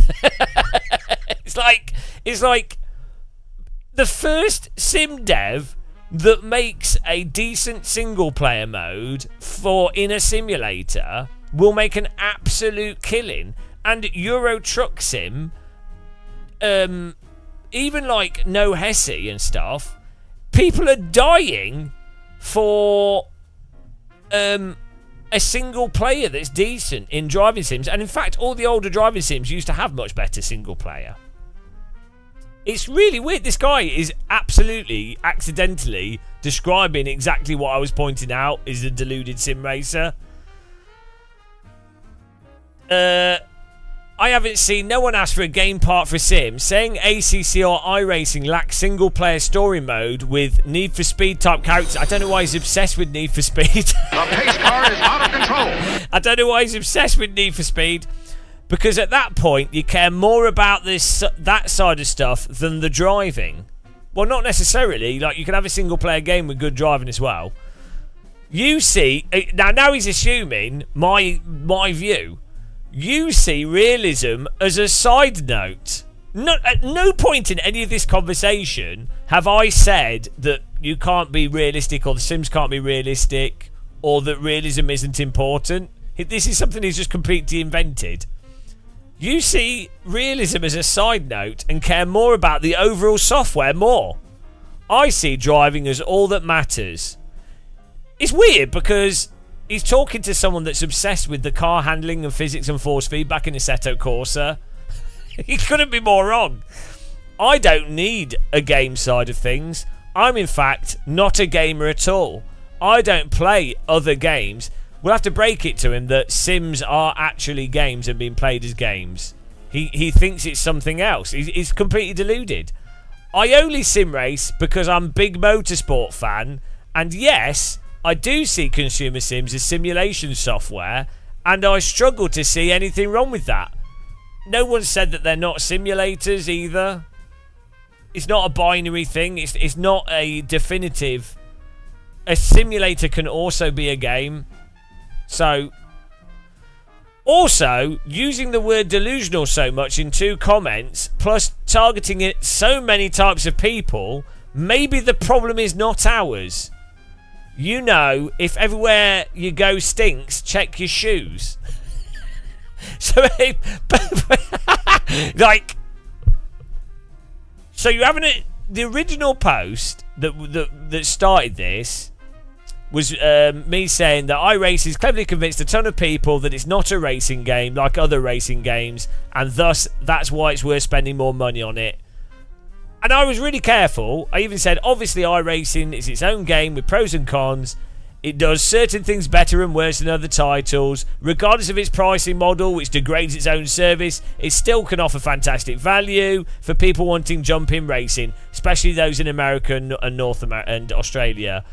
The ironic thing, though, is that iRacing is more likely than not going to be way more fun to actually play when played for the game that it is, not falling for some delusional idea that it's somehow more real than other racing titles or more serious. Not to say that it doesn't do some things more or less realistically. You can't win, guys. This comment that I wrote was really carefully written, right? To be not ambiguous at all, and it's had like 50 downvotes, but it's also had like 50 upvotes as well. We're sort of being brigaded by iRacers that are butthurt, the deluded people that we're specifically talking to. It's really weird. It's really, really weird. But that's how they are genuinely deluded. It's really weird.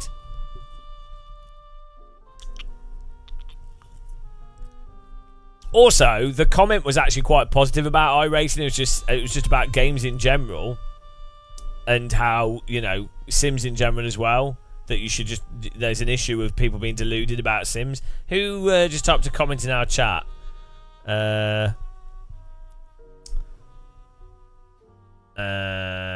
Here we go. Brad Grant. As an old real race driver, I can say that Sims have taught a whole generation of people worldwide all the basics of car control, setup and racecraft, which previously would not have happened. Yeah, but I mean that's true, but that's not related to this thing. But yeah, Sims are still like a great tool for learning about cars. Same with flight sims as well. You can learn a hell of a lot. You can also, the fact is, they are their own thing. I think this is the difficulty that a lot of people have when thinking about stuff. A simulator can be a great training tool, teach you loads, have lots of stuff that's identical to real life, but also still be massively different to the real thing. like it is still its own thing, even though it might actually make you better at the real thing. It is still its own thing that you have to, when looking at anything in life. How does Swolio prove what I'm saying is wrong? No, Jonathan, how does Swolio prove anything of what I've said is wrong? What is going on in your... please tell me. Tell me how Swolio proves anything that I've just said wrong. Just go on. I think people have basic comprehension issues. Really basic comprehension issues, which makes it very hard to actually talk about anything.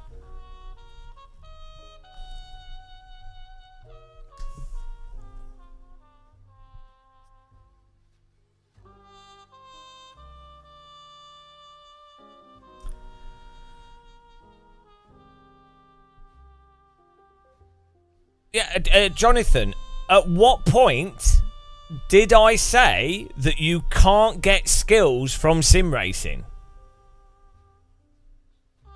Yeah, how is that contrary to what I've just been saying? See, this is the problem. This is absolutely the problem. People, like, they have an idea in their head. Someone explains something more nuanced. I didn't say that you can't take it seriously. See what this is.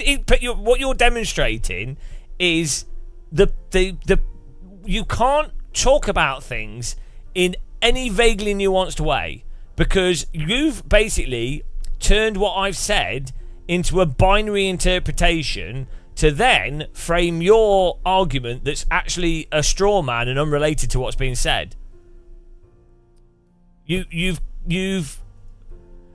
So at no point have I... In fact, I'm actually more argue the power of simulators over real driving, my own personal position, which I get a lot of shit for. So you've completely straw-manned what I'm saying.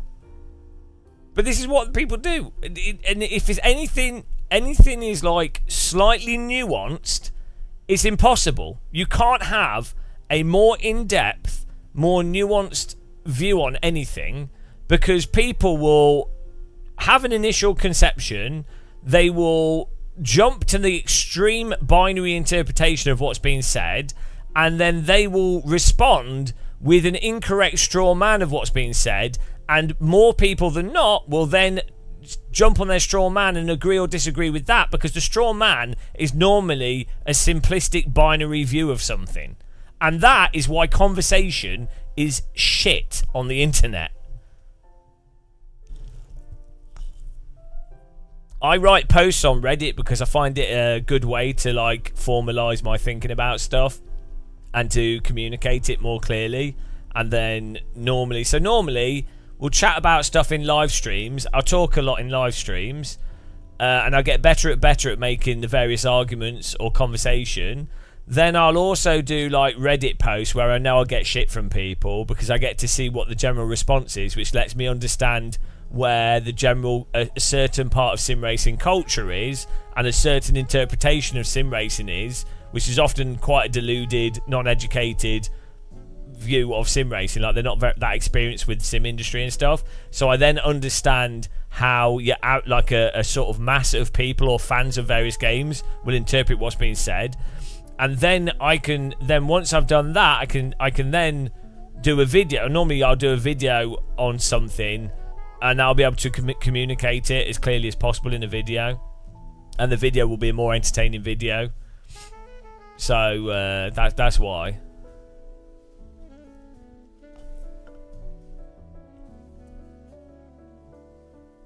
But yeah, this is a really conceptually, people also really really struggle with the idea of being able to take something seriously, not seriously. And we talk about this all the time.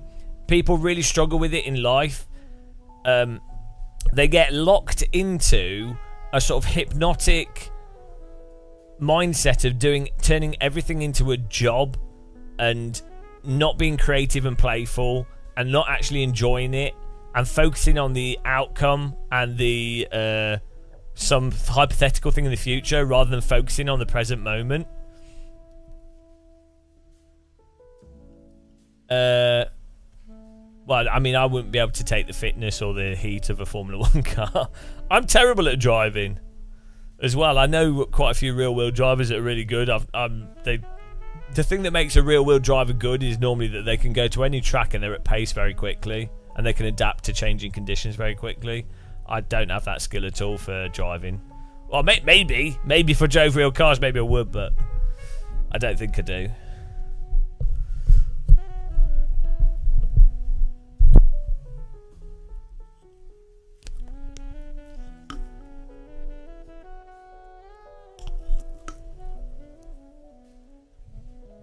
Tarkus, Sims are primary video games and they don't replicate 100% reality. That doesn't mean you can't take them seriously. Yeah, I'm not saying that you can't take it seriously.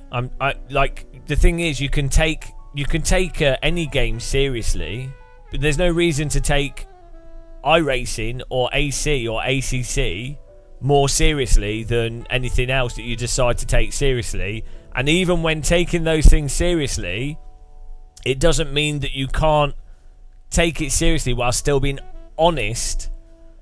Still being honest about the activity that you're actually doing. Yeah.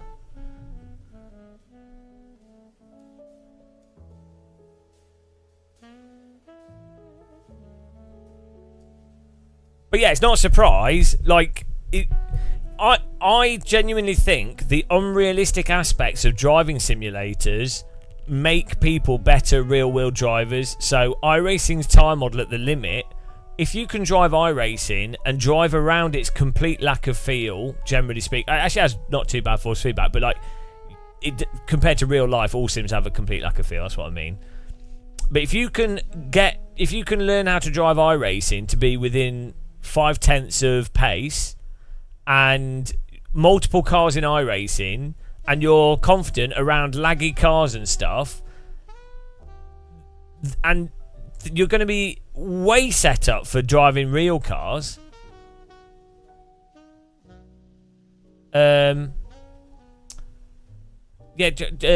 force feedback in iRacing is crap compared to a real car, though. That's why I specifically stopped and explained what I was meaning. But iRacing's force feedback's not very good compared to AC even. Also, iRacing has no force feedback for braking. And yeah, the problem with iRacing is the problem with iRacing is the tyres turn off. So the force feedback actually reflects the state of the tyres reasonably well. So I prefer iRacing force feedback to ACC because you actually have a range of force feedback for where the tyres are at as you're going through a corner in iRacing. Why? I'm just going to ban you. I'm giving you a timeout. Timeout for you've earned a didgeridoo. Timeout.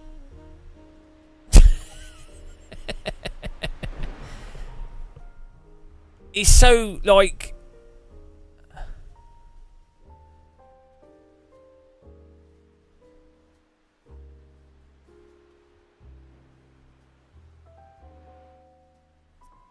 So stupid. I wonder if the person that owns 15 direct drive wheels, has been sim racing for 20 years, has literally advised developers, has set up wheels for sim centers, has played every simulator on the market for 400 to 2,000 plus hours. I wonder if maybe when they're talking, they have a loose idea as to what they're talking about. I wonder. I mean, I guess I you know, they probably just don't have a clue. Need to watch a video on how to set a wheel up.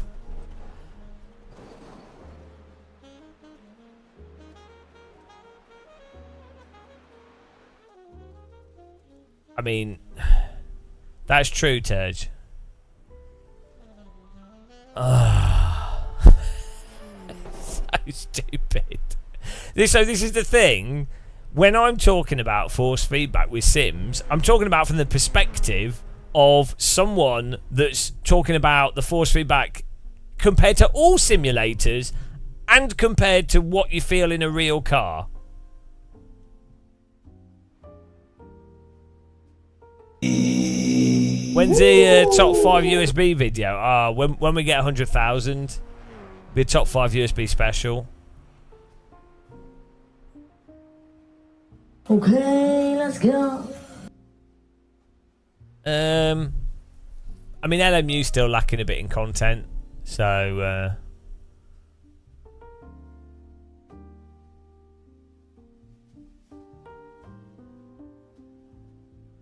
again, this is another one of those. It's when you go into more nuanced territory. The problem is on any subject, if someone goes into more nuanced territory, people that don't know but think they do know will just get confused because they will hear what you're saying as contrary to the more basic and sort of baseline interpretation of things. So it's like when you talk about why someone might use different field of view settings, or why someone might use a slightly different wheel rotation, or why someone might use literal or not literal force feedback, or why, you know, whatever. As soon as you start trying to talk about things or present stuff that's a little bit more nuanced, you're alienating and confusing people that have heard, oh, brake pedals are all stiff in real cars. Field of view has to be calculated perfectly. My specific game feels great. It's like, well, no one's saying it doesn't, or that it's not adequate, and it's really tedious because it's like this with everything. It's not just sim racing. It's like it with everything, guys. It's like it with everything. It's like what we were saying about reading Noam Chomsky stuff. I don't agree with everything he says. He just makes some good points on certain things, but that's far too nuanced for a lot of people. They're like, well, you know, he might have gone to Epstein's Island. Oh, he's too socialist. Oh.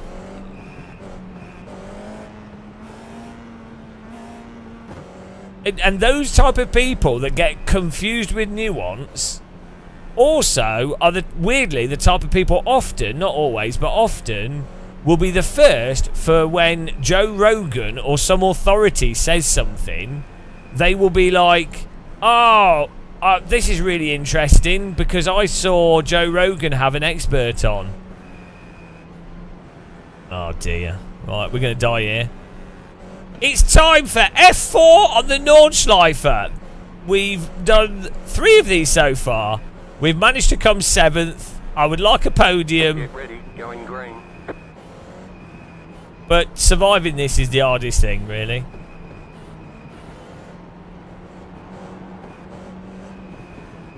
The pace car is in. Green, green, green. Here we go.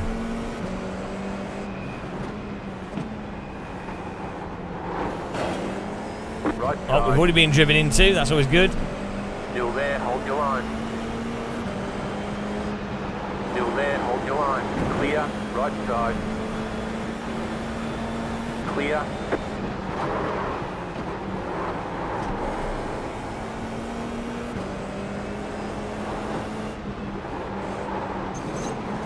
You got a slow car on the right. Go left.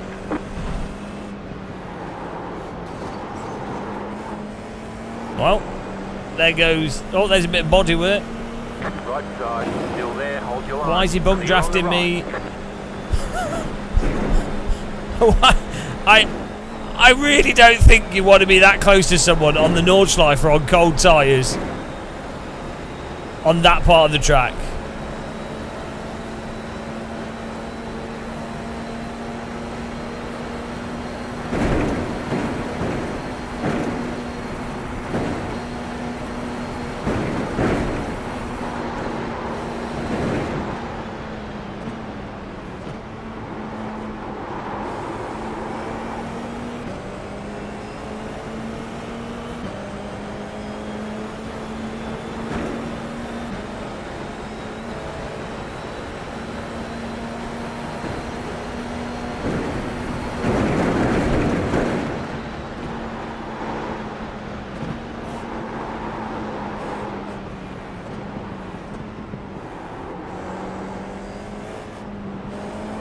There's an incident behind. We're going to get punted by this car behind me. I can tell. I mean, he's already tickled us. That's how you know you're going to get punted, when you're being tickled at least 3 times.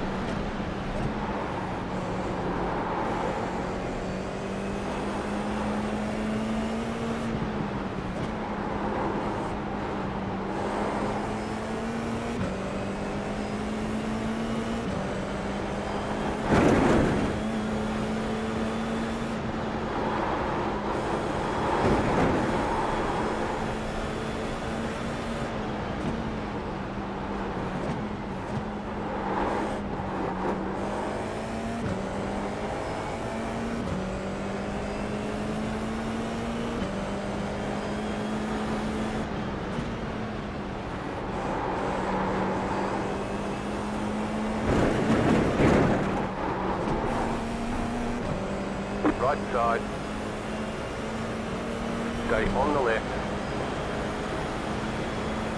Keep to the left. Still there, hold your line. Clear on the right. Car in front should have driven into the wall. That was alright overtake. By him, he got alongside. Good overtake.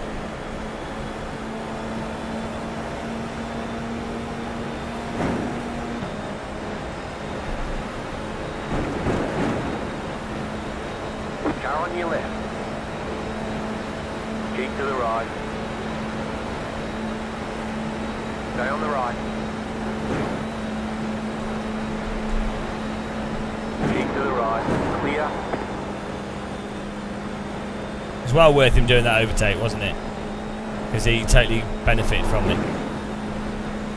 I always think overtaking on just in a dangerous or potentially risky. He actually did a good overtake, but overtaking just before a long straight in a car that has lots of draft, it's kind of a bit stupid, isn't it, really? But it's fun to overtake, so why not? Oh, he's been carouseled. Rejected from the carousel. Caronode.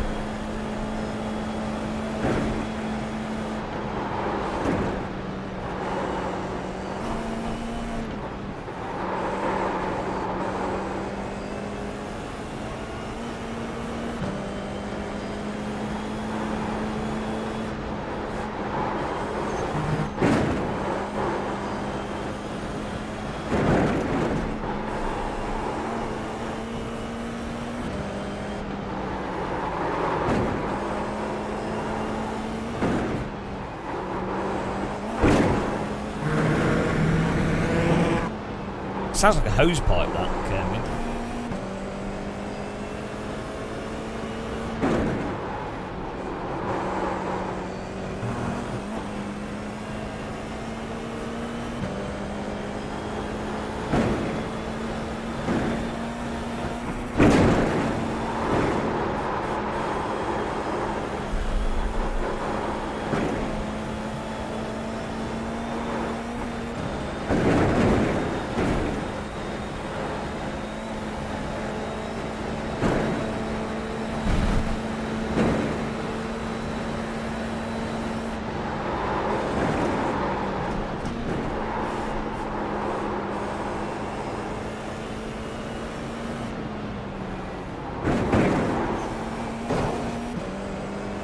Just in the draft here. Hi, Niels. We failed. We went down like 150 and then we've just recovered. We're trying to recover it back to 0. It's been very productive. It's great fun. Here we go. It's time to get mullered.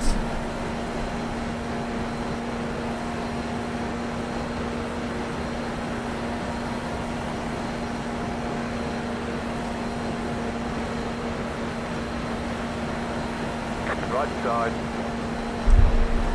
Keep to the left. Clear on the right.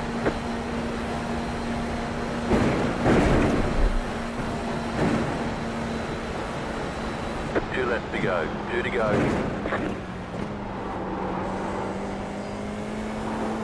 This should be a real thing. F4 around the Nordschleife.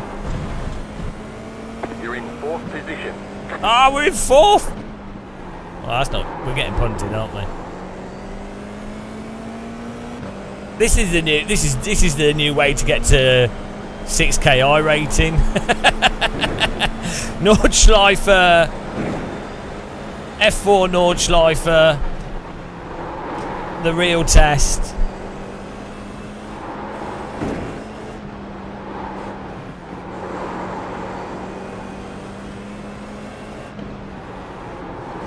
You can. The track takes out most of the bad drivers for you.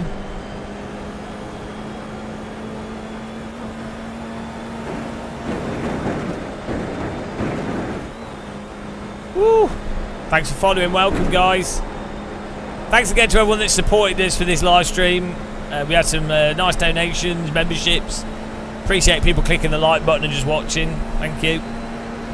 We're clicking the like button on YouTube as well. Following on Twitch and everything, thanks.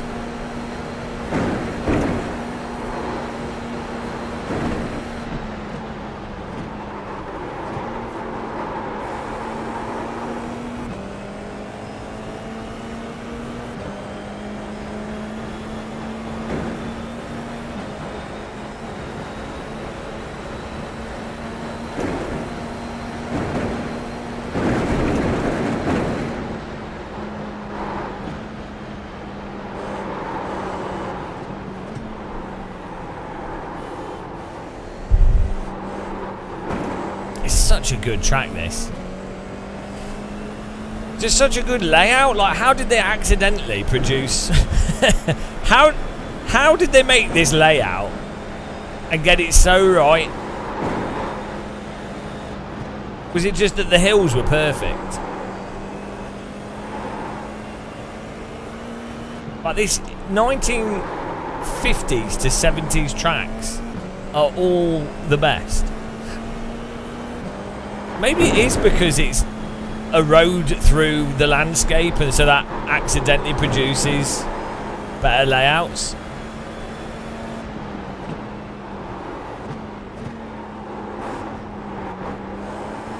Whereas there's so many modern tracks that are just bloody car parks, and then someone's trying to be really clever with, oh, we need this braking zone, and then we need a wiggly woggly bit to slow the cars down. And it's like, well, it's all meaningless, isn't it? Whereas a track built around the landscape ends up having the character of the landscape, which a person is not going to just come up with. I mean, maybe Portimao is the exception to that, because a lot of that's manufactured, but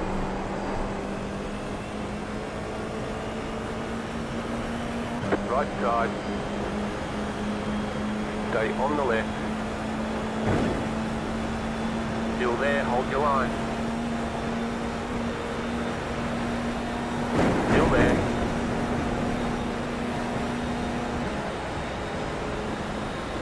so I'm gonna have to squeeze him on the right to make sure he knows I'm here. Oh, he's backed off it.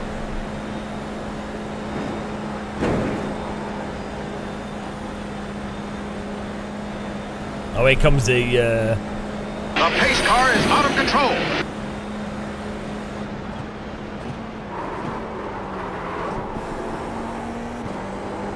Oh, there's a convoy of cars behind us, and we're in third place now, I think.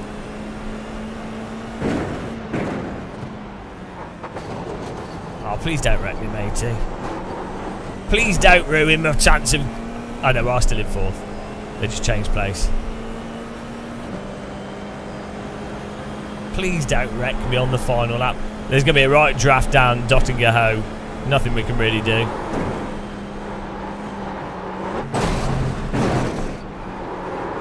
Not even a 1X for that line. Using all the track. Sometimes, you know, you're like, oh, why is no one driving on the green bits of track? I feel like I need to make the green bits of track not feel lonely.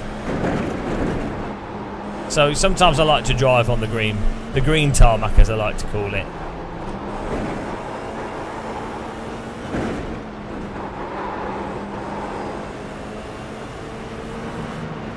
This guy is riding my ass so hard, and there's really no benefit because he can just... It's going to be a draft battle down the Dottinger Hoe, so there's no point in him. If I like him a little bit slow through a corner or make a slight mistake, he's just going to ram me. And then he'll get hit by the car behind him.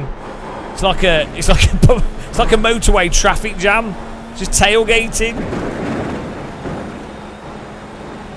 He thinks he's in the Tour de France, trying to steal my draft to new levels. He doesn't want to pedal.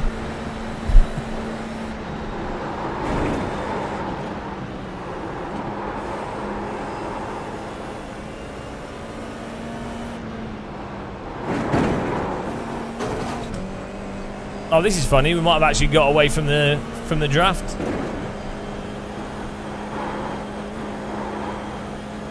Because he was too busy ramshackling me through the track. I know, they'll probably catch up with us. How about I wibble wobble the draft and then they drive into each other? Trying to follow my draft. That's possible.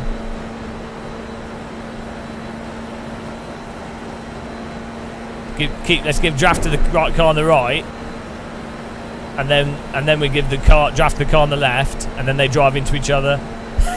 Oh, come on! Ah, no, they got way too much draft. This might work. Don't know why the... Oh, this strategy. There we go. Now we give draft back to the car on the right. Car on your left. He's bump drafting me into the braking zone. Not sure why he's doing... Car on your left. White flag. White Mate, flag. Still there. You idiot. I had to come off my brakes so that he didn't ram me. Absolute idiot. Absolute idiot. He's lucky that I made that. I genuinely had to come off my brakes so that he didn't wreck us there, because I knew he zero extras. So unbelievable. Punter pass.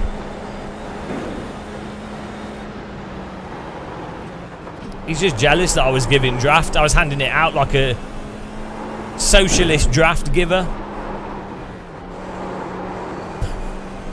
Oh, now he's driving off the road. Oh, has he damaged my car? I hope not.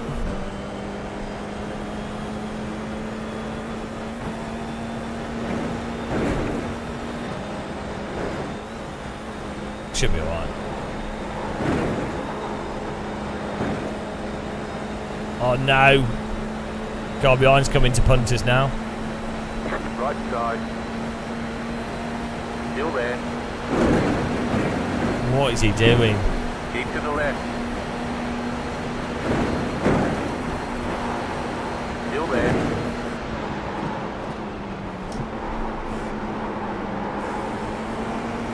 Still Bloody there. hell, why do they keep driving into me? Come on, guys. Oh, Jesus, now he's bouncing up and down like a trampoline car. Left side. Still there. What is this guy doing? Still there. Oh, come on. Keep to the right. Oh, my good. Ah, you idiot. Car on your left. What a moron. He just lost it into us. Car right. It's so bad how you just want to play this game and have fun, but you are perpetually wrecked by a mixture of bad drivers and netcode. What was he doing? He completely lost it. I don't know how we managed to avoid him there. I think my front wing is being largely removed here.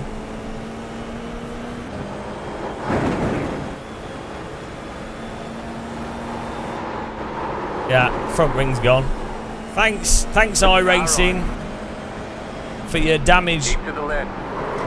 Oh, what are you doing? Clear. Go left. What was he doing? No, you can't play this properly. It's good entertainment, guys. What was that guy doing? Matt Farrow. We're in 5th place. Obviously, we don't crash every race because we're B licence. And you can clearly see that those cars have been driving into us. So, please... exactly, Snosbridge. Yeah, Matt. Well, please explain to me what we've done wrong in this race. Go on. I'll give you a chance. Before you get banned, I'll give you a chance. Tell me what we've done in this race that's incorrect.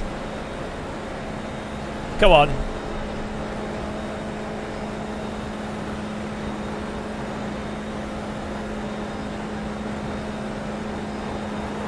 You got about 2 laps of fuel left. No response. That's funny, isn't it?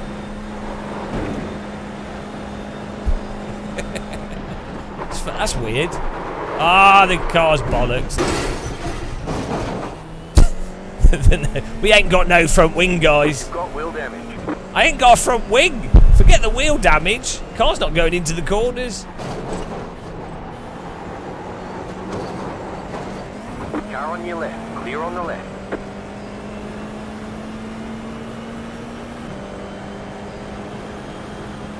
Surprised we're still going.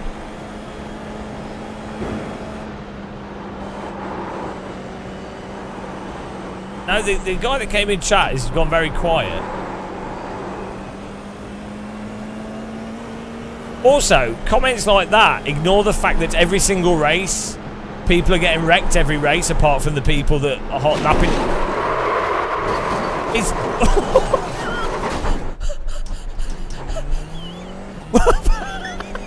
Right, go, yeah. What? Please explain to me. Car on your left. Like, it's absurd. Car in front's got a bit of damage, so they're a little bit slow. I know. I will just drive straight through them.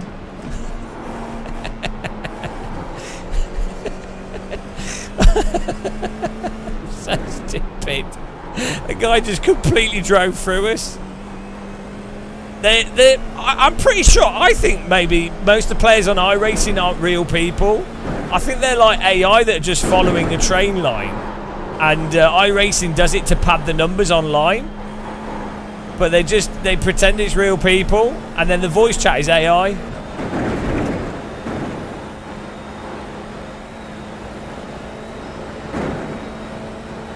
We've got damage because of someone else wrecking us. So we're a little bit slow through some of the corners, and then iRacers, a lot of them can't adjust what they're doing based off what's happening. Clear on the right. So when you're a little bit slow from damage, they will just assume that your car's not damaged, and then they're not on their brake already, so your car's slow, they just drive into you.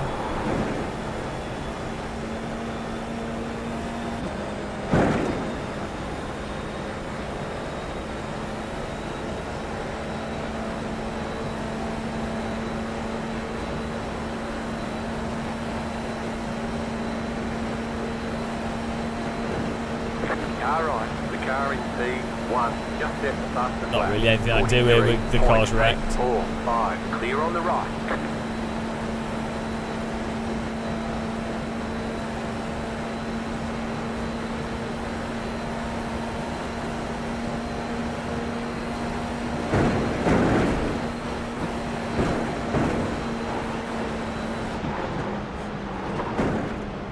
Car right. Clear on the right. Car on your left. You got a slow car on the left. Clear on the left. Car stop on the left. Alright. Checkered flag, checkered flag. Let's have a look at the guy that wrecked us here. Or broke our car. What lap was it on?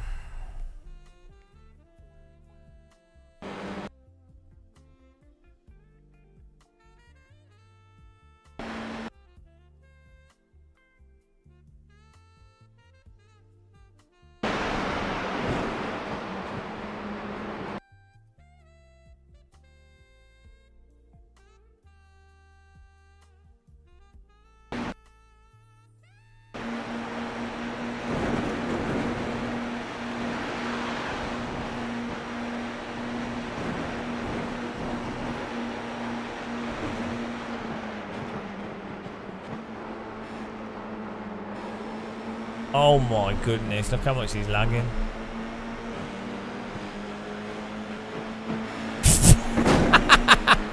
Oh yeah.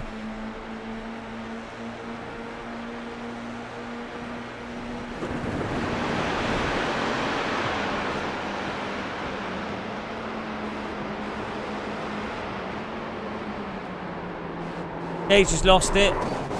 He's just lost it through there. He's really trying to overtake us here, and then this is the thing. I wouldn't really 100% blame this guy. This is iRacing's tyre model. He's broke slightly too hard, and there's no like catching it. So he's had to push his brake and accelerator, which then it makes it really unnatural for the car behind to avoid.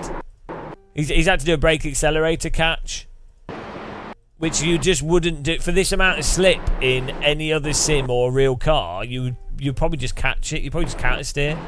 In fact, you can tell it's the iRacing slide thing because he's counter steered it there. He's basically got the slip here and he's caught it, and then he's surprised because the grip's not come back from the tyres.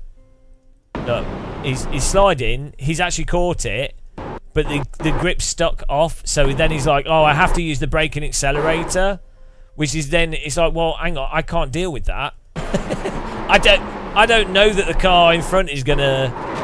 Yeah. So I mean, I can't really blame him. It's just iRacing,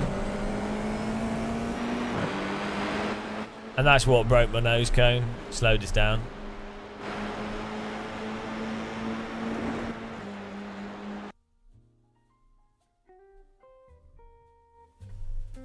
Oh, hang on, here we go.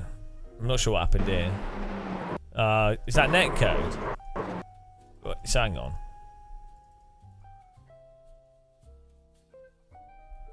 We're behind him. He's moved off that corner. I mean, I should be further to the left. I think it's more lag though. Like, we're both locked up here because we've both gone deep into it. It's just close driving here.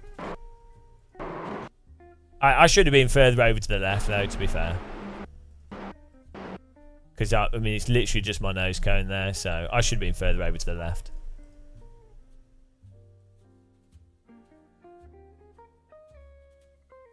Yeah, no, I mean, I should have been further to the left because you were already past me. I don't think this contact caused the issue. I think what happened here. So I think that's, you know, I think we're actually fine from that. And then I've locked up braking. And then I think you locked up braking as well. Yeah, no, I mean, I should have been more to the left here to accommodate, because your car's always going to understeer here, and I'm not enough alongside you to be this close. So I should have been further left. So that's my fault. But I don't think this actually caused a contact either way, or like if there was a contact, I don't think it did anything. I think what happened was we both locked up here.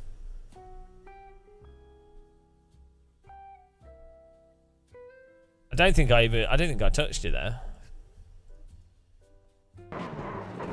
Like maybe a really gentle tap, and then that just pushed you over the limit. Yeah, sorry. That to be honest, I should have been further on the left here. I think there's just a lot of netcode as well, because look at the the wobbling.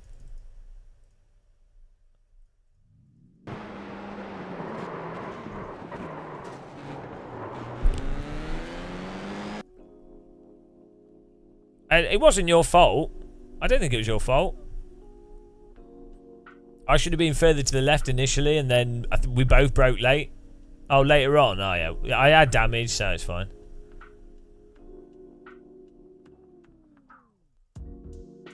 You probably didn't know how damaged my car was.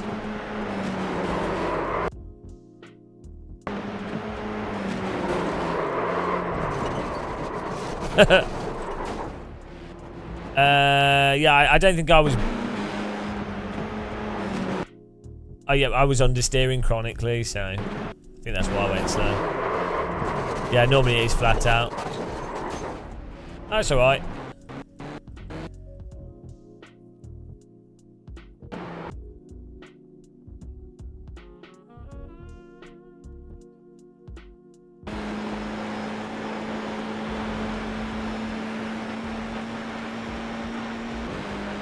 The thing is with this car, if you get front wing damage on this track, it just understeers chronically. And then on the Nordschleifer, if you understeer, you run out of track and then you're done. But he's still finished.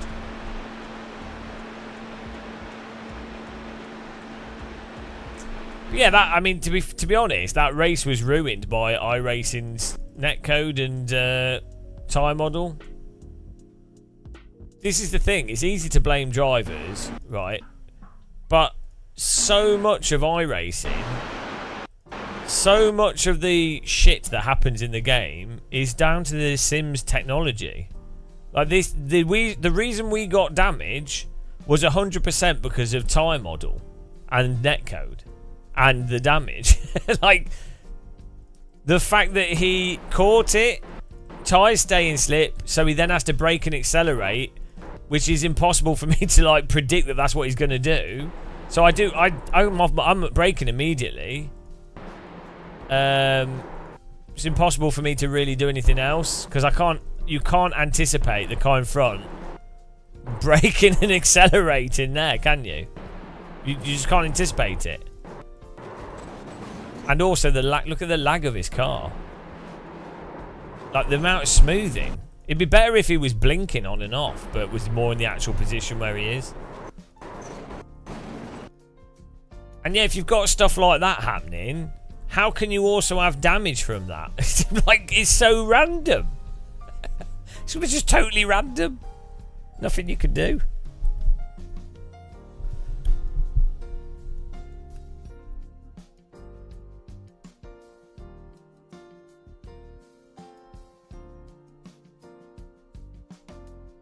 Yeah, I don't think like he was just doing an overtake here, which is perfectly fine. It's just the physics, the tyres turned off.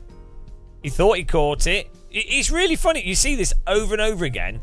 When I do it, people are like, oh, well, I drive perfectly fine. It's just you're shit at driving. And it's like, no, this affects everyone. He's off the racing line of the pre-rehearsed line, and he's on the limit, and he's actually having to drive at the limit spontaneously for the situation. So he's turned in fractionally too much for what you're allowed to turn in iRacing. Tyres have gone over the limit. He's counter-steered it to a natural amount of counter-steer that any normal person would expect the car to recover from. It's just like the normal thing, right? And then he's even thought he's caught it. And you can see, oh no, tyres are turned off. Nothing you can do. And then, fortunately, he knows the brake accelerator trick. And this has been in iRacing for 15 years. Causing carnage for 15 years. 15 years? 15 years of the same thing.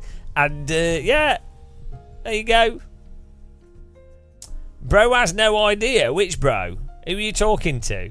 You talking to me? Oh, no. Oh, no. Oh, you're talking to me. So why? What do I have no idea? Go on. Please explain. What are you saying? What I'm saying here is incorrect as to what's happening with this guy's car. That he's tried to catch it, and that he's then had to push the brake and accelerator because the tyres are stuck over the limit. Now go on. I'm giving you a chance before I take out my didgeridoo. I'm giving you a chance. Come on. I love the iRacers that defend this. Come on. Tell me what I've said is incorrect about the situation. This isn't me driving, by the way. So, this is, what's his name? Slivan. Right, let's do, No, you're not going to tell me. You're not going to tell me what's what I'm saying that's incorrect about this situation.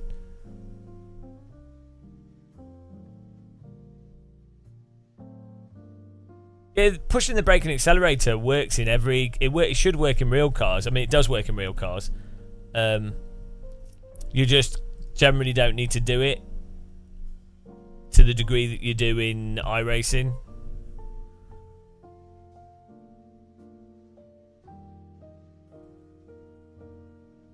It's basically what it does is it puts the brake bias to the front 100%, so it causes the car to straighten up.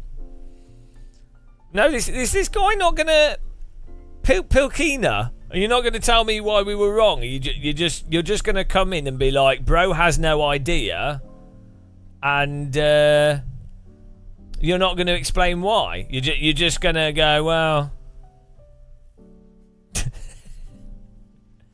No, is that it? No, you're just gonna say, oh, here we go. Not happening.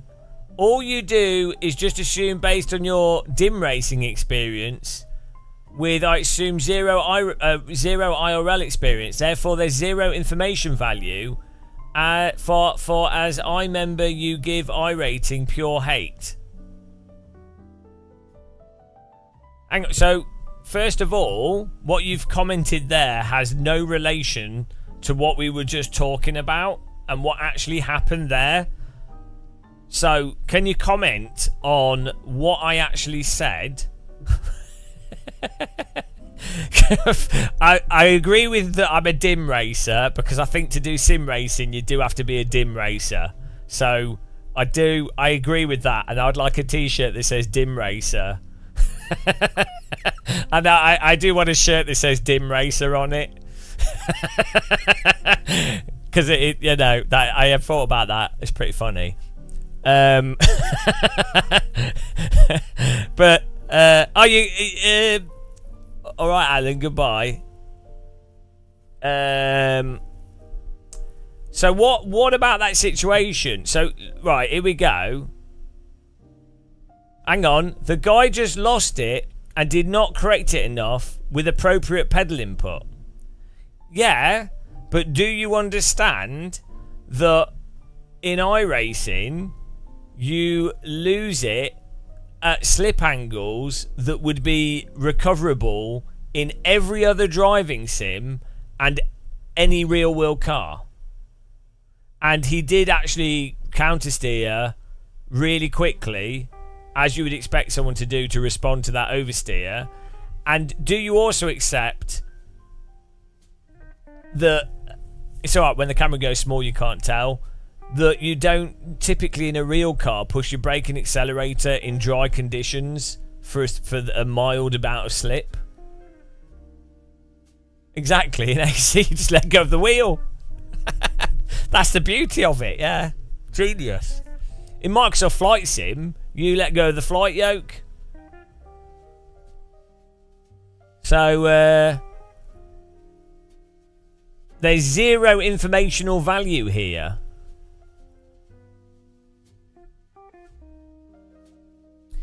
Yeah, it's a shame. I'm going to need to inform the people that I advise about sim racing that I've got zero informational value. Because, yeah,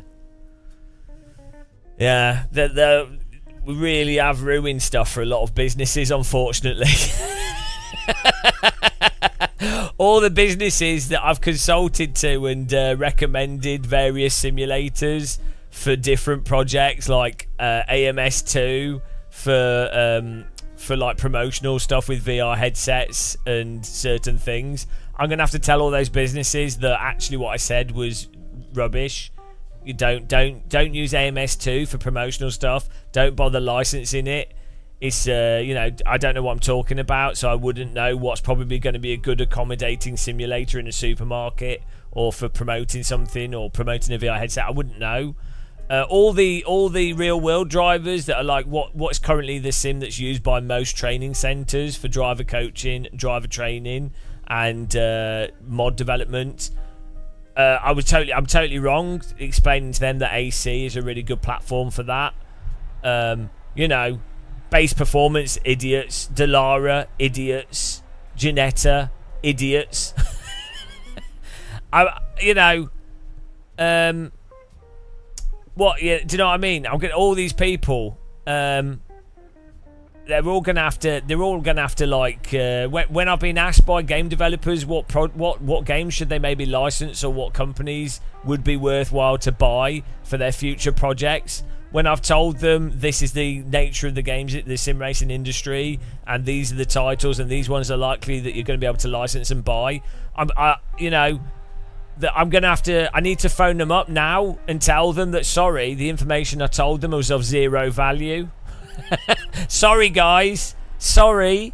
It's all zero value because I don't know what I'm talking about whatsoever. No experience. I've only just been doing it for 20 years. It's just, you know, I'd imagine if you do anything for 20 years, you're accidentally probably going to pick some stuff up, I'd have thought.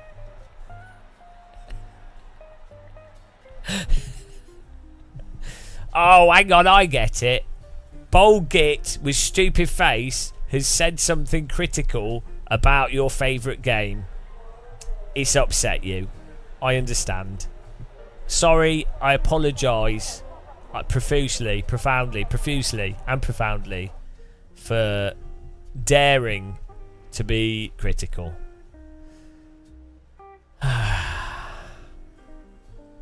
Hello, Crazy Care.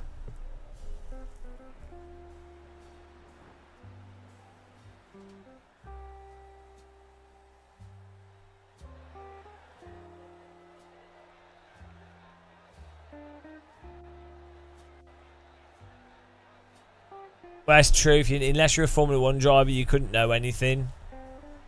I think the thing is, we're going to have to phone up all the esports drivers that happen to have the same views as me, and all these other people that work in the industry that happen to have the similar views to me. I'm going to have to tell them that they're all wrong. I'm going to have to inform them all and go, guys, you're really mistaken. I'm going to need to phone iRacing up and when they're like, and tell them to stop working on their new tyre model stuff because there's no issue at the limit. I'm gonna have to phone them up and let them know. Oh no! Oh no! Because those the developers that they've hired over the last few years to improve the tyre model, gonna have to let them know that they need to sack them. Oh no, guys! It's a disaster. It's an absolute disaster.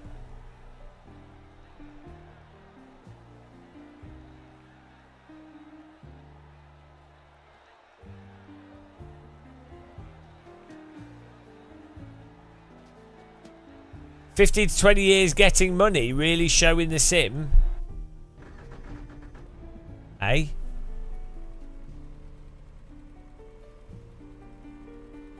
What, you don't think his rear went light because it was uphill? Yeah, that's the cause. So that's obviously there's stuff that causes cars to get light and then pushes them to the limit more, yeah. But you need to understand how much controllable slip cars actually have when they're at the limit, especially an F4 car. But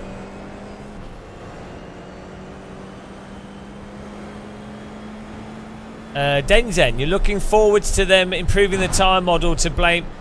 Well, it's weird. It's weird for me to blame myself for someone else crashing.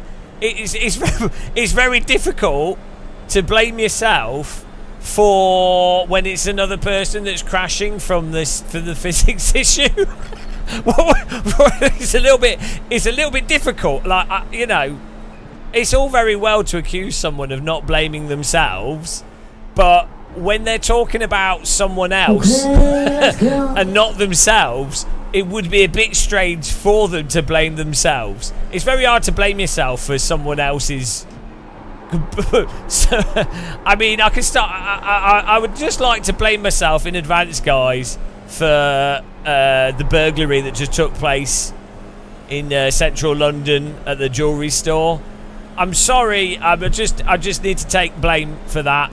I mean, I wasn't involved in it in any way, and the burglary took place because there was no police. But I would, and that was likely the reason why it was able to take place, is because the police were distracted dealing with racists. But just preemptively, I would like to blame. I'd like to take blame myself, just so that you know.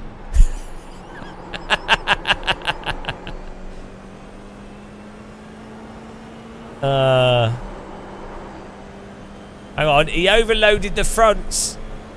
Yeah, so no one's disagreeing that his car got to the limit and that certain things get a car to the limit. That no one's disagreeing with that. So what you're doing is a common thing that you see with video games, is they see like what's happened, and then they go, well, what they did was wrong because this is what happened. But that's beside the point.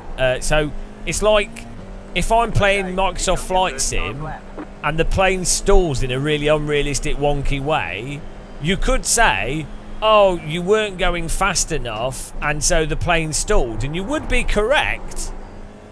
You'd be correct, but the point would be the plane didn't stall in a realistic way. So you're having a separate conversation.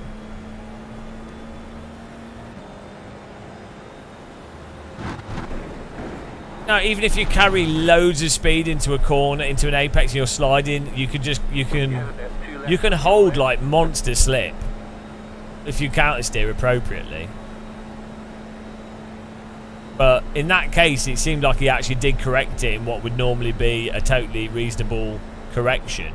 Like he wasn't locked up or anything. Also, the spin occurred because he started getting back on the throttle after he had done the correction and the tyres hadn't gripped back in yet.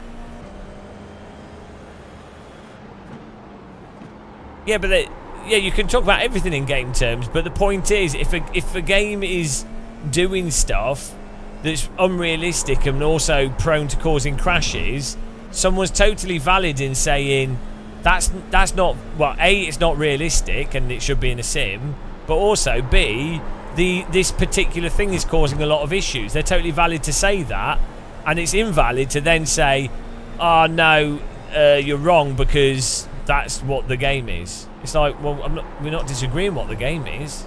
We're saying that this is what's happening. He did push his accelerator and brake, which is why I ended up hitting him, because it caught me by surprise. Yeah, Jonathan, no one's disagreeing with what caused his car to go into slip.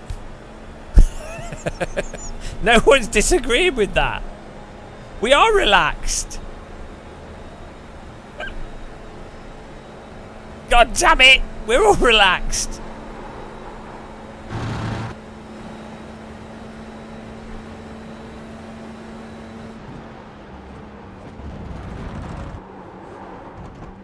In fact, I'm normally like a more relaxed person than most people, because I think I have a disorder where when other people are shitting themselves around me, it makes me feel calm.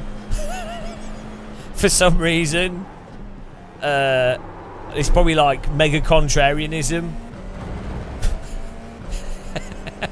Like, I don't know. I feel like, oh, everyone's been, you know, I've been in planes when it's like turbulence and stuff, people are screaming, and I'm like, oh, actually, it's not, you know. Can't do anything. You have about 1 lap of fuel left. But I think that's I think it's some kind of weird disorder, to be honest. Drama! Fight!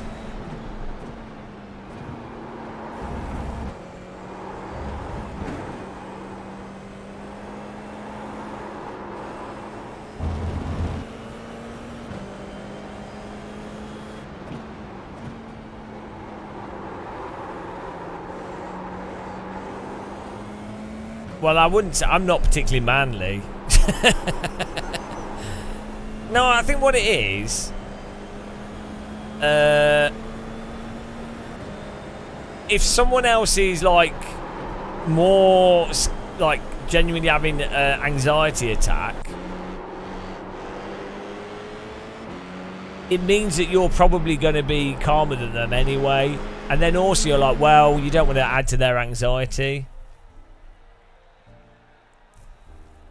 I know. I mean, it depends, Simon. Or like when people are panicking, they just go like different people panic in different situations. I don't know if you've ever been like, oh yeah, some people just panic, and then it's just it's not something they're in control of. It's like if you happen to get adrenaline from a certain situation, you can't blame someone for that. It's not, you don't control it. Like I personally, I don't tend to get much adrenaline, but then if I do, it's like a full-on insane adrenaline dump. It's not like a oh, that's slightly more dangerous, or it's like, oh, everything's fine, I'm doing dangerous stuff and I'm totally fine, and then I'm like, oh, I almost killed myself. So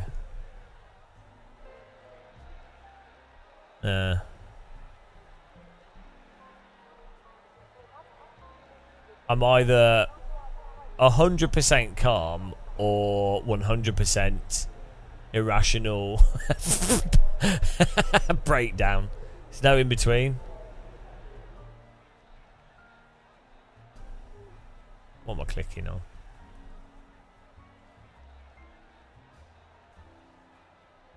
Oh, good luck with your brain scan.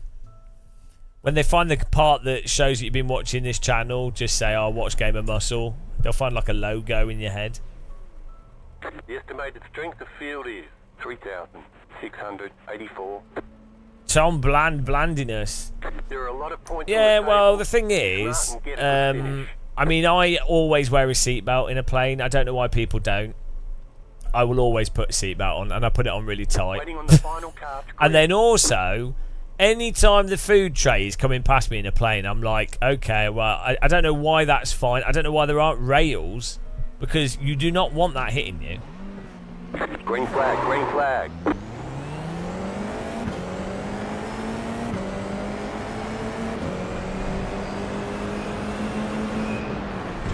You're on the left, 3 wide. Car right, 2 wide. You're on the left, 3 wide. You're on the left, 3 wide. Right side, 2 wide. Well, that went well. Clear. I always get a tea and a biscuit on planes.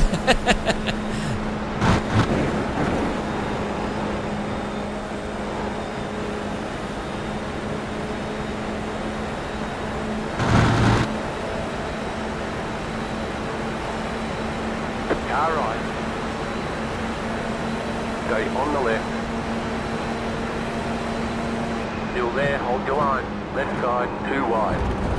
Still there, go left. Keep to the right. Stay on the right. There's an incident ahead. Why is he squeezing me so hard? Stay on the right. These guys are like begging for netcode.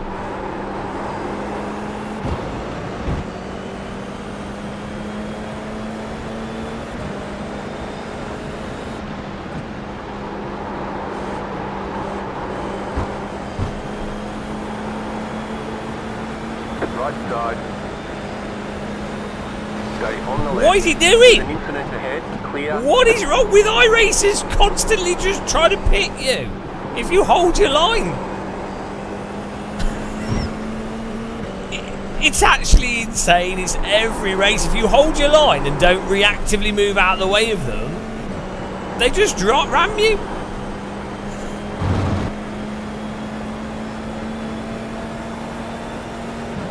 Move out the way. I've got to run. Move out the way of me. I really don't think we did steer into him.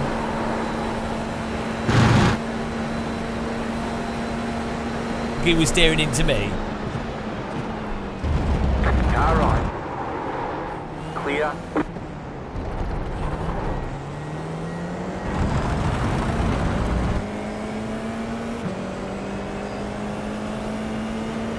Well, we'll watch the replay. We'll watch the replay. You can check.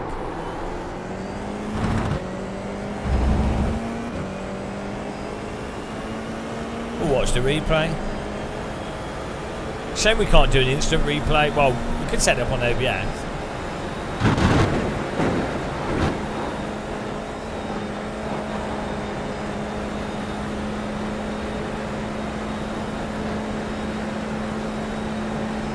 What? Why is that guy doing that?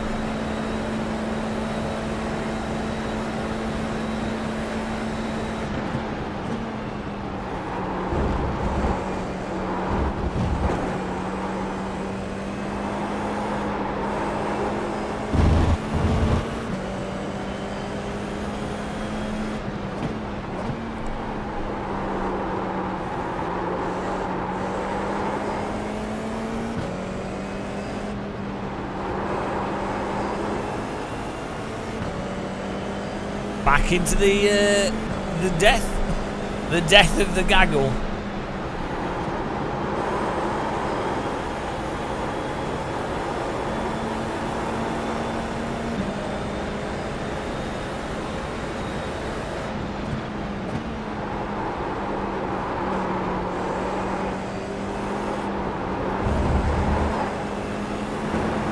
Right side. Keep to the left. Clear on the right.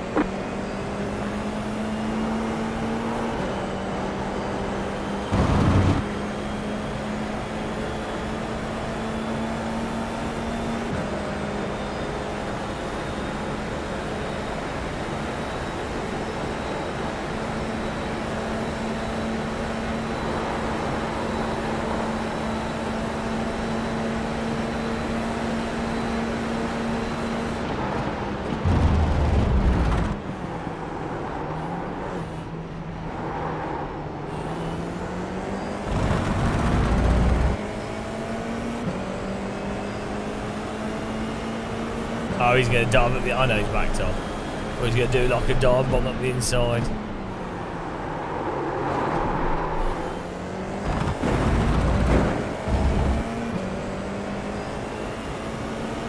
Tealess Day said, Oh, Craig, thank you for the sub. Really appreciate it.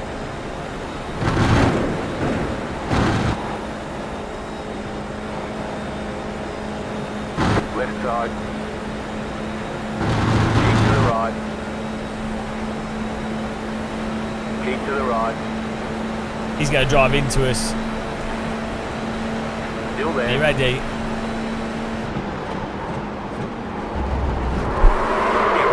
He had plenty of space. Called it. 100% called it. He had plenty of space, but no. Hot lap. Hot lapped into us. he had more than enough space. Absolutely ridiculous.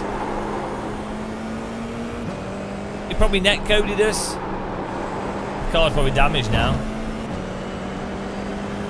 Right side. Still there, hold your line. Clear. I knew he was going to hit us. He'd already driven into us before.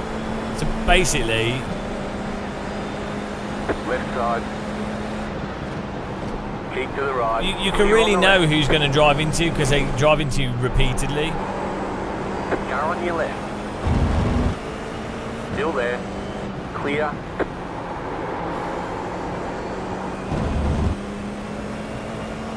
No, he outright turned into us.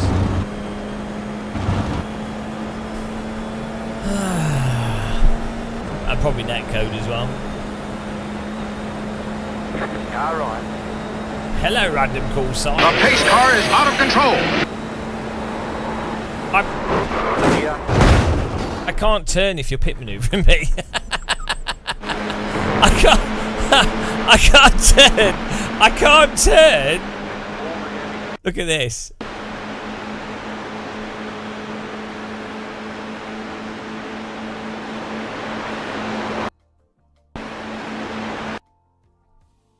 We have a slight bit of understeer, but at this point I can't do anything. Why is he taking it so tight? What? No, like, if you're on the outside of this corner, why, he should have not turned in. Like, what, like, what? Like, look at the line of the track. It's insane. You don't just drive, like, why would you turn that tight, like, into the corner? The car on the inside, I'm ahead of him, for a start. He's the overtaking car. He's the overtaking car, so he has a responsibility to pass safely. The car on the inside can understeer a small amount. It's like you would expect them to understeer a tiny bit. You can't close in on the car that's on the, like...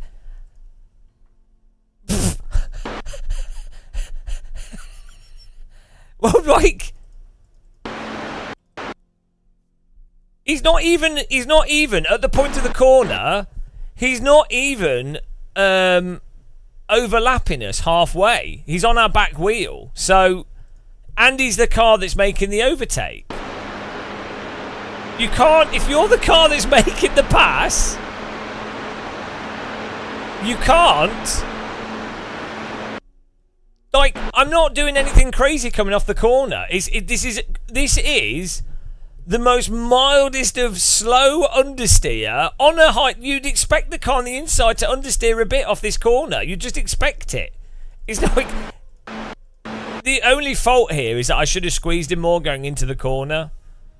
So that he can't turn in, because iRacers repeatedly turn into the car on the inside because they're not aware of driving properly. So the fault is that I should have been further to the right to squeeze him, because iRacers have zero awareness or outside of, like, hot lapping. Voltran,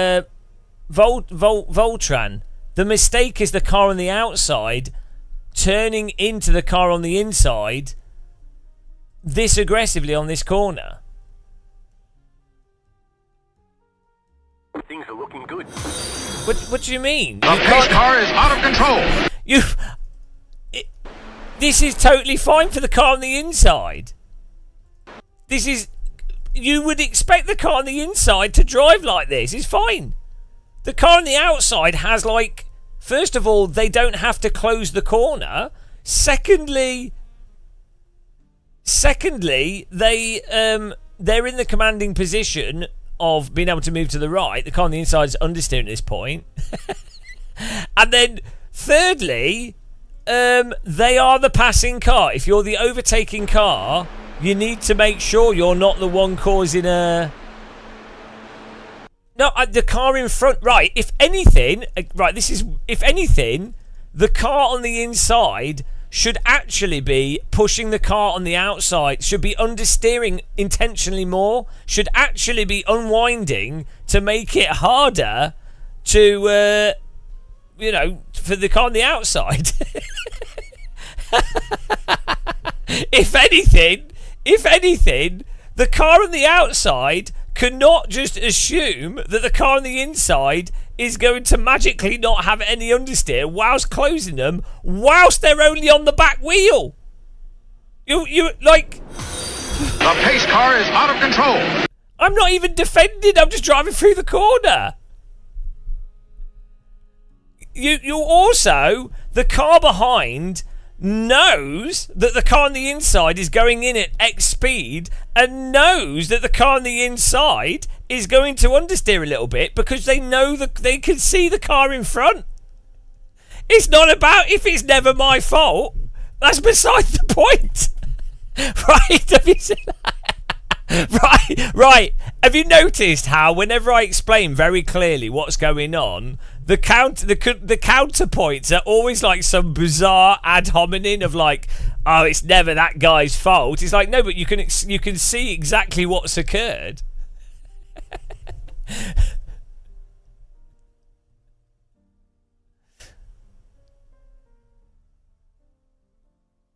If you're the passing right, as per iRacing's rules, the overtaking car has to overtake cleanly. If the car on the inside is like not reactively blocking or reactively moving and still leaves space for the car on the outside and happens to marginally understeer, which you would expect as the car on the outside, you would expect the car on the inside to understeer a bit off the corner. It's just a given. It doesn't matter if this is me or anyone. If I'm this car, I am going to expect this guy to either understeer or purposefully run me wide. But like...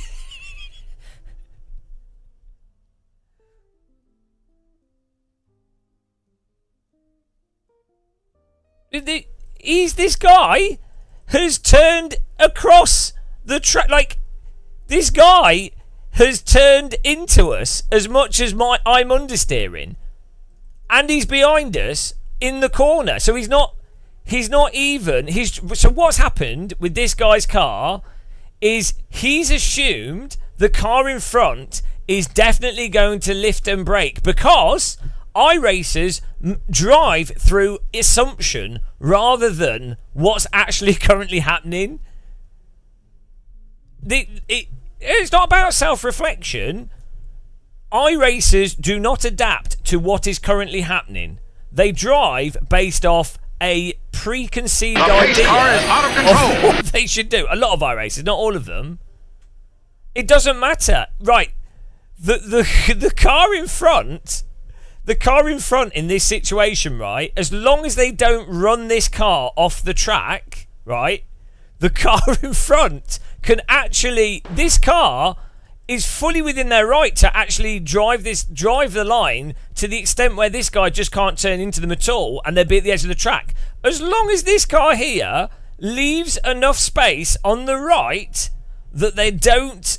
like this car is not going to be pushed off the track... This car is fully within their right to not even take the apex. They could... This guy here could actually not even call... As long as they're not driving... As long as they are not turning to the right or they're leaving enough space on the right, because of the way a corner works, the car on the right can always move further to the right. It's not accidentally understeering. It's going into the corner. It's going into the corner at that speed. it's really right. So iRacers as well. A really common misconception is the cars are trains on specific train track lines, and that they've got predefined train track lines that they preemptively decided are the train track lines. You can't. It's so, like, honestly, if you drive how I drive in iRacing in any other sim, it's not really a problem. It's a massive issue in iRacing because of how unforgiving the tyres are. People then get super, like, wrote on what you can and can't do. Yeah, well, John, which part of it is BS? You can't just say someone's talking BS. You have to actually give a reason. No, not everyone else is wrong. So Neil G, a lot of people actually agreeing with me, because what I'm saying is, put yourself in the position of this car.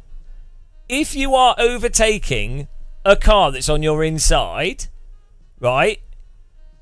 It doesn't matter how they drove the corner before. It's irrelevant. It's completely irrelevant. It doesn't matter. If there's a car in the way, there's a car in the way. Guess what? You don't have to drive everything like a train. As long as it's not unpredictable, which nothing unpredictable happened here. If you're this car on the outside, you know you got a car on the inside. You can't just tighten up into the car on the inside and totally ignore that their car is understeering. You've got no choice. You're the car that's overtaking. You have to overtake safely. You've only got a wheels over. You've not even got half. You've got a wheel there, and there's space on the outside of the track. The only scenario in real racing where this guy would be found to be problematic in a race, the only time it would happen would be if this car ran this guy off the track because there's no space left on the right. That's it. Because in any professional race, this guy would actually expect this car to intentionally run them wide.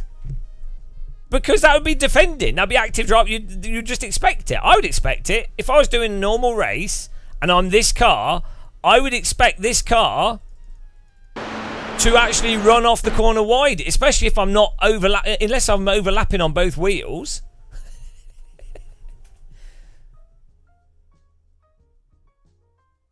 Right, guys. Use some reasoning here. The car on the inside, if they have to leave the space to the degree that you're saying, wouldn't the car on the outside also have to leave space? Is it? Think about it. Think about it. If both cars happen to be moving as well, surely you would then say, logically speaking, both cars have to leave the space. Which car has to leave more space and be more careful? The car in front or the car overtaking? Who has more space here? Who has more space? White flag. This car that's understeering a little bit off the corner here, or this car that could even be like over here and still make the corner easily? It doesn't matter if the inside car is drifting wide.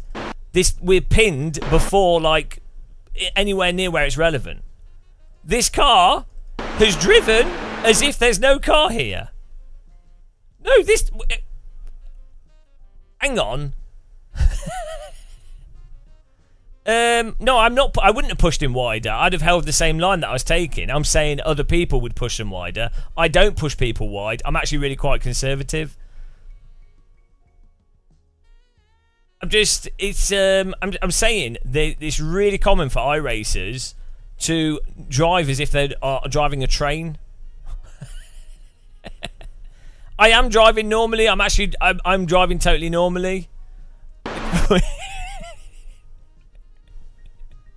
The passing car's responsibility is to not drive into the car that they're passing. So, let's have a look at the other one.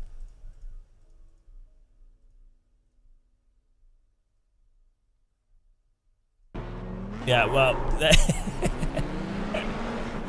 oh, dear. The thing is, with all these things, if you apply the same... apply the same reasoning to the other car, and then you're like, oh, hang on a minute, yeah, we're a bit stuck now.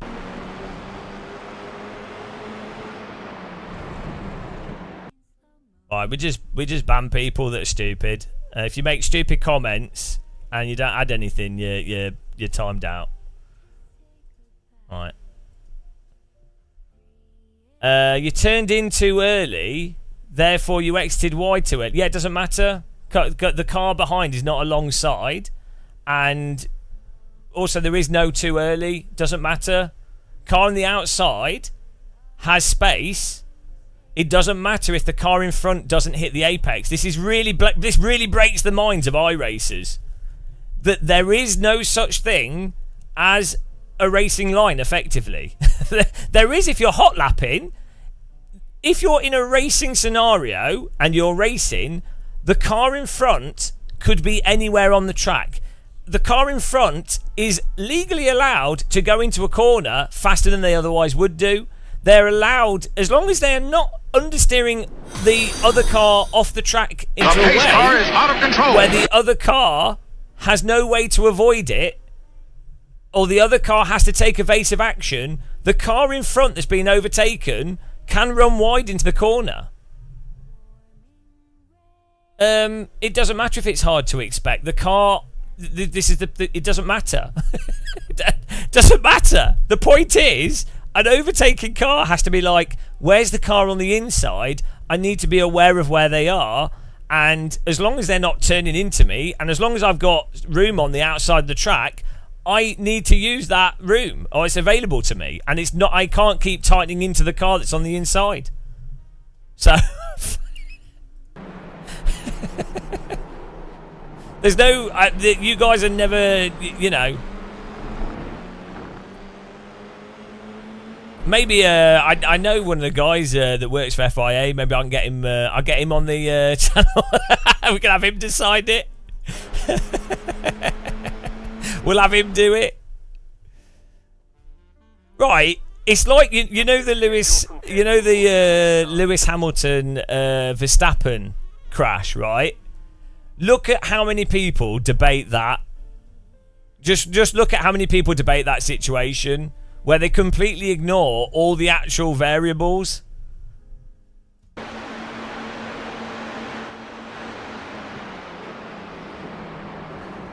No, it's not about me being Lewis Hamilton. It's irrelevant. It doesn't matter. We can look at other people's crashes and accidents. The same thing's happening to other drivers. Just it's irrelevant that it's me. I'm not arguing from my position. I'm just going through logic. I'm not intelligent enough to argue to like make myself look better. I'm bad at arguing that way. All I can do is go by the logic of the situation, which is why I'm going to apply the same logic to everyone and why it's consistent. So, like, oh, hang on. What? Let's see who's guilty on this one. I think it's this guy's fault. It's clearly this guy on the right, because what he's done is he's not aware of this car and he's turned to the right, and clearly the car in front needed to be aware of this vehicle behind him that's only got one wheel overlap. So I think we can all safely say that Leon Frost has wrecked this guy. Leon Frost, it's his fault, because Leon Frost didn't move over to the left enough for this car behind. So that's Leon Frost. Yeah, it's Leon Frost's fault. But it's obviously this guy's fault, isn't it? Because he's not left enough room. Yeah, you know. I mean, what can you say? According to your guy's logic. He had to move over for this guy. He had to move over for Dario. Because Leon should have been aware that there's a car there. The car in front should have known that this guy was driving into the back of him. Oh no. Oh no.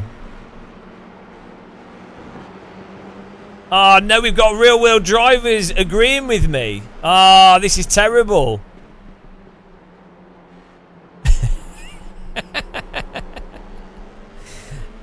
Yeah, exactly. If you're playing iRacing, what you should do is pull over so the car that's making a pass can just get past you without. This is really common in iRacing. Right, in iRacing, so many people just don't race at all because they just have. I don't know how they're interpreting driving and racing and defending. I think because of the because of how unforgiving it is and the netcode, and then also people driving in like the trains.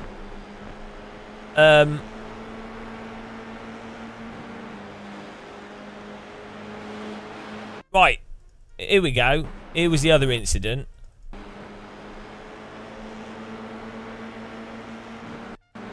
This is on him. This is on this car, the car behind us. Right. Ow.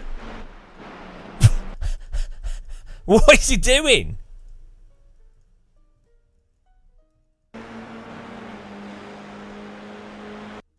This is the car behind, just driving into us. Look at the line on the road. Look at the line on the road here. I am driving straight now. This guy has assumed that this car is going to move to the left. My car is actually slightly going to the left. Look at the line on the road. And how many people, whilst we were driving, were saying, "Oh no, you turned into him"? Honestly, they are driving like they're driving trains. No, I'm moving. Look at the line on the track. Wait, right, you don't need to look at it from his perspective. Look at the line on the track. You see this line? This line is right in the middle of the road. Okay? Right? Look at the line. We're moving left. Our car has then straightened up a bit. Oh, look, we're still going left. Still going left. We're on the line. Look, we're still going left. Oh, look. Oh. Hang on a minute. Has he just assumed that we're going to keep moving left when we don't need to? Because why would you? It's mental. I would call it, I think we should call it like assumptive driving. where people assume, because they've done so many repetitive races and they're hot lapping. Well, yeah, but why would the other driver risk a crash? Because you're racing, you paid money to play a driving game. You're paying money to play a driving game and to race. So why would you stop racing at whatever position? You've already lost the draft of the leaders. Why would you stop going left? Because why would you want to keep going left? Like, there's no need to, because you're being defensive. No, you're just being consistent with your driving. This is just normal driving. You don't have to go left. This is right, guys. This is the insanity of iRacing. Oh, but most drivers go left, so you have to go left because that's the racing line. It's like, no. What you have to do is when you're driving, you have to look at what's actually happening, and then you have to work out from what's actually happening what you should do that's better. It's not that difficult. It's just like instead of driving a train around a racing line and hot lapping, you drive by what's happening. I'm telling you, there will be people that go from iRacing to real world driving that will get absolutely screwed by making the mistake of not paying attention to what other drivers are doing and driving according to it. This is one of the bad training aspects of iRacing, and I'm telling you, you will see that more and more when you see iRacers go and do real driving. They will make massively incorrect assumptions as to what real world drivers will do, but based off their memorization of the racecraft of iRacing. I guarantee you're going to start seeing that, unless they've done a lot of go-karting. Unless they've done a lot of go-karting, they would learn what actually happens in real life and the amount of defensive driving that's done all the time for all positions.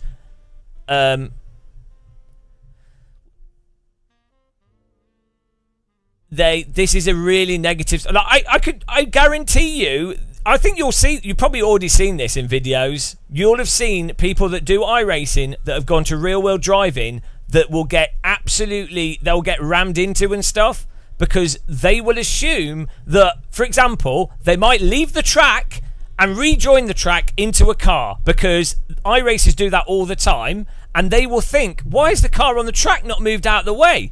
Even if it's right or wrong. You'll see it with loads of stuff. You will see weird shit happening all the time from people, negative training. People do it with flight sims and things as well. People drive terribly in real life as well, so you're going to have to, like... I think a lot of sim racers will also be caught out by how bad real drivers are.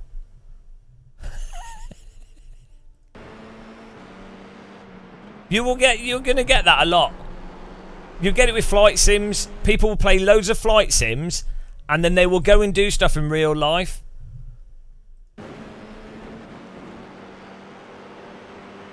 I'm not talking about any specific people. I'm saying it's a general thing that you will see happening. I've seen loads of sim racers get, like, they're surprised. Like, I get friends that do race driving, and they're surprised at how bad people drive in real life and how much they have to adapt to how bad people drive in real life. Or by bad, I mean how aggressive people drive in real life, because they've got... And inversely, you see people that do a lot of real world go-karting that drive mega aggressive, way more aggressive than I do, in iRacing, and you see iRacing break down as a result of that.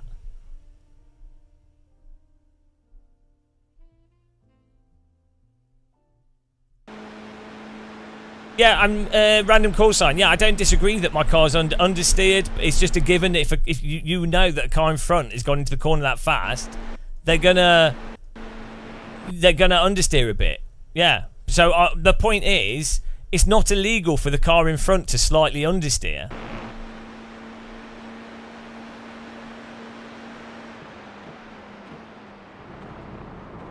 I think Swolio's quite a good driver, to be honest. I mean, obviously he's a billion times better than me, but I wouldn't be surprised if I know other real world drivers that are surprised how like aggressive real drivers are. And also it's a really common meme in sim racing that people think that real drivers will drive safer because it's real cars.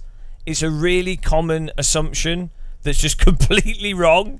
It's like, no, people drive as if it's a simulator in real life. If anything, there's a lot of really rich kids and adults that don't mind breaking their race car because they can afford to repair it, and you can actually have quite a lot of contact in a lot of race cars, so they don't care, and it actually gives them an advantage over drivers that can't afford to get their race cars repaired. So those drivers that are more timid will move out of the way. So it gives... Yeah, who's the other guy who's that guy? The Spanish guy that does videos occasionally. You'll know him, random call sign.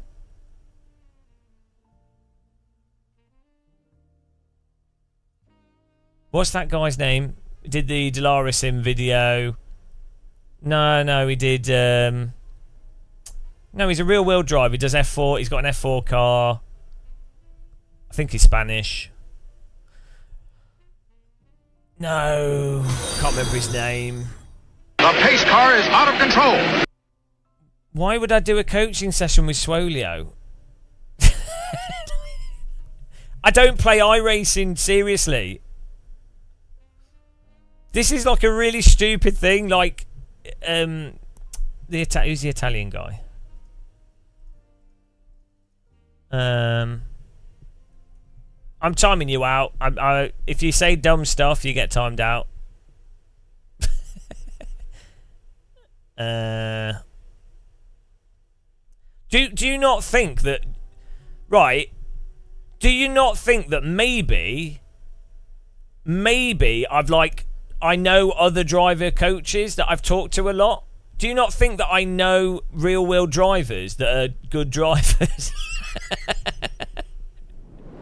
The pace car is out of control. Like, this is what's stupid. It's really stupid. It's like, oh, you should talk to this driver coach because we know they're a driver coach. It's like, guys, I know race drivers that I talk to. I've obviously watched 15, 20 years ago. I've obviously watched Skip Barber Going Faster. I've obviously had long conversations with people like Scott from Driver 61. I've obviously know esport drivers that will tell me better or worse ways to drive.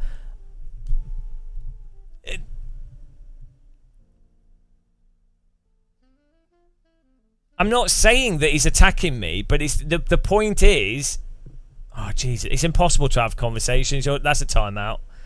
It's actually impossible. It's actually impossible. The reason why people say to me, you should get coaching from this driver is because they happen to know that driver who's done a lot of marketing recently and is like the meme driver coach. And the idea is them saying, oh, you can't drive. Well, I'm not saying I can drive very well, but the idea is that, oh, you need to learn how to drive. Here's a driver coach that you'll get coaching from, and they'll obviously improve your driving. The problem with that is it completely misses the point of, A, we're not actually trying to drive as perfect as possible. B, it's unrelated to the conversation of incidents occurring in a race. And C, as I've explained, I already know many driver coaches. I already speak to these people. I obviously know a lot of the concepts and stuff. That's separate to actually practicing and doing stuff. And also, I primarily don't play iRacing, so I play it casually. I'm not playing it to win outright. It's just like it's a game. I'm playing it as a game. So I've talked with Swolio.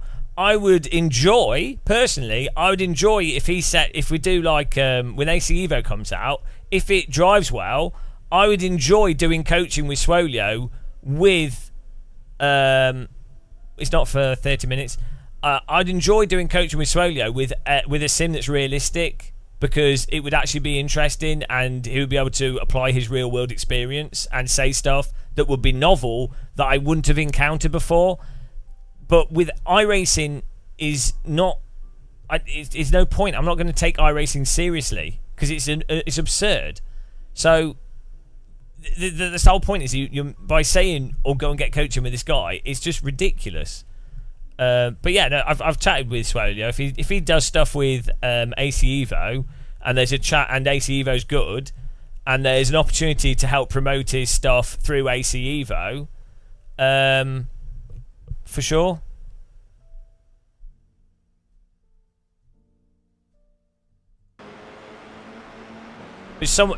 Categorically, whenever it comes up in my chat, when someone says you should get coaching with this person, it's basically a way to for them to try and make an argument from authority to say, oh, you're wrong. So it's really stupid. Yeah, but I obviously know the fundamental concepts because as I said, I've been sim racing for 20 years. I've watched Skip Barber Going Faster. I have friends that are real world drivers that own race cars. So I am very non pretentious with the presentation of my content and what I do. So as a result, people then are like, oh, I do like people to be able to talk, but it's just a bit tedious when it's the same things over and over again. Ah, oh, dear, guys. iRacing. The same thing repeatedly. We don't get this when we're playing other sims.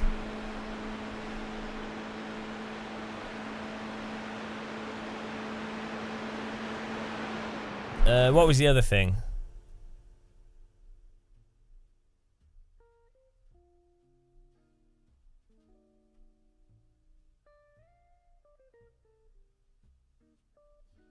I do actually have. We do have notes for the things that are repeated over and over again. iRacing is going down, I think, at 12. So.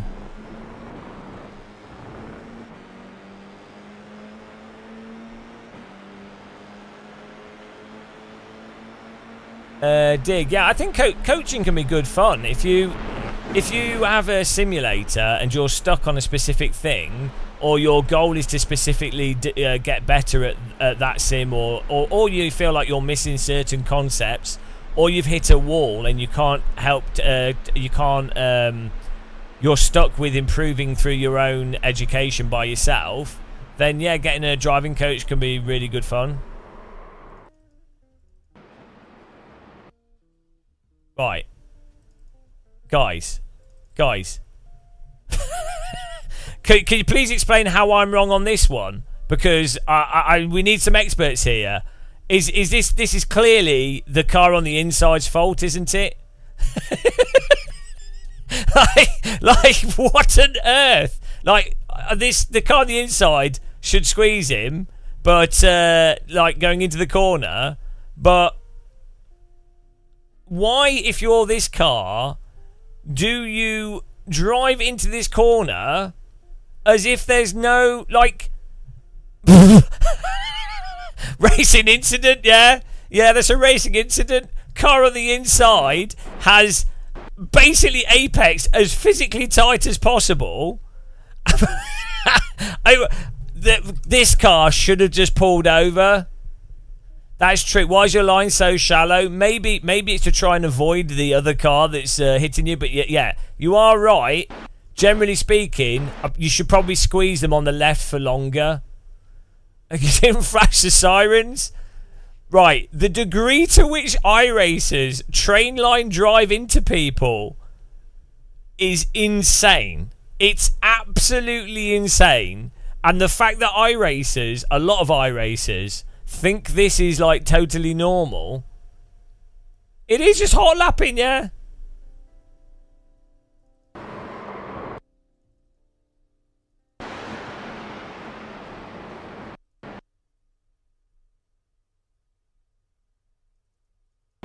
Like,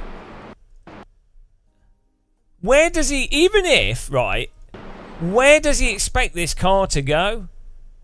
Where does he expect it to go? Right, even if you take the car on the inside, right, out, like what the car on the inside is doing out of the equation, any intention, whatever, right, even if you take the car on the right's intention out of it, where does this car expect this car to go? Like, what does he expect this car to do?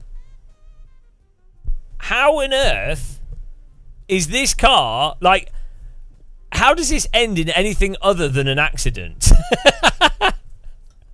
Crazy.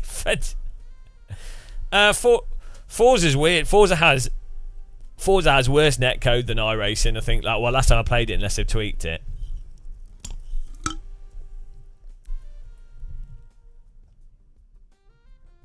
That is true. I'm surprised that this has actually punted me, though, rather than it doing anything to him.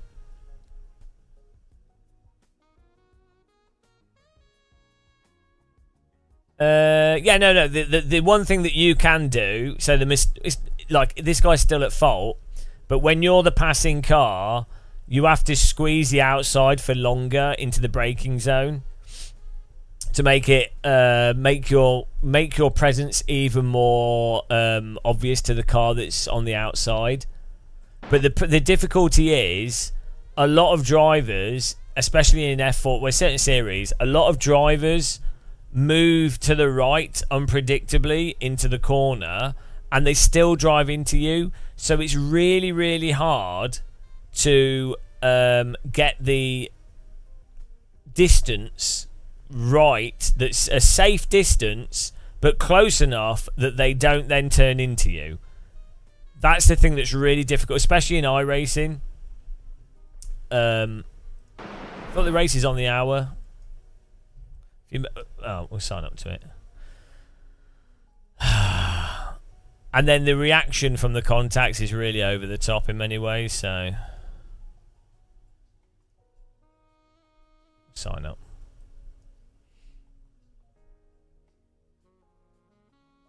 Yeah, it's weird, Dick. I don't think that's intentional design. I think that's accidental. Like I noticed with R Factor 2 and LMU, the car that drives into the other car is the one that and Race Room actually, the car that drives into the other car is the one that ends up going off the track normally.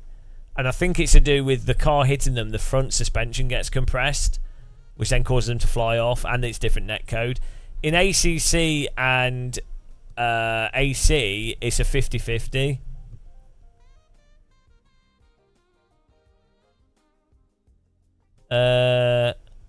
This is the full form iRacing. Well, we're also just having fun. We're just having fun. I haven't been sleeping much. I haven't felt too well the last 2 days because it's so bloody hot. So this is just, I just do this when I'm like brain dead. Extrapolating knowledge. I love the iRacers that have just decided that I'm an idiot. So, I mean, why? If you've decided that someone's a total idiot and they're never going to change their mind, why do you then type in the chat and say to them, why would you then say, oh, you're never wrong, are you? Because if you've come to the conclusion that they think they're never wrong, they're not going to read that and go, oh, yeah, actually, you just convinced me now. Yeah. And then they're not going to read that and go, oh, I better change because this person's leaving now. What's the logic in that? Guys, all of you in chat, you're thinking never wrong. Also, right, who ever thinks that they're actually wrong when they think they're right? Right, if someone presents some evidence that specifically points out, oh, this is the reasoning for why you're wrong, and it's good evidence, they can't really ignore that because you presented a good argument, or it's true, right? If you just say, oh, you always think you're right, or you haven't made any argument, then why are they gonna you're just wasting your time.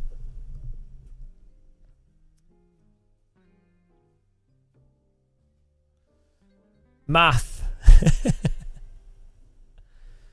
Oh dear.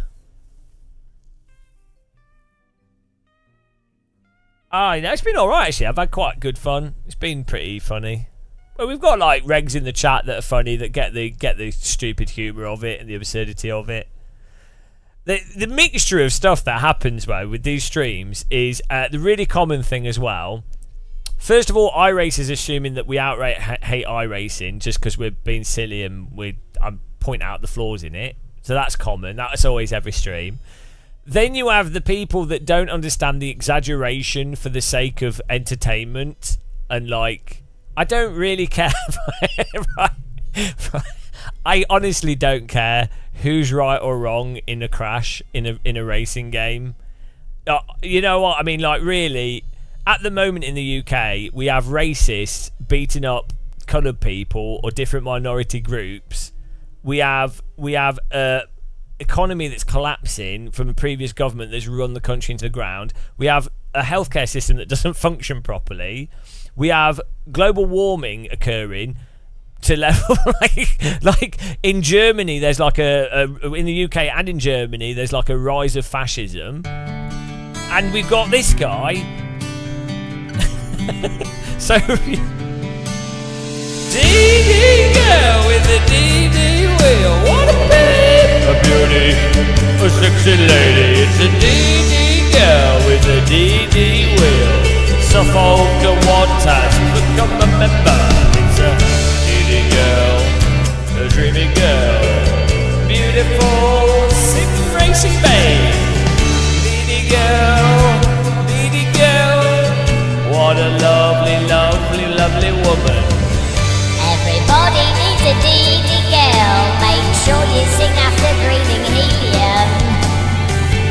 Everybody wants a DD girl, but if she put you in a bathtub, turn the electricity off, or she will cook. DD girl with a DD wheel. What a babe, a beauty, a sexy lady. It's a DD girl with a DD wheel, dreamy servo force legs. DD girl, dreamy woman, AccuForce Fanatec, Sydney Cubes and Magic. DD girl in Salford, the once, bed tonight. Thank you very much. Thank you for that.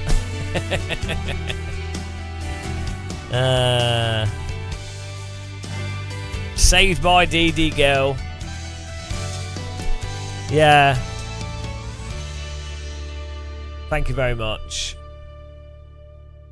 Yeah, so as I say, we got another one.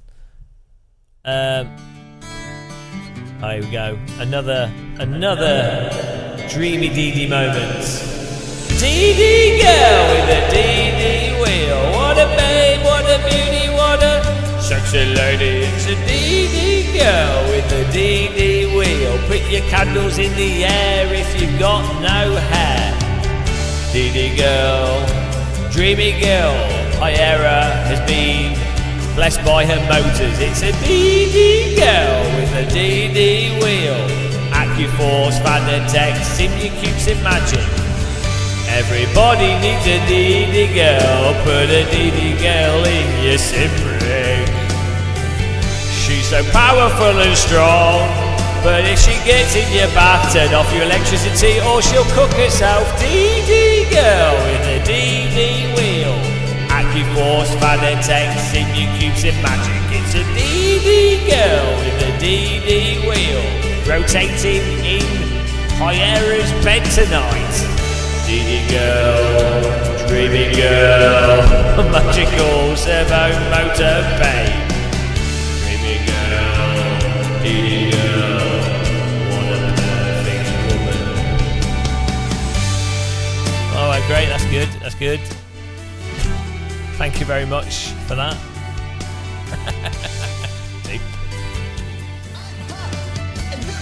She's got all the Newton meters.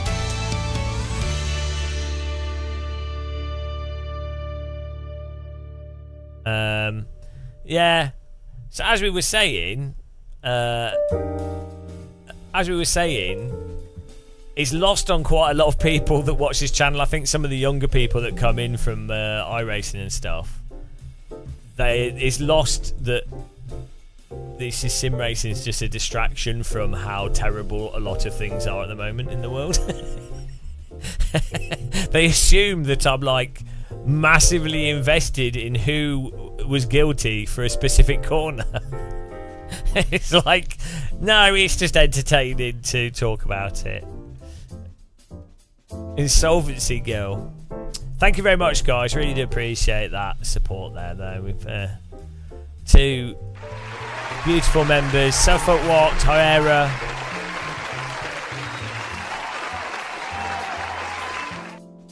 I bet you, if you were to like have the age of the people that come in that are like getting really wound up with the racecraft stuff versus the people that are like, oh lol, I bet I would guarantee that their age skews downwards, and I'd also guarantee that the ones complaining the most predominantly play iRacing versus anything else at all, and they like don't generally play a lot of simulators, even vaguely in the same ballpark. Just a guess. Just a guess. That's my guess.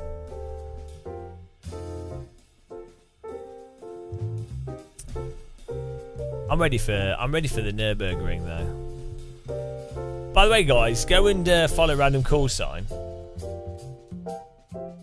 Get in there, Herrera. It's not stonks right now. Oh, look at this. Give him a follow. That's true, Simon Orr.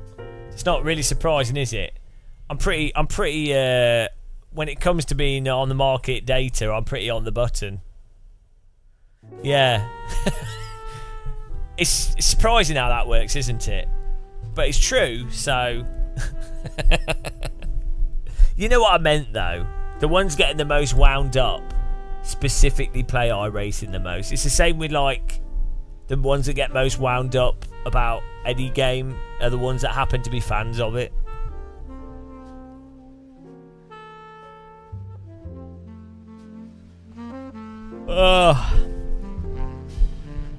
I need some chips or something. Well, yeah, no, don't worry about it. Don't focus on the iRating. Don't get distracted by that. Don't worry about those numbers. I tell you what, maybe this week we'll do like Ringmeister. Can we Ringmeister ourselves to 4K or something?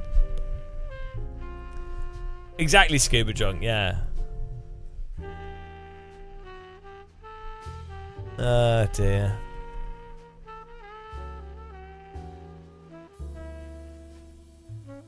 Fanboys and fanatics.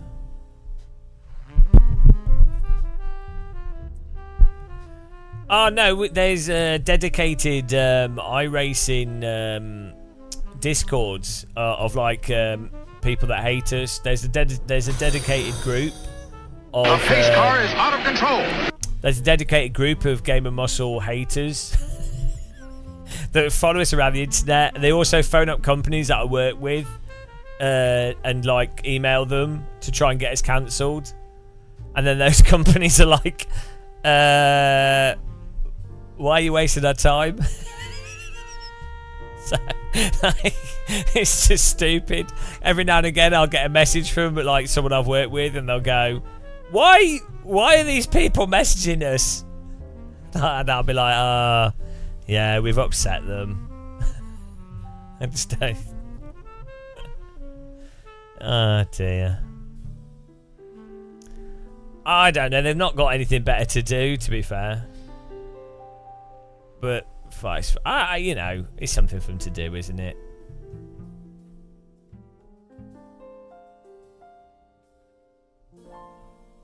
The Game of Muscle hater Discord. I'm sure you can find it. No, it's not a joke. No, I'm serious.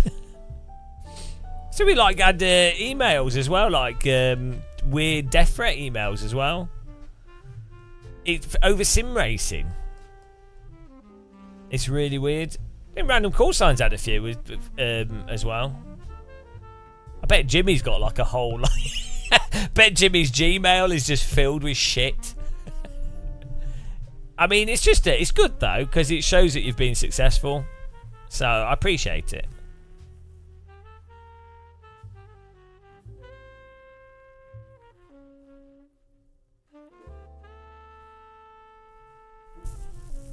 It's also why you'll find like the bigger streamers or like people that have got larger audiences. A big reason why they start just being more and more anodyne and not really saying anything is because not because they don't want to say anything necessarily. It's just not worth the like amount of shit that you receive from people. So that's the same with anything, really, isn't it? A lot of people will just toe the line because it's just not worth the effort. It's just not worth it. It's just like, I can't be bothered. You're not being paid enough for it.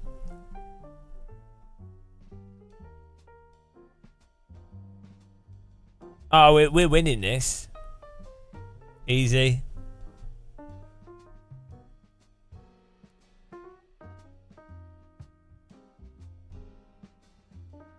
No, I'm alright with my email. Like, it's, yeah. Filters out shit that I get. Shady Sim, yeah, no, it's really bad. Like, I know some streamers that have actually, they've given up gaming because it's too much, they get too much shit, and they're really nice people. So it's not that they were like controversial people. They're even less controversial than me by far. Like, you know, but they just get harassed and stuff. So they were just like, I can't be bothered.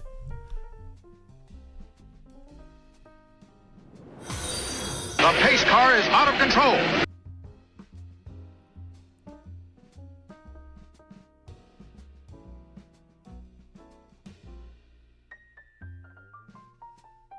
We could improve the qualifying time, but I missed quali, so I think the sim's going down at midday.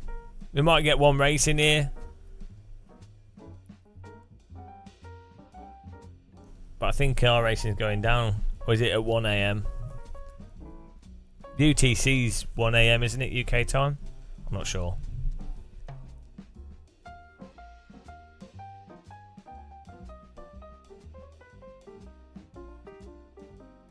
We've already done 5k I rating. Yeah, road to 5k upside down. No, I don't think there's any new news on Fanatec.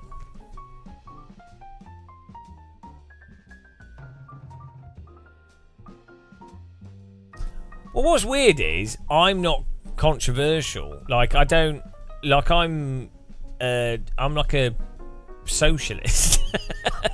Like, I'm really left-leaning, really pro human rights, really a pro-environment, pro freedom of speech. You know,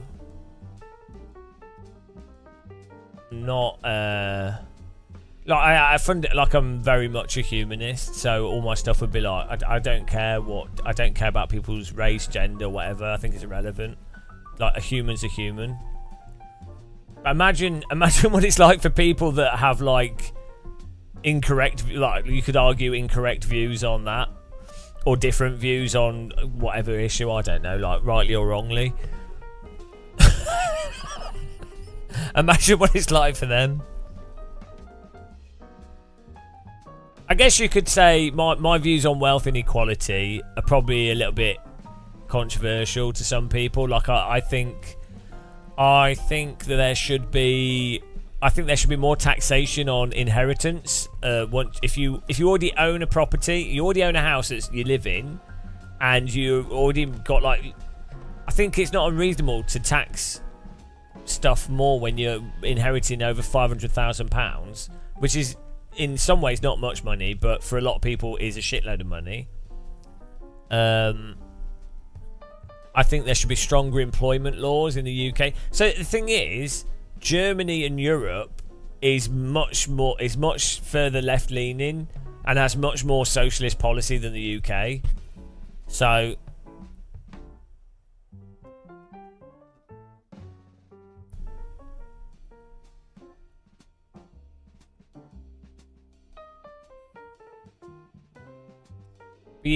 Scuba Jump, what do you mean by middle ground? I mean, everyone would say that they're middle ground, so that's just how people tend to position themselves.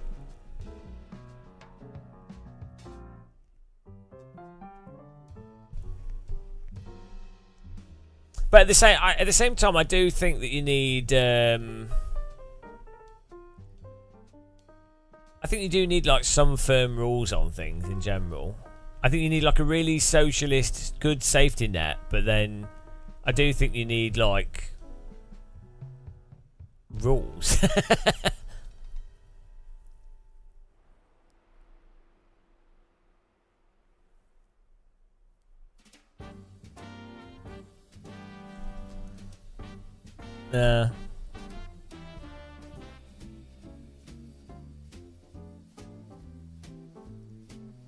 Work hard and pay your taxes. Well, I don't know if that's middle ground or not. I don't know. I mean, you don't have a choice but to pay your taxes, do you? I mean, I work a lot of hours, but I don't know if I work hard. Well, ironically, the stuff that I do that I don't find work or that I find easy makes a lot more money than the stuff that I find harder. So basically, I should not work hard. Like, getting products, unboxing them, filming them, and talking some bollocks in a jokey way makes you a lot of money, and you could just do that. And to me, that's a lot easier than live streaming.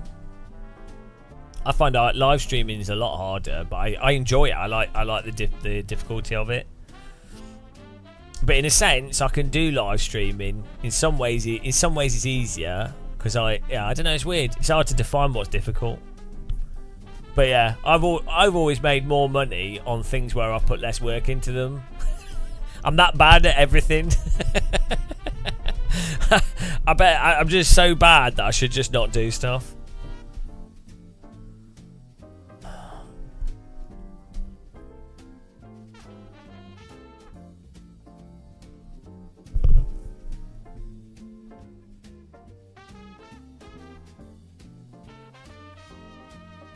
I should have like a Patreon where people sign up to it, and if they join it, then I don't live stream, and I'd make a fortune. They'd be like, "Oh, that guy, we're fed up of him. We hate him.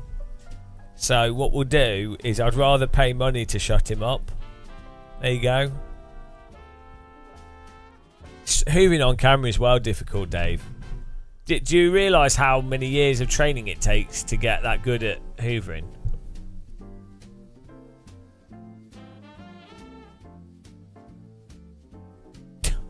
Gamer Muscle Hater Patreon.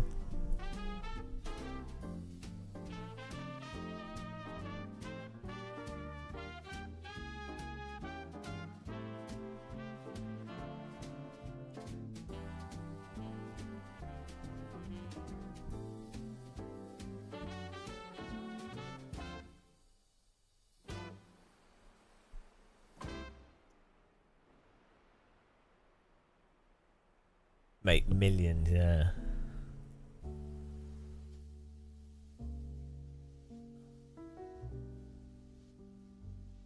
Well, I'm not really that passionate about hoovers. Air fryers, I wouldn't mind selling air fryers.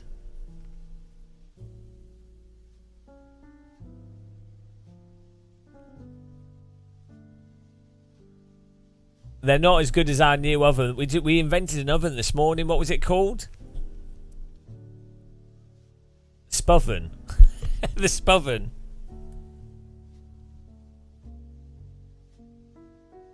It's spikes that you put food on, and then the food's cooked by the spikes. It's genius.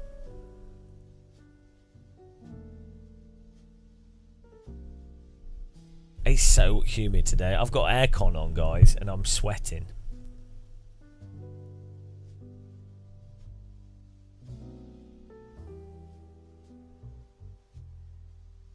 Yeah, that's true, but I'll probably also break the microwave. Yeah. That's called lightning food. You could put grapes on each spike for a nice display.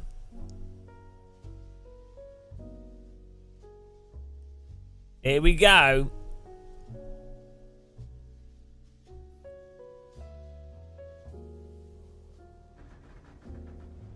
One to go. Next time by. Line up on the left side. Pit road is closed right now. The estimated SOF is 3,248. There are a lot of points on the table. Be smart and get a good finish. No, I'm not doing 24 hours. We're just taking it easy today.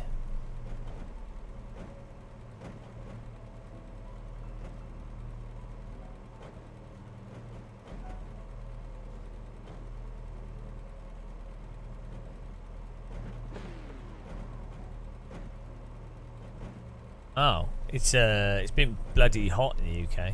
I think that's why all these riots are happening. Largely, I think there's been like weird shit with people running around with knives and things.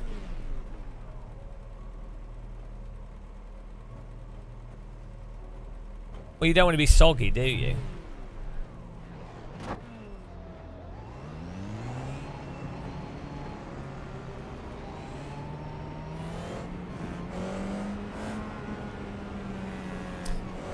Catch up, 9, car. Well, what's stupid is the protesters should be protesting wealth inequality, if anything. It doesn't make any sense. Like, because they're like, a lot of them are racist. Not all of them, but a lot of them are just racist, or they're incapable of targeting their anger at the right people. So they blame. They're going to blame like minority groups and things, rather than the Tories or just basic government structure for the last 14 years. So it's just stupid. It's like, not only they're attacking innocent people, well, not only they're being violent, which is just obviously stupid, There's an incident behind. but it's all misplaced. So the actual, if they were writing, Car is in. are you kidding? Green, green, green. This game is impossible, guys. Was that my fault? Was that my fault there? Definitely my fault. 100% to blame for that. We're probably wrecked now. Hater! Hater! I'm clearly to blame for that. How does a car behind it plan to get past the car in front when they're in a line with them and they're trying to like charge up at the start?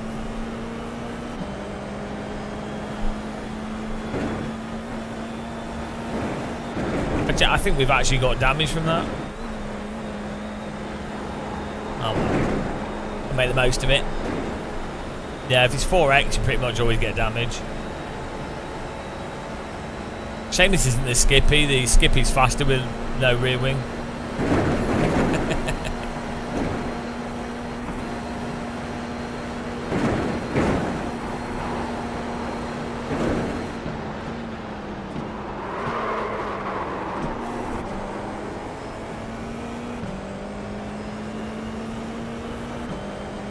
Yeah, I think we're damaged. I think our straight line speed's being reduced.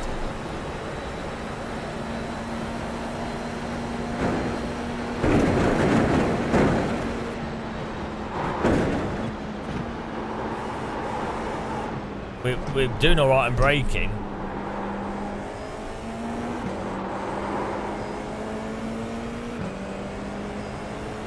I don't know if this race is going to finish though, because there's no racing going into maintenance.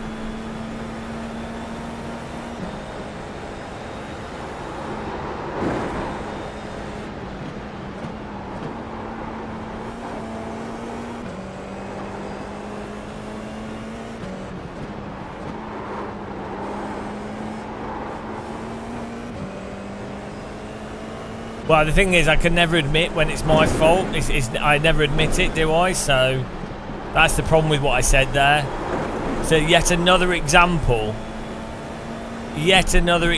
of me failing to admit fault. Typical ego streamer. It's what you expect.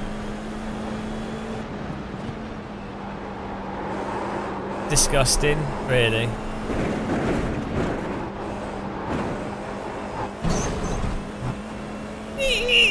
Got a mouse under the car.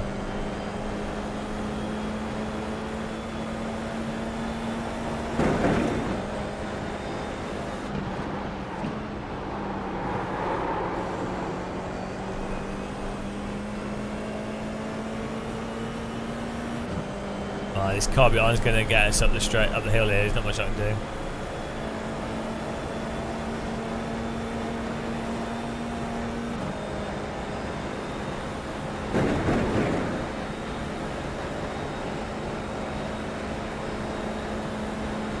Get ready to get punted here, guys.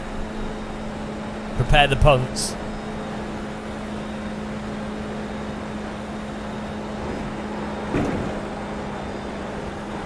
There's an incident behind.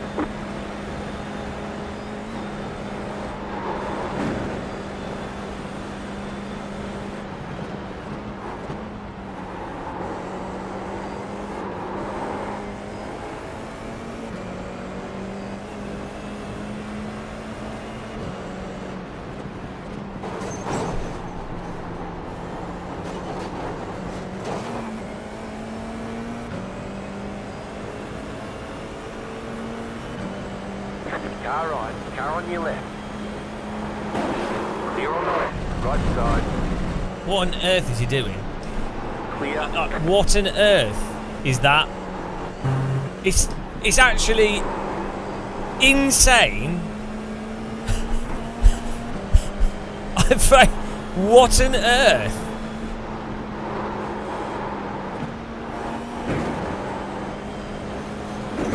Definitely got damage now. We got really damage.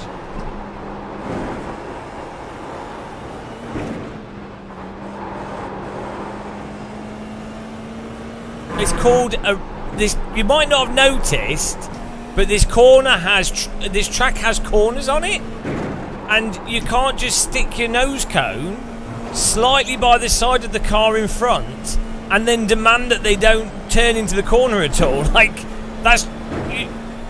I don't know why this is so hard to understand for people. We're not driving a train. Like, I might not have noticed, this is not the 8:45 London to Brighton.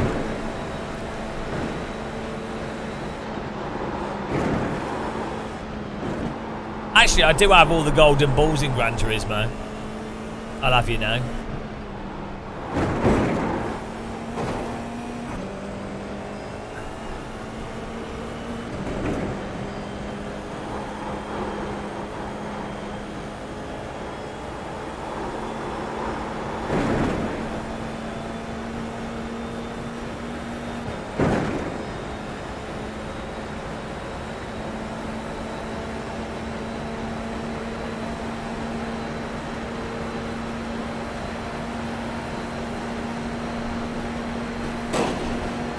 Bump drafting. I've got 4x from that.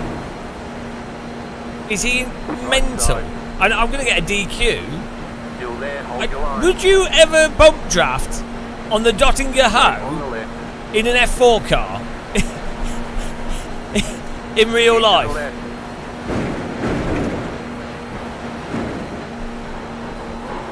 Clear on the right side. You've got 2 laps to go. Clear on the right. We're getting a DQ from this. Hey? Yeah, we're getting a DQ from this. From everyone driving into us. How does... It's just like... Driven into at least before the race starts. Bump drafted for a 4X.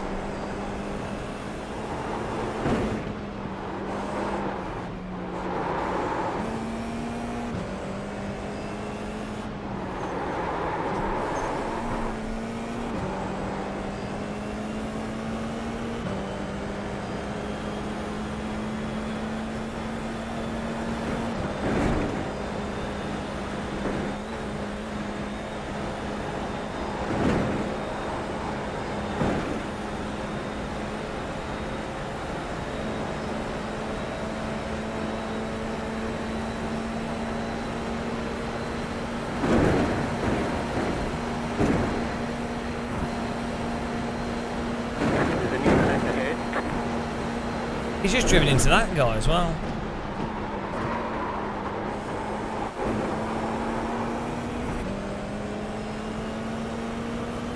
Oh, it's entertaining.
It's all about building patience and being able to accept the punishment.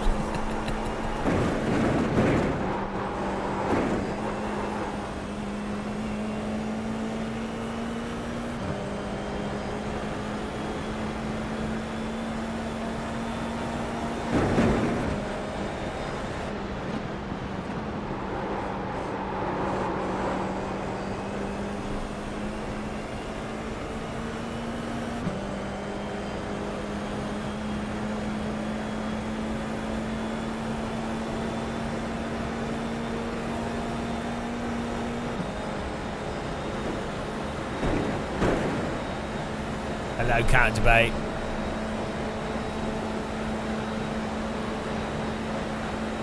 Left side. Clear on the left.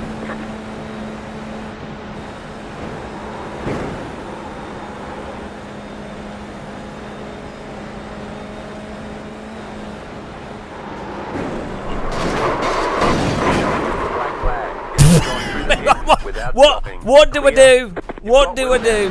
What on earth can I do? Why is he driving into the car in front of him there? Why is he just driving into him?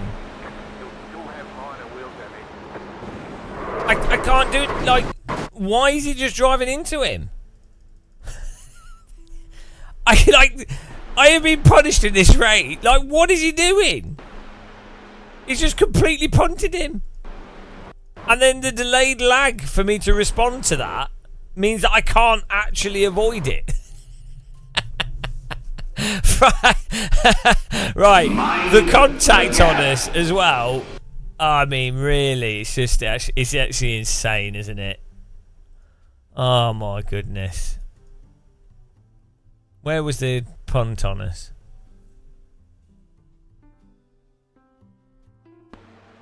So this guy's bump drafting us, which gives us 4x, or like, what? So why? Why you can't bump draft F4 cars in iRacing? It doesn't work. Oh, here we go.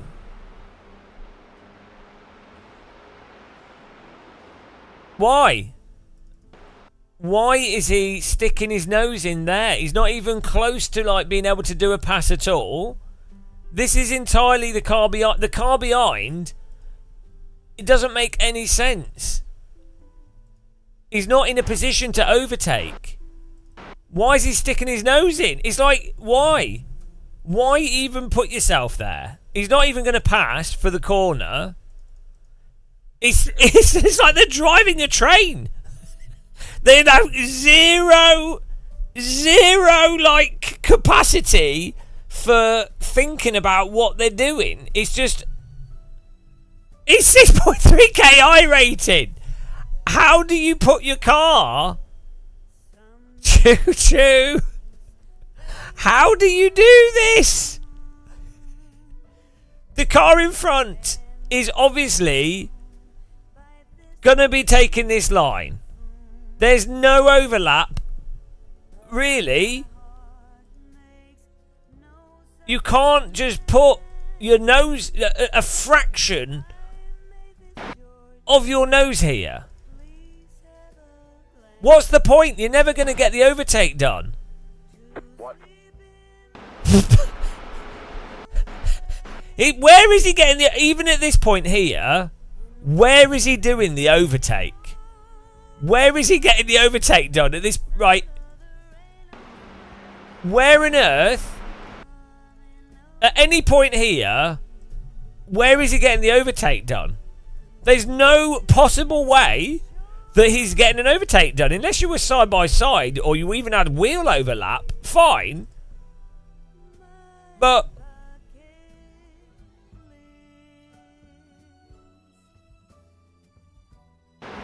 why? Yeah, to be fair, I should have moved out of the way. Yeah, sorry guys. Oh, I'm so dumb. I should have moved out of the way because this guy's got higher I rating and he's trying to pass us and he's there I should have pulled over to the right to let him through. My fault, guys. I egregiously drove into him. Yeah, well, it's obviously my fault.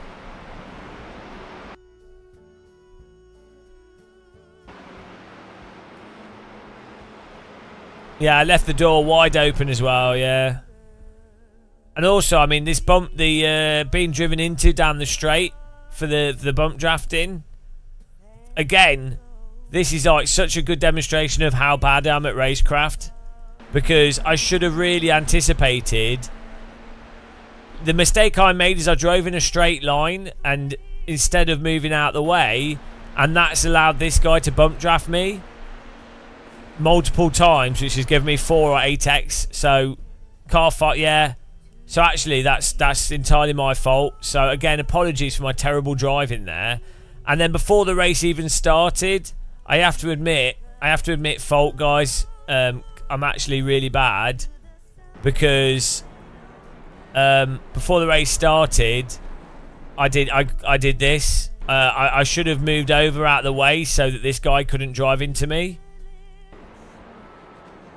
Like, even though I am on the left-hand side of the track and it's the start of the race, obviously I'm such a terrible driver.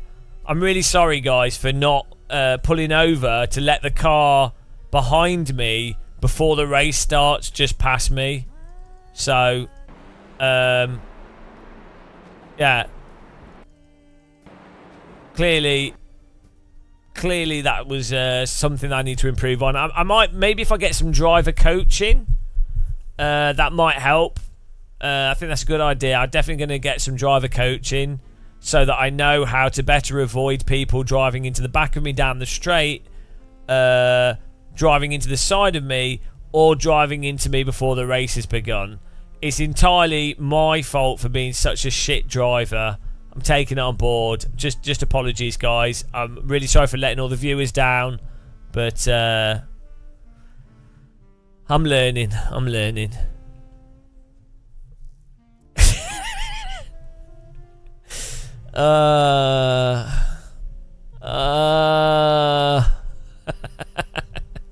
It's good fun. It is funny.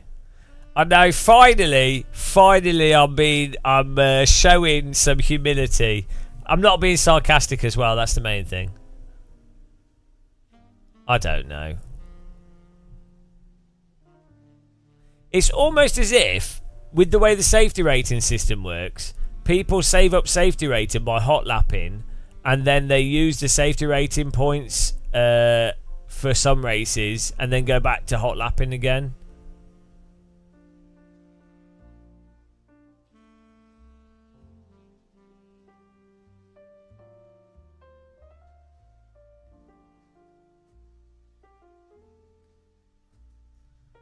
Nah, it's all good. It was fun. It was fun racing, actually. I quite enjoyed it. It was pretty funny.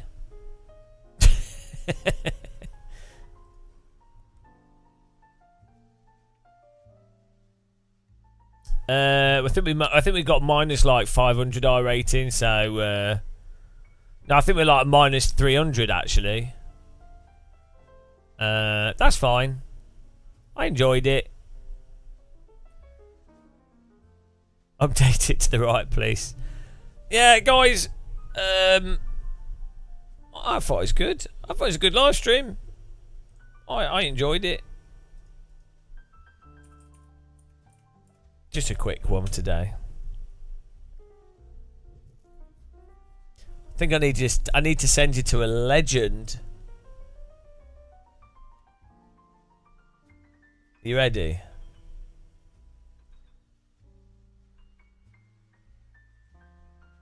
Thanks for watching, guys. Have a good night or good rest of the day.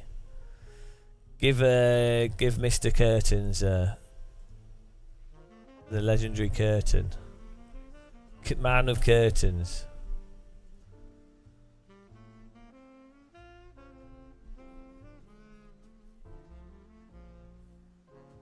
Hang on, what tracks IMSA on? Oh no, he's playing LMU. Right, take care, guys. Bye.